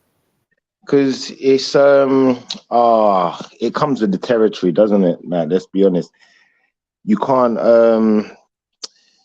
so basically the police have got secondly, what should we as the public be doing about it? Well, technically it's kind of treasonish, to be fair. I do understand it. You know, they can't really take officers off the beat because they have to have a certain quota of police out on the streets. And, you know, it takes time to train an officer X, Y, Z. So they do have their reasons. But for me, it's kind of treasonish because at the end of the day, if the person's taken an oath to protect and serve the people, you know, just like the government took an oath to serve the people, then that's what it should be doing. It should be serving the people, not turning them into victims. And at any point where it does, that organization needs to be addressed and maybe even changed. Maybe the heads need cutting off and we need a new organization then, you know, to some effects. That's how I feel. I think, you know, the old guard has gone, you know, they've gone unchecked for too long. Do you think that's the direction that they're trying to push it in at the moment of, okay, if you don't trust the police, then we'll give you something new when you're going to like that, but it's going to be the same thing, just repackaged? See, I think technically, depending on the packaging, maybe it is better, but we have to look at, as people, we have to get used to looking at the terms and conditions, the fine print, you know, like when you get a contract from, I don't know, from the phone company or whoever. Most of us don't go through that whole thing in entirety and look at all of them little words in that, you know, the tiny writing that they put out there. You have to make it big. Look at all of that tiny writing. If the terms look better to us, then they probably are, to be fair, because the terms we got right now are pretty crap. Let's be honest. We don't get any say. We don't really get any choice. We just get to vote. And we vote on the people who are going to make the choices, which makes, you know, them the buffer class, really, and makes us nobodies.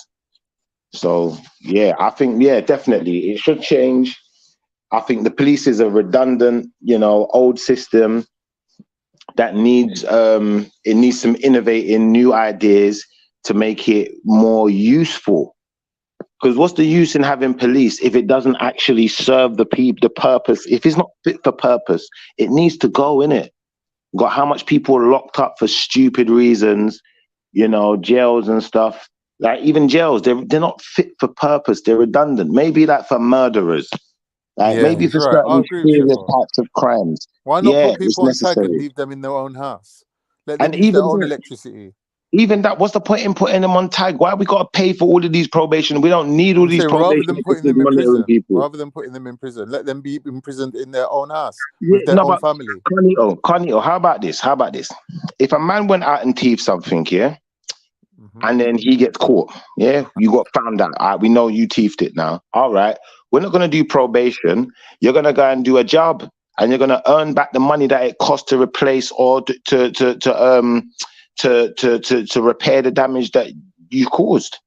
If you're trying to say, that would make much more sense. People will be a lot less likely to continue to keep going out committing crime But what if when you they robbed know they're going to something have that to was pay so for what they've expensive that done. it would take you a lifetime to pay it back? If it's something that's so expensive, it would take you a lifetime to pay back. You'd be a lot more cautious to do that crime because you know you might be spending the rest of your life paying back. Or you might have to find it back then, innit? Whatever you took, you're going to have to find it back because you're going to spend the rest of your life paying it back then, innit? And so be it. What if you stole 2 of them and it took 2 lifetimes to pay it back? Then what? Well, if you stole 2 of them and it took 2 lifetimes to pay it back, then technically you're never going to pay it back. But at least we know, at least we know you're paying back something. It don't work like that, bro. Yeah, it does. Of course you're paying something. If you got to work for the rest of your life to repair the damage that you created, then you're paying back something, aren't you? Full stop. Because people don't necessarily rob stuff to deprive somebody in it. Exactly. It's not that they're robbing stuff to gain it. So then, if you've been deprived of your time now, then that's the cost. That's like, the punishment, isn't it? Yeah. Yeah, So, yeah. man, think You about it, literally man. have If to, I steal something worth £1,000, that's basically slavery, realistically. if I isn't steal it? something worth £1,000, Yeah. right, and they force me to pay back It's not £1,000, right? slavery, man. Then apart from getting caught, like, what have I lost? Like, I've paid back something. What I nicked the grand anyway. I've had that grand. I spent it. I spunked up the wall. Yeah, the whole grand's gone. You've caught me. You're like, no, you got to pay that grand back now. And I'm thinking, Yeah, so now well, we're gonna make next time now they're maybe gonna they make you won't catch stack me. shelves. Do you know Brother, what? now they're gonna Where's the make you stack punishment in shelves that? in Sainsbury's, brother. They'll make you stack shelves in Sainsbury's for a month. Your wages that you would have got for a month won't go to you. You might get 300 quid. If you earn 1,300 quid or 14, you get the 400 quid. The grand pays off your debt, innit? Shut up. Yeah, but if you're And making then you will someone live learn on for next £300 time. a month, they're more likely to steal more stuff. Brother, listen, if you have to go and thief more and put yourself in a worse situation, so be it. But listen, what you're gonna do every single time you fuck up and you get caught, you're gonna pay. And then you're gonna know the Because there's only consequence. X amount you You're can gonna pay. really know. Brother, One listen, person's at life this is only point, worth X amount. brother, let me just finish. At this point, you will really know the true consequence of your actions because you're going to have to repay. Listen, you're going to have to repay for all the damage you cause. And I think it shouldn't just go to the public. I think that should transcend right throughout the government. Like I said, when England's going to Afghanistan and mash up people's country, and then people want to come here as asylum Slow seekers, up. Forget you Afghanistan. have to pay for the damage that Listen, you've caused. paying It's the same isn't a thing. punishment, is it? Like Yes, it is. if I punched you in the mouth, right, and you said, all right, the punishment is I'm gonna punch you back in your mouth as well. I punched you once, you punched me once. What have I lost? I got to punch you and I got to get punched once back. But like I ain't lost nothing in it. The punishment should be more than the crime, innit? If I punch you once, you should get to punch me back 2-3 times. No, it should just be about having a person held accountable for their actions. So if you punch me in my face, I don't necessarily have to punch you back, but there might be a cost for that punch. Because when one second, bro, don't be so apprehensive. Relax. I might stab you up. If you punch me in my face, let's say you punch me in my face and you punched me in my face and you messed up my eye and I can't go to work. And I can't go to work for the week because you messed up my eye. I can't go to work for the year because you messed up my eye. Whatever it is, now you got to pay that price, bro. Right, but what I'm saying is, there's only X amount a man can pay back. No, there is no X amount, bro. That doesn't exist. That's just what your government schooled you into believing. Bro, if I stole £1 million, yeah, and the punishment was a million days in jail, would I come out of there in profit or not? It wouldn't be 1 million days in jail. You wouldn't need 1 million days to make £1 million. But I'll be dead before I come out, innit? Yep. Brother, you wouldn't, if you had to do, if you was getting £1 a day, yeah, definitely, 100%. I'll be dead before I come out, right? Yeah, for £1 a day, 100%. Because if you got to pay back £1 million, you ain't going to live for 1 million days, are you? No way. So the punishment is I died in jail. Innit? Yeah, but you didn't even make sense because listen, brother, it wouldn't take 1 million days to make £1 million. All right, cool. You're right. The ratio is not the same, yeah. But I'm saying is there has to be a punishment, innit? Like it ain't just about paying back the things you stole. It's about there has to be some sort of a punishment for even trying it in the first place. Compensation. The punishment is a penalty, bro. That's right, and compensation. So it definitely is someone making some form of a payment. When you go to jail, you're paying your reparations to society. So now the government's going to make money off of you. And if that person does make a claim against the government for the damages that you created, that's how the government got its money back. So yes, brother, you will be paying. Sold. Facts. Jeez. Yeah, when it comes to police and shit, you shouldn't even mess with the man them because you know that we've been in and out of police stations, unfortunately, you know what I mean, like most of our lives and that, having to go through court system and all of that. So that's why brothers are kind of quite versed when it comes to the court system. What's going on? Yeah, because we unfortunately end up in there a lot. You ain't got no choice. A lot, yeah. You know what I mean? It could be a small claims court. It could be anything, bruv. He's got man pulling in. Oh, you got to go court. Yeah. Even to get them coming to your house, trying to take you to court. You know what I mean? Them ones didn't even know you had court. Yeah, the baddest man on the road is court bailiffs. See, court bailiff compared to a normal bailiff, there's a difference. Court bailiffs is like, bruvs, you can't play with that nigga, man. He might come with feds. You come with feds, like, yeah. You ready? Yeah, we're going now. Like, fuck's sake, man. It's just gonna be bad cop and cop. Yeah, it's just bad karma. What's up? Fucked, man. But that could only really work when you live in a council or you're claiming some form of benefit from the council. Or Thing is, I don't think people have realised, that all this kind of like prices going up on everything means that there's going to be a lot more people in debt, and it's going to come to a point where you're going to get put in prison for your debt, and like they're basically going to make huge prisons where everyone's just going to be in there like slaving away, working, do you reckon? paying off their debts. It's got to be, innit? There can't be no other way, innit? Like, no, they're not going to do that. I don't think they'll go back to better prisons, man. They can't. They're surely not. Yeah, that legally they couldn't do it. You couldn't do it by law. They ain't going back to that.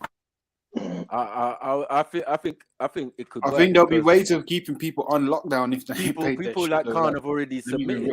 Like, I've already put that idea out in the universe, so it's quite possible. Yeah. You know what I mean? No, it's true. No jokes. It's quite possible because it's just a logical conclusion, isn't it? Right. And remember, Khan supports the system. Yeah, for real. He supports the government, so he trusts in them. Basically. I'm not looking forward to seeing people getting sent down for just having debts, for not being able to live. Like, if there's no decent minimum wage. I don't think if they ever did that, it won't be the same as jail. Bro, you was encouraging people to have their kids taken away because of a school fight. So I don't know. What, a woman that was coming down like she was the ringleader, going, "Yeah, you go in with the right hook. Yeah, you go around the other side and toe punt her in the face." Yeah, just like and a then mother come back down, "Mom, I done it." Well, go in again and do it again. Yeah, that woman should have her kids taken off her. Yes, she should. And those kids are victims of an abusive parent. Yes. What? I agree. Abusive system and abusive. I didn't say system. I said abusive parent. Yeah, it's a system though. No, abusive parent. It's a your mom's training you up to be an once they go into social services. Have you seen the film Leon? On Earth, bro. Have you seen the film Leon where the hitman people put their kids in boxing? What about that? Is that the same thing? Shoot, bro. As I said, exactly. If you go boxing or you old street fights and all of that, it doesn't really matter who's there to witness it. As I said, what hyped you up, Khan, is the camera. Not seeing that thing that is very common. You get me? What you're talking about? Fight and no, but you said you want social services to be involved in and social services, unfortunately, are part of the system.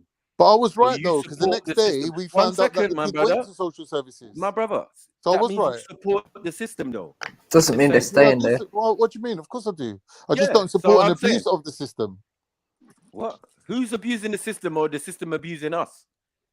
Yeah, that's what I mean. People who work for the system abusing their power and using the system to abuse us. That's what I don't agree with that. Yeah.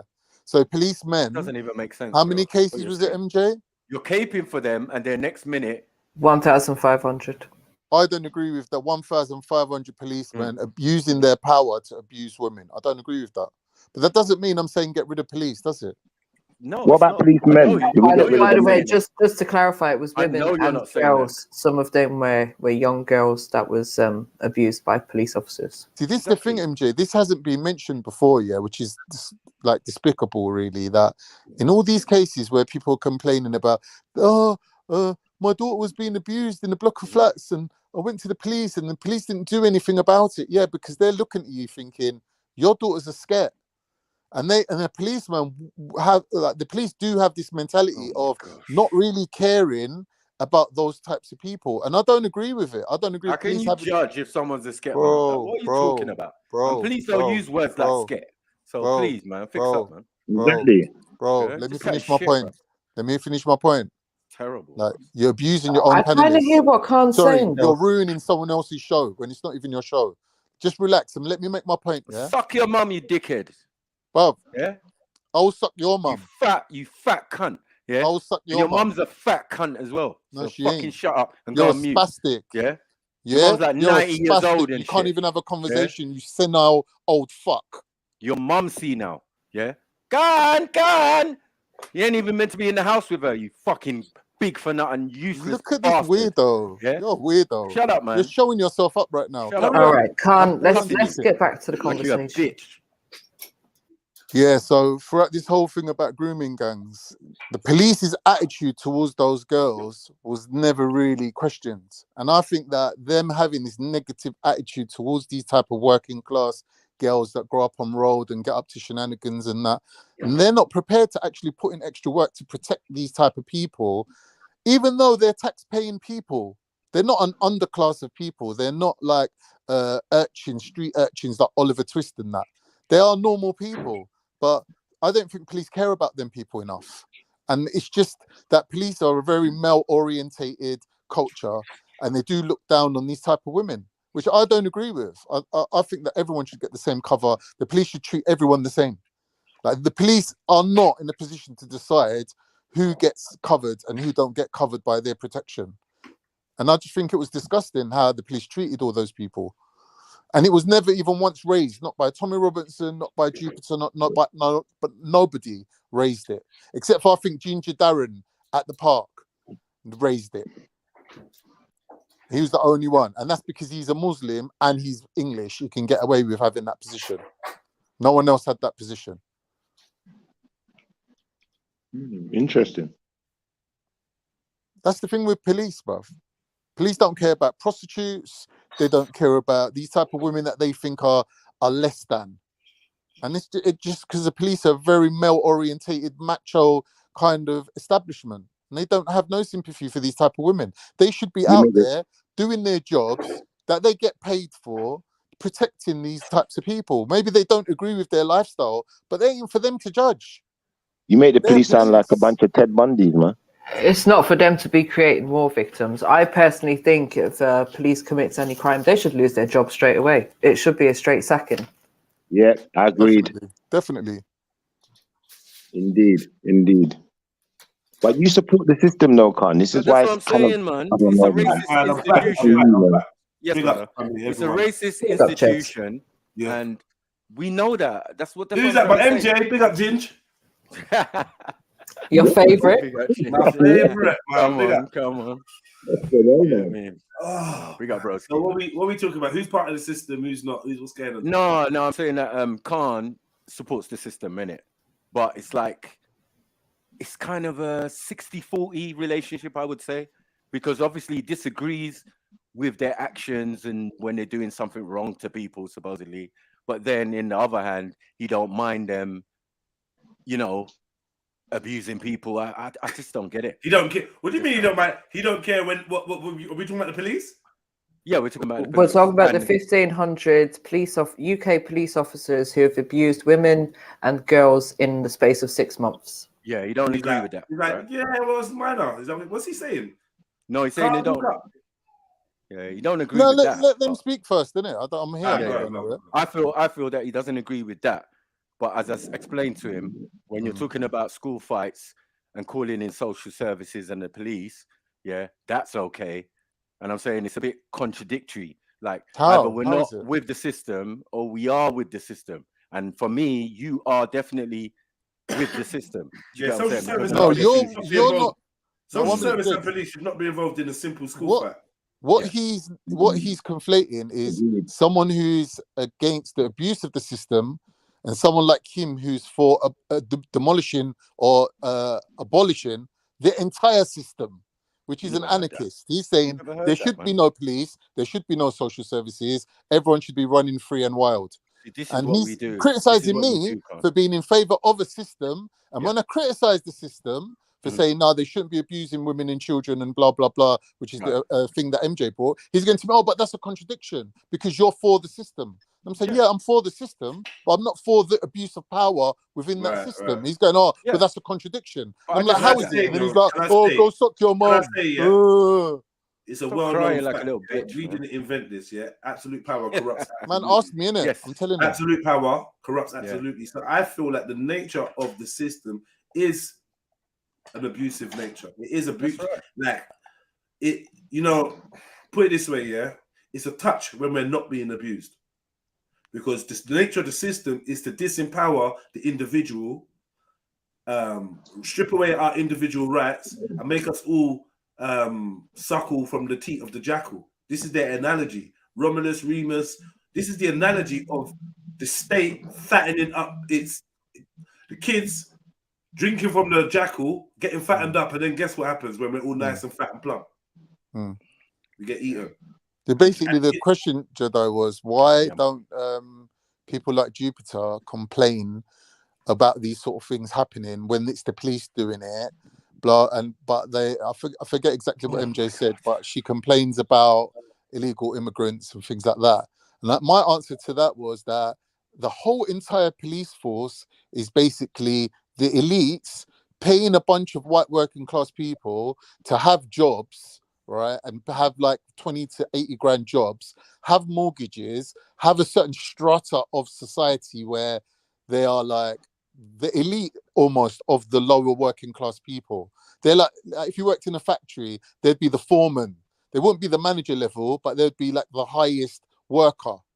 And that's the level that the police are. So that's why people like Jupiter, Tony Robinson, you got a name for that. They don't speak. We got a name for what the police are. And overseer. Thank you, bro. Right. Exactly that. You see what Schiffer does here? Schiffer don't want me to say stuff, you know. Yeah, he's like the voice. He's your conscience. Yeah, I was gonna say the voice of your conscience. I was waiting. That's the overseer role. Right. You're right. So what these people's argument is, they're not against the police force or there being more police or with police with more powers. They're against the people that are calling for defunding of the police. Like you even heard Tommy Robinson going, "Oh, he was against BLM because BLM was for defunding the police." Yeah. And I think even with the Respect thing, don't know what put that argument to After he's Respect. been abused. For the defunding of the police. Yeah. Right. But seriously, he's for it though, because he's not really sorted out his full rhetoric yet, because he's for it. He's finding his feet. But now, from that last interview we saw, he's on some. Well, the biggest threat is the elites. Now he's downgraded Muslims. Can you believe that? From being threat number one, he publicly said it. Yeah. Yep. You downgraded him. That was I don't feel like people understand what he did there. Yeah. Like he's go on, explain. Yeah, no, I'm just saying, like he publicly said, like I'm taking Muslims off red and I'm putting them on amber. Because who's red is actually feds, right?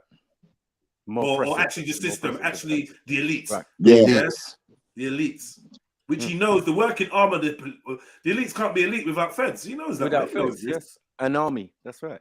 But the people that make up the police force come from their background. They can't even. You know what, brother? I'll be honest money. with you. Yeah, without the police, the army can't do shit. Yeah.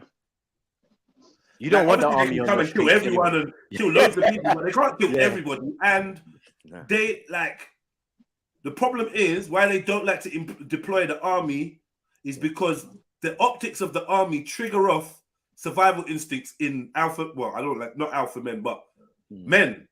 Yeah. We think about war, then we get into a war mindset, and then we become unruly. Yeah, you can't turn your army on your own population. Right. You've lost. You've lost them. You've lost completely. Yeah. Especially in this country. In other countries, you can do it, but here you do that, you're fucked. There's no going back. So they're reluctant to do it. They like to put them and place them in certain places. Like, oh, remember the vid? They was like, armies was deploying. The army didn't do shit. They're using cadets though for stuff like that. Well, they've got military police as well. You know what I mean? Going around doing questionnaire and shit. Like they're just going to use cadets for that. Oh yeah. So, and then again, it's army PR. Sorry. No. Hey, Randy, I'm very interested in what you are talking about. You know, how did Hamza get evicted from EDF Dawah? When was that? They've gone their separate ways, isn't it? It's been a while. All of them. No, the two Asian brothers and the ginger guys gone their separate ways. The Asian brother, Abo? You know the two Asian brothers? You know your guy. Yeah, the one I've had a debate with him. Yeah, them two, and they're gone their way, and Ginger is gone on his own. But I think he's doing better than them, though. Yeah, Revert Dawah is gonna always beat everyone. It's like Eminem's gonna beat every rapper in popularity. It's psychology, cuz. I'm not gonna lie, it's more interesting. You know what it is though? It's got that thing of like, yo, I was like you. Same like if the fucking guy that comes to chat to you about drugs in school, like if he was actually on drugs, like it's gonna hit harder in it. Yeah. So it's that testimony. Yeah, I was nothing like you. I was ignorant, man. I was living in this. I was this. Jahilya. Yeah. Then I turned my ways. Yeah, I turned my ways. Yeah, and then that's it. It sounds good. It sounds amazing, actually. I'm just saying, all government systems and agencies, burn all of them and fire, especially the police force. You know what I mean? Which is a separate institution, but still part of the main system. You know what I mean? They will tell you that the police are independent. Jokes. You know what I mean? Scotland Yard, all of this shit, and when you started off as what was it? Tommy knockers or something like that. Yeah, just groups of gangs to protect. Hey, do you not want to cut? You not want to? Go on, carry on. Carry on. Sorry, man. Yeah, that protects certain individuals when they were going through the city of London, like Bethnal Green and them type of areas. They needed a group, and they called them Tommy knockers or something like that.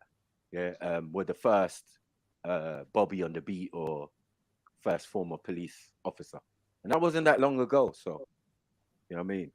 It's all gang related. All like Victorian times, isn't it? Yeah, it's all gang related. Well, do you know what it is? The police, as we know, it's come from a few different things. Because slave catchers is another one. All right, slave catchers is another one. Yeah, but from what I heard, firemen was during the times of Saturnalia. Saturnalia started to get crazy. Yeah. Because they banned it and then they brought it back. Then it just started to get nuts. Yeah. And then they employed people to basically steward these festivities. Yeah. And this was the origin of the police force. But I know that in America. So I'm saying sorry, not in America, in the UK and whatever. So I'm saying that was their real origin of having some kind of law enforcement, some kind of red, because Saturnalia originally was there is no laws. And then when they said, okay, some laws still working, that was I don't care. I'm gonna still do my lawless thing. So they put some people out there to catch up, because the thing about this Saturnalia thing was all done in the streets. Yeah. That's right. Yeah, there's a couple names for it, innit? But it was all done in the streets, large orgies and that open air and that black masses and all these things. Right. Yeah. That's where that tune comes from. Let's go for it. No. You lot heard about the chick that accused a couple people of fuckery? Oh yes. Yeah. I was watching something on that the other day. Oh, the one who gave herself black eye. Yeah. I got it in my Twitter. Oh, is that the one that we watched before, or a different one? Well. Yeah, I think it might be the one that we watched it before. Yeah, she's been given 8.5 years. Good. Is she the first person then that's got that? I don't know. Don't really wish jail on no one, but yeah, hold that, man. I swear she's the first person to get jailed for false accusation. True, she's white. Hold that. I don't know about we have to set a precedent for women just lying on men. You know what I mean? Like nobody should be lying on anyone like that. Facts. There was another case that I can't remember. I need to try and find it. Something not exactly like that, but a woman lying on a man and it backfiring. She got some jail time as well. Still, let me try and find it. I swear on this one there was like 7 from the law dudes and like 2 of them commit suicide or something. No, 3 of them tried to commit suicide. Oh. And I think that's going to be one of the aggravating factors, right? But this case, they go into it. So I'm going to play it. Let's do it, man. I'm going to play it, but I'm going to try and play it at high speed. So it might sound annoying. But I don't want to suffer the wrath. And I think this is why I got in trouble for playing one of them Tommy things. Because I think one of them might have been this case. Or details of it. Did we see this? Is this did Tommy interview this chick? Is this the chick that she got? I told you, I told you this one is the of one them, that she gave the interview. I think so. You know what I mean? Because everything sounded same. Because the victim, the person being accused of doing it to her were the same people. So that's why I put 2 and 2 together and thought, oh shit, it was that chick. Makes sense now because the Asian guys who he was pressuring were the same ones. So I assume from what I've seen, do you get what I'm saying? If I put it all together, it seems wow, to be 50 something minutes. All right, let me speed this up. Why don't it be 50 something minutes? How? Fuck. Hey, bruv, we're in court with this bitch. Yo, we looking at the judge talking and shit. Oh shit. Oh wow. Yeah, hold on 1 second. Yo, they're doing American style on that. It's because it's not popular that they put their video. You're not even allowed to have. So can I ask you that question? Are we believing it then? It's speeding it up. What? No, there's certain court in general. I see it as the European one. Sorry. I just want to know something. Is speeding it up enough? Speeding up the footage. I think so. Should I avoid getting in trouble? Yeah, I watched something yesterday with AR Ab. You get me? And the guy who was doing the thing on the fall of AR Ab, he speeded up certain bits, videos. Yeah, just like 5% or something. Let's see, man. Faster, yeah. Let's see. How fast is too fast? I don't know because I want to dip fast enough to. I've gone 2 down. That should be enough, isn't it? Is that faster or slower? Slow and faster. Okay, yeah, should be fine. Yeah. Well, I don't even want to say. Don't know. Chipmunk voice. Say it, you know. Yeah, chipmunk voice. All right, you know what? Yeah, that's even better. Now it's a smaller screen. Sorry, Mag. It's not related to Mag, by the way. Oh shit, that's my picture from yesterday. What is that? Is when Raw Beats was on about that thing. Oh Practice shit! thing. No! Oh no! No! The 2-incher. You're a fuckery person. Lick it with your fingernail, like Where you just draw my attention to it, I'm like, for fuck's sake, let me change this, man. Yeah.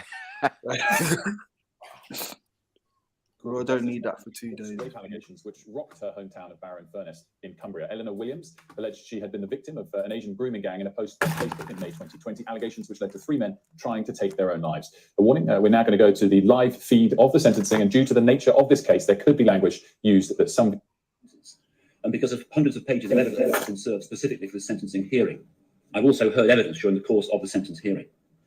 This is not a case where it's necessary for me to obtain a pre-sentence report. This will inevitably be a lengthy prison sentence, and I have a great deal of information about this situation. Hey, listen, I've been in court where man says that. You know? I've been in court where man says, I'm sitting there, and man says, you're definitely going to get a lengthy sentence. And I'm like,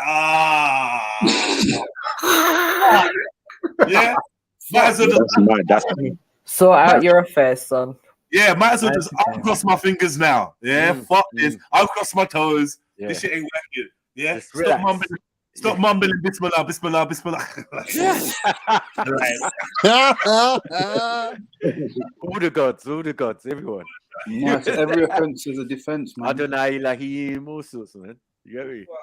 Yahweh, everything. Same God, man. Same God. What are you talking about? Yeah, I got all the chains on. Same God. Every single chain, every single amulet. I'm gonna be like the mummy, the guy in the mummy. Charles leg rolled off. Benny Gabor. No, that's a sensitive subject for Carl Lawin. What? Oh, Benny Gabor.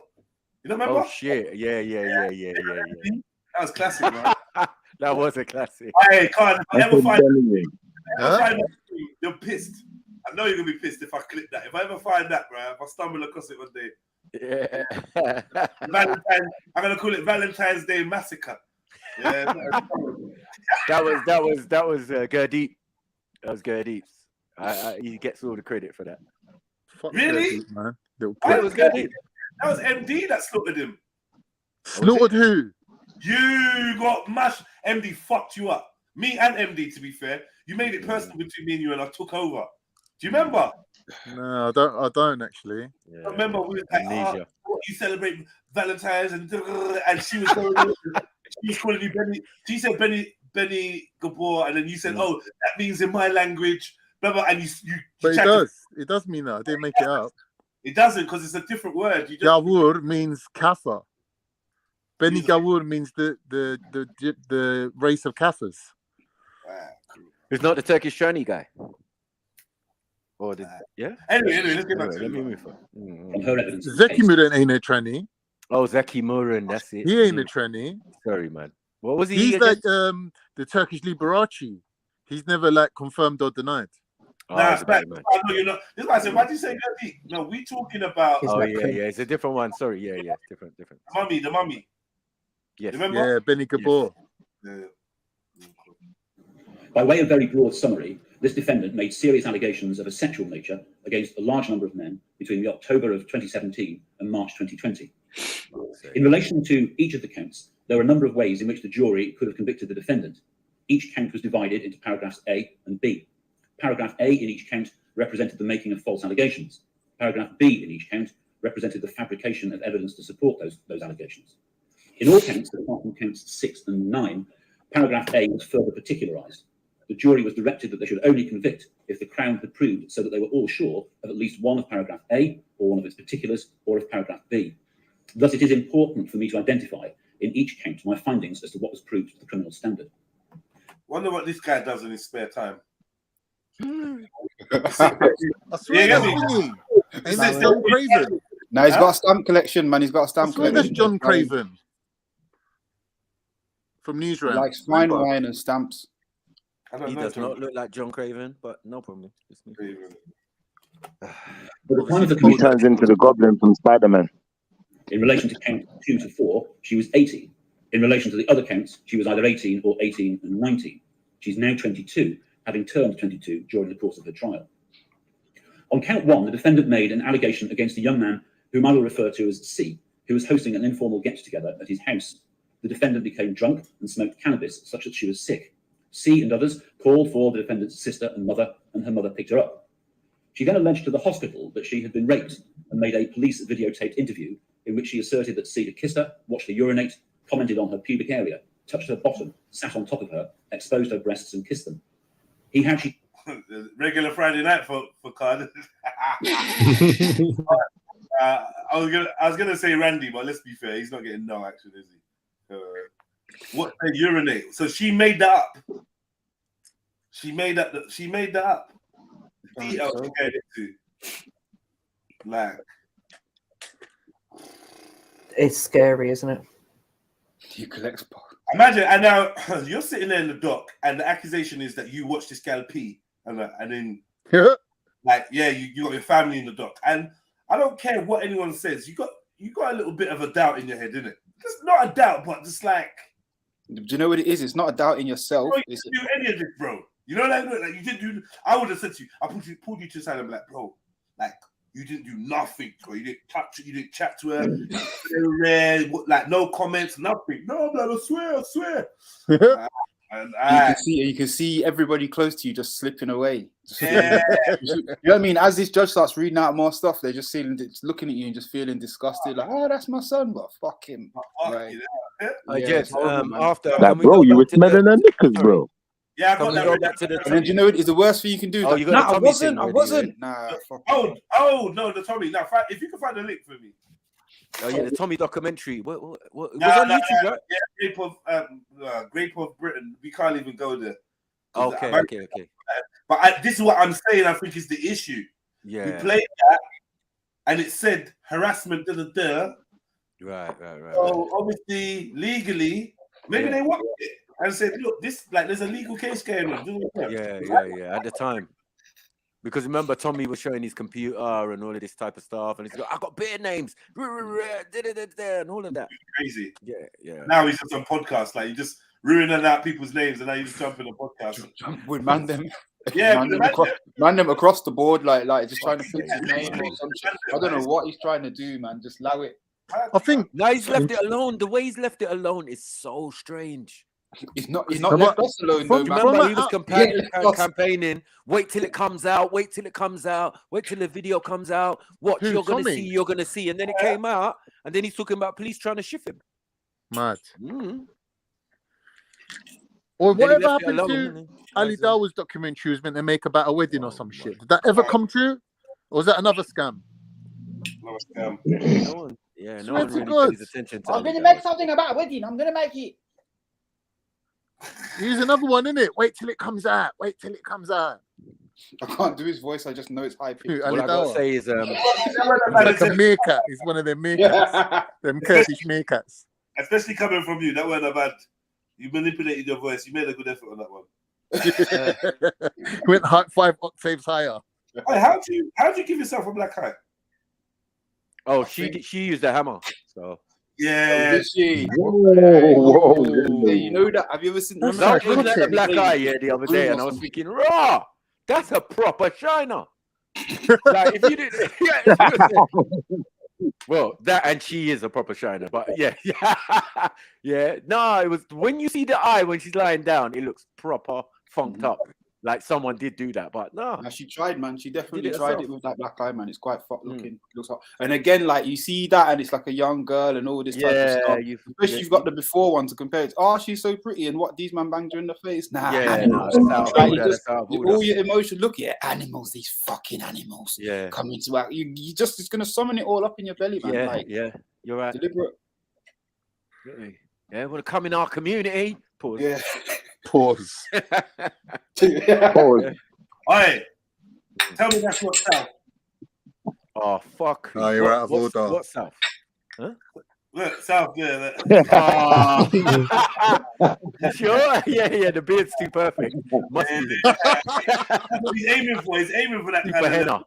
Yeah, super henna, boy. Like blacker than the blackest black. And she said threatened to set his dog on her and bury her in the garden, shit. or take her and put her in the sea. Oh shit! I am sure that this entire account is false and that she knew it was false. It was a crown just making stuff up. Fuckery. case that she then created messages to herself, which strengthened her allegation against C. Whilst I'm sure that these messages were not genuinely from C or from anyone. Hey, South, I'm sorry, bro. I'm sorry, bro. I'm not sure that these I wasn't involved, my Nigerian cousin. Wasn't involved, South, yeah? You know. Disclaimer. What's that? We need to, I am not involved. I need to let you lot hear this at home. So sorry, we're gonna calm down a bit. Let me put a shot and let you know. it was false and that she knew it was false. It was the Crown's case that she then created messages to herself, which strengthened her allegation against C. Whilst I'm sure that these messages were not genuinely from C or from anyone present that night, I am not sure that these messages were fabricated by the defendant. It remains in my judgment a possibility that these messages were created by ill-intentioned third parties. It follows that in relation to count one, she will be... Yeah, should we leave that blank? Do you know what I was going to say? Yeah. A lot of the behavior feels a bit coached. Like, I don't, like, in general, I don't see a young girl of this age having such a horse in this race to really make these type of allegations. But listen, let me tell you something. See, when a woman, like a man, I don't know who's smarter, a man or a woman. We both got the same level of intelligence. Yeah. If you could sit down and create a book about a whole fantasy dimension and go into detail about this land and the look and the animals and the flora and fauna, that's stopping a woman doing that. Thanks. We always underestimate each other. We think that's nah. You couldn't. What happened to you? And sometimes it's the detail that makes you realize that they're lying. It's the level of because like they're painting some vivid movie like 4K thing. Like people are dangerous, bro. Sometimes these type of things don't always happen in 4K to you. Like, do you know what I mean? There's a lot of haze in us, especially if you was Whitey, and I swear just talking about Whitey and then going hospital for it. Right, but yeah, I gotta remember everything what he said, who was there, red there, and then the prosecutor's like, "Are you sure you?" So in your state of, and I think that's probably where it started going wrong. You get me? Where she put in so much details that you gotta keep your life simple, man. Everyone knows that, man. Keep your fucking life simple. You start putting in, he said he was gonna bite me with a dog, and he said this, and then they probably, while he was buzzing, yeah, mad. Okay, you remember all of this? Who lied in the video? The woman. Why is no one telling Sarah what go on? Jump on Sarah, man. You're moving like an outsider. Do you know what? You know the other thing is what makes me think third party as well, though. Whether the third party is that guilty. Sorry, my brother. Is the details are remixed versions of stuff that would have been happening in terms of these grooming gangs and that. There would have been dogs involved. There would have been drugs involved. There would have been weird, demeaning shit to do with toilets and that. And it's like, oh, none of them are getting caught, so you can help us get three of them caught. Type of vibe that I get from the story. Yeah, so I enlarged it so you could see the tagline on breaking news, so we bring you up to speed. Eleanor Williams accused of a number of men of rape and posted an account on Facebook in 2020, alleging she had been victim of Asian grooming gang.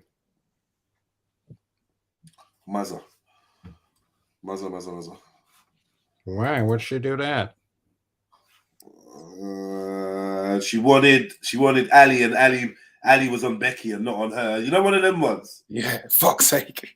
Yeah. Or she let Ali and Peter beat it, and then she felt away and thought. Because remember, they called the mum, and the mum came and picked her up, and she's whiteying. They took her to the hospital, and she's thinking, "Fuck, they don't even know I smoke weed." Thank you. Maybe I've done some stuff. Maybe they're gonna swab me. Maybe they're gonna know that there's sperm in my mouth or something. You know, I don't know, cuz. And then the mum's like, "What happened? What's going on?" "Oh, I don't know. I think I was drugged." And anything else? Yeah. I'm just assuming. Put the blame on them instead of taking accountability for our own actions of whatever reason you wanted to be in the house and be around man. That seems to be a similar theme in those false allegations. It's usually surrounding the woman's guilt or the double life she's living, or the people that don't know what she's up to, which is what forced her to lie. Right. All right. Paragraph A, but not under paragraph B. As a result of this allegation, C was arrested and interviewed on the 27th of November 2017. He wasn't remanded into custody, but had the matter hanging over him until the March of 2018. The defendant had withdrawn her support for the prosecution in the January of 2018. In relation to counts 2, 3, and 4, the defendant made 3 separate allegations of rape against one Jordan Trengove, who is content to be named in these remarks. She went on a night out on the 8th of March 2019 into the 9th of March 2019 with Mr. Trengove and others.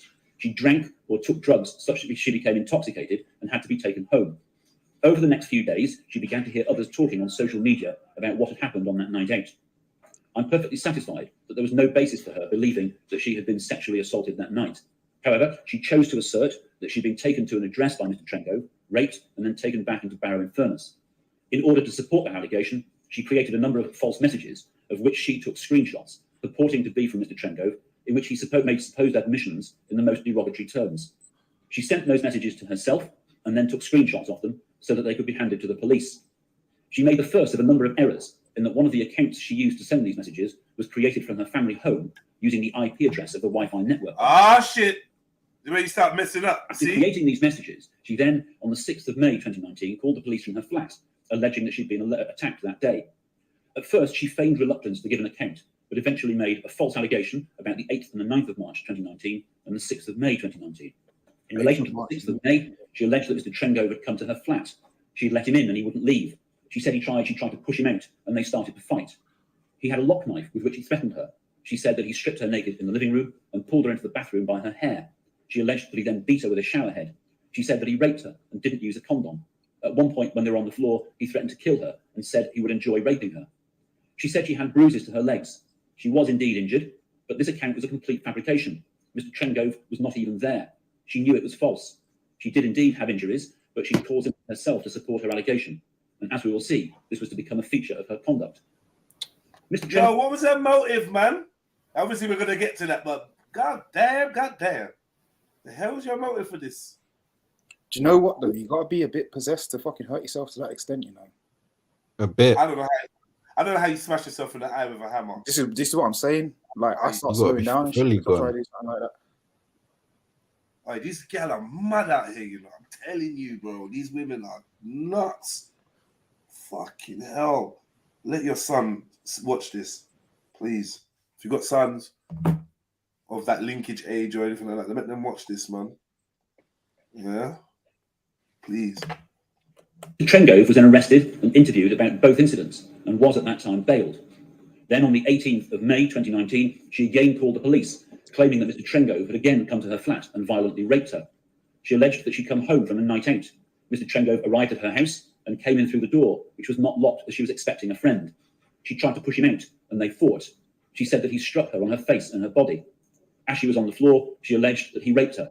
He wore a condom. She phoned the police, who appear to have found her unconscious and naked on the floor. Again, she was injured. Again, these were self-inflicted. Brother, she took her clothes. Yeah, this is why she's getting this bird. The level she's going to. It's not just saying, no, he done this. Ooh, the level she's going to. She was found unconscious. No, naked. Apparently unconscious. Right. So this one, was she actually, or like, did she actually knock herself out, or she was just fake? Like, oh, bro, this is a mad girl. Faking. Nate and took all the clothes off and lay on the floor, wait for the feds to come. Wow. Acting up. And I got a suspicion, probably did something to her area. And I hate to think what. Oh my gosh. Right? You follow where I'm going with this? Yeah. Okay, hell. Scary, man. You got a mad MJ, man. I can't argue with you. Again, this was a false allegation which she knew to be false. Again, Mr. Trengove was never even there. This time, Mr. Trengove was arrested, but not bailed. He remained in custody until the 1st of August 2019. He was told that matters would not be pursued on the 20th of August 2019. In relation to counts 2, 3, and 4, which concern Mr. Trengove, I'm satisfied so that I am sure that the messages which she provided to the police, apparently from Mr. Trengove, were created by the defendant in order to support her false allegations. It follows that in respect of these counts, she will be sentenced on the basis of both paragraphs A and B. I will now summarise the evidence on count 5. On the 18th of June 2019, the defendant made allegation to Detective Inspector Nutter that she had been the victim of sex traffickers. Since she was 12 or 13, sold her for sex at so-called sex parties. Her account mainly centred around a local businessman, Mohammed Ramzan, who was also content to be named. And then Tommy rolled up to his yard. No wonder I got a strike. I don't blame him. I actually understand now. But this is an active court case going on when I did the stream. Right, so he should never have been talking about it to begin with. And then no, but he could do what he wants on Get Here. I am the dickhead that brought it to YouTube. Okay. You get me? Where obviously the community guidelines are different. So I take the L. I've learned. I'll take the L, cuz we watched that when he pulled up at the pub and rare cameras and there was the brother's son was there. Do you remember? Yep. Son was there and he was like, yeah, that was mad. And this is just bullshit. BS. Complete BS. And I ain't gonna lie, I felt like the man them looked guilty. I'll be real with you. I thought it was guilty. I thought it was guilty, bro. Just because I think I'm programmed slightly, even though I tried to fight that programming, I programmed slightly to lean towards the female in these allegations. I have less reason to believe to rely on it. But obviously, man's got to adjust that view on society because that's very dangerous. And innocent men get convicted. Exactly. Look at Emmett Till. That bitch didn't say nothing until her deathbed. Who? You know, Emmett Till in America. You don't know this story? We're getting to that next. Okay. Cool. We're getting to that next. You go crap. Oh, gosh. Get tissue ready. Get tissue ready because that shit was brutal.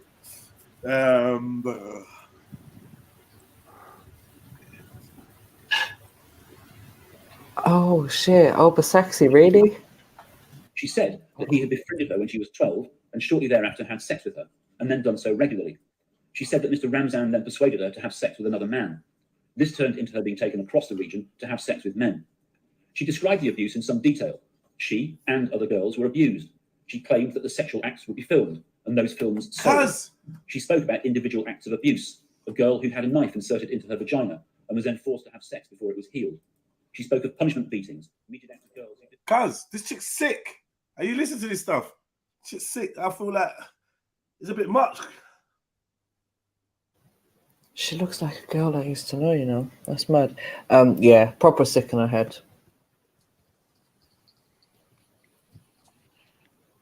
Also, let me say, you man that want all these young girls around you, that's what you're gonna get. I'm not saying it's just young girls that do this, but I don't even know what I'm talking about. Just be careful, man, because she wants you all out of her country.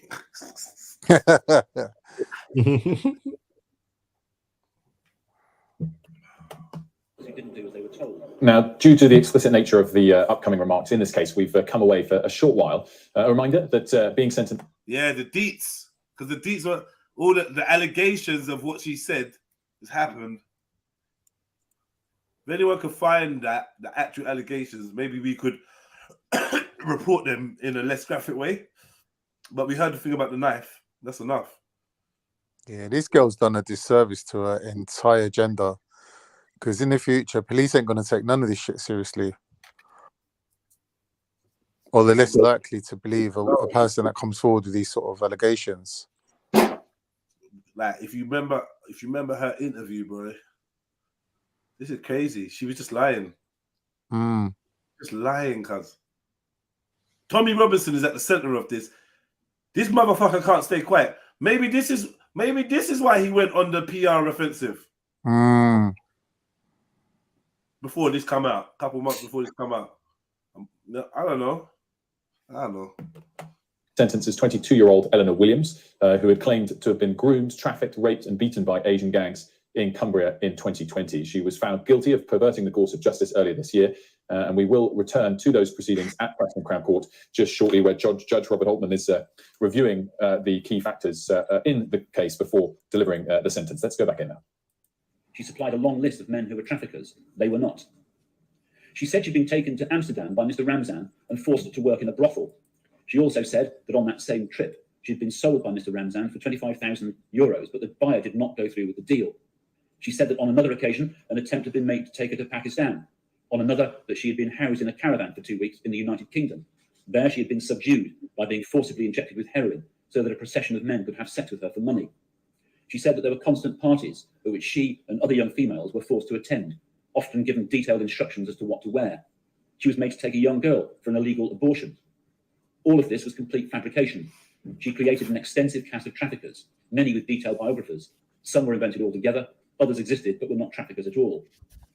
She also made allegations about being taken for sexual exploitation to Ibiza for 2 weeks, where men paid Mr. Ramzan to have sex with her. This allegation was also shown to be false. Indeed, in police interview, when confronted with the possibility of travel records being checked, she admitted that this account was false, only to seek to replace it with another lie subsequently at trial. Detective Inspector Nutter was understandably troubled by what she heard. She spent a good deal of time with the defendant, believing that she was the victim of serious exploitation and that there was a highly dangerous ring of traffickers operating in the Barrow-in-Furness area. She arranged a meeting of regional police forces to begin a major multi-force investigation. She offered the defendant a safe house or even participation in a witness protection scheme. The Crown were able to prove, and I am sure, that the allegations were a complete fiction. Certain parts were readily disprovable. She had been to Amsterdam, but with her sister and her sister's partner. To save money, they had all three shared a hotel room at night and were in each other's company all day. At trial, the defendant tried to claim that the attempt to sell her by Mr. Ramzan happened on this trip, but her sister and her sister's partner gave evidence to the effect that she was never out of their sight. The females she named as co-victims of trafficking were spoken to. Many were profoundly upset by the suggestion. Some gave evidence at court, but many of the statements denying that had been trafficked were agreed and read at trial. None of them had been trafficked. During the investigation, Mr. Ramzan was arrested. He had never really met the defendant, had nothing whatsoever to do with trafficking, had never been alone in a room with her, let alone had sex with her. Wow. He described in court his utter consternation at being publicly arrested on the promenade in Warney Island and questioned by the police. I'll set out more of the impact of this offending upon him and his family later in these remarks. What the hell? The defendant set about seeking to back up her allegations. What the hell? You didn't even have a relationship with them. What is the motive? Tommy, are you behind this? Are you behind this, Tommy? Have you coached her? Is your movement behind this in any way, shape, or form? Like what the hell? Jed, your mic's a bit muffled. Speak up. I got my hand in my head. I've got my head in my hand. Like, yo, did you know her? Like, she didn't even know him like that. So I'm wondering, Tommy, was your organization, anyone coaching? It's that movement, innit? I told you, because it's all remixed facts. Who's behind this? What's going on here? This is super abnormal. You don't even know the dude like that. So what's going on? How? How can someone that barely knows you, seen you, you've never been alone in a room with her or anything like that, just come up with this elaborate thing about you? What have you done? What is it? Oh. Yo, you lot, come off mute, man. I'm trying to do some commentary shit, and you lot just on mute. Like, what's wrong with you lot? Say something, man. You just enjoying the fucking grape trial, yeah? So much, you just riveted. Come off mute, man. Blood clot. Sorry. And the fictitious Chatting to myself. She did so in a number of ways. And I'm stopping it because I don't want to get copyright strike, so I'm gonna have to keep stopping it and making Yeah. If you don't want to review this, it's not an excuse to go up and do an MJ and rub one out or whatever it is you lot do. To be honest, there's no point playing any more of it, isn't it? Really? No, there is, because it's way more detail. Oh, is it? Oh, this is an hour-long video. 55 pretty minutes. detailed up until this point. That she's just gone proper detailed with it. Like, I Yeah, think she really done too much. If she done a lot less, she could have got these geezers all convicted. Right? If she just toned it down, she just made it like a 4-part epic series or something.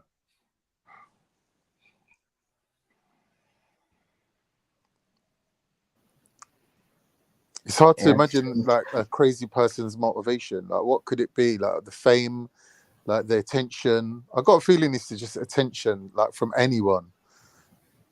I don't like. It's weird though, because obviously she's got family around. Because, like as you're saying, she found they found her sister and her mum to collect her from the house, etc., etc. So she's obviously not by herself. And like, why would she need this level of attention repeatedly? I feel like there's someone else that was coaching us to do this for real.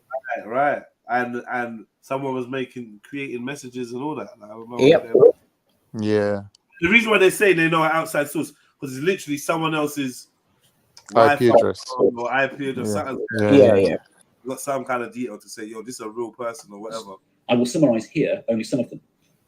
She manipulated who she was in contact via Snapchat to contact her. She would rename these people in her phone with the names of supposed traffickers. She would induce sexual messages from them and take a screenshot of those messages.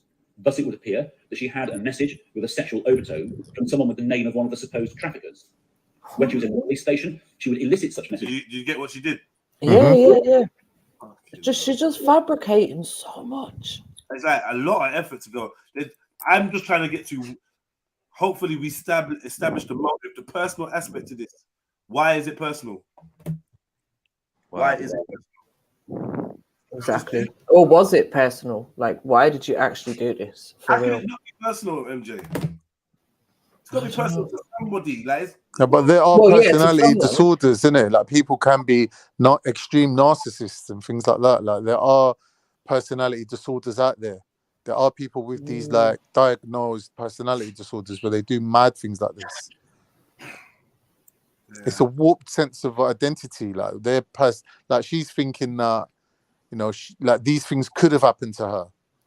These men could have raped her. Do you know what I mean? Like, to her, what is and what could have been, she makes it into one thing. Or it's just like for one man to look at her on the street and just smile at her, she'll just think, yeah, like if I let him, he'd probably rape me or grape me, I should say. Please, bro. Sorry, man. It's a sensitive thing, isn't it? Yeah. Yeah, sorry. Well, the law says they should be getting shift, and they changed the law so that women can get convicted for it. So this is a perfect example, and even a much worse case, because it's not just one person, it's multiple. So it's scary right now, the way how the land is shifting and things are changing. It's like those girls in the thingy trial, Andrew Tate, where they say, nah, man didn't do nothing to me, and the judge is like, no, but you was brainwashed. He was groomed. Yeah. But they're adults. How could they be groomed? They're adults. They're like this. They're liking this adult groom thing. They're liking that thing, Right. which is This very sorry. scary road to go down, where you can groom an adult. Like it's like no one's saying there's no responsibility. There's no account for the like. Do you know what I mean? And what was it? Is it sorry? Abuse can be done. Sorry, you know, abuse can be done all the way up to 30 years old in the case of Epstein. Do you get what I'm saying? So people even up to 30 were considered vulnerable. You know what I'm saying? Like vulnerable, yeah. Yeah, that's scary. Like, raw, that's deep. I was watching a clip. I don't know if it was EastEnders or what they were showing, yeah. But the woman was saying, "Oh, you raped me," and the man was like, "What are you talking about? Like you wanted it?" And she's like, "No, but I had a few drinks, so I can't even remember what happened." And he's like, "Well, I had a few drinks too." And like I think it was EastEnders, but I don't know. But it was a clip on TikTok.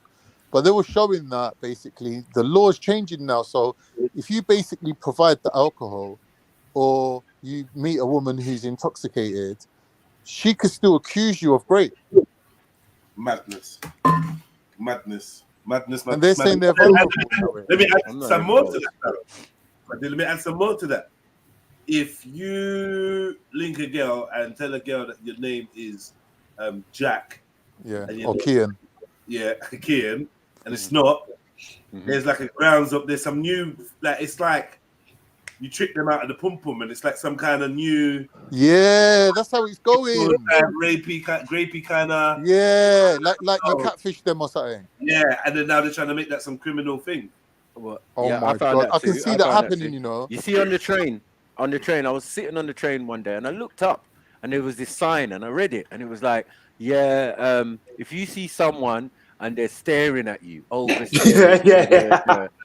and it was like underground. Call a number. Yeah, call a number, like to alert someone or do something. And I looked up at it, then I looked at this woman, and she looked at me, and I looked down. I lowered my gaze. Yeah, because I just read the fucking sign. Yeah, you can't even look at a girl no more. And she's looking at you like, you're going to stare at me, motherfucker? Yeah, go on. I double dare you. I double dare you. They got a few different ones in it. They got a staring one, they got a photo one. Yeah, staring, you know.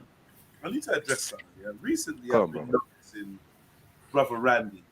It's like he keeps making sly shots where he's trying to indicate that maybe people have got some kind of dark fetish or something. Like, Randy, let's be clear, bro. If you want to express the things that you're into, which we clearly know, you got butt plugs and cock rings and vibrating stuff and leather, and your ex shits in dungeon. Your ex shits in you got a dungeon. So Randy, you're not fooling anyone by asking, why is Carl researching this? Oh, why does Jedi know so much about this subject? I see a little comments and I'm like, no, he's a fool. You're only like baiting up yourself, cuz. Like, trust me, you're the brother that travels fucking Asia. You're the brother that don't ever think you just got back from Angola. Yeah, don't ever think you're gonna distract us from your Cambodian, Balian, tourism. So just relax yourself. Forget Thomas Cook. He's out there with Gary Glitter. Yeah, like allow it. Gary Glitter tours. Trust me, cuz you're not fooling anyone, man. So just fall back, bro. Because you know what? Like, it's funny, and then I know he's doing it for everyone. Yeah, he does. He's calling out someone's name, and he's like, "Oh, why is it this?" Like, allow it, man. I told him this the other day, but yeah, you need to allow it, man. You know, all these new laws they're bringing out, talking about where people look at someone too long and all this crap. I find it ironic, but you still can't bring out a law for people that falsely accuse people of heinous crimes. Right. Well, ain't it? They have done that. Not heinous crimes, but rap. Yeah, but this is like only rap though. It's only you on TV and right now for women. So it's good enough, but you're right. It needs to be across the board, right? Yeah, I feel like about anything. Yeah, like maybe this is just a specific case that's been highlighted. So it's like everyone look at this.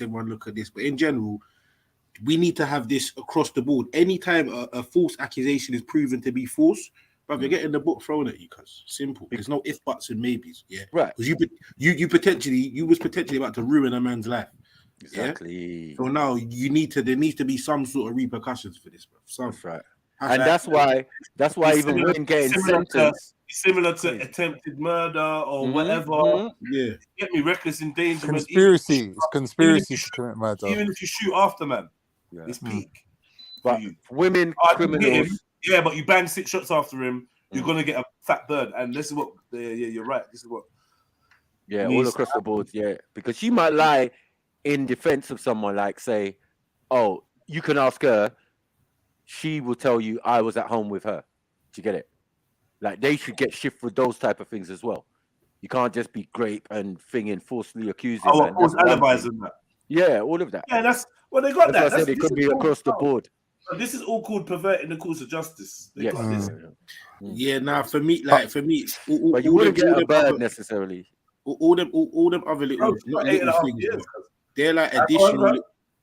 All them little other things that Snaps just said. Not saying they're minuscule, but they're secondary compared to the fact that you was going to ruin a man's life, bro. Ruin it, yeah. The simple fact you have that even attached to your name, bro. Whether you got proven innocent or guilty, some people are still going to be looking at you like, you get me? This brother really do X, Y, and Z. So I'm saying, raw, for what I'm going to have to go through now on a daily basis, mentally, probably physically, if certain people think that I've done certain things, bro, you need to pay for this. Did you see the white boy in this case who was falsely accused? And then they interviewed him. I saw them interviewing him. He said, blood, basically, she tried to ruin my fucking life, bro. I went jail, all sorts. And now outside my house, they got big a grape. They ripped grape on the front of his house and all sorts of shit. It's like, and again, a major reason as well is that, bro, this undermines people that this shit really does happen to. Exactly. Yeah.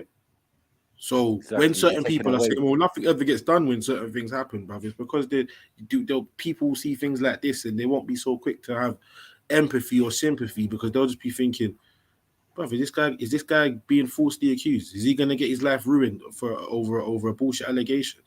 Yeah. So yeah, man, I feel like there has to be some sort of retrospective action. You get me? Boy, my youngers went. Sorry. Go on. No, go on. My youngers went, oh, Bailey, on the same thing. Mad for them. You get me? And it was a complete lie. It was only through the trial that we found out it was a lie. You know what I mean? And having to be there on the side of the people accused, yeah, and receive the treatment from the girl's family. Do you get what I'm saying? And they had all rights. Exactly. Yeah, that's the thing. At first. Yeah. But when they lowered their gaze after certain things, her statement was read out in court. And even the parents' eyebrows was up, like, she never told us this. Yeah, but again, like you're thinking, yeah, as a parent, bruv, you're thinking if my child comes and tells me that, bruv, yeah, your first initial thought is not to think that they're lying, even if they are. Like, you get me? Right. You're gonna think I'm gonna go and do whatever I'm gonna go and do right about now. Do you get me? This was a complete lie, boy, because it was a big my yard, and we were having a massive barbecue. You get it? That went through the night to the morning and whatever, right? I think it was like my brother's birthday or someone's birthday anyway. Yeah, so there was bare people in the yard. When I came back, I went Stush Jungle. Yeah, it was in Tottenham, and it closed early because there was a shooting in there and blah blah blah, right? So I came back about 3 o'clock in the morning or 4 o'clock in the morning, pissed. Yeah, saw the two girls sitting on the stairs waiting for their camera. If something happened to the girl, she should have said that. You know what I mean? She should have said, I'm the big guy in the yard. I'm the big bro. You know what I mean? I just come back from raving to the mum's there. Everyone's there. Uncles, aunties. Yeah. Associated uncles and aunties, neighbors, their youths to the deal, my brothers and friends and that. I just don't understand. Because the girl got home late is why she made up this lie. And this is another kind of reoccurring thing I keep hearing. Like, gal are going out there doing madness, and because they don't want to tell their boyfriend or their family members where they was or what they was doing, they're now creating whole fucking life-changing stories. Like, it was a lot, man. Brother, hold your fucking L. Exactly that. That's what we was just saying, Salini. If your boyfriend's gonna dash you to the curb or blast you, bruv, it is what it is, isn't it? But it's better that than you go and fucking concoct a lie that man done some disgusting stuff to you, bruv, and do all it. Like, what is just take accountability for your own actions. Don't be fucking up other people's lives, as he said, didn't it? Because the repercussions of that is it's a lot. Now, since then, do you think anyone has ever seen this girl on road again? No. It's weird, so And weird. she's probably not going to want to be seen as well. Right, and she's from the adjacent area. It's just like saying she's from Sidcup and Mandem are from Brixton. Do you get what I'm saying? She left to move. No, she's already in the boonies. Yeah, she's in Edmonton, and you get me. That's where she's from, compared to us. You know what I mean? We in Hornsey. And Yeah, she's getting moved into HMP, hopefully. no, she just got on with her life, but she was very subdued after that. Like she never went to raves. And, you know what I mean? Where these guys are gonna be there. You know what I mean? Because I asked them, I'm like, right, have you seen that girl again? They were like, no. Get me? Fucking crazy, man. It's like, rah. You lot was lucky though, man. Oh, Bailey, you know. I heard of some crazy things in my time. I've heard of gal lying on man to try and fucking get moved to certain different housing. Yeah, I've heard of gal fucking. Bro, listen to this, bro. There was a man's gone raving, bro. Yeah, he's ended up linking a thing that works at the rave. Yeah, there's like 3 floors, but like the top floor don't really get used in it. It's more like a they leave chairs. And it's like a stockroom sort of thing. You get me? Anyway, boom. The thing's got slapped upstairs by 2 men, yeah? Obviously, man, them have gone about their business now. She's decided to say that man has done whatever.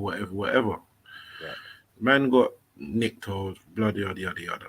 Bro, come to find out, one of her colleagues, another girl, had walked in and seen what was going on, bro. And just like she just turned around in it. You get me? She just left him to it, bro. You get me? Yeah. And she was the one that basically saved man's skin for. Wow. If it wasn't for that girl, man would be sitting in jail for X amount of years right now. That's crazy. The same happened with that case because the person who actually slept with the girl, yeah. So she did have sex, basically. So that's how it works for her case, right? Because obviously she can go to the police station and examine her and but there's no semen in her because somebody's wearing a condom. That's obviously taking it out of the realms of grape as well. Do you get it? So, but they never knew that at first. These are 2 completely different individuals, yeah, who don't live in the yard. And the person who lives in the yard went to the police station to try and help his friend. Do you get it? By saying, "Oh yeah, look, I actually slept with her." Do you get it? Willingly, consensually, and all of that. So I don't know what's going on. But he just what I was saying the other unfortunately, day, it's just clearly becoming way too common now. Like everyone seems to know someone it's happened to. I know a guy it's happened to as well. He had also slept with the woman, and an hour after he left and said, "See you later, love." You know, went about his business. She's phoned the feds. They've showed up at his house. He's had to spend a couple of months on remand and that. And there was a witness as well, but it was the witness who withdrew the statement. And eventually the whole case just got dropped before it even went to trial. So, you know, sometimes it's like it's not even the so-called alleged victim that's lying. They're getting friends and family or whatever to lie for them as well. Yeah, but see, MJ, this is the thing, yeah? You see, like, let me give you an example. Man's had sex with a girl, so obviously there might be whatever DNA X, Y, and Z, but if you get me, yeah? Totally above board, nothing dodgy now, you get me? Yeah. She then turns around and comes up with some totally bullshit concocted story, bro. Yeah, but guess what? The DNA substantiates her story to an extent now. Yeah. You see what I'm trying to say? So, but at the same time, obviously, a lot of greatness. I know I must sound far away, right? But we can hear you. A lot of greatness. Will turn around and say, "No, she was up for it." So that's that. You know what I mean? That man's gonna turn around and say, No, it was consensual. She was on it. So he just makes it murky. You know, his word against hers. They do say that the conviction rate for these type of things is quite low. It's very low. It's like 7% or something like that. It's minuscule, fam. It's minuscule. People be campaigning to try and get the percentage up. And then when you got things like this, it doesn't help the campaign. That's what I was saying before. Like it's these cases that undermine the real victims of these things. And again, this is one of the reasons why I'm saying it's not just for Mandem's purposes, although obviously that's a big part, but for the females that this has happened to, bro, and they can't get proper justice because some fucking lying bitch blood didn't want to go back to her boyfriend and tell her that she got whacked out by 4 men. Like this, you get me? It's nah, man. It can't be like that. It can't be like that. And again, the correlation what I'm getting from MJ's story and a couple others is that if there weren't certain witnesses or key people, man would be fucked. Right. Yeah, like, do you get what I'm trying to say? You be finished, man. Some man are finished, and yeah, there's lots of men that protest their innocence. But I'm just saying, see MJ's friend that got remanded. Yeah, bro, there's no coming back from that. Do you know what it's gonna do to you psychologically? Having to be in there under the label under of that, yeah, red jumper and that, man. Bro, it's mad. Yeah, you got yeah. Actually, and then all the people that's gonna see you. And listen, let me tell you something. See if you see me under that charge, or you hear, oh, a man's been arrested tonight. Jediah Ali has a and all that, and then 10 months later, I'm like, nah, because I bust case, not guilty. You still side-eyeing me. Tell the truth. No, this is what I was telling people, bruv. Once them things are certain things are attached to your name, bruv, the stigma is there, bruv. They could do a whole media campaign saying you're innocent after that. They're still gonna do something that I like, no, this guy done it, he got away with it, he done it. Like, you get me? I'll be real with you, yeah. As soon as I lost my train of thought, so I got distracted. Stigma sticks to yeah, there's gonna still be people that think he done it. Yeah, of course, but I don't know. I'm gonna say something else. I can't think of what I was gonna say. But yeah, man. I mean, that's it. It doesn't matter, innit? That's it. It's the end. Yeah, and also your name is mud. Your name is mud. That's what they say. Mud sticks. Your name is mud, and you can't get that clean. Oh yeah, now I remember what I was gonna say. I can't lie, bro. I was watching this, and even as I'm watching the judge, this is why I want to play more, because I'm like, something's got to be true, cuz these men must have done something, but where she made up bare bullshit, she's a fluffed it, and now they can't prove nothing. I can't lie, Jeds, I was kind of thinking the same as we was watching it, of like, maybe something has happened, even if it's not exactly what she's saying, maybe something's happened. So I'm still questioning them, you know what I mean? Nothing happened. All right, let's at least get to the consensual sex then. Where's it? There's got to be something here. Smoke without no fire. She ruined her own case, basically, is what you're saying. Huh? She's ruined her own case, if there was a case. What I'm saying is, the way that this thing is, yes, actually, the way that this thing is, I just feel like, bro, how could no one have done it? What, no one? Bro, she's bring Amsterdam, traffic, blah, what? And I will be saying that no one's done nothing to her at all. No, I don't believe that. I agree with you. But I feel she fucked it up. She's fucked it up. Because of anger, aggression, and you know what I mean? The mist. Yeah. It seems, but it's too elaborate. Do you get what I'm saying? For there not to be something behind it. Like maybe one person had rejected her. So that's why she's after. I've bust case before because the witness wanted to lie about something. Yeah. You want to lie. I don't know what you're trying to do. Get man in more trouble, whatever. Right. And I've busted the case out. Yeah. I don't know. I did some, but it's not all what you're saying. But now I've got the whole thing. Yeah. But I don't know, man. It's a domino effect. One small lie. It's what you call cognitive dissonance. They're telling us nothing happened, and I'm just like, what's happened? This is the nature. I feel like we've been programmed like that. Yeah, we've been programmed. I still want to believe that there's some element of truth in this female. It's too scary to think she made up everything. Wow. No, it's got different. No, I got connotations. Yeah, but like, maybe she actually did. Maybe she just got a fucking super imaginative fucking imagination mixed with her fuckery fucking. Yeah, I think that's probably why she got convicted, and no one else has ever been convicted. No, the level to go to a hammer, to hammer yourself shows a lot still. I think the fact that there is not one drop of sympathy for her shows that nothing actually did happen to her at all. Evil boy. Yeah, she's just demented, like living in some fantasy. Yeah, this is probably some type of sexual fantasy out there that will go to them extents, bro, just to get me for their cause, bro. That's why even us as black men, we have to be very careful, and we always have been, because of these type of, you know what I mean? You don't want no accusations against your name or anything. But when you think back to throughout your whole life, you think how many times that this could have happened to you, where that one girl who was there with like you and 5 of your brethren could have easily said, I didn't consent. Do you know what I mean? you would have all been in trouble. Like how, like growing up, how many times did that happen? Bare times. No, because those girls, you treat them really nice. Yeah, those are your buddies, your brethrens, and You can't guarantee everyone else is going to treat them nice as well. One person. No, that's not our thing. That's not our thing. That's not our thing. Well, you're with us. No, but I'm saying while you're with us, you're safe and secure. You get me? We got girls cooking in the morning and all of that, and so it's different. I understand what you're saying, because sometimes we sent one girl to a next set of man, and they were in the YMCA, and they were just roughing her up and stealing from her. We had to go back there and pick her up.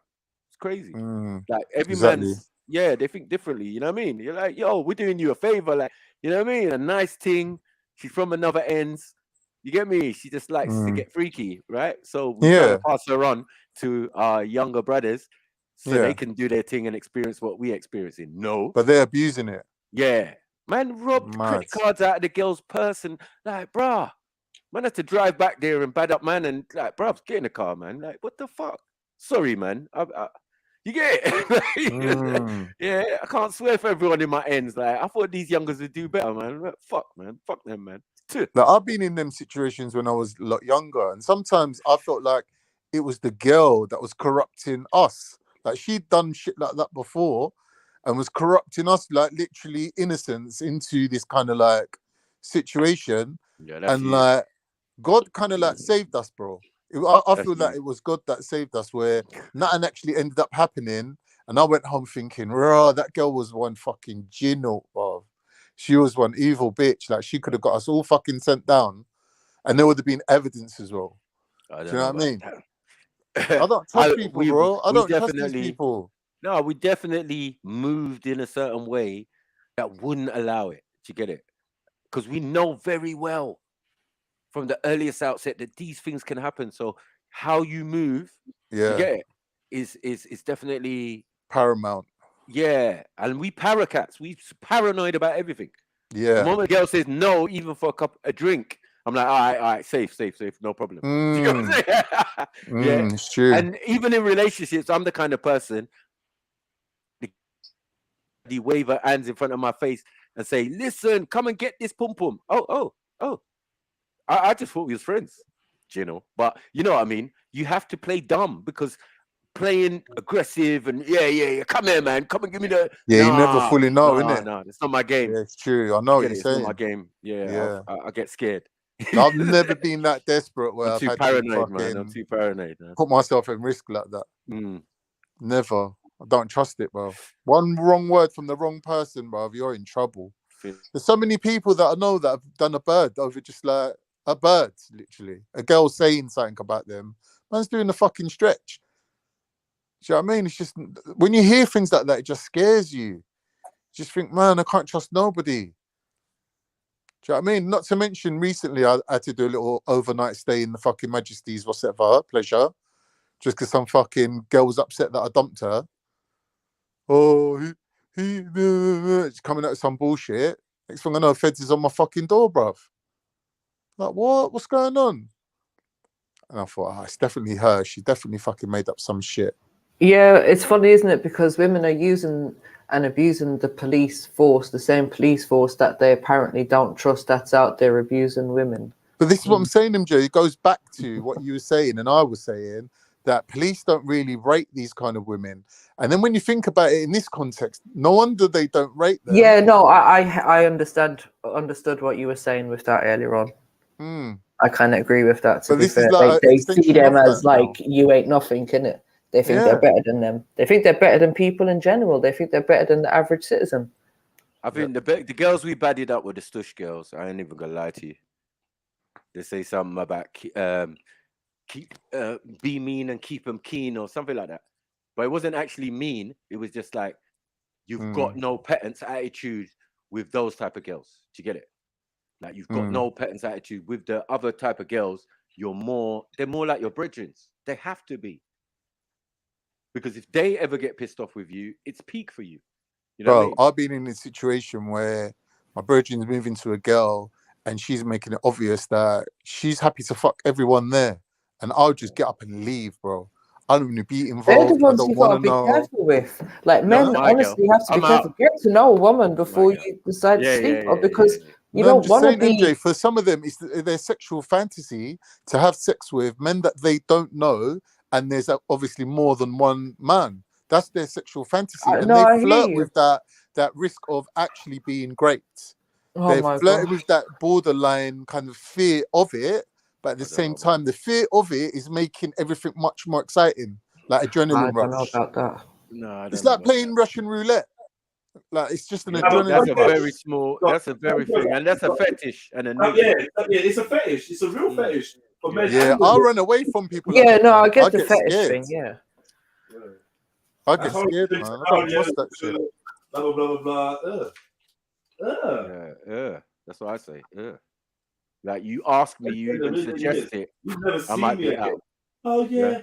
Yeah. Why is it not getting hard like before? Why is it not getting hard like before? You killed it. You've killed it. I don't know You killed it. I don't know where Stamps is taking this now. You killed it, love. You know what I mean? You suggested that I pretend to. I know. I was confused as well. To grape? No, hold on. To grape you. And you think I'm gonna get a boner from that? How? How's that gonna? No, it's not gonna work on me. No, sorry, I'm not involved. And what are you gonna do during this? Ask her, what are you gonna do during this? She's gonna be trying to enjoy it, like yeah, whatever. I don't know. I don't know. Yeah, that's it. Put it that way. I don't know. Yeah, because I'm not putting myself in why that. any woman would situation. want or have that as a fantasy. That's Yeah, they thank must be like sick in their head. Like once it's done now, how Must does be like he these feel? kind of chicks. Yeah, how does he feel and how does she feel? She might be all satisfied and oh, that was great, babes. But how do you feel that you fake scenario the grape and it's gonna be in the back of your subconscious? Yeah, it's gonna be in the back of your mind, and it's like unless you're into that type of thing, that is not a good thought to have there. This is what we need Randy on the panel. Where's Randy right now? Yeah, he's the Randy would expert deal of with this that, degenerate behavior. Yeah.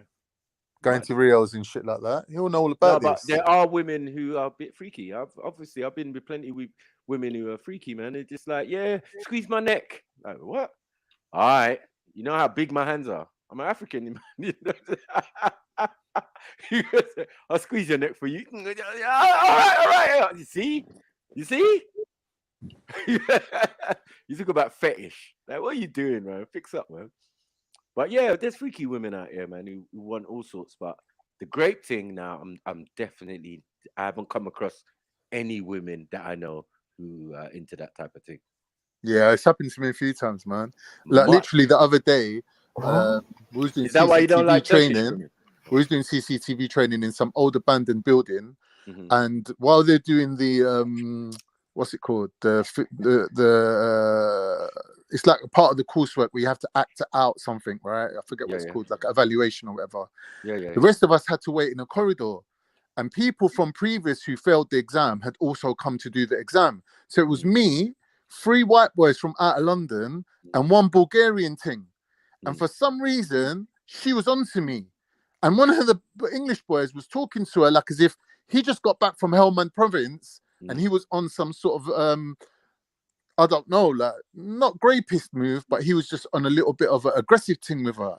And I was like, either she's on it or I'm imagining it. It's just my mind's just running, like warning me now, like get the fuck out of here before something happens.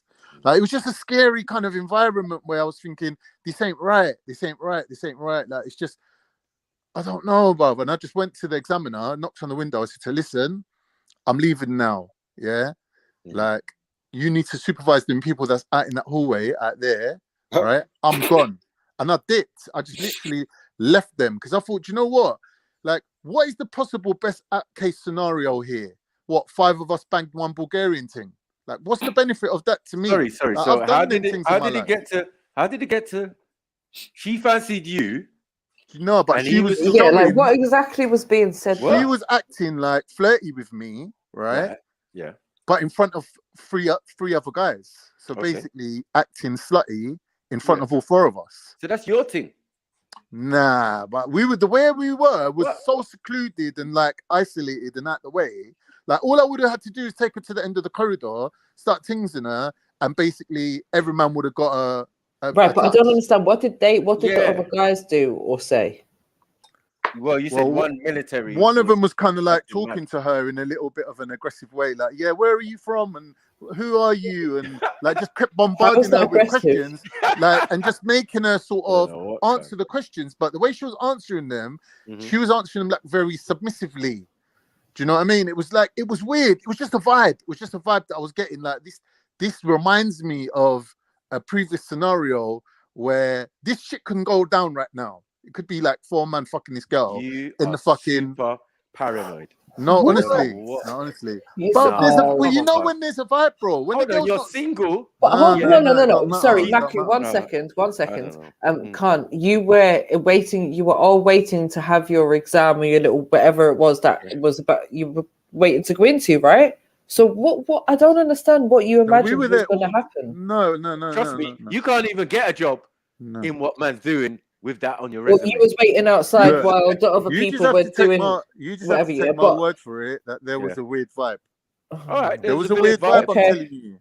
I suppose you had to be there at the time. So you had to be there to feel the vibe. That like she wasn't shook. Or you'd have to have a mind like calm. Yeah, but I'm saying thinking that these things are going to go down. That's what I'm saying. Like, that was my initial thought was, oh my God, is it me? Is it my fucking weird brain that's telling me like that this could happen right now? All right, calm. Let me just say one more thing to you. This is what I was saying to you a few weeks ago about what do you think that like years and years of sleeping with prostitutes has actually done to your mentality when it comes to sex? And it's like, it leads you to think that weird stuff is going to happen. That's what the woman was saying to me. She was going to me, I know you. And I was going to, where do you know me from? And she was giving me this funny look, like to say, I don't want to say where I know you from, but I know you. Do you understand?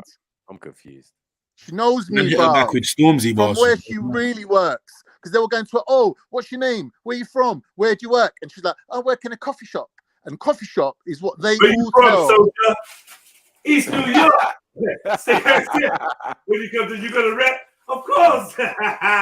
Bro, good. I don't know what. There weren't nothing for me. Are you getting this? Are you getting this, Jets? Because I'm. I didn't just me? Any of this. Give me a recap. Go on, Khan. I ended up in a corridor with 3 white boys and 1 Bulgarian thing, and she started flirting with me like she wanted to know, and obviously doing it sluttily in front of all the people that was there, and it was such a secluded place. It was like something could have happened. So I just left. She's looking for a group setup. Yeah, basically like a spontaneous one. Like on that, I have sex with strangers in a spontaneous like settings. Like that's what she was on. But that's the vibe I was getting. I don't know if I'm 100% on it. Like, it might. Sounds to me. She's Bulgarian. You was in a secluded place, and she's saying that she knows me from before. I'm saying to her, where could I possibly know you from? Yeah, and she's kind of making it obvious that she's that kind of a worker. Nudge, wink, wink. I know you. What are you saying? You thought she wanted to get? You thought she wanted to get back to you? She's basically but she's hinting at me like you know me from before, sort of thing, and I'm like, I don't remember you. Yeah.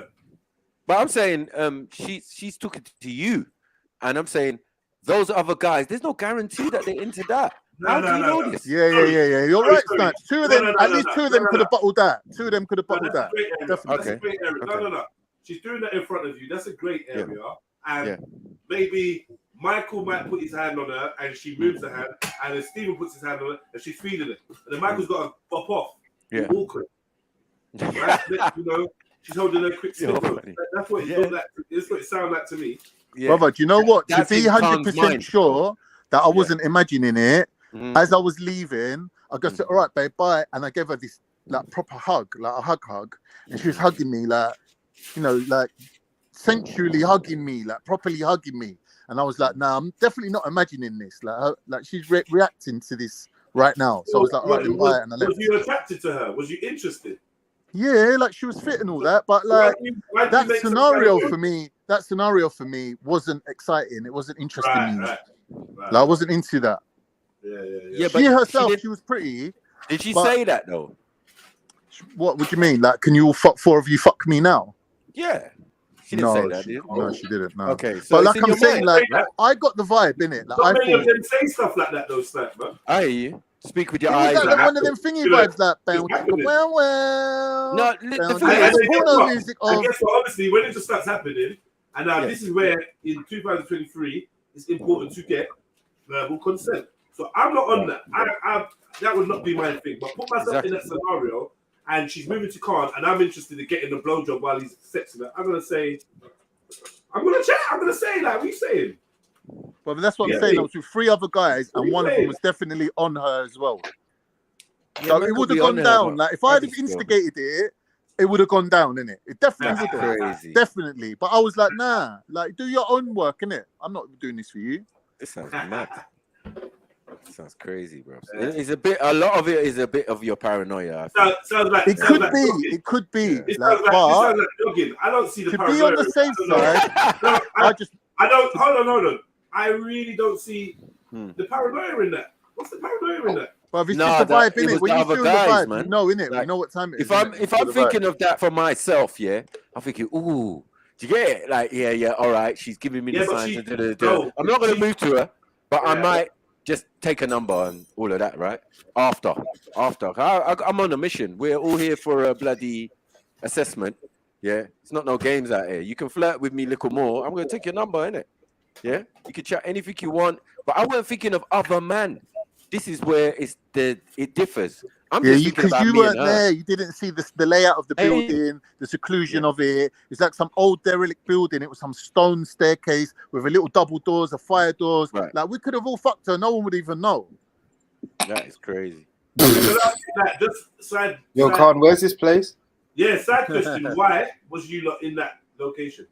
Because that's where the examiners put us, because they wanted us to be out of the way, because they knew we were talking loud, and they wanted to be able to record their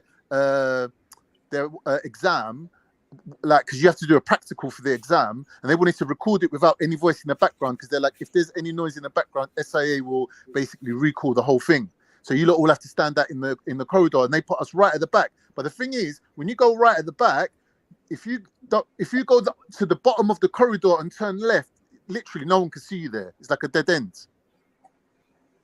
The building's like thick concrete walls, like a prison. No one can hear nothing. It was just too bait, bruv. It was too bait for me. I just dipped. I was like, I'm out of here, mate. See you later. But you know what? Before I left, I thought, let me double check and make sure I'm not being paranoid. And I said bye to her. I didn't give her a kiss or nothing, but I hugged her as I was leaving. And the way she was hugging me back, it's like, I was like, nah, I'm not imagining this. I am not imagining it. She's just a little slut, innit? And I was just like, nah. This slut could get us all banged up. She could wake up tomorrow and think, nah, I regret the whole thing, and get us all banged up. I was like, nah. There's nothing in this for me. There's no reason for me to even be here. It's like, what? This ain't me, bro. I'm out of From here. someone with the name of one of the supposed traffickers. When she was in the police station, she would elicit such messages to ensure that there was live evidence of the supposed traffickers pestering her. A number of these people came to court to give evidence. One young man from Essex had been rebadged by the defendant in her phone as Shaggy, the name of one of the supposed people traffickers from Barrow. He was, in fact, a young man from Essex who'd had little contact with the defendant. She told him she was from Portsmouth and cultivated a friendship with him to create messages she could later use. Another was a vague school acquaintance who wanted a relationship with her. He was renamed to Haram or Rami. She then took screenshots of these messages, falsely appearing to come from Haram or Rami, so that she could say they were evidence of her being trafficked. The defendant manipulated friends and work colleagues to involve them unwittingly in her deceptions. She invented people in her phone who simply didn't exist. She sometimes used 2 phones, one to send and one to receive messages from supposed traffickers or trafficked women. She would then take screenshots of those messages. There were other types of message she created. She would inflict unpleasant injuries on herself, which she later attributed to fictitious traffickers. She wrote letters to herself, supposedly from Rami. She made false diary entries. Based upon the evidence I've heard, I'm sure of all of the matters which I've set out above. It follows that in relation to count 5, she is to be sentenced on the basis of all of the particulars under paragraph A and paragraph B. I turn to count 6. Whilst the defendant had refused to participate in a witness protection programme, she did agree to be temporarily housed by the police in a hotel close to Kendal police station. The police arranged for her to have a job there. These events happened during the time frame of count 5. However, because the issue was completely different to the remainder of count 5, it was reflected in a separate count. It's convenient to deal with it at this stage. On the 30th of June 2019, the defendant left the hotel provided by the police and travelled to Blackpool by train. She'd already booked herself a hotel room there.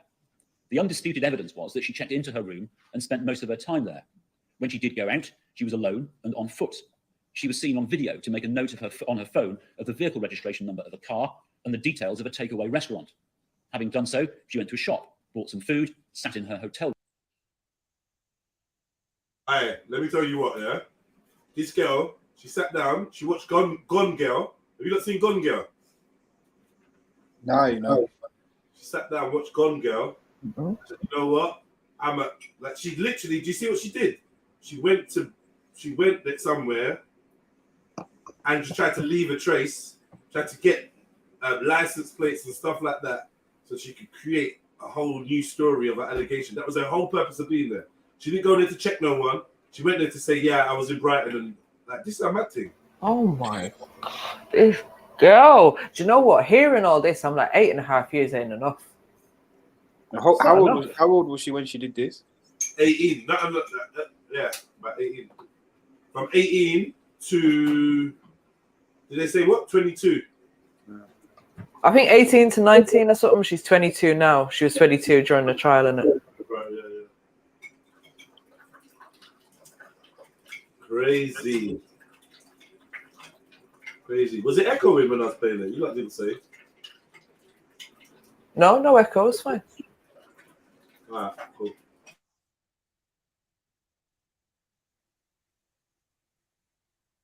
Hotel room and watched YouTube videos.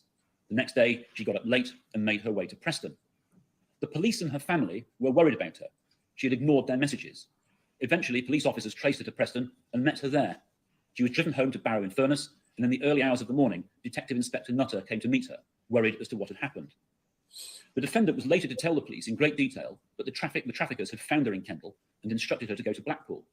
There, she said, she was met by Mr. Ramzan and threatened with a violent death. She was made to visit 4 premises, and at each she was brutally raped by multiple men. The car whose registration number she had noted down was, she said, used to transport her between properties.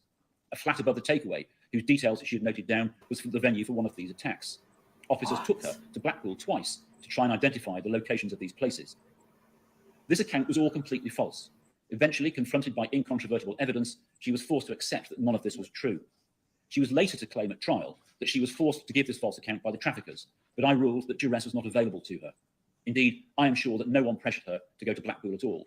She did so entirely of her own volition in order to make up false allegations against Mr. Ramzan and others. I turn to count 7. On the 18th of July 2019, the defendant caught a train to Leeds. The clear evidence is that she spent a good part of the day in the park. She had... So I see people in the chat saying she should get the same time as a graper. And to be fair, that is the type of time that grapers get. In fact, it's probably more than a graper would get. That's true. You know what I mean? And when they do get convicted, I don't know. I'm not that impressed with the sentences. Not like I'm ever going to be, but do you know what I mean? On 4 years and that. I feel like the average is like 6 years, bro. 6 years, unless it's extra and aggravated. But these men are moving to kids and they're getting 6 years in that, bro. So, you know, an 18-year-old, I don't know, man. I don't know.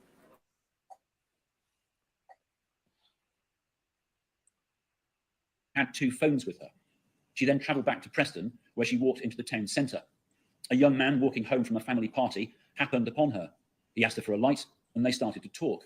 They had a brief and entirely consensual sexual encounter. The defendant then caught the train to Barrow-in-Furness, exchanging details with the young man and tentatively... What? She just linked some dude and what? Sext him? Yeah, just had consensual, casual sex, yeah. What? Oh, man, 1 second. Let me read on this a little bit. That's really mad, you know. I kind of zoned out a little bit, bro. Nah, because there's too much different stuff. Just go like, oh, this is how it is, man.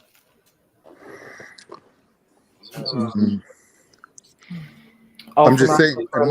This is what it's like when I did. Listen. A young man walking home from a family party happened upon her. He just bounced into her, bumped into her, like, yeah, we staying around there. Next, you know, he's sexing her. Yeah, that can happen. This is what I'm saying. To a normal person, this sounds completely mad. But once you get like this, once you have these experiences in life, I think they're more likely to happen moving forward. You're more likely to come across this again because you know it's possible. You know it can happen. It's happened. Yeah, to you I know. I before. definitely know it's possible, but it's painting the type of picture of the kind of girl that she is, isn't it? And then what's going to follow on from But I'm this? saying, MJ, there's guys out there who do not even believe that these type of females exist. They don't understand sexuality from a female's perspective. Do you understand that for a woman to have sex with a complete stranger in a spontaneous manner is part of her sexuality? It's part of her gender. It's part of being a female. It's part of that fear and danger kind of titillation that comes from sex in a way. But men don't have that. Men don't understand that. Men don't understand that. Why would my girlfriend have these thoughts that she should be like that thingy? Michael was saying she should but be. I don't know about this comfortable, being like she should all be warm women. and It's obviously a cozy, certain kind of feel woman. comfortable around us, and that's the man's idea, isn't it? That's the man's idea. Down there, but you lot on your own when no one knows what's going on, and I'm saying you lot, I said women on their own when they know no one's gonna find out. What do you think they go on holiday and do? What happens in Ibiza stays in Ibiza, and they go and share 50 grand, yeah, and then come back and act like nothing now go on and tell you their body count is free. Come on, man. You know, women, they've been campaigning, yeah, for us to not look at them as slags and want to marry them after they carry on like this. So there's clearly women out there that's doing this. Someone's fucking these dudes on the Friday night, at the club, there, blah blah blah. Someone's getting a blowy. Someone was caught on camera getting a blowy in a garden in Carnival or some shit. Like, come on, man, you're not playing that. You women are hoes. Not all of you, but enough of them. This is definitely part of 21st century females in the West, 100%. Yeah. And it's becoming more of the norm. Why it scares me though, Jedi, why I'm scared of it, ain't because there's certain, like as MJ would put it, these types of women, right? That's not what bothers me. If you're that type of woman, yeah, big up your chest. I hope you feel liberated by all the fucking sex that you're having, yeah, and enjoy the year 2023 and the coming years. Like, big up yourself, innit? I ain't got a problem with you at all. But what scares me is that most women, in my opinion, this is what, like, the theory that I'm sort of playing with, is that most women are capable of this, and they just do this with certain guys, and with certain other guys they act different. And it's like, your girl, you could have met her, she could have convinced you that she's some goody, but she could still be doing these sort of things, like you said, when they go to Ibiza, where they go away and they know that, like, that's when it happens, sort of thing. But them girls have all got dudes at home believing that they're goodies and they're only out with their mates having fun. So really, it's the same girl that's, like you said, Jed, living this double life. Do you see me? That's the scary part for me. That's scary. People that live double lives, for me, I find that scary. It ain't what you actually get up to. The sex part of it ain't the problem. The problem is that you seem to have this split personality, this double life. That's what bothers me. I hear what you're saying, being Khan. a slut or whatever, that don't bother me. That's all. Yeah, like, yeah. If you're orgasming at your ear rolls on a daily basis, I'll say big up your chest, innit? Enjoy your life, innit? Do you know what I mean? But like you said, MJ, take responsibility for that and take it on the chin when no one wants to marry you. Do you know what I mean? But if you've got no intention of getting married or having kids, and you don't care about your reputation, by all means, carry on, innit? Do what you're doing. It's like, it's your time, innit? It's your generation. Go for yours, innit? I'm not in your way. I'm not hating on you in any shape, way, or form. Don't want people to think that just because we're speaking about what women get up to, we're doing it from a negative perspective, like we're hating on them. No, not at all. It's not the fact that they get up to sexual acts or get railed out by whoever, or have gangbangs or whatever the fuck you want to do, innit? Whatever rocks your boat, that's you, innit? Like, I've not got no objection to anyone. I mean, I hear you. I mean, look, Khan, I'm not going to hate on them, but what I'm not going to do is like promote it and say, this is what women should be doing or men should be doing, because simply like cases like this, do you know what I mean? No, it's but like, the reason being, MJ, I'm not protect promoting it ourselves because as well. I see that there's a spiritual negative that comes with it. There is an emotional negative that comes with it. Like, physically, you might be, as fit as you'd ever be, as young as you'd ever be, looking as good as you'll ever look, and you're like, do you know what? This year, I'm going to make it count, right? And your body count's going to go from 5 up to 25, whatever. And then next year or the year after that, you calm down. But the thing is, what you don't realize is you've spiritually damaged yourself. You've become jaded. You've become a person that you won't really fully enjoy the rest of your life because you've had all that enjoyment condensed into 1 year. And the person that you're going to be with is going to think, why don't she love me that much? Why is it the things that I do for her ain't really special to her? Do you know what I mean? And you've sort of robbed that person of that in a way. That's how I feel about it. Do you know what I mean? Because there is a negative that comes with it. That's why I wouldn't promote it. But for the thing itself of itself as a standalone event, if there was no negative repercussion to it, do your thing in it. Go for yours. But like you said, yeah, we're not promoting it, but we're not promoting it because there is a spiritual or a emotional damage that comes with it. And I don't think people can deny that. I don't think people can deny that. You can't deny that these women that get up to all these acts of liberation and sexual freedom, right? There is the other side of the peak where they slump at the other side of it. And a lot of them get depression. A lot of them get mental health issues. A lot of them like suffer things that society doesn't tell them is on the cards. Yeah, many repercussions. Exactly. From unwanted pregnancies and everything that leads on from that. STDs, never being able to fully etc. love someone and have a normal relationship. That you know what I mean? You can't attach yourself to someone in that way because that part of you's just been rinsed. I feel anyway.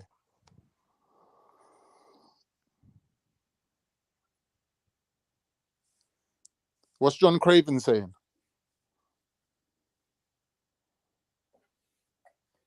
Who's John Craven? He asked her for a light, and they started to talk.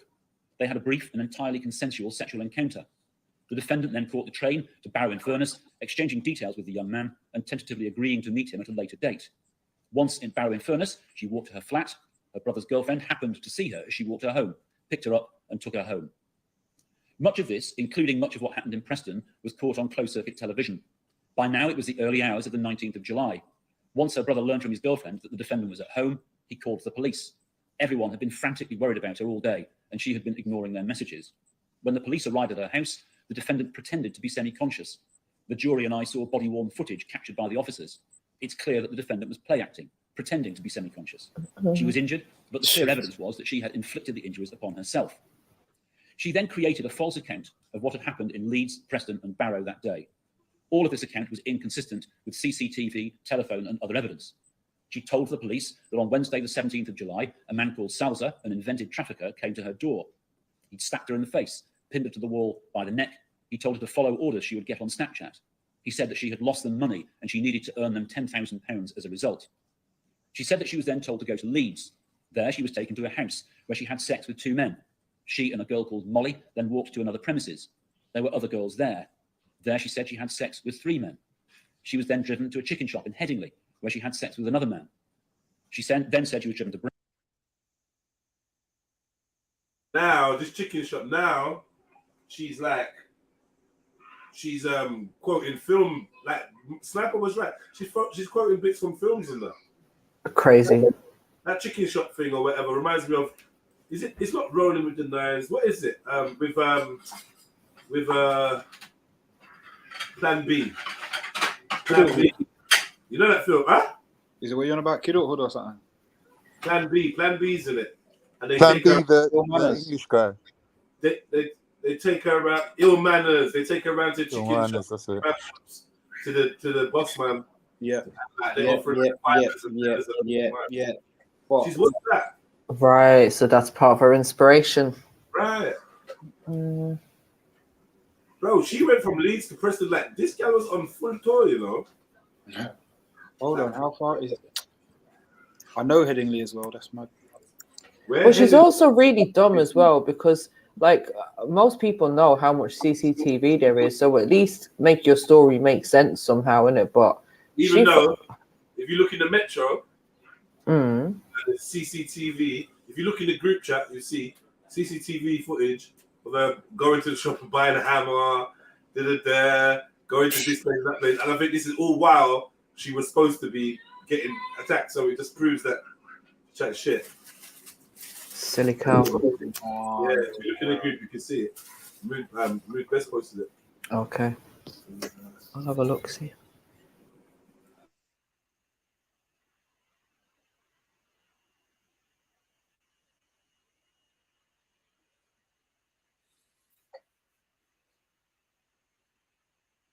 A whole desire to carry this out is just fucking crazy. To Bramley and then to Bradford, where she had sex with 3 men. She then saw her passport on the table with a ring on it and flight details to Bangladesh, so she ran. When the traffickers were able to contact her by phone, she was told to go to Preston. Sorry, man. Flight. She saw a passport on the table with a ring on it, and then flight details to Pakistan. See, she's getting sloppy now. She's just chatting shit, and it's just looking.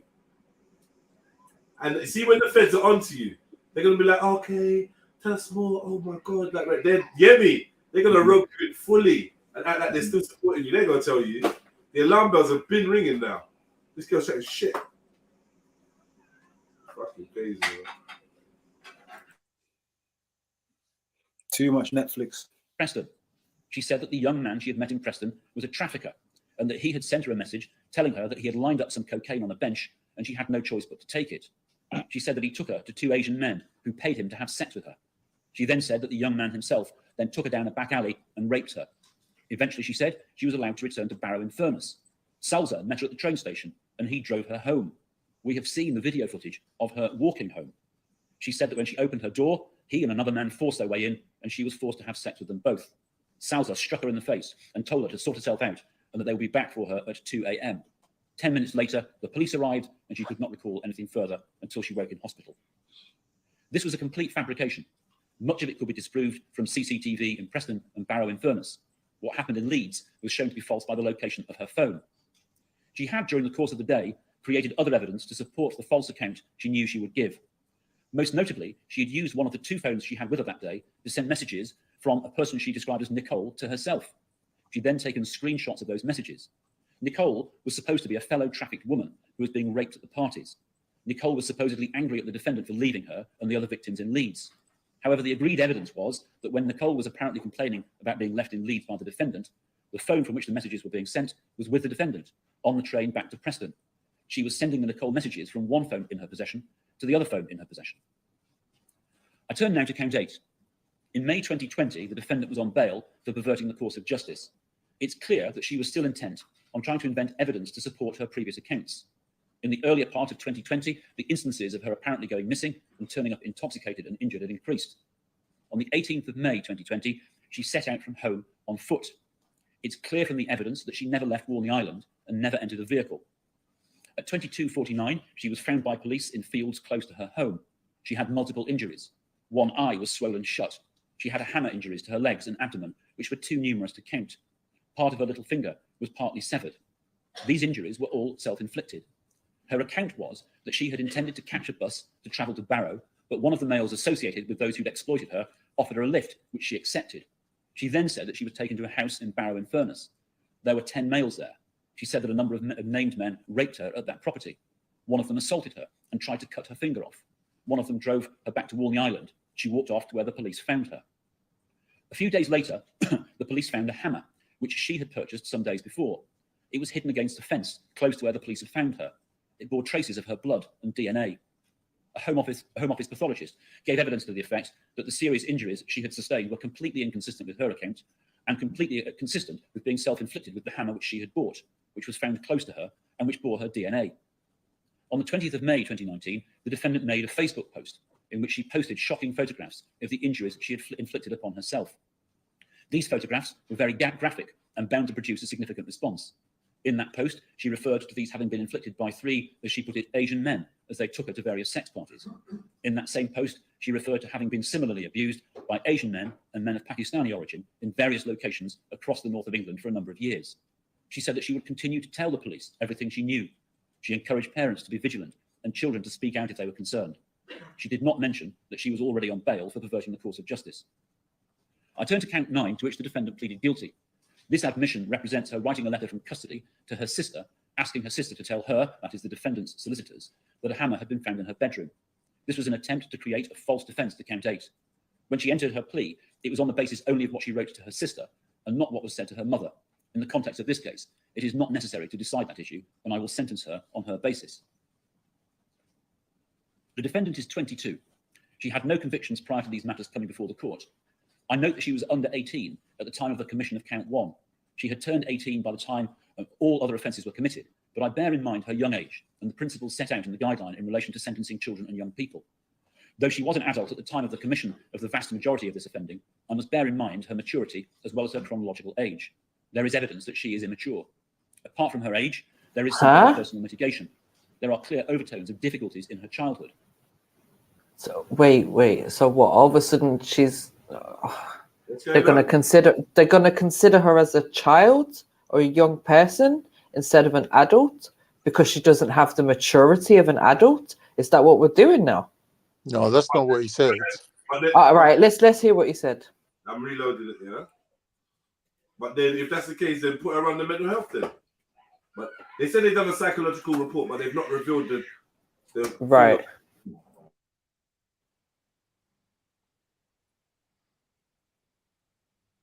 The defendant is 22. She had no convictions prior to these matters coming before the court. I note that she was under 18 at the time of the commission of count 1. She had turned 18 by the time all other offences were committed, but I bear in mind her young age and the principles set out in the guideline in relation to sentencing children and young people. Though she was an adult at the time of the commission of the vast majority of this offending, I must bear in mind her maturity as well as her chronological age. There is evidence that she is immature. Apart from her age, there is some other personal mitigation. There are clear overtones of difficulties in her childhood. She's been self-harming from a young age. However, there is little clarity about what these difficulties involved. It is mitigation that before this offending she was of good character. It is troubling to say the least that she shows no significant sign of remorse, even continuing to profess the truth of her allegations. The only flicker of appreciation of what she has done came today with a brief note read by her counsel regretting the effects of her post on the 20th of May 2020. I've received much psychiatric evidence in this case, all of which I've read. I heard evidence yesterday from Dr. Bacon called on behalf of the defendant. Dr. Bacon maintains that the defendant has a complex post-traumatic stress disorder.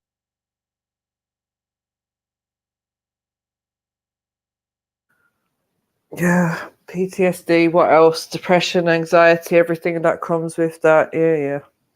Let's get to the truth. She's a psychopath or something, mate. That's what you should be saying.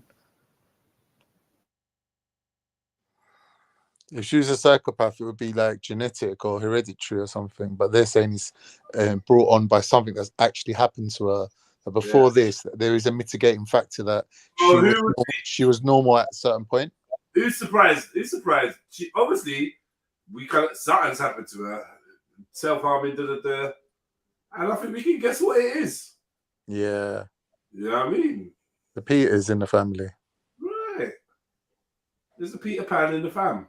And I'm saying, I always maintain this is why Peters should be like literally eradicated, because the ripple effect of what they do to somebody. Next thing you know, you're dealing with a Jeffrey Dahmer. Yeah. You understand what I'm saying? It's not no joke. Societal implications, like literally. Yeah. When you do these things to kids, what that kid could grow up to be any form of monster. And this is the reason why we can never ever, you can't rehabilitate, because once you've created this type of person by your actions, how can you be rehabilitated? Look what, so you're good now, and then she's gonna go and try and ruin everyone else's life and her own life. Yeah, man. Spare tires, you know what it is. Vicious cycle.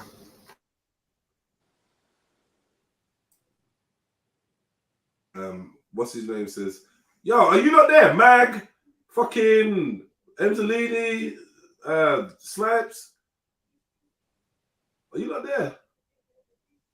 Right now, I'm trying to get a pill. I'm trying to have a conversation with people, and you lot just sitting there like, all right, cool. If you can't chat, just jump off, man. Like, it's all good. It's all good. If you can't chat, if you're busy, if you're plating your missus, licking her out and that, and you're on mute, then just like hop off. You ain't got to sit there, because I dare think that there's people to chat to, and you got to just there. It's becoming a habit, just sitting there, just on silent. And we only just chat when it's beef or something like. I don't know what man them are doing anymore, but I get it. You don't owe me nothing, but I'm just saying, innit? Like, bro, if you're not about, you're not about. Jump off. at some point I'll be phoning you lot to say, oh, can you jump off because there's no space? Just like, yeah, jump back on when you're ready to communicate. It's all good, man. It's love. I know you lot got my peripheral. Peripheral is not even a word. You get me? I know you lot are supportive, man. I really appreciate you. But sometimes I just think, I chat, and it just makes me sound weird. And I'll actually stop for a response. And then everyone's like literally caressing their mute button. Like, what the fuck is this? A panel of 6 people. Everyone's like, stuck their dick in the mute button. No, it's just, you don't want to hear all the background noise. So try to respect the panel. You don't want to hear the background noise. And then when I speak to you lot, then what happens then? Then I unmute and respond. Yeah, and then you lot in the chats and that, like, I'm telling you, I'm gonna need you lot to start jumping on. These men are burnt out, man. I've rinsed these man. He's burnt out.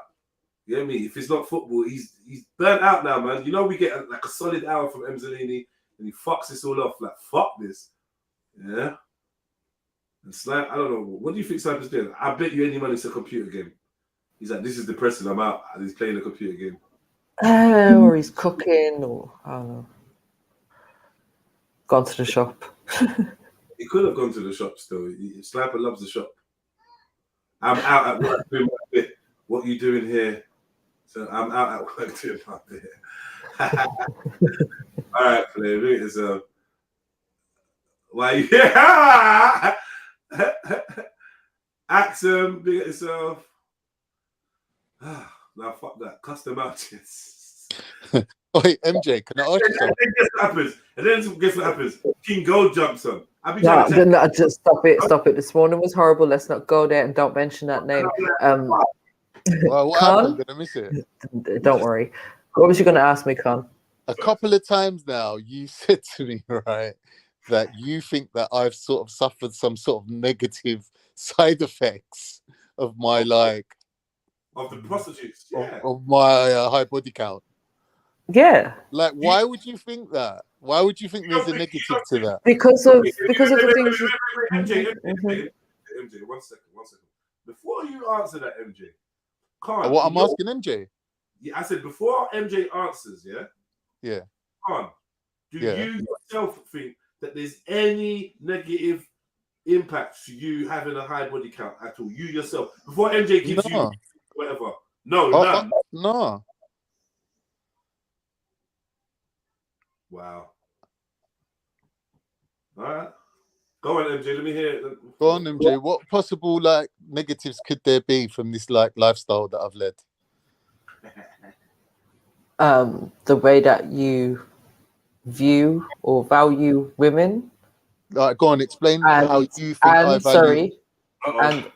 And like it's the things you say sometimes, Con, like that scenario that you was given earlier on that happened on Sunday, and like you're thinking that, oh, this is going to lead to some sexual thing. And I'm not saying you're completely wrong, but I was just kind of questioning it of like, is he overthinking this? Like, is it just your mind that thinks, oh, every woman who's, I don't know, speaking to a man or responds to you wants to have sex with you, or wants to have sex with you and the 3 other men in the room? Like, why does your mind always lead to it being something sexual? So I was just like questioning, is it just you, or is that, as I said, I wasn't there, so I can't say like that's the actual situation. But I can't remember like specific things, but other things you've said about women in the past, it's just like you don't really seem to put a lot of value on women or the women that you want to date, or just, yeah, like how you've spoken about women that you're going to go on dates with and that, and like, yeah, I'm just going to smash it and leave her and rear her. And okay, maybe it's just you being honest, and maybe that's a bit shocking, but I just feel that maybe your high body count does have a lot to do with that. Like say something here. I agree with everything that you said, but it's been basically me having to cultivate that side of myself that you're finding, you know, a little bit offensive or like in your face, because really by nature I'm the complete opposite. So I've had to grow that part of me that makes me like a bit more manly and aggressive when it comes to kind of like the opposite gender, because that's what women respond to, really, like a manly man. Do you know what I mean? Like, you can't be like very soft around women, because women don't really respect that. And like, no woman's gonna want to be with you if you're coming across as some like very gentle person. So as a man, you, like the saying in that film, The 40-Year-Old Virgin, he says to him, "You're putting the pussy on a pedestal." And that's what a lot of men do. They start thinking of women like as if they're their mothers. Like, your girlfriend ain't your mum. You don't need to think of her in this pure version of herself. She can be a sexual person. She can have a slutty side to her. That doesn't make her less of a person. That's her expressing her sexuality, her being feminine, her being I get that. Right. So I'm saying is that I am a very open and expressive person, and I do kind of like share my inner thinking with people, and I do like to get feedback as well. Do you know what I mean? But like I'm saying, the process that I've been through hasn't been one of sexual gratification. It's been one of personal development, where I've tried to kind of make myself a more balanced and rounded person, rather than a more extremely macho or manly person that's MJ, out of balance. I think personally, as a lady, you had a chance to show Khan the error of his ways, of his hyper promiscuity, and you failed. You just like, it was weak. What did you just say to him? It's bollocks. I thought you were gonna. Yeah, you know you could have done I that. know he's kind of caught me off guard. I know. Yeah, Hold on. I know I could have done better. What's the accusation, bro? What are you saying, Jed? No. What'd you call me? No, I'm saying, like, say we're in a debate, so it's not about what is true. It's just about argumentation put forward, right? You know what I mean? So I'm saying MJ could have made a way better argumentation, just playing prosecution, and she folded when you put her on the spot and said, "Yeah, so what then? What did she really say?" Come on, MJ, man. I'm trying to think of like more specific things, but oh man, someone help me out. Yeah, I'm not 1 minute. I just want for the record. I'm not hyper promiscuous. I'm monogamous. I don't see more than one person at a time. Even talking, if I'm having like some sort of online dating scenario where I'm talking to people, I don't talk to more than one person at a time. Ever. Honestly, that's my style. I'm not promiscuous at all. I hear you, Can. But basically, that means that you can talk to someone different for 1,000 days still. You can fuck it like it. I hear what you're saying, but like, come on, bro. You don't get through 1,000. Come on, bro. What do you mean? That's not promiscuity. What you're trying to describe. I don't talk to people. I don't deal with more than one person. I think slightly you're not telling the truth. No, you can think that, but that's because you're a very skeptical person. That's not a reflection of me and my story. You told us some of your escapades were with more than one woman. More than one woman at what? In the same room at the same time? Bro, what did you tell us? Did you not tell us you've had threesomes and stuff? That's not being promiscuous. I win. I do this too easy, MJ. Follow my fucking cue. How is it? How is it that you win? That's not promiscuous. Listen, take my hand, MJ. No, okay, but Jed, you know what? It's more for me. It's more the thing of like. Is not promiscuous, MJ. Yeah, that's what I'm saying. No, it is 100%. It is right. It's not. How is it? Bruv, you're flipping greedy. Just stop it. Right. That's not promiscuous though. All right. What's the definition of promiscuous then? When you're cheating on people, when you're dating more than one person at a time, or you're not definitely like, loyal not that. or committed to the person that you're with. That's not what it means. It's not promiscuous. Or if you go into a brothel and you pick 10 women and have them all within the same half an hour, that's not promiscuous, bro. Promiscuous, having or characterized by many transient sexual relationships, demonstrating or implying an unselective approach, indiscriminate or casual. There you go. See, I'm right. So that's part of a relationship. A threesome is casual. What are you talking about? It's not a polygamous relationship. It's just a sex thing, but between three people. Whatever, man. It's just like a side issue anyway. Yeah, I'm not promiscuous, bro. I don't count myself as promiscuous. I think, as I was saying, for me, it's more like the view of women that you have. Like you spoke about your previous relationship and about just using the woman in the end and making her fall in love so you could break her heart and all of this. And it's That like, wasn't using her. I wasn't using her. That's not using. Yeah, well, I went out of my way to make her like me as much as I could, and then I dumped her you were at using the a woman exact because right time. you didn't want to be alone. You didn't want to be alone during lockdown. You had to pick a bubble, so you chose to move in with your woman at that time, so you could rather have your than not woman see around her you. at all. Yeah, I So tried to you move. did. So yeah. So basically, you used her, so you went That's lonely not at home. using her. How's that using her? That's using her because you didn't love the woman. What do you mean? You didn't love the woman at that point. You didn't love her. You found out at that point that she cheated on you at the beginning of the relationship, MJ, and there you were certain told times where I me loved her. you told me you didn't love her at that MJ, point. there were certain times where I loved her. It doesn't mean I wanted Certain to times. See what I make her mean? into wifey. This is not how you speak about someone that you were in an 8-year No, I'm relationship telling with. you. Sometimes I loved her. No, What, when I'm she was telling giving you. you head? You can't deny what I'm telling you. I'm telling you. There was times where I loved her. Yeah, there was times where I didn't. The love just comes and goes, innit? It's not my fault it goes. Like, if you're doing slutty things and irritating things and like you're making me not love you, it's not my fault, innit? I'm capable of falling in love with you. You're just not capable of maintaining a relationship, a normal relationship, because you're a fucking whore. It's not my fault, is it? No. The woman wanted to make it serious with you, and you didn't want to. Is that 40,000? Is there equals 40,000? MJ, maths Yeah. guy. Yeah. Yeah.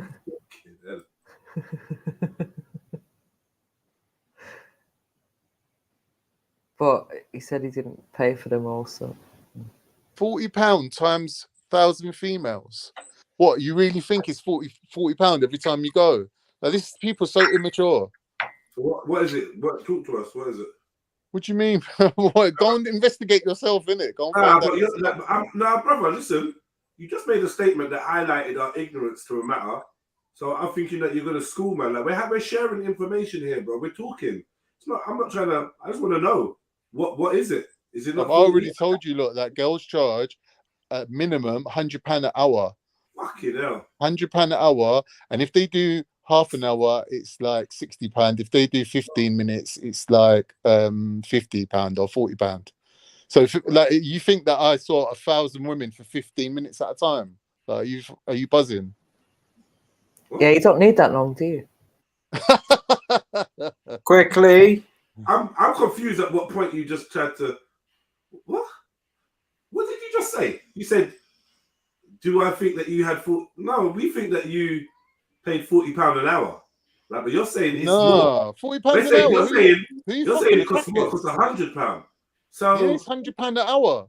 So it's 400,000. Well, I don't know. Probably more. Like, bro, I trimmed it down to 100,000. Look. I trimmed it down. I trimmed it down to 5 years. 100,000 then. I trimmed it down to 5 years for you lot, but it was obviously a lot longer than 5 years, isn't it? If it's 1,000 prostitutes and £100 an hour, it'd be more then than it's 100,000. It'd be more than 1,000. I trimmed it down to 5 years, innit? And I averaged it at 3 a week for 5 years. But really, it was more than 5 years. It was like 15 years. Okay. Oh my god. All right, big up, man. But it wouldn't have been 3 a week every week, week in, week out. So it would have been more than 1,000, but like maybe not that much more. But there was a time when you was doing it every day as well, right? No, not every day. No way. A milli. 3 times a week for 5 years. But not every week, week in, week out. Do you know what I mean? A millionaire for that Nigerian hair. I big up Carl, man. Live your life, innit? Like, you know, obviously. For me, I'm not judging you. I do find it funny, and I'm bantering with you, but everyone do what they want. It's not my dick. You know what I mean? Everyone does what they want. But as a friend, exactly. I don't know if you would consider me a friend, but as a friend or somebody that has regard for you, clearly I'm going to be honest about my opinion. And because I'm on a network where even my daughter and my son listen, I'm going to keep it real and say that's not the shit. Okay, you know? That's fine. Sometimes well, we were just talking in terms of money and numbers. Like, it's not really any ethical or moral kind of like conversation. No? Not really. Okay.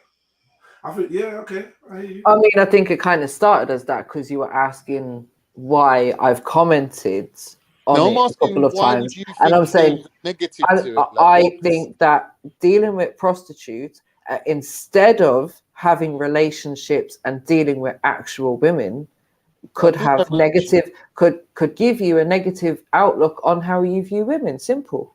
If you only have known prostitutes, right, and you haven't had any relationships with women, I agree with you that you don't know women, right? You don't. But that's not my position. I'm not in that position. I've spent more time with women in relationships than I have now, but not at that single. time. I don't know what you're saying by And that. those relationships have both ended. Yeah. Right. So what you're saying? I'm now back on the game again. No, I'm saying that possibly years of spending time with prostitutes meant that you weren't cut out for an actual a successful I just proved relationship. that I can successfully have relationships. I've had 2 almost 10-year relationships run back to back with like maybe a year break in between. But are they successful if they end? Of course they're successful. But, okay, so what makes a successful relationship? Hold on, 1 second. It makes a successful relationship. Guys. I want to take the heat off Khan so he doesn't feel like this is having a conversation, Jeds, right? You don't have to. No, but I want to. I'm cool with it. Well, no, I want to. I want to. So let me just guide the convo in the direction. I don't want it to be a hot fire round for Khan. But let's ask the panel. To you, panelists, what makes a successful relationship? Like after you've broken up with someone, how can you turn around and call it successful? What's the criteria? Why it's successful? What did you gain? What was the goals? Do you know what I mean? Because as far as I'm concerned, every relationship that terminates is not successful. I don't know. Am I being immature? That's not true. That's kind of how I see it, Jets. Yeah, that you would do, but I see it that every relationship runs its course. Right? Well, yeah, obviously. Right. But it doesn't mean that it's successful. No. Why are you saying yeah? No, I'm saying it runs its course, right? So yeah, it happens. You know, that relationship has happened. That's run its course. But MJ, he said every relationship runs its course. That's not true, MJ. Why isn't it? Oh, because some last forever. People, forever. As in people die together, people die. Yeah, 100%. Other one dies a couple days after, or weeks, or months, or never takes up a new spouse. You know, I would say that when death enters, till death do us part, that's a successful relationship. Yeah, 100%. So someone has to die to have a success. I wouldn't say it's run its course though. That don't make sense. All right, my definition of a successful relationship is where you manage to overcome your own personal differences to both be on the same page with each other. Right, so you've come from different backgrounds. Let's say you've got different belief systems, different cultures, different religions, whatever. You've managed to then become a union of 2 people where you are intimate with each other physically, spiritually, mentally. You're on the same chapter, moving in the same direction. You probably end up having a kid together or living together. Right? Is any of this involving any eventual vows or commitment? No. No marriage. No official marriage, but I'm saying a successful relationship is a relationship where 2 people put aside their personal differences to have a relationship with each other. And that relationship or staying together is more important than their own personal needs. Right? Is anyone on the panel married or prepared to talk about their marriage? No? Okay, cool. Big up, MA. What? No? Okay, yeah, cool. Big up, MA. Big up, MA. I try. Yeah, big up you lot. What do you think, MA? I think I put my opinion in the chat just now, and Okay, I think a successful relationship is one where you achieve what you set out to achieve in the first place. Right. Which is it depends. So that's relative, yeah. So if your relationship with the person involves a one-night stand and the person understands that. Hold on, let him finish. Because I'm just saying. Oh man, I'm just ad-libbing. So then you've achieved your goal, right? That in that short space of time, you had an interaction / relationship with somebody that was confined within whatever parameters that were set out, You succeeded. The sluts. Right? I know. So you're basically trying to redefine a relationship now. No. What I'm doing. No, listen. Go on. See, as a married man, I'm expecting you to have relationships as a sacred thing. And you talking finished. about beating a thing is a relationship. Stop that. He's saying the contract. There's a contract. finished. A non-verbal agreement. Let me finish. Go on. Let me finish. Yeah. Because I'm saying that people can get into relationships. What's a relationship? It's a dynamic between two people. Yeah. Right. What? So no one knows what we're talking about. Yeah. We're gonna be ambiguous. Hold on. Be patient, bro. Be patient. Yeah. A dynamic between two people. Yeah. I've got a relationship with you, Jeds. Right. That's the dynamic between two people. Yeah. Romantic relationships take on a little bit of a different, a lot of a different tone. Right. But we're only talking about that, though. It's still, yeah. But it still depends on the intent. Listen, if someone gets into a relationship and they never get married and they stay together for the rest of their lives, successful. That's no less but it's because their intention was to do that. If their intention was to get married and they failed to get married, then you can't really say that that's a successful relationship. Nah, this is crazy. It's not. This is crazy. It's crazy because you're not trying to swap. Like you tried to do the switcheroo with relationship and friendship. This was disgusting. Me and you got a relationship. Relationship is relationship, bro. Because it's word games. Slightly, man. I know you know better. It's word games, bro. No. I don't agree. I actually disagree. I disagree. All right, cool, man. But let me just state my case quickly, yeah? Go on. You're describing friendships and you're putting it. When we say relationship, a successful relationship, I wouldn't even put the term romantic. I wouldn't even add that to it. When I say relationship, you know what the fuck I'm talking about. I ain't gonna play this word games. Oh, well, there's all kinds of you could just agree to just have sex or agree to just have kids and then go your separate ways. That's not what we're talking about. And we all know the iconic relationship in which the context in which we're talking. Wow, this guy's one old romantic, you are really, aren't you? No, I'm saying. Did you hear what I said? That's funny. Did you hear what I said? No, but I said you are saying away the term romantic because I married is a relationship. You're saying I don't believe in romantic, bro. I don't believe in romantic. So we can scrap that. I don't believe in Roman antics. I'm not into that. It's got nothing to do with. You doth protest too much, my brother. All right. But any woman I know, any woman I've been with will tell you, can you be sentimental? Yes. Right. Thank you. Yes. Yeah. Right. Can you be attentive? Yes. Can you be a fantastic, incredible lover? Yes. But romantic, what the fuck is that? Yeah, we can leave that alone. But move forward still. All right, so we move forward now. So now I got with a woman and I'm in a relationship with her. If at any time that relationship ends, it's not successful. I agree. And this exactly, yeah. But I'm saying the parameters of the relationship are not set in stone for everybody equally. Okay, I'm not talking about, okay, I hear you. Right, let me just add a caveat to that, Jets. For me, the successful part of a failure in a relationship or the end of a relationship is when you're leaving the relationship with everything that you wanted to gain from it and your life's in a better position than when you started. That is a successful relationship. Right? Yeah, the relationship does it matter that the person may have failed the other person didn't and like, you know, being ended. Yeah, the relationship within itself, but I can still say I had 2 successful back-to-back relationships, right? Because I stayed loyal to those people. I honored the agreement that I had with them. I achieved everything I wanted to achieve. I maintained that level of intimacy with them. I was attentive to them in every way, shape, and form. And when we went our separate ways, I managed to end it before it got bitter and twisted. So you didn't want to be around for your kids. And horrible. I ended it at the right time. That I could walk away and still maintain a level of did you hear what MJ just said? No, what MJ just said. Go on, say again, MJ. So your intention in that relationship was to leave at the age that you left when your kids were at a young age and not be around full time for them.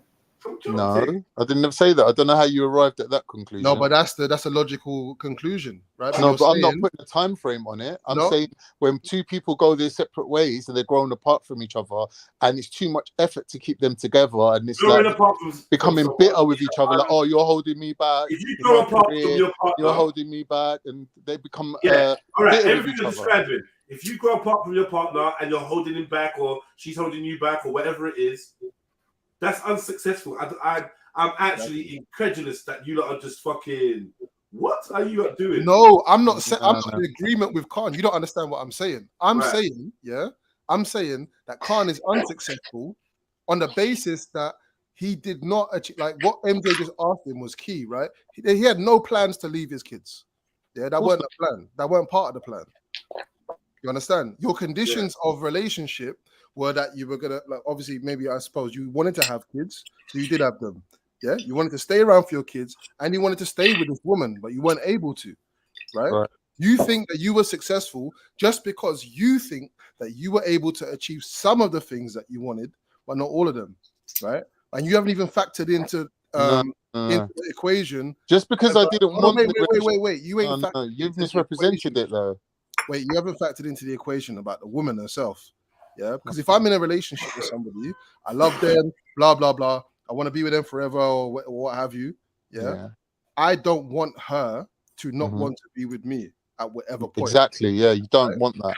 And so, but here's what I'm saying. And I don't want for me to not want to be with her. We want to be together forever, bro. So that's it. I might not want that. I might not want that. She might not want that. But if I see it as inevitable, right?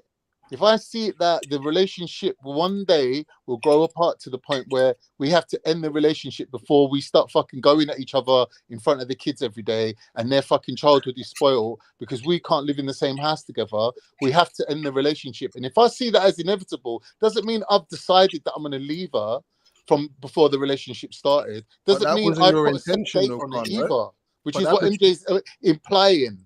Yeah, but the fact of the matter is, you didn't intend for that to be how it ended, bro. But it was inevitable. No, but was it inevitable when you got with her in the first place? Yeah, it was inevitable. It was always going to happen. So you knew that you was going to leave this woman at some point. No, I would never left her. It would have to end. Okay, but you knew it was going to end, right? Yeah. So did she know it was going to end? I don't know what she thought. So what was the agreement? What was the relationship agreement between the two of you at the beginning?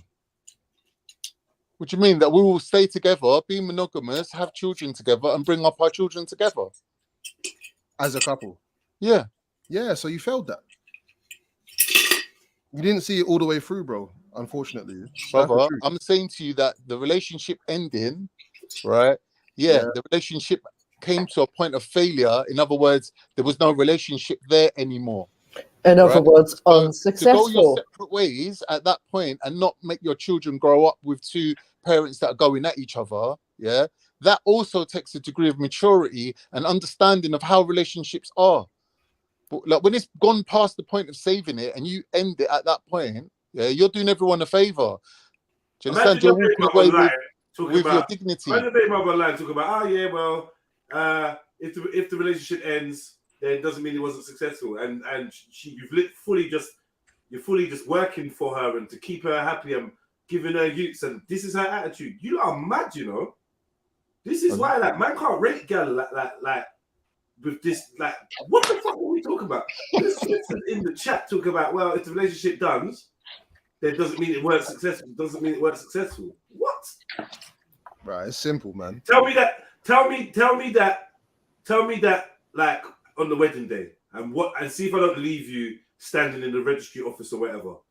Let's have this convo where you're actually envisioning a part where, yeah, this could done and whatever. No, what are we? Yeah, what? You're right. It's nonsense. You didn't intend for that to happen, Khan. You didn't want that to happen. You didn't intend for that to happen. You knew it was a possibility because you're a realist, right? But that wasn't condition of the relationship. That look. So look, you just wanted to breathe. This is what women are on. This is the truth. All they wanted was a baby. You don't want a man. Look, it's still successful for me as my intention is to be a mother. That's got nothing to do with you marrying, because you might not be able to have kids. That's nothing to do with a relationship. So if you can't have kids or he can't have kids, are you not still in a relationship? What? You lot just whittle man down to sperm and use man, have man cook it and have man like working for you lot and rare, and then you lot got like you don't even have forever in your heart when you look at your man. For me as a woman, personally speaking, let me just declare this. For me, personally speaking, my 2 previous relationships that have ended were unsuccessful, including the one with the father of my children that was unsuccessful. My intention in both of those relationships is this is going to be forever. I'm going to be with this person forever.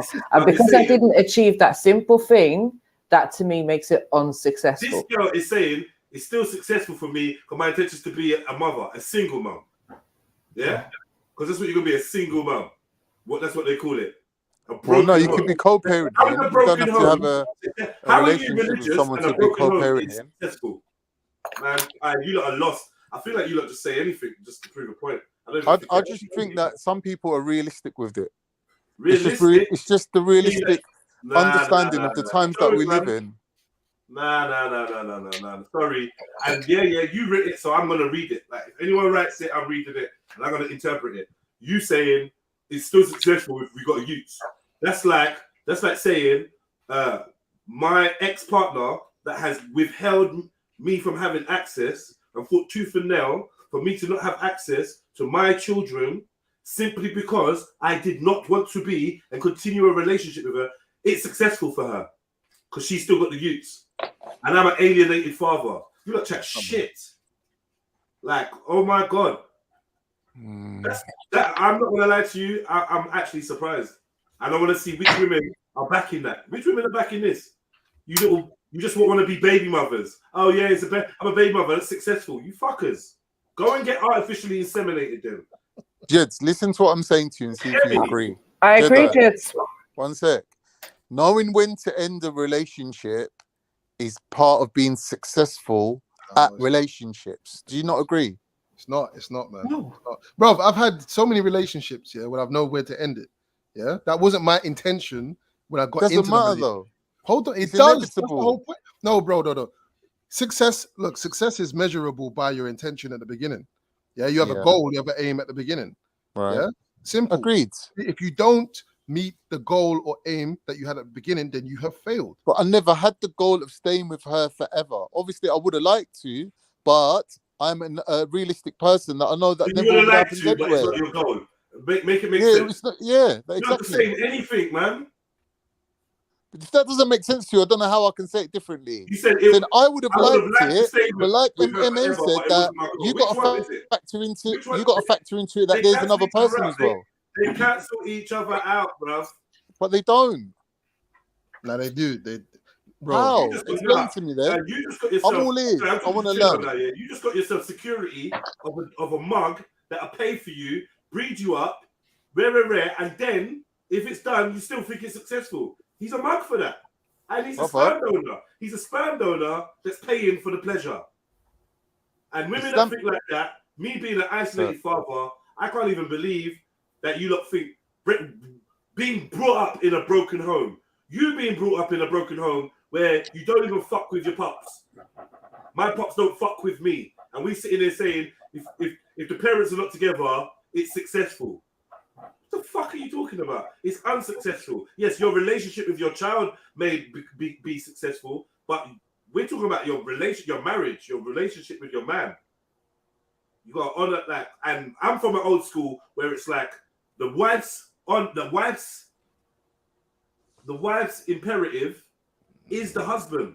You lot think that the imperative is the you, and that's why you lot disrespect your man and end up single and end up like, do you know what I mean? And then you're gonna end up with another baby father or not, or whatever. This is a joke.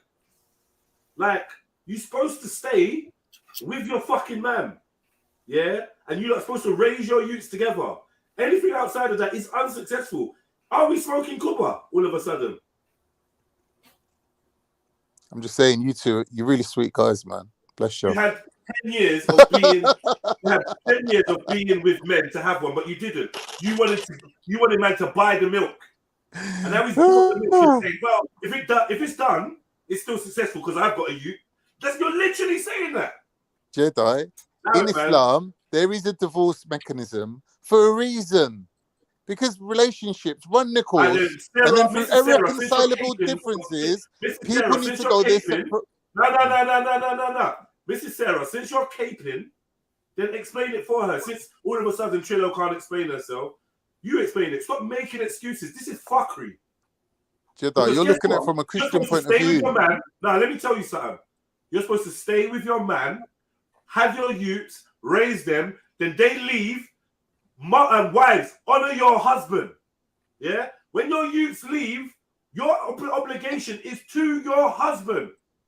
Are you not cracking? Are you not dumb? When your youths go off and make their own children, their own families, and move to fucking Australia or Mozambique and never check for you again, and you end up in a old people's home, it was your husband that you should, like, trust me. You can't make your kids disrespect your husband. No one, like, are you all right? Honor your husband. Like, what part of you don't know that? How do you not know that? How do you not know that your loyalty is to your husband if you get married? And yes, you love your youths and you're there for your youths, isn't it?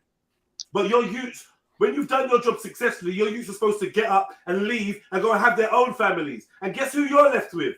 The man you married. How about successful? You are jokers, man. Anyone backing this is on nonsense. Trust me. Absolute nonsense. You're an idealist guy, man. You're idealist. I'm not an idealist. I'm a realist. It's facts. This is what it is. Yeah. Otherwise, we're slyly bigging up broken homes and saying a broken home is successful. How is that? Khan, we all know it's possible for a relationship to end. Like, none of us can deny it's possible for any relationship, marriage, whatever to end. But look at the baby. It should never be anyone's intention going into a relationship, and no one, if a relationship or marriage has ended, you cannot call it successful.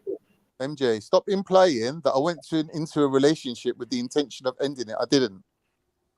Sorry. I'm just saying to you that that's what it sounded like. I know that relationships run their course. That is inevitable. Oh, 1 second. I'm beefing with the sisters, right? So, Mrs. Sarah, you came for her and said, what she's actually trying to say. And she was like, yeah, 100. Yeah, 100. Are you still saying 100 to this comment?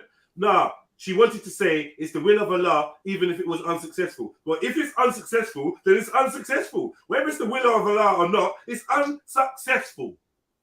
Why are you not trying to spin it? You put the word there in the middle of the sentence. Unsuccessful. So there's no spinning it into being successful. If you talk about your motherhood, have your children not growing with the father in the home is a failure. What are we doing? What are we doing, man? The dad not being under the same roof as the kids is a failure. Who's gonna remix this? You lot have gone nuts. I've got you. You don't have to say no, JEDI. You're right. No, you are right, JEDI. JEDI, you are right. You are right. Exactly. There is a breakdown in the relationship that causes people to go their separate ways. Of course, there's a breakdown of the relationship, which is a failure. You're right. And the fact is you're not. Of course, you're not disagreeing with me. Because how can you? Even as Muslim sisters, there's no way you lot should be making this escape your mouth. Are you not okay? Whoa! And there's women that think there's loads of these women that think like this. And you don't know, you're meeting a woman, she's telling you she loves you. She's telling you she loves you and she misses you and oh my God, rare. And really, it's not even forever. What happened to girls that thought being with her man was forever? Where are they? God, these ones are on some disposable dudes thing. Yeah, well, at least if I got breeded up and I'm there with my kids, then how's it unsuccessful? What? What? For real? All right, cool, man. Cool, man. Just say you're wrong, innit? Just say, you know what, I fucked up. I'm cherry picking your comments. All right, let's go through Cactus's comments because she's on something where she can't just admit that she's wrong. Yeah? I think she's trying to express something. Marrying a man, getting breeded up, and then breaking up is somehow still could be successful because you are a mother. Because that was your only fucking plan. That was what's in your heart, to have a youth. Not to have a man. Not to love a man and be with a man forever. You wanted a youth. That's why you think it's successful if you've got kids. It's plain and simple. I'm not even talking about this no more. Because you're making yourself look dumb. with that statement. Sorry. But why can't she claim the victory on that one then? If that's her intention and that's what she wanted and that's what she's told him and he knows where he stands. You use the man for sperm. That's not a relationship. No, it's not using. It's Yeah, utilizing. Utilizing is using. Don't place them. No, it's not.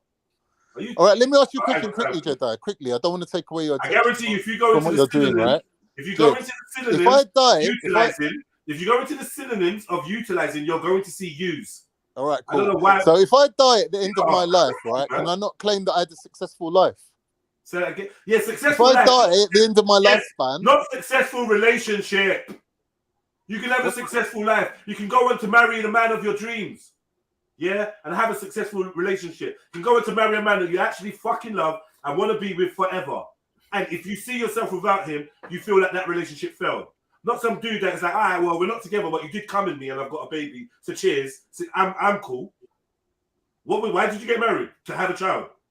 So you got married just to have a child. If not, there was other reasons why you got married. And when that marriage failed, so did your reasons for getting married. Any women in the chat, she's saying if they both had the same goal, then yeah, it was successful. Do you agree, Flame? Why are you telling me this for? It's like you're not just trying to. What?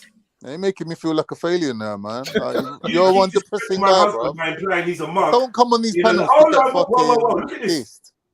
Look at this. Don't project on me. See, this is the thing. Women have issues with ownership of what they're saying. Say it with Chess, Shani. He's writing in all capital letters that even if you break up and you've got a child, then the relationship was successful. Say it with Chess.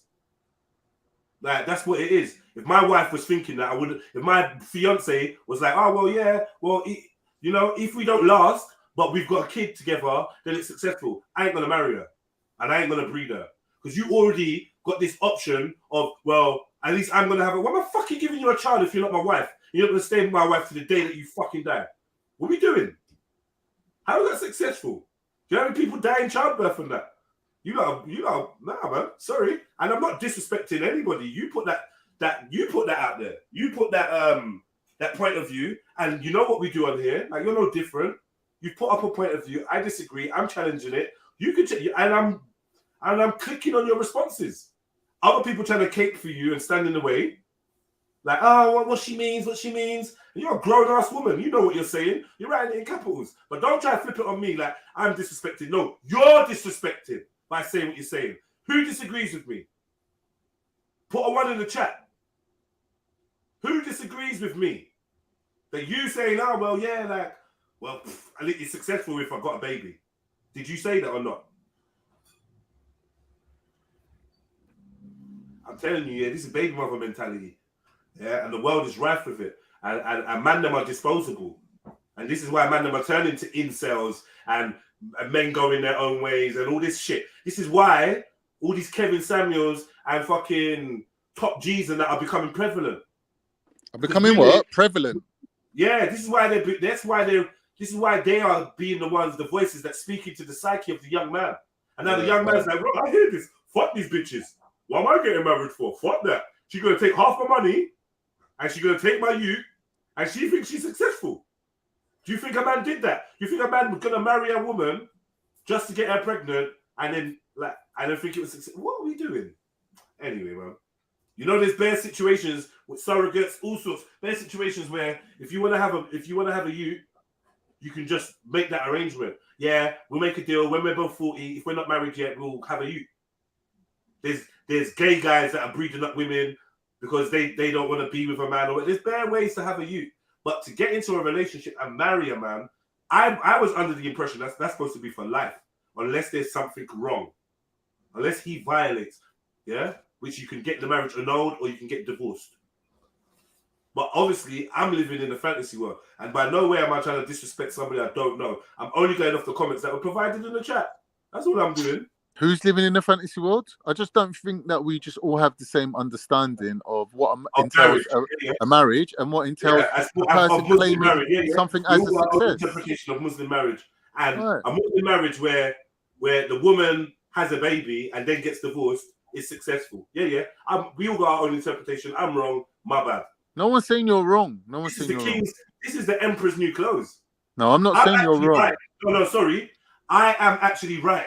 And you lot are so ambiguous. Just like what you were trying to say earlier with this whole, oh yeah, a relationship. Well, we're friends. And that could be, man, shut the fuck up. You know what I mean by a relationship. What is wrong with us? As people. Anyway, I'm done. So anyone that wants to clap back, let me know. Let me know, man. Are you listening? You don't see Trillo to be someone who thinks like Islamically not even what? To think like that. What? Who said that, Sarah? I don't know. I don't know. Put It's these just comments up, man, so obviously we we can love see each other. We got love for each other. So in the conversation, when it gets a bit sensitive, we start caping. This is a woman's empathy. I get that. It's a woman's empathy. Where's the woman's empathy for men who have wives who think, yeah, well, as long as I got a baby, that was successful? Where's the empathy for the man? Because I don't know any man that thinks like that. Do you know how many men I know? Sniper, me. Do you know how many men I know been isolated or some kind of shit to do with the partner, and we think that was a successful relationship?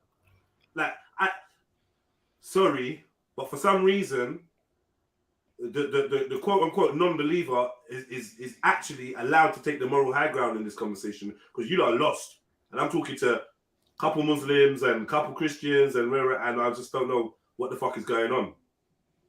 So yeah, don't invite me to none of your weddings. What the hell? You know, I'm not serious. Yeah, I went to Emmett's wedding, man. Emmett's looking to be with his wife for life. You're a different kind of person. And if they're not together for life, then it failed. It's called a failed marriage. You know, just double checking. Can you even hear me? As you go along, it's called a failed marriage. A divorce is a failed marriage. You are on crack if you want to remix it to fit some new 2023 agenda. What are you on? Can you hear me, Jets? Emma, can you hear me? Yeah, you're active and you're not saying anything, cuz. You slept with 1,000 women. You slept No. with 1,000... Leave all that. I'm just asking you a simple question. Listen, let me show you the logic that I'm dealing with on this panel. You slept with 1,000 prostitutes and had threesomes. About 5,000, yeah, go on. Brother, let me talk. You slept with 1,000 prostitutes, possibly more. Yeah. You had threesomes. Yeah. And you actually said with chess that that's not promiscuous. Yeah. So forgive me, bro, but you lot, there's something in the water where you lot are just going nuts today. I don't know what is going on. What is this? I'm just checking that you can hear me, because like you can. All right, that's all I wanted to know. You lot are actually saying divorce is a successful relationship. And I'm just like, yo, I can't believe this. It's easy to say no to that. Of course, it's not successful, man. Of course, it's not. Like, what are we? I don't even know why you lot. And then this makes me worry about you lot in the chat. Can you not be real with each other? Be real. Yeah. Be real. What it is people in this hated by Allah, but still successful. Whoa. Whoa. So all divorced people with kids were in a successful relationship because they at least had a kid. That's successful. That's a tick.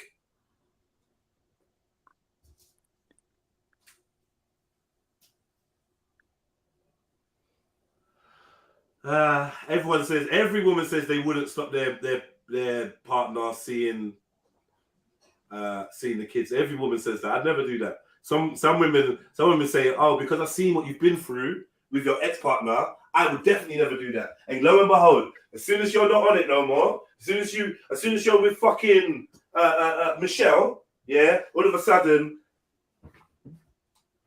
but whatever, man. I'm a realist, and you don't have to love me or hate me for it. But I ain't gonna stop being real just because I like you. I ain't gonna skew with my fucking perspective just to make someone else feel comfortable. I ain't doing that. Sorry.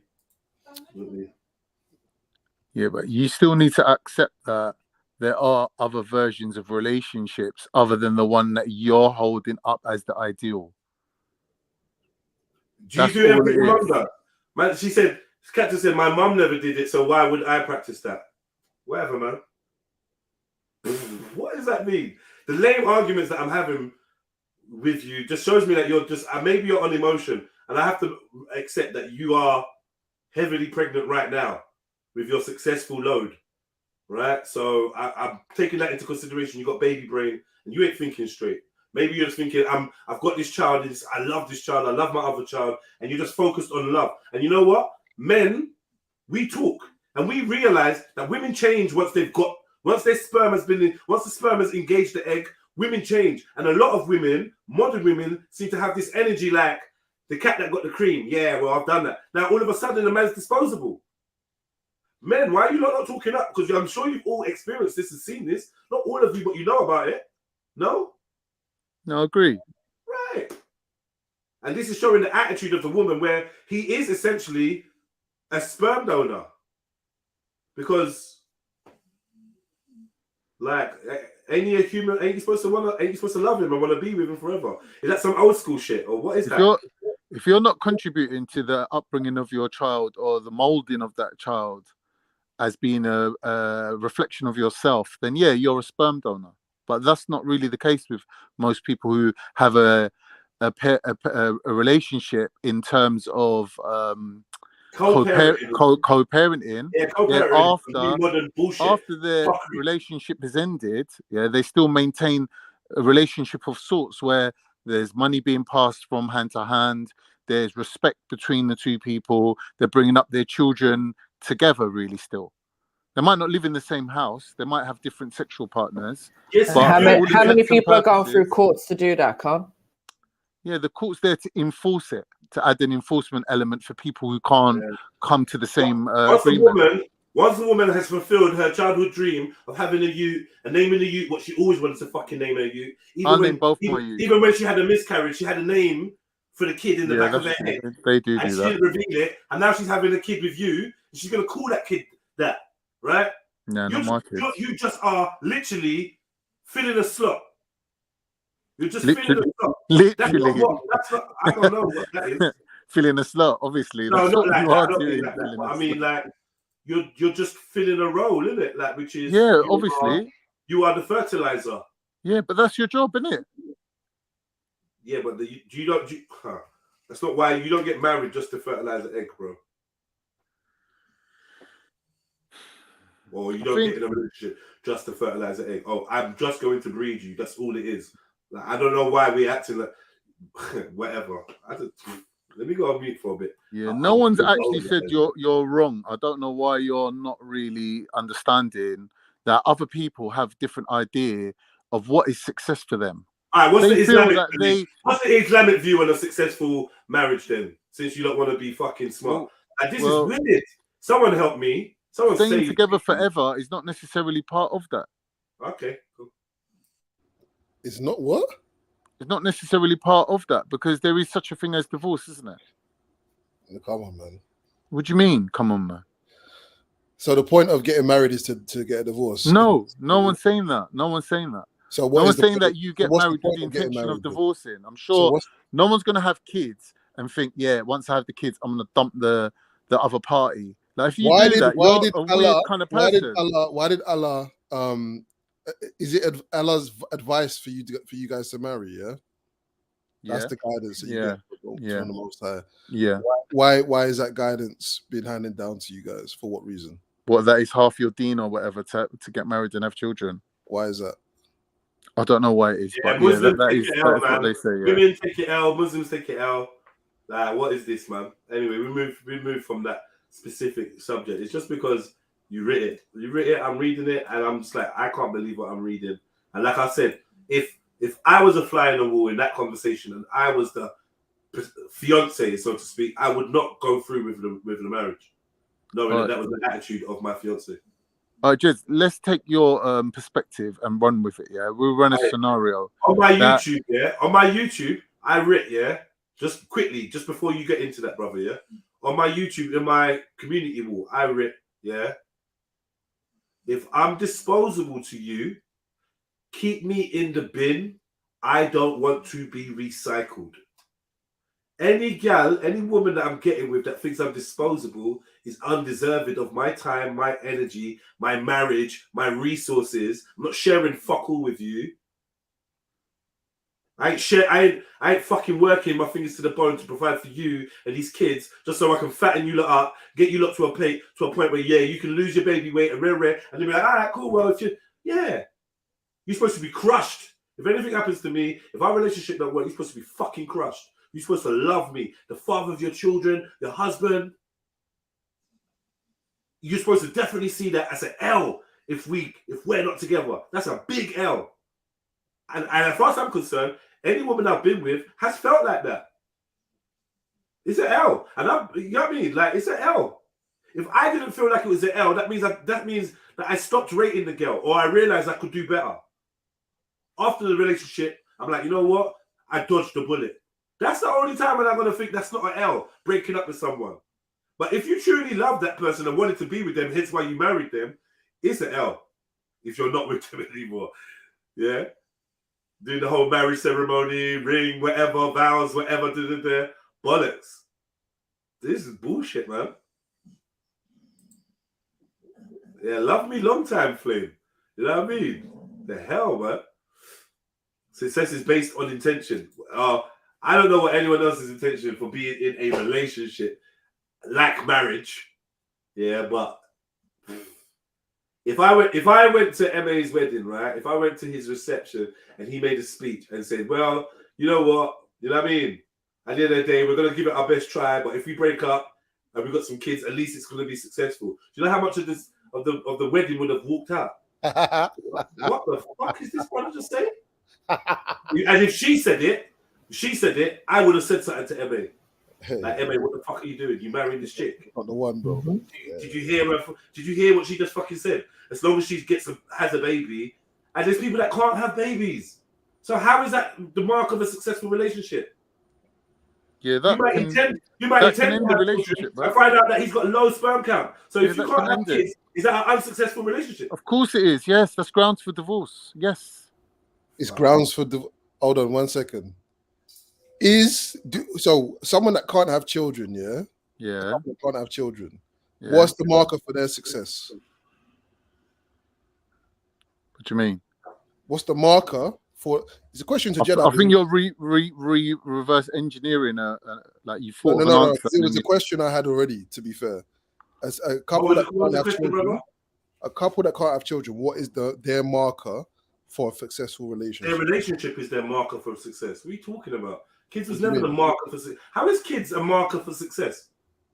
It's a question. I'm not saying it is. I'm just asking. Yeah, I'm saying it's a reproductive function that may or may not happen. So it's got no bearing on success of the relationship. Are we okay? Look. Islamically speaking, if I want to marry a woman and she says, yeah, but I want to be your only wife, yeah, you can't have another wife, right? And then she can't have children, then I've got grounds to divorce her and marry another woman and have children. Okay. Still was an unsuccessful. Okay, but you didn't divorce, that was unsuccessful, right? If she didn't put yeah, it's unsuccessful. But if she didn't put the stipulation of I'm going to be your only wife, I would be within my rights to still stay married to her. And trust me, I would. I'd be getting 8 wives or whatever. Yeah, man, you know, all right. I'm disposable. Me, the fucking price. But men are disposable, though. We go off to war. We fight in wars. We die for our country and for our families. Men are disposable. No, I'm not. Well, hold on a second. Hold on, wait. I don't know what your self-esteem is based on, but I'm a fucking golden, special, magical fucking human being. Yeah. Are women disposable? In certain cultures, snowflake, fingerprint, speck of sand. I am the sperm that reached the egg. Yeah. I am not fucking disposable or whatever it is. Like, just the view of men is just shit. And this is the feminism creeping into today's society. I'm the fucking prize. Are you dumb? You'd be lucky to get a man like me. And any gal better know that. What are you talking about? What we're talking about is people who ain't special like you, Jeds. They're her normal rank and file, boring people. They still deserve to have a life, right? Yo, let me say something. 1 second. Let me say something. Please, I beg. Like culture. Let's talk about culture, because there are different cultures that operate in different ways around the world, right? We've seen in Africa, for example, how a woman will become less than, or her value will be decreased if she can't bear children, if she's barren. Yeah, barren is a thing. Yeah, and many men divorce their wife under that stipulation. If you're barren, you can go on, innit? Yeah, let me find another woman. Yeah, and I'm sure that might even be in Arabian countries as well. If we go back before marriage as an institution was,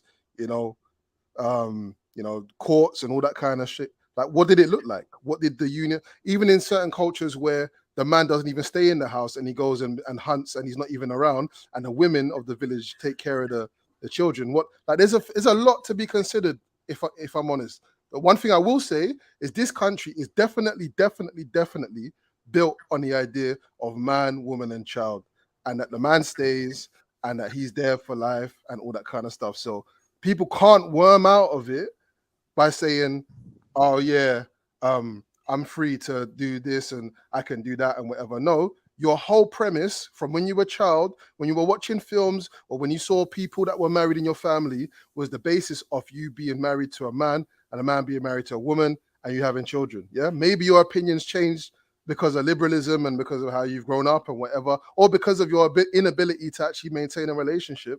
But it doesn't take away from the fact that your cultural center, yeah, whether you're Muslim, Christian, or whatever, is this idea of marriage, man, woman, and child. Yeah, simple. Yeah, you're not saying anything that we don't know already, MA. Yeah, that's standard. What you're saying. There's nothing wrong with what I've said. So there's nothing wrong with what you said. Like, there's nothing there for me to disagree with. But one thing you have to accept is that we've outlined two different versions of what we would regard as a relationship. JEDI is saying that he's demanding that the woman love him, and even love him before his children. I don't even know if I'm talking about love, because sorry, that sounds like some Western kind of. No, I'm saying you've married me with the perspective that you're going to stay with me, and I am now your man for life. Right. Death before dishonor, to sickness and health, blah blah blah. Even though those vows are not biblical or anything like that, they still represent the eternal unity. Some people believe that when you're married and you marry someone, you're yoked even in the spirit after death. And there's even cultures where, lots of cultures where after a woman marries, the man can pop down a week later. She's now a widower. She's untouched by anyone else. She's sullied. She's tainted. Divorce women can't even, you're done.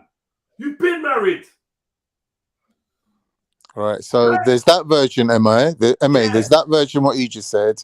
And there's Islamic ideology of marriage, which is that we get married to have children, to progress our lineage, right?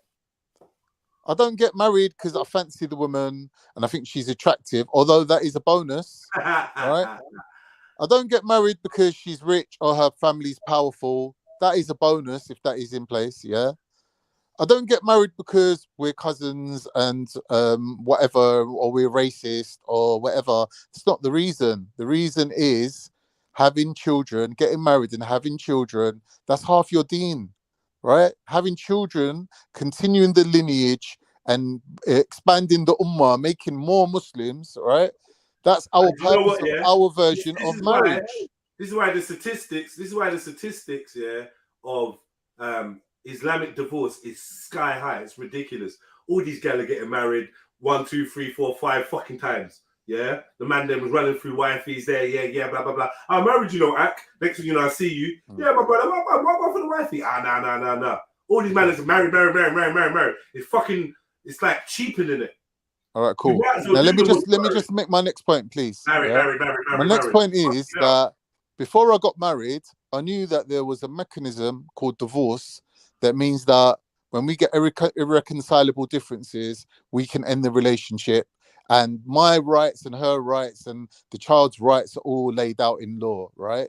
So we don't have to stay together if it's damaging the children or whatever, right? So just because that exists doesn't mean that that was my intention. See, when this guy say, "Oh, if I wasn't to be with you, I don't think I'm gonna be with her. I couldn't be with anyone else." Yeah, I want to live in a society where you say that shit and I marry you. Guess what? You get me? Guess what? That's it. This is why now you don't just marry any person. You marry someone that actually This is why I rate the Catholics when it comes to that part of it, because Catholic. Like, obviously, there's abuse, there's this. I know all the horror stories, but there's also an ethos behind it, which is don't marry somebody that you don't intend to be with for the rest of your pussy clout life. But Jedi, do you know what the side effects? Because this is a vow in front of man. the Creator. But Jedi, the side effect Don't do is that. there's a lot of women that don't get married and end up being in nunneries, which are literally slave fucking women that live in a fucking prison. Whatever. You don't get that in Why they Islam. not getting married? So what's that got to do with it? Why they not getting married? Because all the men are either married to other women or that they just didn't really fancy anyone or fall in love with anyone. They just ended up in a nunnery. How do you just end up in a nunnery? Because by the time they get to a certain age and no one's married them, what's going to become of them? They're going to They be floating choose that around. life. They choose that life, can't. Right, because there's no other option for them, innit? In reality, there is no other option for I mean, them. there's no other option. They choose But what that they're going path. to do? Stay at home. Some of them go into it from an early age. So they're choosing that path in life. They're choosing, okay, I don't want to have a husband and children. Yes. I want to I devote agree my with life you. to God. I agree with you, but I'm saying is that mechanism for the spare women that don't get married and have children in Catholicism that he's saying is so amazing is that you have to have nunneries for these people or monasteries for the men, right? Because not everyone gets to get married and have children, but we don't have that in Islam. Everyone gets to get married and everyone gets to have a relationship and everyone gets to have children, whether it's their own children or the children of the woman who's the second wife that has the children. The first wife still stays there and helps bring them up, so she'll still have children even though she physically is barren. It's just a different system. Like, you can't tell people that they're wrong for wanting to have children and getting married for that reason. You've got a different reason. Like, I don't believe in love and marrying someone that you fall in love with. Or I have to wait till I fall in love and meet the right person to get married and all this thing. Like, what's that about? When I get married, right? Do you believe that if our relationship fails, if our relationship ends outside of death or me violating you or doing some horrible thing, brutalizing you, whatever, if it fails outside of that, I mean, if it ends outside of that, it's a failure. I want that. You're right. You're right. I want to ask my fiance, do you think if somehow we end up not married in a few years' time, that's going to be a W or an L? And if she says, well, if I've got a baby, then it's a W, I am not marrying her. Simple. Okay, fair enough. Because I now don't know how that information was I'm put only across. impregnating you with the view that we are going to have a family and stay together forever. You're the right, only it's reason an I'm L, deliberately it's an L. marrying you and trying to start a family. Yeah, it's an L. It ends on an L, but it doesn't mean the relationship as a whole was an L, innit? Yeah, like the relationship itself could have been a success until it failed. What? It was a successful relationship. That's like saying Hold you was on, winning can I the just match. finish what I'm That's saying like saying you though? was Like, winning the match until you lost. I've got 3 people here that all agree with each other, and I've got an opposing view. You should let me put my view across. I'm saying to you that for me, a successful marriage, means that I upheld my end of the relationship. I was loyal to that person. I was supportive to that person. For all intents and purposes, my children grew up seeing 2 people that got on with each other and did stuff together for the family, like taking them places, to the fucking beach, to the seaside, whatever, going on family holidays. The whole relationship itself was a success. Can I tell you why? Grew up in an that's environment where they believed their parents loved each other and that they were secure in it. And for a Bro, certain can I age, tell you why that's not the case? until it failed, and then the reason, all right, that was an L, all right, it failed. I agree with Jedi on that one. You corrected me. It was an L. But the reason why I'm claiming it as a success is I knew when to end it, that the whole relationship didn't become tainted by the breakup. You can't. No, measure it actually, like that, this sister here is actually writing cat stuff in the. Can you look check that this is actually Trillo Cactus? Are you looking at this? Nah, I haven't seen it now. Maybe it is some sort of weirdo. That's not even a good analogy. Does it mean it's a failure? That's your analogy. That's your analogy for marriage. And you say I'm disrespecting. Yeah, that's not even a good analogy at all. Allow it, man. You're just trying to struggle for anything to say. You're wrong. I'm right, man. What are you doing? A business? What? Yeah, that's not a good analogy at all, man. I can't believe it, man. I'm saying this is baby brain, man. She don't know what she's talking about, man. What do you call it? Khan, yeah? You Mm. see your decision, your choice of woman, yeah? Mm-hmm. If it failed, yeah, Mhm. ultimately because you guys couldn't get along or it deteriorated or you grew apart or whatever, Mhm. failure comes at the choice of woman. Yeah, even if you had kids or whatever, you still failed. Like you either fail because you didn't keep your side of the bargain, or you fail because actually you just got with the wrong fucking woman. Your choice was bad. Yeah, or you got with a woman and you didn't know the woman. Yeah, so you failed to exercise your you know what I'm saying? Like your radar was off. It's a failure, man. I don't know what you want me to say to that. Like that is a possibility in anyone's relationship, but I don't feel that was anything to do with what my relationship was about. I But definitely, like, you know what? I don't even know your I don't think relationship. I've I said can anything tell to you, lead you to think that. I don't even know nothing about your relationship, but I can tell you, hand on heart, that you've chosen the wrong woman, bro. Why? Because if you chose the right woman, you'd still be with her, bro. Yeah, yeah. I don't agree with that. Nah, you would. If your intention, yeah, I was think to be you with two have got a very Christian idea of a relationship where you're saying that even a divorced woman, she's done. Like, what I've does never that said No that one's at all. saying a But I didn't divorced say woman that. is done. Yeah, JEDI said that word for word verbatim. He said, Okay, if should I you're a go back? divorced woman, you're done at it. Right? So I'm saying No, that I never shows said that. me...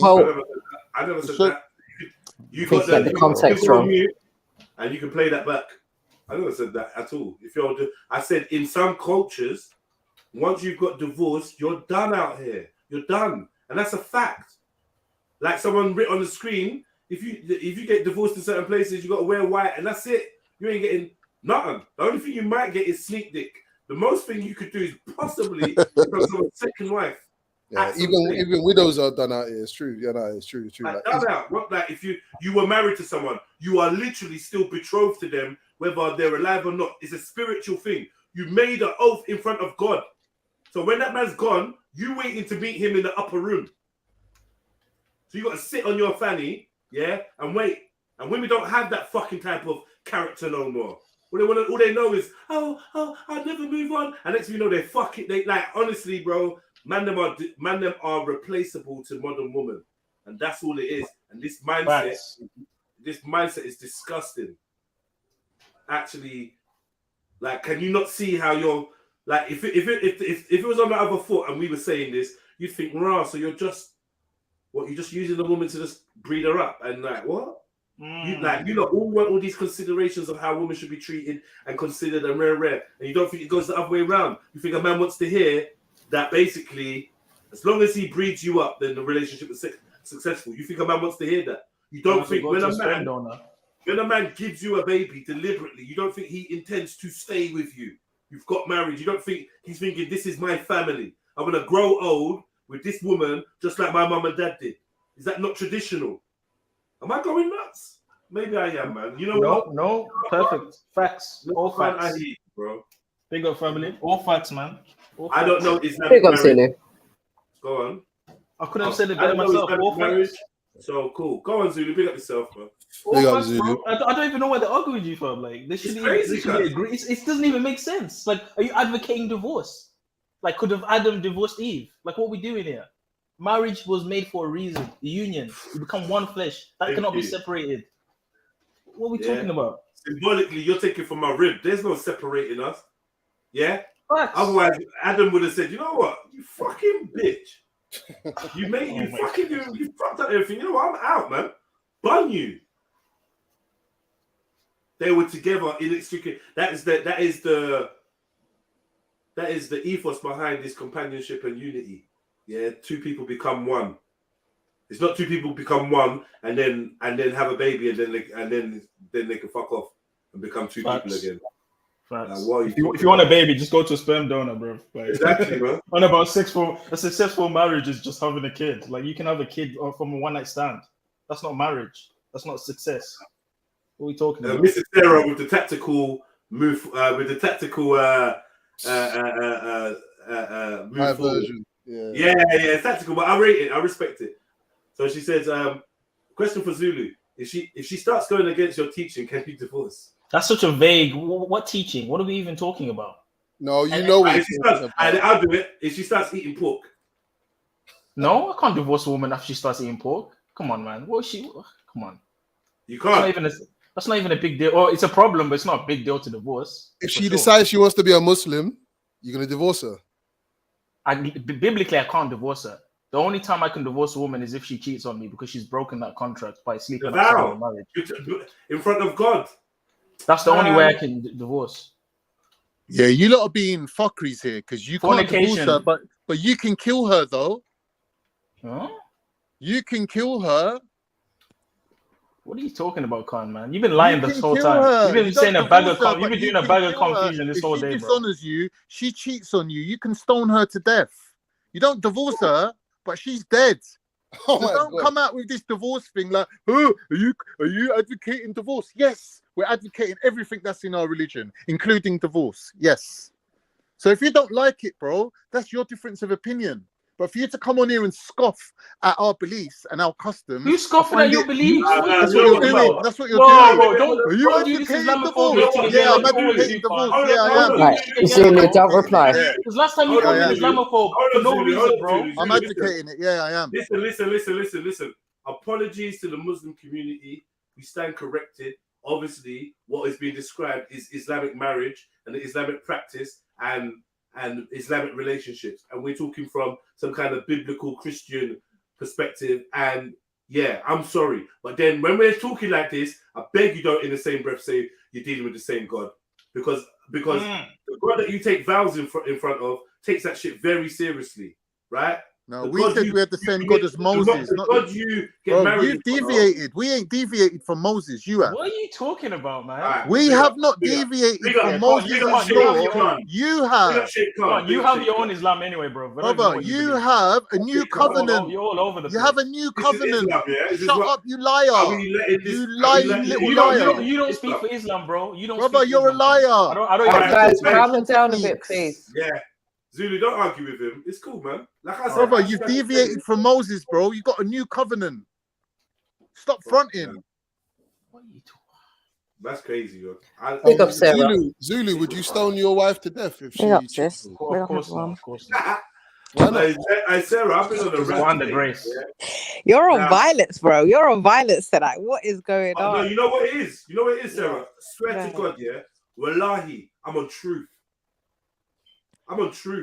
I think it's just a big misunderstanding, and I don't want you to make excuses. If you know what is right, speak on what is right. No, I've said what said. Hold on, 1 second, Sarah.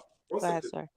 Not on what you think someone might mean, but didn't get the words right, or didn't. Oh, I think no, because you're caping and putting words in someone's mouth. They said what they said. They're giving analogies of a business closing down. So they're standing by and compounding their perspective, which is un-Islamic, as far as my studies are. So you let me know who's right and who's wrong.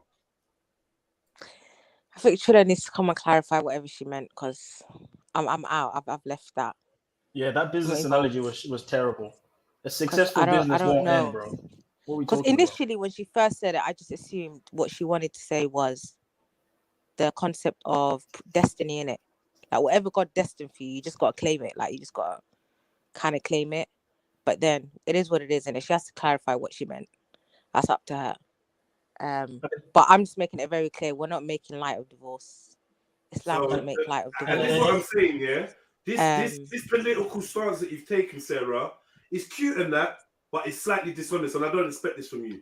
Nobody is worth not speaking the truth for. No one's feelings or whatever. So just speak the truth. Trillo is wrong. You're telling her, clarify, I'm leaving it alone, I'm not getting into that. But that's like, this is kind of like dodgy now, because you know she's wrong and you're not actually speaking up. I swear you lot have got something where you're supposed to speak the truth. And if someone gets I did tell her, I said that it is a failure, because if the Most High despises divorce, then it is a failure. Like that's not gonna cool. Do you know what I mean? It's clear. There's no confusion. And this is the question I have as well. Sorry to cut you. Was marriage designed to end? If not, then it cannot be a success if it does end. Because when God designed marriage, it wasn't made to have a divorce. It wasn't made to end. Exactly. So it's completely a failure if you divorce. There's no way around that. Of course, if God is telling you he despises divorce, it's a failure. Like, I don't know. There's no confusion there. The only thing is he allows Muslims to get divorced, but he's telling you he despises it because of the repercussions of divorce. And as a matter of fact, Jesus says And he that should only really do it if it's because of disagreement in terms of scripture. Like, for example, if you come to me tomorrow and tell me I believe in another prophet, then it's like, all right, cool. Bye. But this is the thing. Fundamental according to the Bible, going against. If you divorce, Zulu, divorce is not a sin, though, right? Of course it is. Jesus clearly says that if you divorce over anything other than fornication, you have committed adultery. If she goes and sleeps with someone else, or if you go and sleep with someone else, you can only divorce. What about blasphemy? You can only divorce if she cheats on you. Not even that's the only way lawfully. So okay, but hold on, wait. But you see the cheating thing, yeah? So okay, but what? So cheating is the condition, is the sin, right? But divorce is adultery. She's double sinning. Yeah, but the divorce is not the sin; it's the cheating that's the sin, right? No, divorce is a consequence of the contract being broken. It's a result of that. Yeah. And I'm saying divorce is not a sin. That's all I'm saying, right? I mean, it depends on how you look at it, because it depends on the situation that caused the divorce. If you're divorcing over something other than fornication, then you are still in that marriage spiritually. So she can't commit adultery, but she can commit blasphemy. If she commits blasphemy, I'm still married to that woman. The only way I can divorce that woman is if she cheats on me.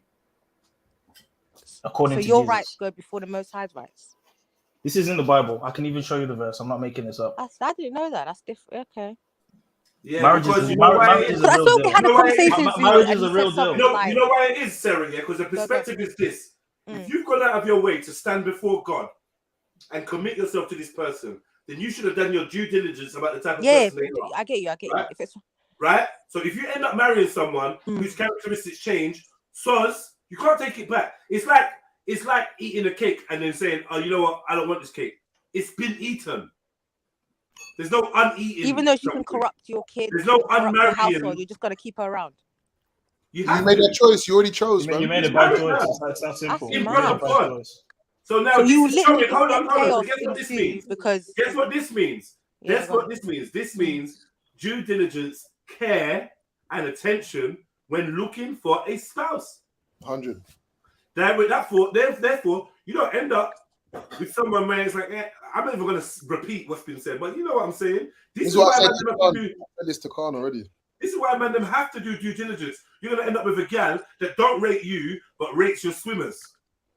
But people can change, though. How can you control people's? I live in the life. Yeah. How can you control people 5 years from now? 6 years from now. You've been housed. You've got kids. You've got fulfillment. You've got things to do in the day. Rare. Based off a man's sperm, and a man's out in the cold because you've just had enough now. I got what I want.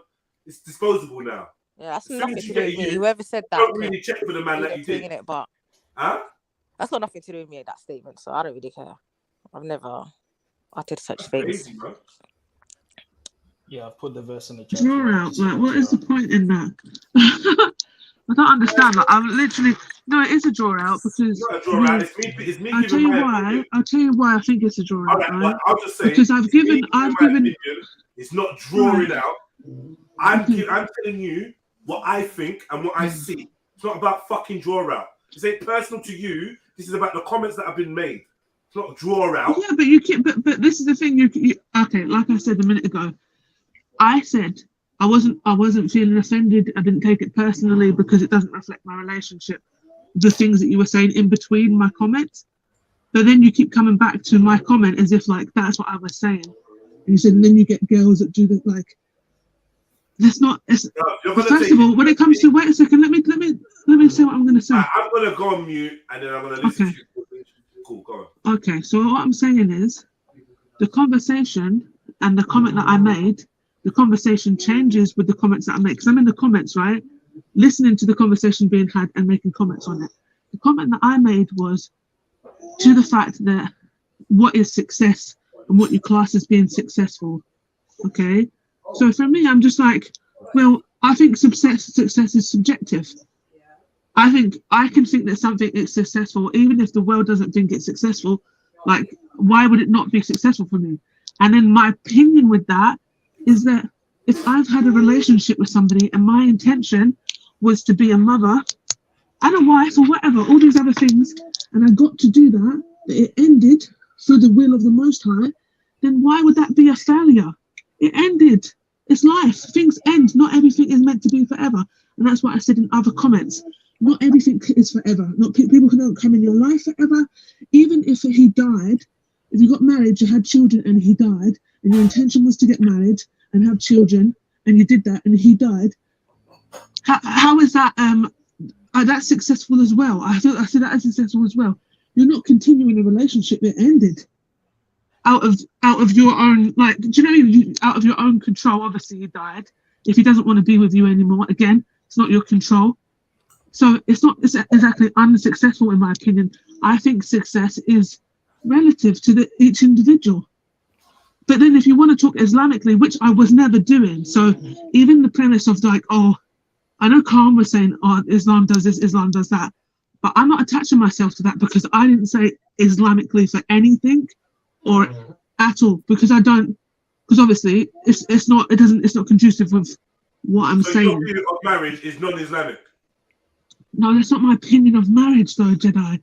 I'm saying my opinion of its success, what success is. It's non-Islamic. Goes against the verse that says Allah despises divorce.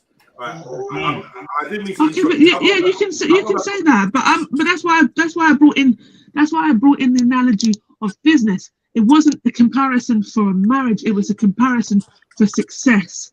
So I believe that you can have, yes, but all right, that's fine. But like I said, I clarified that because I'm trying to explain to you. You tried to use it. You tried to compare it. No, because I said that was what I said initially. No, Jedi, go look at the comments because at the very top. Listen, because this is why. No. Oh my! Because you should be agreeing with Jed, though, to be fair. But I'm not disagreeing. Listen to what I'm saying. Because initially. 1 second. I don't want to hear your hype and you're getting hype and all that. Okay, all right, do all that then. Pull back, man. You said something, yeah. I could replay to be this way, man. If you marry someone with the intention of being a mother, and then you was like, or being a wife. Now that being a wife is secondary in your head. You clearly stated. No, it's not. 1 second. Literally, when you described marriage, you put being a mother first. Yeah? Because that was my comment. Because that was the comment. So I was trying to say what my comment was. No, because Axel asked me. Flame asked me. I had other conversations in the chat today. Because I have respect for you, Shani, I'm not going to go as hard as I should, which is unfair to everyone else. No, it's not. 1 second. If I go hard, the likelihood is this is going to end in a madness. And I don't want to be brutal. But let me tell you something. I don't suffer women that can't be honest to themselves. I ain't got fucking time for it. And I see through the bollocks. 1 second. I see through the bollocks. Yeah. You've given yourself away. Right? And your perspective is clear for the men to see. Now, if you need to tidy that up or clean it up, because whatever, that's up to you. Don't expect me to play the game like I actually believe it. Because just now you came on to give an example of marriage, yeah? And your first thing was, oh, well, if you get married, obviously to be a mother or a wife or whatever, yeah? And that's telling of your psychology. It is mother first. It is motherhood. And when you said that as long as you've had a child, then that relationship was successful. That also compounds the fact that you put the onus on motherhood, other than wiffery. The actual aspect of marrying me and being a wife is secondary to me impregnating you and you being a mum, right? So therefore, if the relationship ends, the husband and wife scenario ends, but you are a mum, somehow that's still successful. And I'm saying to you that it's an open and shut case. You coming on here to try and it goes against Islam. It goes against Islam, right? And it's plain. But I'm gonna shush. So can I go so but my thing is, right, so you're talking about me. Even the other day you made a claim about me. It's not true, and I just left it at that.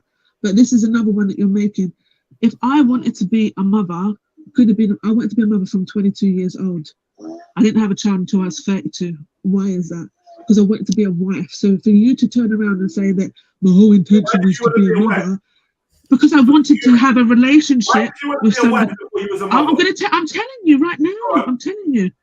Because I wanted to have a relationship with somebody that I loved, that we could have a successful family with. Yes, and then that's not a lie. Because JEDI, I saw evidence. No, listen. No, I tell you why it's not a lie. Because no, how are you telling me I'm talking shit about my life? Marry men that's they weird. don't love. No. You can't say shit. Muslim women marry men they don't love, and then they try to grow into love with them. Right, not everyone does that. I did that. You love your husband before you wait a second. Not JEDI, can you just slow down? Can you? I just said I did that. Not everyone does that. No, I didn't. Is what I'm saying. Can you listen to me then? No, but there's no game. No, this is the thing. There's no game. You're being disrespectful because you're not listening to me. So you're not respecting me by not listening to me, and you're projecting what you think that my life is. Did you? No, and I've been very open about that lots of times. Of course, how can I? If I do it Islamically, how can it be? About love and marriage, you're chatting shit.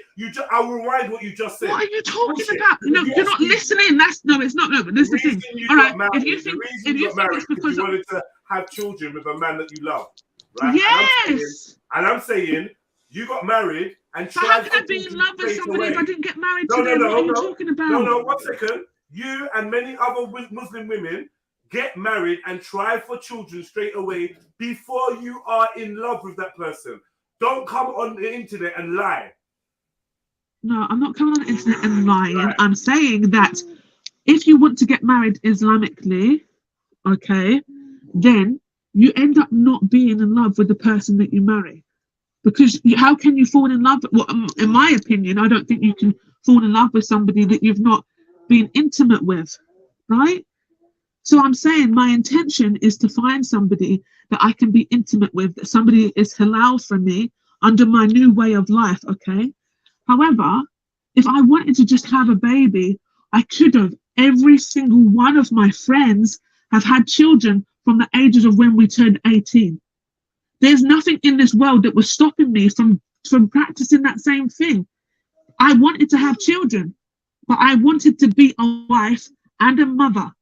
I wanted to be a wife. So for you to tell me that's secondary to me, I'm just saying you don't know me like that. If you think that Shani, like this is the thing, because it's like because you're a woman and because you're like all emotional, I'm gonna sound like being emotional. Hold on. Because you're a woman and you're all emotional, I'm going to sound like the bad guy if I have this conversation with you in the way that I would have with anyone else. So I'm kind of at a disadvantage, right? Why? Because I know, that any of you women that was out there having unprotected sex, you were prepared to have a child with men you were sleeping with. It just didn't happen. That's not true. Then you found Islam. Yeah, it is. Yeah, it's not true. It's not true. But this is what I'm saying. You don't know my life before, and I'm not. Hold on. Women, yes. All right, but you never had unprotected sex.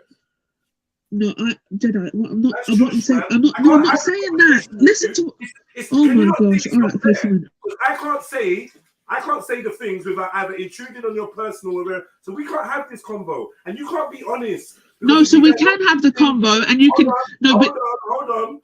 We can't have this conversation to the extent because it would make you have to speak about sins in your Jahiliyyah days. Right. Okay. Your pre-Islamic days, and I, from what I understand, that's a bad thing. So I'm trying to, but you're actually forcing man to spit the. No, I'm not. I'm saying to you. I get what you're saying. Marrying a man because you want to have a youth for love, and then as soon as you marry a man, you have unprotected sex. That means you don't even love him when you're trying for a child. So you're just chatting shit. No, I just think, and the fact that obviously I'm not going to speak about previous days shows you that you need to take it from my perspective and my experience of what I'm saying to be true. There's no reason for me to deny anything. Like what you're saying is women. I'm like, yeah, cool, women, but that's not my story. So you've never had unprotected sex You've never had a pregnancy scare. You've never thought this man's could get me pregnant. You've never done the act that could lead to pregnancy. No, that's not. I'm not saying that at all. Cool. So the reason why you didn't hold on. So the reason why, unless you had an abortion, yeah, the reason why. Sorry. I have never. I want to clarify that. Or a miscarriage. The only two things that could say okay would be an abortion or a miscarriage. If you never, it was down to luck why you didn't have a child. So let's not talk about, oh, it's because I wanted to be with, I want to marry a man. And no, because you had unprotected sex, you took the risk, and you could have ended up pregnant, unmarried. So like, yeah, but that also depends on how many people. Hold on, 1 second. All this sounds good, but it's not actually true. Yeah, but it also Jedi. It depends on how many people you've actually been with and so on and so forth. It does, but that's fine. And like I said, I know my story. I'm not. I'm literally not. You're making statements as if like there's been 1,000,001 occasions where it could have happened. All your friends had kids, and the reason why you never had kids is because you wanted to be with someone you married and was in love with before you had kids. And I'm saying to you, you had unprotected sex with men you were not married with, yeah, and so you was prepared to have kids with them. Now, unless you're going to say to me that I'm going to tell you that there's people that. Unless you're going to say to me that the men that you had unprotected sex with, you weren't prepared to have a child with, then what was going to be the option? An abortion. If you what I'm saying to you, okay, I hear that, but what I'm saying to you is that it's being made out. No, sorry, it's being implied to have a child with a man that you're not married to. It just didn't happen. You're trying to spin it like you made some fucking choice. You've been a Muslim for 10 minutes. No, I did make a choice, and that's my point. And that is my point. You think every single woman that gets pregnant is just pregnant by accident? Now, what are you talking about? What does that mean? But exactly, that's my point. So you're making, from what you're saying, is making out like I never had a relationship. I didn't have serious relationships with people, and I didn't practice. Wait a second. It doesn't matter if I was married. Does it mean? Right, so because I wasn't married, it means it wasn't a serious relationship. Okay, cool. No, what you said is the reason why you have not had a child out of wedlock is because you wanted to wait for marriage to have a child with someone you love. And so then I wasn't irresponsible. Hold on. And the fact is, that is not true, Shani. It is true. I wasn't being irresponsible, is what I'm saying, Jedi. I wasn't being irresponsible intentionally. Perhaps there've been occasions where I had been irresponsible. We don't need to get into That's fine. But this is the thing I do because you're forcing me to, because you're making out as if you're making out as if there's 1,000,000 one-night stands and all this kind of stuff. That's not the person I was. Now you're gonna hear me. The fact is, the statement you made is unfactual and untrue. That's all I'm saying. Whatever your grounds of, I was in long-term relationships and I loved him and we're cool. But you said you deliberately didn't get pregnant because you wanted to be married and in love first. Now I'm saying you found Islam, you looked for a husband, you found a husband, and you started to have unprotected sex with him. When did love come in? Yes, because I was free to. And the reason being is because I had the security. The reason why that happens, and the reason why is because I had the security and the safety to be with that person wholly. If that's not how you practice things, then that's fine. Marriage is about the security that it gives a woman. Like, I've heard this from Mrs. Sarah. So what did I just say? I said it was about the security. These Kevin whatever and these Andrew Tates. This is what they keep talking about. They keep talking about the marriage actually just brings security to the woman, but it doesn't. No, it's to the man. No. Respectfully, it's to the man as well because you got to honor him. No, sorry. Kevin, it's security for both of you. What's his name? Kevin, blah blah blah, that died, and these manosphere man. Yeah, I'm saying this is why their perspective is their perspective. You can't. You're giving me your perspective. No. It's security for both of you because you're both under a contract. That is not the manosphere. That is not the manosphere perspective. What are you doing, Sarah? That's your perspective. I'm talking about the red pill manosphere. Sorry? Are you talking about from their perspective? Are you talking about? I'm clearly saying it. Kevin Samuels and Andrew Tate. I'm clearly saying This is why they have that perspective and why it's so prominent now, because men are getting to the point where they're realizing this marriage contract benefits the woman. Not Islamically. Maybe these other ones. I'm talking about Islamically. You're both protected. That's the whole point of having a contract. Because I have whether my husband does me right or wrong, my duties still exist. So if he dishonors me, it doesn't give me a right to dishonor him because I have to answer back to the Most High. You're both protected. How? In the sense that if he dishonors me, he's gonna have to answer to the Most High. I can't go to the Most High and be like, oh, I violated him because he violated me. Doesn't matter, bro. On the day of judgment, you will be judged for your action, whether someone did you wrong or not. You're both under a contract. Stuff now. The day of judgment, real no. life You both have duties. You both have duties. You both have responsibility. You're gonna answer for. Whether the person does their side or not. You keep your dowry. What? If you dishonor your husband, you keep your dowry.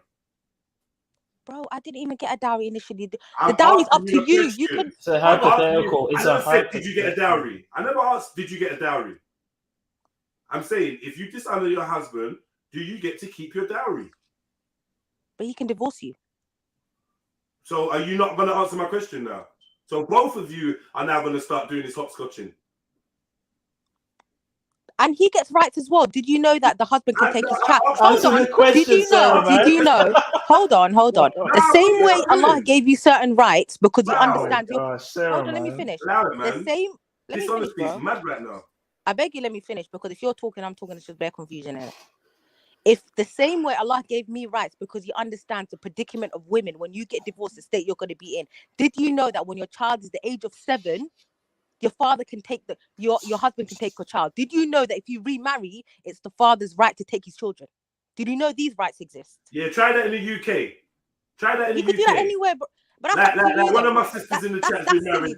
Try me just coming to take her at then 7. she didn't rate the contract you signed in front of the Most High to begin with. That's silly, bro. I'm that saying, whole argument's silly. This is not true. Look, you have rights.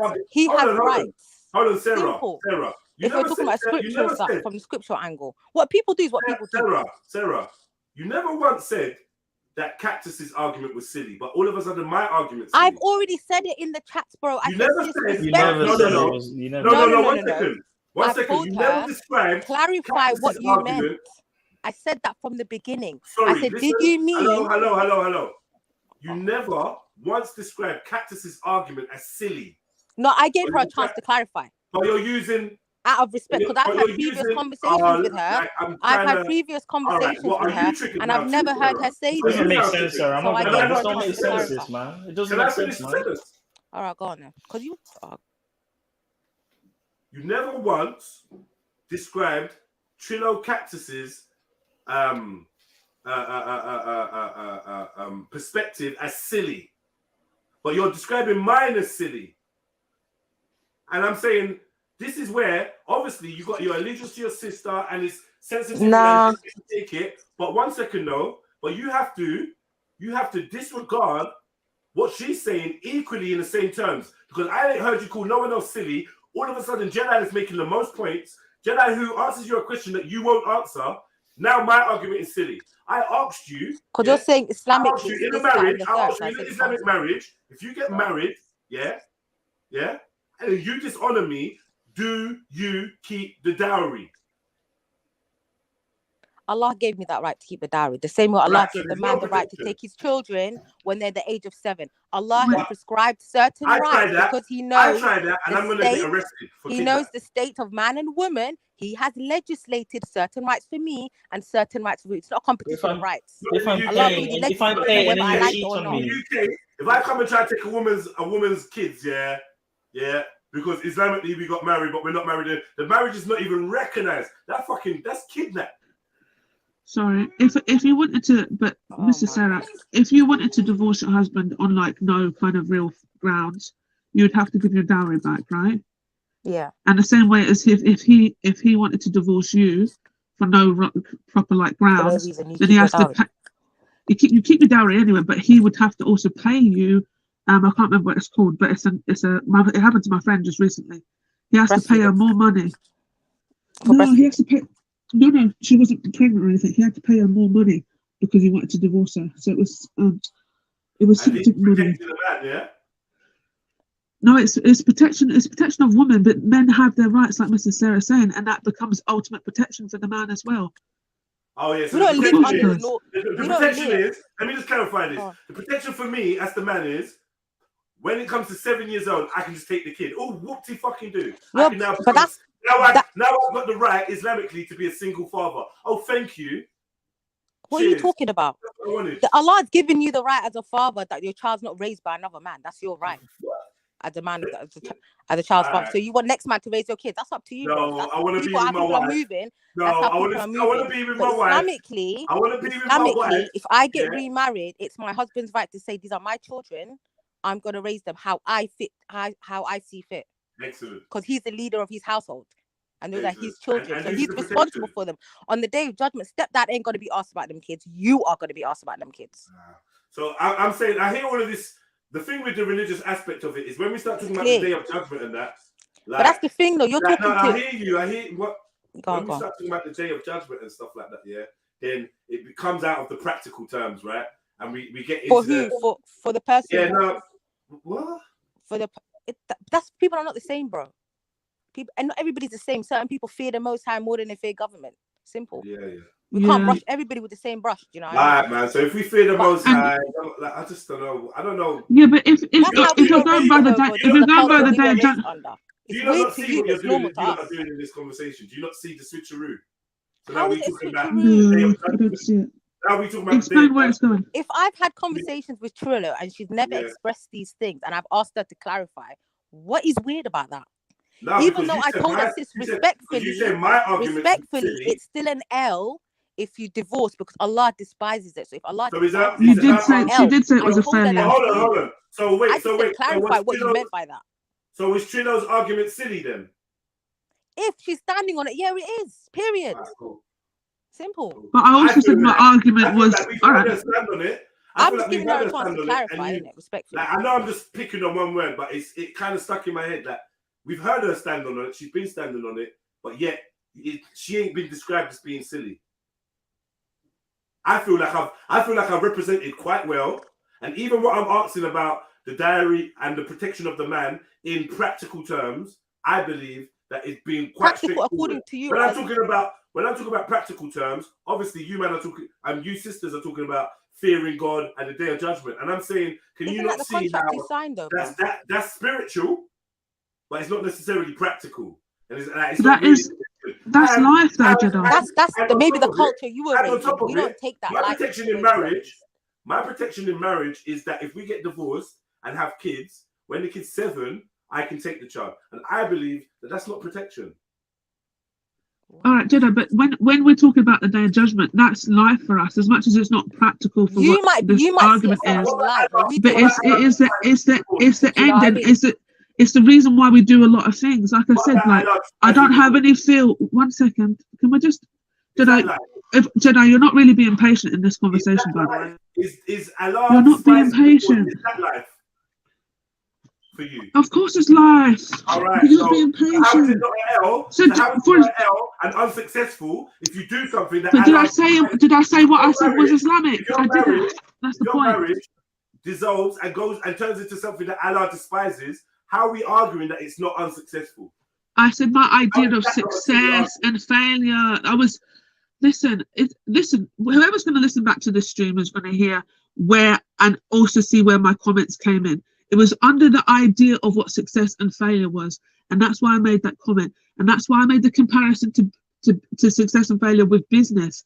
Okay, yeah, it might not have been on point or whatever, but you saw it, ran away with it, then started comparing it to situations that you know of and baby mama drama and all this stuff. And I'm like, nah, because that's no way that's my intention.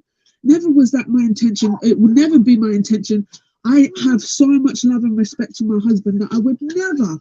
It doesn't like it, and that's why we're saying it's disrespect to him, because I'm like, yo, like that's not what I'm trying to say. I'm talking about what success is. For me, it's successful. And then Punjabi Sher said that she's been in a relationship for 25 years. She's been married for. And I asked her, if that relationship was to end, do you think that would be a failure or success? She said it would be a failure for her and she would want to end her life, right? I'm saying, you know what, fair enough, because but for me, I would see that as being a successful 25-year relationship that ended. It might not be Islamic, it might not be correct to what everyone else's opinion. If it's not Islamic, that's fine. If I'm wrong, that's shouldn't fine. be I don't mind advocating being wrong. but Shani, you shouldn't It's not advocate for advocation, something. Zulu. Sorry, that's ignorance. If I'm wrong, sorry, this is ignorance, and this is what I'm saying. I don't want to, even though I'm like very, very passionate about the subject. Yeah, it's because I enjoy the subject, and I'm actually breaking this down. And we're dealing with the psychology of females, right? Even if I'm wrong, that's fine. So why are we even having this convo? Because you don't even mind being wrong. No, I'm saying, even if this is totally against the Islamic marriage that you're in, it's fine as long as you're proving your point. No, because I'm saying that I wouldn't. But I'm saying even if my husband left me after 20 years, I wouldn't see my 20 years of marriage as a failure. Is what I'm saying. I wouldn't see it as that. I would see it as success. It ended. Things end. Failure. Okay, it ended in failure, but does it mean that the failure was? One more time. Okay. You're just freestyling, yeah? I'm not. I've been saying the same thing the whole time, and Khan said the same thing. Let me tell you this one more time. Your marriage has ended in something that Allah says He despises. If you do not see you doing something that Allah despises as being unsuccessful, then that's between you and your Creator. But this argument I'm having with you is actually ridiculous. Okay, that's fine. And this is why I use the analogy about what is success, because my idea of success is different to what you think success is. And that's more than Allah. I just want to be able to say a sentence, Jedi. It's becoming tiring. You're just not being patient at all. Are you superseding Allah? I'm asking poignant questions. No, I'm not. But you're not being patient. What about what Allah thinks? Sorry, I'm asking you a question. Yes. What about what Allah thinks about divorce? If you what Allah thinks about is the ultimate. Hold on. You don't think that it's unsuccessful. What does Allah think? And who's right? So if Allah says it's a failure, then it's a failure. Simple. But you'd have to give me that evidence to say that. But give me the evidence as well. Give me the evidence. I've never seen it to be the evidence, but give me the evidence. To be in accordance with Allah's viewpoint, and therefore I'm right, and you spent all this time arguing for what? No, I haven't. But it's not because I was telling you what my thought process was, and the Khan actually was making the points and saying that. Go on. What? So Khan was making the points and saying, sorry, Miss Sarah, just to quickly clarify, Khan was making the points and saying, you know what, people see relationships and whatever is different. I wasn't really necessarily saying people see relationships are different. I'm talking about what I deem as successful and unsuccessful. If something ended in failure or it ended, I can't say that the 20 years of a happy marriage was a failure. I can't say that. The end result can be a failure, but maybe you had good times in those 20 years. Is that what you're trying to say? Yeah, that's what I'm saying. So, and that's why I said to have. Okay, that's okay, but there was no denial there. We know the consequences of that. Right. Okay. But so this the is what actual marriage, there was khair in it. There was good in it. There's no problem. Exactly. So this is why I said. This is why this. But wait a second. So this. Okay, but so Zulu, it ends at death, is what you're saying, yeah? Marriage is not supposed to end. So marriage ends at death. When does marriage end? Marriage isn't supposed to end, but if it does end, it's not successful. No, but we're not going to agree. But when does it end? Does it end at death, or it just ends? You could stay with a woman who's blasphemous. No, if one of the partners died, but this is the thing. When we're talking about divorce, our fundamental beliefs are different, bro. Because once you, but it's not necessarily divorce that's the end of marriage. Even though we're talking about divorce, we're not talking about if one of the partners died, right? No, we weren't. No, so Zulu, that's the point, because it was. It was about divorce. It wasn't about one of the partners dying. No. But if a woman commits blasphemy, you stay with her. But if she commits adultery, you have to leave her, right?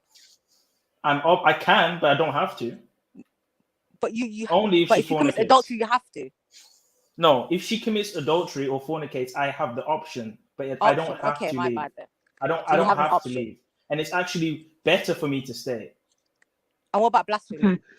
She's a blasphemous woman. No, it's only fornication. I've posted the verses in the private chat. You can see that Jesus is very clear on that. But then how do you control that situation though? If she's raising your kids and she's a blasphemous woman. How does that work? It doesn't. I shouldn't have married that woman. So you're just gonna stay in it? When you make a vow before the Lord, values. How does it work? when you make a public contract before the Lord in the spiritual realm and in the physical realm, these things cannot be taken lightly and just dashed away. It's a serious So deal. your salvation, the kid's salvation, the household salvation, it's just. I shouldn't have married an idolater. I shouldn't have married someone that's non-biblical. But how do you rectify the mistake then? Do you just continue staying in the mistake? I have to deal with the decisions I've made. So you can see it's going wrong. You're just going to stay there. It's not going to change It's not going to change the fact that it's going to be classed as a sin if she divorces me. It's not going to change the fact. And she will go and sleep with other people. She will sleep with other people and be committing adultery because spiritually she's still married to me. And if I do the same, I would also be committing adultery because I'm still married to her. It doesn't change the fact. She's the one committing the sin. That's not. That doesn't sound okay. Let me not say. So I don't know why you do that. By the way, you're saying that Mrs. Sarah is coaching me. You don't need to do that in the chat. You can say it on the panel. But how? I'm saying I don't know why you're doing that. Why didn't you say it on the panel? We're here. Man, shush! I got my own fucking opinion. I'm being coached. I'm just wondering how she's. How is she coaching me? I'm asking you a question. Right, go on. You don't want me to respond? Mrs. Sarah was blatantly coaching you. So I guess what you're trying to say is she's been doing it the whole fucking time. Oh, what you're trying to say is that right? Is that what you're trying to say? No, because I've had previous conversations with her. I'm just saying. You coached her just then, right? I heard it, and I stated saying. You coach. Listen, this is a grown woman who pressed the cap locks button. That's initially what I thought she meant in it. So, but I'm being coached into saying what though? What was that? And what did I? But why can't you explain what I was being coached into saying? Because I'm very confused right now. Have you given me the opportunity to even get into it? I haven't said anything. I was being quiet. You said cat locks. Why are you talking then? Because you didn't. You stopped talking, and I asked you. I wanted to. Sarah, you didn't hear Sarah talking. Okay. Yes, she was. I'm saying she was. It wasn't me that was talking. What are you on about, man? Shush. Oh like, I was trying to. I responded to you. Mrs. Sarah started speaking, so I went on mute. Right, can I get the answer of how I was being coached then, please? Yes, I'm asking. she said to you, "Oh, so I guess what you're trying to say is," and she formulated a sentence which you did not say, and you was like, "Yeah, that's what I mean. That's coaching." What was that though? Hold on, and she's done it a couple times. She's prompting you gently, like, well, but she's trying to give you the right angle to come from because you're not coming up with it yourself. She's assisting you in this conversational argument. Yeah, and I call that coaching. I don't know why we're acting like. I'd have to listen. I have to listen back because I didn't recognize that at all. Because I don't even think I was. I don't think I was agreeing with anything that she was really saying. Because I remember saying no, I'm talking about Khan and blah blah blah. You know what? I'm playing it back. Now fuck this man. I'm playing it back. You lot are fucking jarring, man. Be accountable for what you say. Like, what is all of this, bro?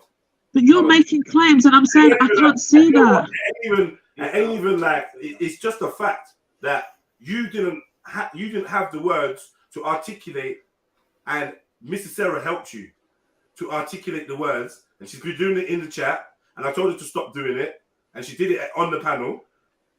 So I didn't have the words to articulate. So everything that I wanted to say changed. Is what you're saying, or it's just that she helped me say it in a better way. And got you to sign it and say, yeah, that's what I meant, and I say that's coaching. Okay. I don't believe that's what happened, but okay, if that's your opinion, it's fine. I'm gonna play it. Fuck it. Let me find it. But you're making. Let me find it. Okay, if that's your opinion, it's fine. I'm gonna find it. Forget my opinion. Let's deal with facts. Let me find it. Okay, if that's your opinion, it's fine. I'm gonna find it. Forget my opinion. She was really because I man, shush. to say because I'm very confused. But I've had previous conversations with her. I'm committing a sin. That's not to be committing adultery. I'm still, and she will go. I have to deal with the decision an adult and in the physical. So you just want to stay in it. See that Jesus is very clear. I can find it. Better. And I can, but I don't have to. But you only. That's the point because it was necessarily a divorce. And to stay with a woman is blasphemous. have, okay, that's okay. Because it's a There's broken no family, denial right? then. Maybe Yes. times in those 20 years. Is that what you're trying to say? Yeah, but the 20 years of a happy marriage was a failure. I can't say that. The end result can be a failure, but maybe Yes. times in those 20 years. Is that what you're trying to say? Yeah, that's what coaching. Yep. No, because that's what I was trying. No, this is the thing. Because I haven't said anything different. I kept saying, if it ends in failure, okay, fine. You can call it a failed marriage. I'm saying it's not failed. I can't see 25 years of a successful marriage that ended being a failure. That's my whole point. And then Mr. Sarah said, well, technically it ends in failure. Yeah, it does. But how is 20 years, 25 years failure? It's not. And that was the point in saying that if I have children in that time, how is it not a success? If my intention was to be married, be a wife, have children, I got to do all those things and it ended, how is that unsuccessful? Was my original point. Well, you know what? Take that up with your creator and your Quran, because I'm assuming in the Quran it says Allah. No, it's a hadith. It's a hadith. So okay, it's a hadith then. So you don't follow hadith, right? It's not. You don't follow hadith, right? But you don't believe hadith, so you don't have a point, Jedi. You don't follow hadith, all right? You don't follow hadith, right? Yes. All right. So in the hadith it says that Allah despises divorce. So you can be innovative and say it's not a failure, but Allah seems like he's saying it is. So I don't have to argue. You're the Muslim. I should bring the evidence. You're the Muslim. I'm the supposed non-believer, right? But time and time again, I realize that my core values are more Islamic than some Muslims. Okay, that's your opinion. I said bring the evidence. I've never come across it. Mrs. Sarah is the one that brought it up and said that it was. I'm in agreement with the hadith, with the Sunnah, and you're not. Right, but this is the thing. Have you seen it? Have you seen the hadith? Have you seen it? Because I haven't. 1 second. You got some other opinion. And your opinion is, how could 20 years, and if I have this, and I have that, how could that be? But the hadith is not saying that. So I don't know. Right, Jedi, you're talking about a hadith you've not seen, nor have I seen, first of all. Until I've seen it and I found the evidence, then I can say, right, cool. But at this point, Mr. Sarah is saying it's a hadith. I'm not calling her a lie. I'm just saying, I have never come across that. I've never even heard of that. But cool, if that's what you're saying. Hey, everyone in the chat, look at the lengths a woman will go to stay correct. No, that's not. No, it's not. It's just evidences. Why is that wrong to ask for? That doesn't make sense, man. 1 second. I'm not talking to you. I'm talking to the audience. Yeah? I'm not playing you lot's game. Yeah? Look at the lengths that a woman will go to not concede that she's wrong. Rather than that, you're going to now slyly question Mrs. Sarah's hadith knowledge. All right, cool. No, that's not what's happening, because I already said that's not what's happening. I mean, you can bend it and twist it whatever you way, or look at it whatever way you want to. That's not what's happening, because I already said if that is the case, then I am wrong and it's my opinion, right? I said it from time. I'm not even stressed about this conversation at all, because I keep saying the same thing. You're just obviously not hearing me. I haven't seen the hadith, and I said that 10 minutes ago as well. I've never heard of this before. And maybe that's why I have the opinion that I have. And if I had heard of it before, perhaps I wouldn't have the opinion that I do. But I'm just saying, you're telling me now that it's failure. Mr. Sarah said in the chat that it's failure and Allah hates it. I'm like, all right, cool. It's hadith. Okay, bring me the hadith and then I can have a look at it. We already discussed hadith and my feelings on hadith earlier on. I'm not saying anything different. I'm not trying to worm my way out of anything. Like, I don't know why you even bring that to me as if I'm a deceitful person. It's not what I'm very capable of saying I'm wrong if I'm wrong. And I did that, and you told me you have to bring it up with Allah. So you're saying I've already said I was wrong if I'm wrong. But yeah, this is the hadith. Okay, thanks for it. Just read it, or I can read it myself, or read it together, whatever. Take your time. Yeah, it's a bit small because I'm on my phone, so I'm just having a. You want me to read it out loud, or what you want? No. Just tell me what the question was in the hadith, and I can actually go look it up myself. But big up anyway. Mr. Sarah for getting it. Sorry, I'll tell you what was. No, I'm saying so. The hadiths are usually answered by a question and an answer, right? So if I find out what the question was, then I can find The source of the this phrase "outdated thing" before Allah is divorced. as a voice. Okay. Answer. Big up, family. Answer. Praise be. Big up, MD. Like, comment, subscribe, hit the Cash App and PayPal and all that good stuff. I was gonna say the hadith that I remember hearing way back when was that Allah's arsh shake. Wallahu alam. Mid-sentence, I was about to read, and you've jumped on and you've started talking and doing intros and all that, and you want to start a sentence. When I My bad. Force a habit. My bad. Force a habit. Yeah, cool. Praise be to Allah. This hadith is narrated from the trustworthy narrator, Mu'arif ibn Wasil, from the trustworthy Imam Muharib ibn Datta. I don't know who was one of the Tabi'in successors, but it came from Mu'arif via two isnads, chains of transmission. Bro, read for yourself, man. I ain't got time for stuff. I've posted one in the private as well. Yeah, but whatever.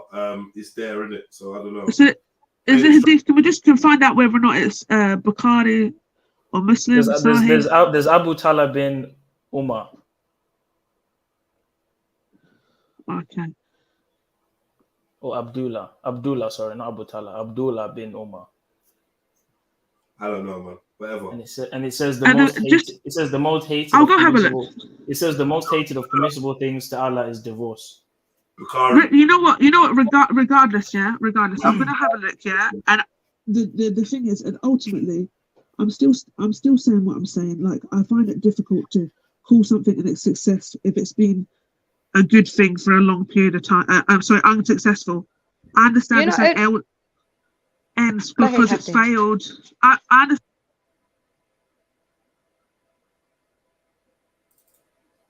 It just doesn't make any sense to me in my understanding. But like I said, the hadith might actually be explanatory for that. But yeah. So my sound's gone. Personally speaking, I would say after 25 years of the marriage end, I would see that as a big loss. Have they? It's saying it's not here. Huh? I'm just saying that it's saying here that it's not sahih. Yeah, which means the meaning is sound. Allah hates divorce, but He does not forbid it to His slaves, so as to make things easier for them. If there is a legitimate shari,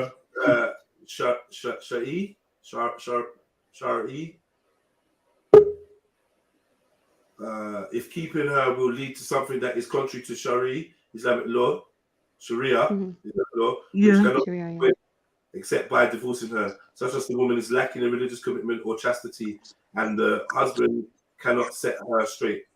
When in this case we say that it is better to divorce, but if there is no Shari reason or ordinary reason, then it is better not to divorce. Rather, in that case, divorce is makruh. It's like, yeah. And that's what Mr. Sarah was saying to Zulu, obviously. Like, well, if you decided if your wife no longer was a Christian, can you not divorce her on that basis? That was, and because that's obviously that's a sound reason. But so that hadith isn't sahih, and that's fine. But even still, like, I'm not changing what I'm saying or even saying that I'm proved right or wrong or whatever. I'm just saying that I kind of still stand by what I'm saying. Then even more so because obviously it's not sahih. So.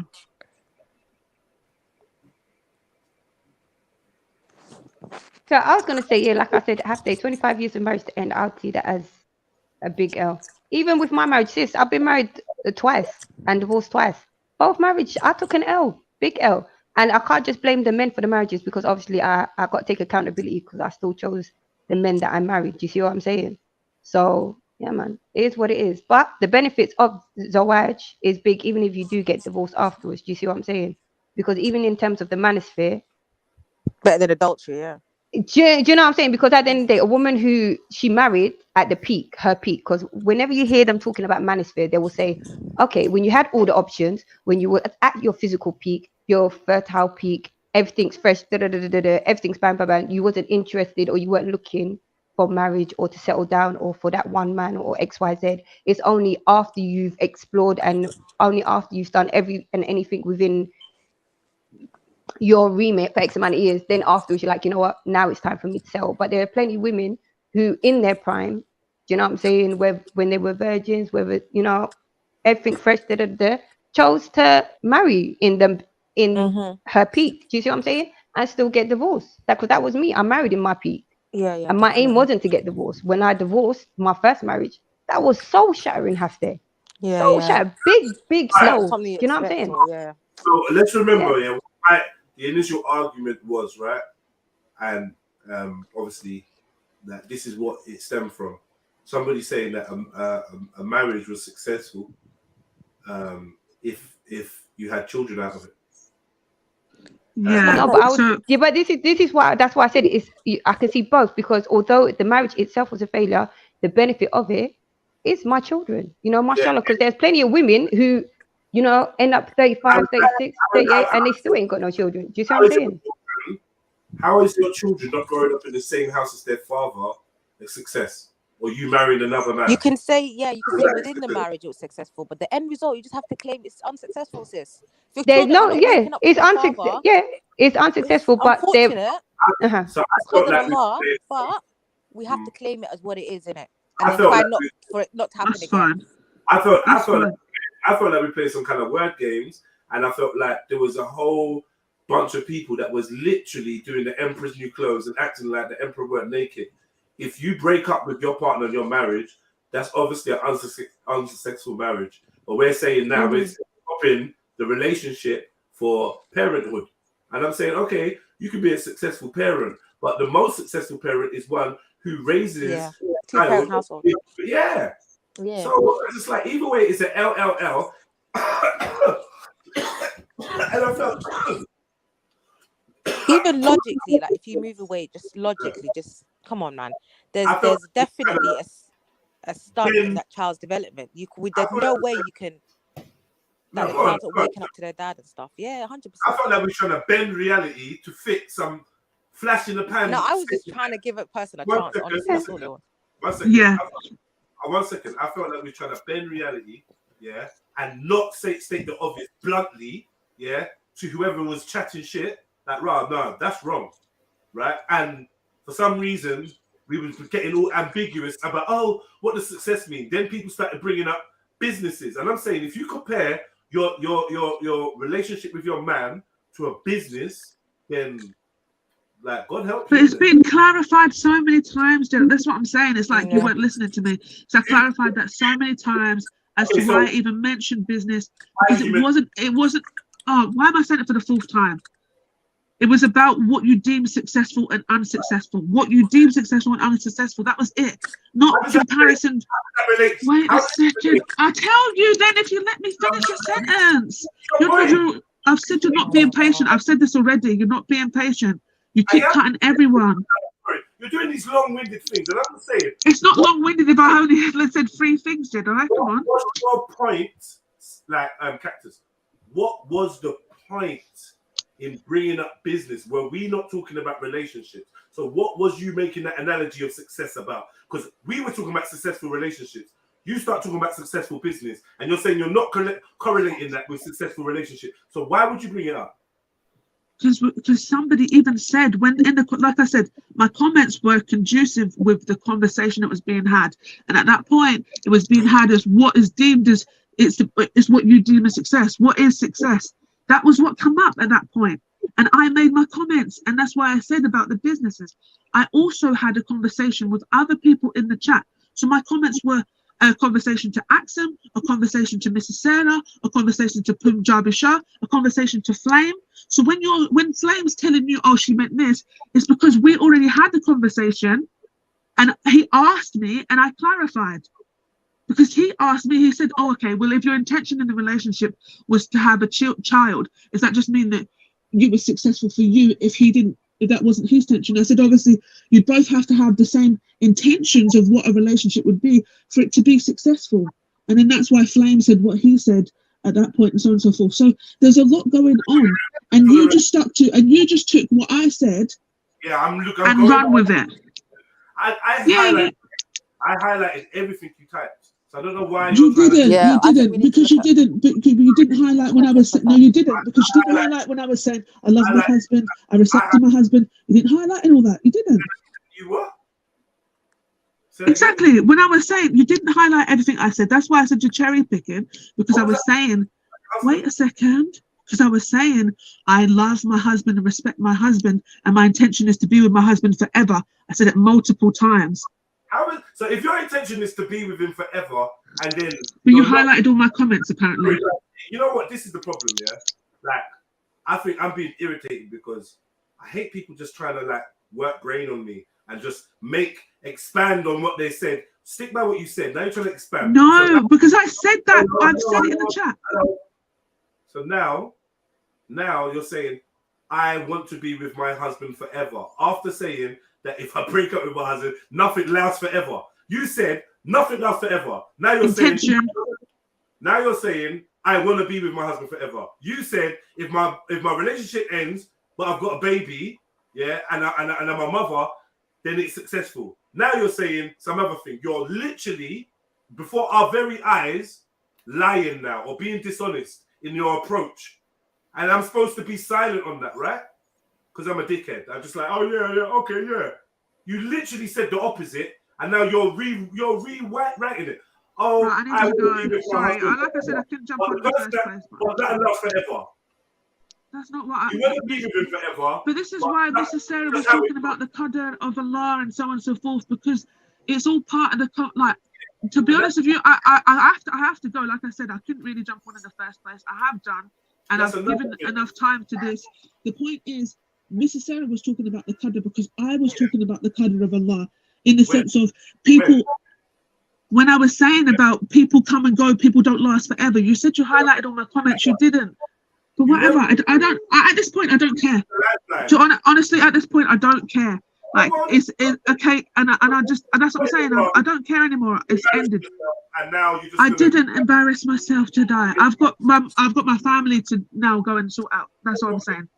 And it's the end of conversation for me. But because I've been over it. But yeah, big up. When you say the qadr of Allah, you couldn't say that. That was a lifeline that Mrs. Sarah threw you. This is why I'm calling it coaching. Because Mrs. Sarah, you didn't say that. So she said, maybe you're saying this. Maybe you mean this. And you're like, yeah, I do. But we can hear the state contradiction. Nothing lasts forever. That's just the way things are. I want to be with my husband forever. You can't try and make me look like the one that's chatting shit. Like in a conversation, it's like, because you don't want to take the L, it's almost like I have to take an L in order for you to be comfortable with what you said with chest. If you have changed your mind, if you have a different view, or if you want to expand on it, then cool, expand on it. But don't make me seem like, you're cherry picking. I'm like, what am I cherry picking? You clearly said what you said. This is what's kind of pissed me off because it's like, no one can't do that. I would never do that to you lot. So you lot think you can't do that to me. You can't like go on like you never said what you said, and all of a sudden I'm just arguing for no reason because you think that you want to be with him forever. So if you want to be with someone forever, how can you say not being with him forever isn't a failure? You set a goal to be with him forever and you're not. And you're actually saying with chess, that's not a failure. It's bare contradictory.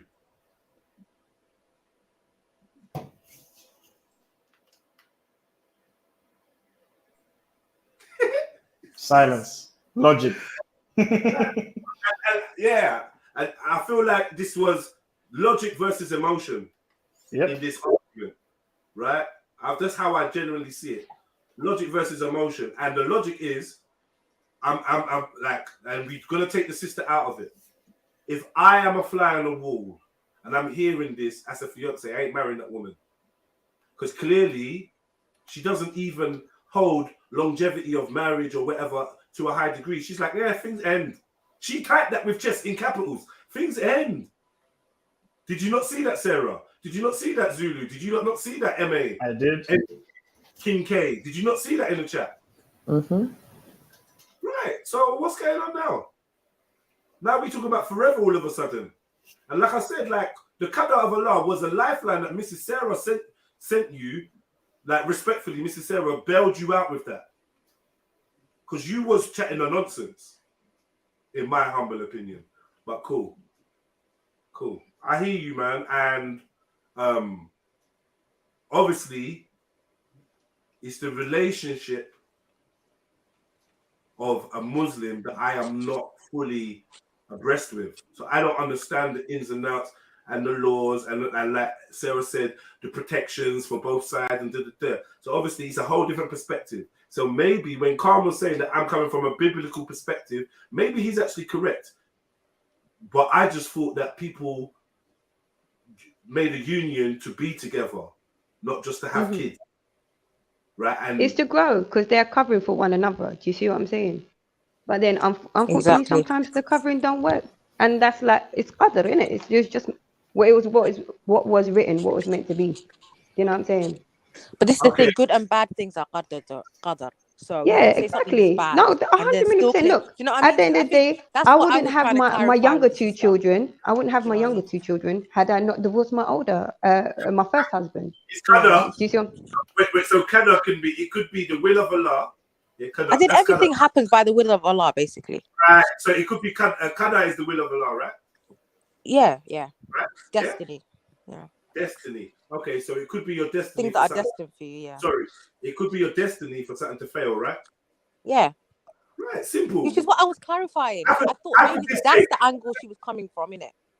No, she's not saying clarify and jump to conclusion. Oh, no. That was my intention. Sarah, you're coaching her. You're putting words. It wasn't coaching, bro. It was genuinely me trying to clarify. Hear this though. But it blew me up. Hear this. You're saying that Trillo was saying that it could be qadr to fail. And I'm saying, Trillo was saying that it's not a failure. She said that with chest, it's not a failure. And she struggles, even if there's a hadith, sorry, I don't care, even if it's a here, even if it's not, I struggle. Yeah, but in the conversation, I didn't know that, innit? I was genuinely just trying to clarify what she meant. 1 second. She said that with chest. So that is that is not her saying qadr, it could be qadr to fail. She's saying that it's not failure. It's two different things. Your perspective is that it could be qadr to fail. Her perspective is that if you've had a kid, then it's not a failure. Yeah, but that's her. That's her opinion, and a lot. No. But hold on, that's her opinion. If she classed that her personal opinion, that's her personal opinion. She classes as a success. A lot of women out there would class it as a success. In this day and age. Are the two things different, MD? Huh? Qadr to fail. Is it qadr to fail and divorce not it's being? Not about. Oh no. Oh my God. Qadr, hold on. Qadr, as I said, qadr. Go ahead. I'm asking you. Are these two things the same? Now, here are the two examples. It is qadr to failure is qadr, or it's qadr to fail, and divorce is not a failure. Are those two statements the same? No. Right. So the argument done. That's what I said. You're coaching her because she's saying that it's not a failure to divorce, and you're saying it's qadr to fail. No, but when I read oh, go on. So when I read it, I thought she misplaced her words. Do you know what I mean? So it was my way of clarifying. Yo, is this what you mean? Do you mean qadr when you say this? And later on, I did tell her, yo, sis, at the end of the day, it's still an L. Whether it's the qadr, it is the qadr of Allah, but it's still an L. The conclusion and the end result is an L. Like logically, even if you take away hadith, logically. So like I said, one person saying it's an L, qadr of Allah, that's Sarah, and then someone else is saying it's not a failure, but Sarah superimposed her Islamic understanding and threw her the lifeline in which she jumped on it. No, it's because I've had previous conversations, bro, and this. Yeah, but that's not what she said today. Yeah, that's why I was surprised now that your sister what you mean. And even from the previous conversation, she's still reinstating that it's not a failure to get divorced. So how are you going to reconcile that? Even though you've had a previous conversation about qadr, she's now telling you that if you get divorced and you have a child, it is not a failure. Done. Yeah. What are we doing now? And then I told her respectfully, it is unfortunately an L. Because obviously, yeah, and I got to agree with, I got to agree with Sarah. It is an L. And do you know what I'm saying? And that's why when I come on, I said, look, I've been divorced twice. They're both L's because at the end of the day, the goal is to be with your husband, to have your children. You know, you're that family unit, and from you don't have that the full, 2.4, whatever you want to put it down as. Yeah, that's an L, blatantly. Because what woman wouldn't want her children to be raised by their biological father? Exactly, MJ. I Do you know said what I'm exactly saying? the same thing. Oh, big up, MJ. Big up, sis. And it's like kids or no kids involved. Like you get into a relationship, the intention For longevity, is yeah. exactly. Facts. You know, if that doesn't happen, it's a failure. Simple. Yeah, I don't know. I don't know where this conversation went. I don't know. No, It's called emotion. That's what happened. Personally, it was a good conversation, and I feel like I was kicking ass. And it's uncomfortable because everyone loves Trillo and they want to see our ass getting kicked. But your ass is going to get kicked because, unfortunately, you're chatting shit. And we don't let Reggie chat shit. We don't let Emmanuel chat shit. We don't let no one chat shit. We don't let people chat shit. If yeah, go ahead. shit, I'm telling him he's chatting shit. Standard. I'm telling man, because this is a whole live stream and I'm going to sit here and twist the words and manipulate language and play all these semantic games. And personally, this is my experience with arguing with certain types of women. Their logic will twist and bend just to fit the fact that she's right in no matter what, in some way. Rather than just be like, you know what, I'm wrong for saying what I said. But like, and then obviously there's the sisterhood where it's like we're reluctant to call that a sister. I get it, but I'm not reluctant to call any of you lot out, and you lot shouldn't be reluctant to call me out. I couldn't give a fuck. I know you lot are gonna love me at the end of the day because all I'm doing is keeping it real. I'm not trying to offend anybody or break anyone's heart. I'm just trying to represent the truth. And ultimately, especially as Muslims, you lot should appreciate hack. And JEDI was on hack from the beginning to the end. And I don't believe that Sister Trillo was. But she wormed her way out of it. And we're going to move on. This is another day. It's cool. But this is why I always advise people, when you come against me, please know what you're doing. If you're not moving up, like, don't think I'm going to fucking just concede and I'm not going to do it. I'm not going to do it. I'm here for it. I'm built for it. I'm here for it. Because my logic is something that I value. So I want you to test my logic. Show me I'm chatting shit. Show me I'm wrong. And guess what? Many a time you lot have heard me say, you know what? Fucking hell, I'm wrong. You're right, you know. It doesn't even register. It doesn't even hurt. It doesn't feel no way for me to be like, rah, you know what, MD? You know what, Sarah? You're fucking right. Fuck. What was I thinking? I've done this many a time. And this was something where, unfortunately, the sister was not backing down and she was being wrong and strong. And that's why it was uncomfortable. Because you're like, I'll just allow it now. Let's just sweep it under the carpet and allow it. But nah, we're not going to do that. Why? You sweep it under. Run off, run away, or do whatever. But don't think, I ain't going nowhere because I'm with hack. I'm with the truth. I don't come on here and lie to you lot. I don't come on here just like when Khan was trying to say, a threesome is not promiscuous. Like, I'm just thinking, is there something in the air today or something? Did he say that? I don't know. Khan's on a lot of shit today, man. And then the married man said something about relationships and any kind of. I'm just like, what are we talking about? Yeah.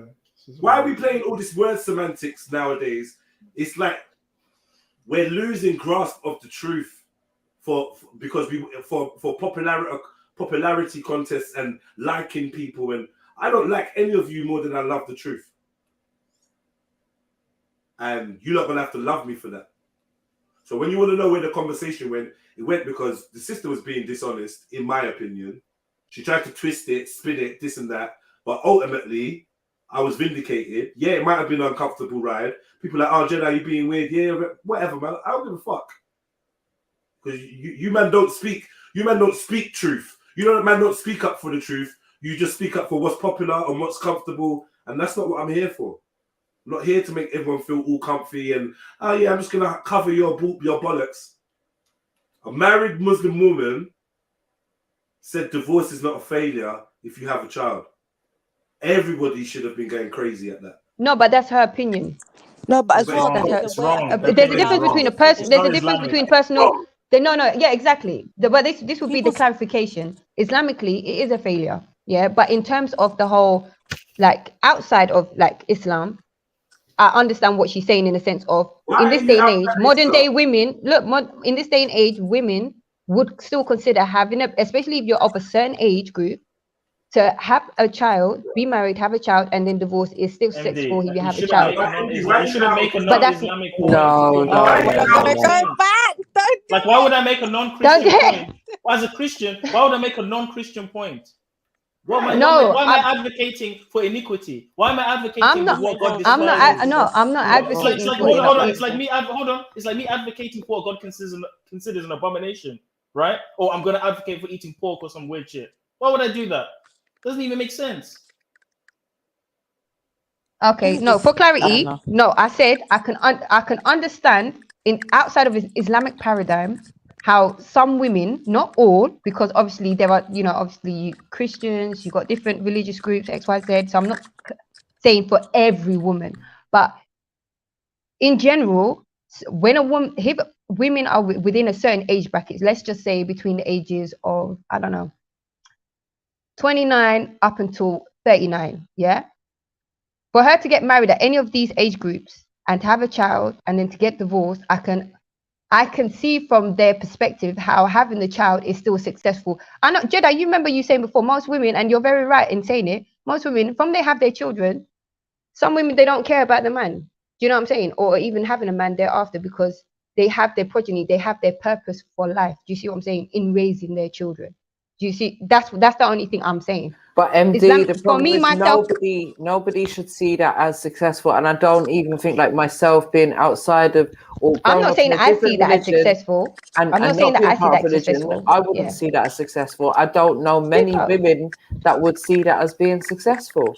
Unless the only way they can call that success is if they say, I'm only going to use this man to have a baby. Then yes, you have succeeded in that. But some women actually go into a relationip specifically for that reason. Everyone goes, it's about intentions. Everyone walks into a marriage or a relationship with different intentions. And telling the man that is the man agreeing to that, because if not, that is not a successful relationship. That is a complete lie. That is just a false premise to be going exactly West because you've got the system, but in the very true. No, very true. No, that's a good point. That's a very good point.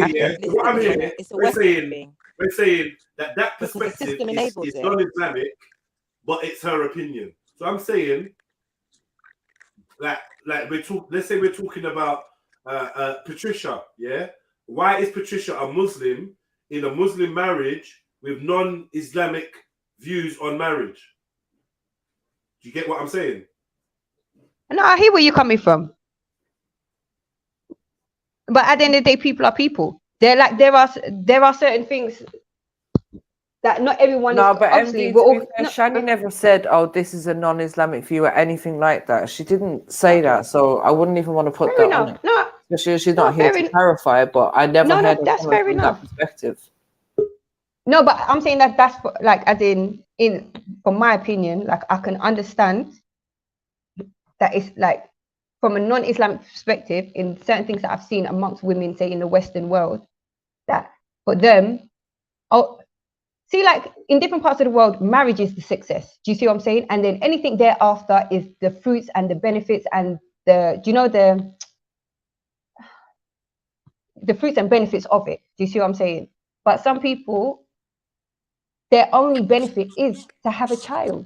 Do you see what I'm saying? That's their only wish. That's a benefit of it, yes, but ultimately, if it ends, then it's a failure. The relationship, the marriage, and I agree, and I agree with that. Yeah, I'm not saying I disagree. I'm just playing devil's advocate here. Do you know what I'm saying? As in saying I understand certain paradigms because we're not all in the same paradigm. Like MJ, I know you don't claim like as in fall into any particular religious paradigm. Yeah, but I know, say you have certain moral things which which is quite similar to us. You see what I'm saying? MJ So was we're born into both in Catholic, agreement. from what I remember. Yeah, she is. I declared but her from herself. earlier on, like my previous relationships are failures because obviously they ended. They went the intention that I had wasn't Yeah. the outcome, so it was a failure. Exactly. Simple. But that's what I'm saying. It's about the intentions. For certain women, their specific intention is to have a child. And for those particular women, it would be a success regardless because their aim wasn't for the marriage or for the relationship. Their aim and their intention was only really and truly, if you look at their I true hear you, but intention, was for the. Do you see what you? Yeah, exactly. Okay, but the woman in her own mind might think, okay, I succeeded in deceiving this man into getting into a relationship with me, right? But that doesn't make it a successful relationship. That just means she succeeded in conning a man into sleeping with her so she could get a baby and not actually have the man to go along with it. Exactly, but for him, that would be an unsuccessful. But for her, she also held an no L for her value. because her She held child no won't- value to the relationship. So Her child for won't it be not at to the It was a succeed isn't a successful failure to deception. her. never be It Do you was see a what I'm saying? successful deception, clearly.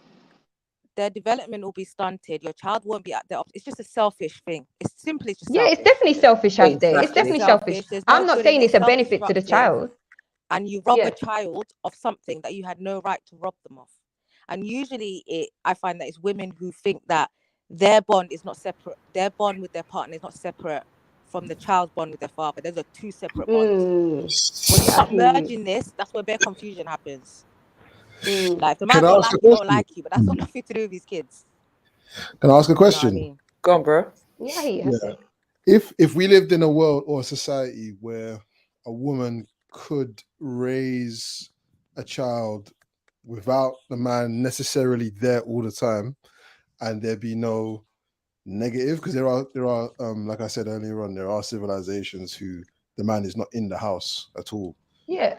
Yeah. But then that doesn't mean that it's the child has an understanding that if their father is away, he's away for a purpose. Do you see what I'm saying? Whether that is because his business takes him abroad, therefore he has to be out of the country for like 4 months at a time, 6 months at a time, like 6 months overseas, and then he's 6 months back home. They still have that understanding and the paradigm that this is a whole unit, and my father is only away in order to provide for us. Do you see what I'm saying? There's a different mindset. And that's where the entrustment comes. You entrust that woman with your property, your wealth, and your children. Exactly. So that's it's the whole upon the concept man of entrust, because she's still gonna run your house how you want it run, even if you're not there. Even though my dad wasn't there, exactly. a lot of my childhood, best believe my mom said, "I'm calling your dad." Everyone's pissing themselves, and he's all the way in America. Everyone's having panic attacks, begging my mom, "I'm gonna call your dad." That's it. It's a wrap. And he's on the other side of the world. Like he can't do nothing to us. Do we think But the that energy was there, yeah. do we think that the man being like bound to the woman or what have you has always been the way for humans and is the optimal way to be? In this time and age, definitely. I Has it think it's a always been huge that way? Has it protection. always been that way though?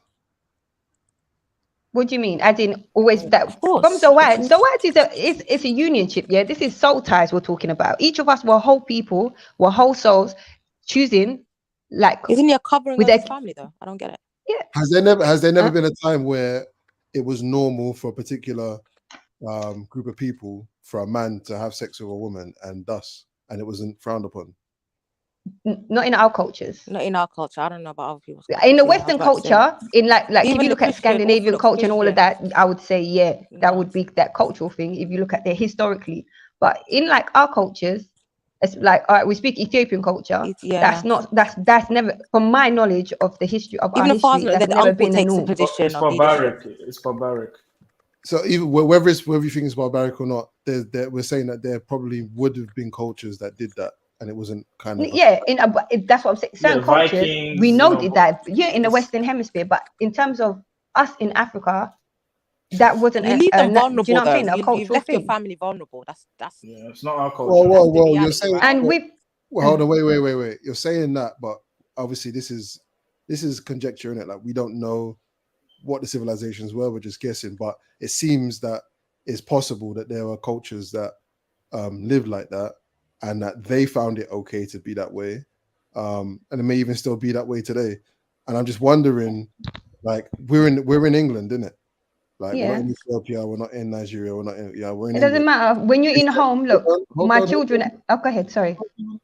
Hold on. I'm just saying that there are options, yeah, and we're in a melting pot. Like this is often people say there is no English culture for the reason that it's a fucking melting pot, right? It's quite clear that there are Christian fundamental cultural foundations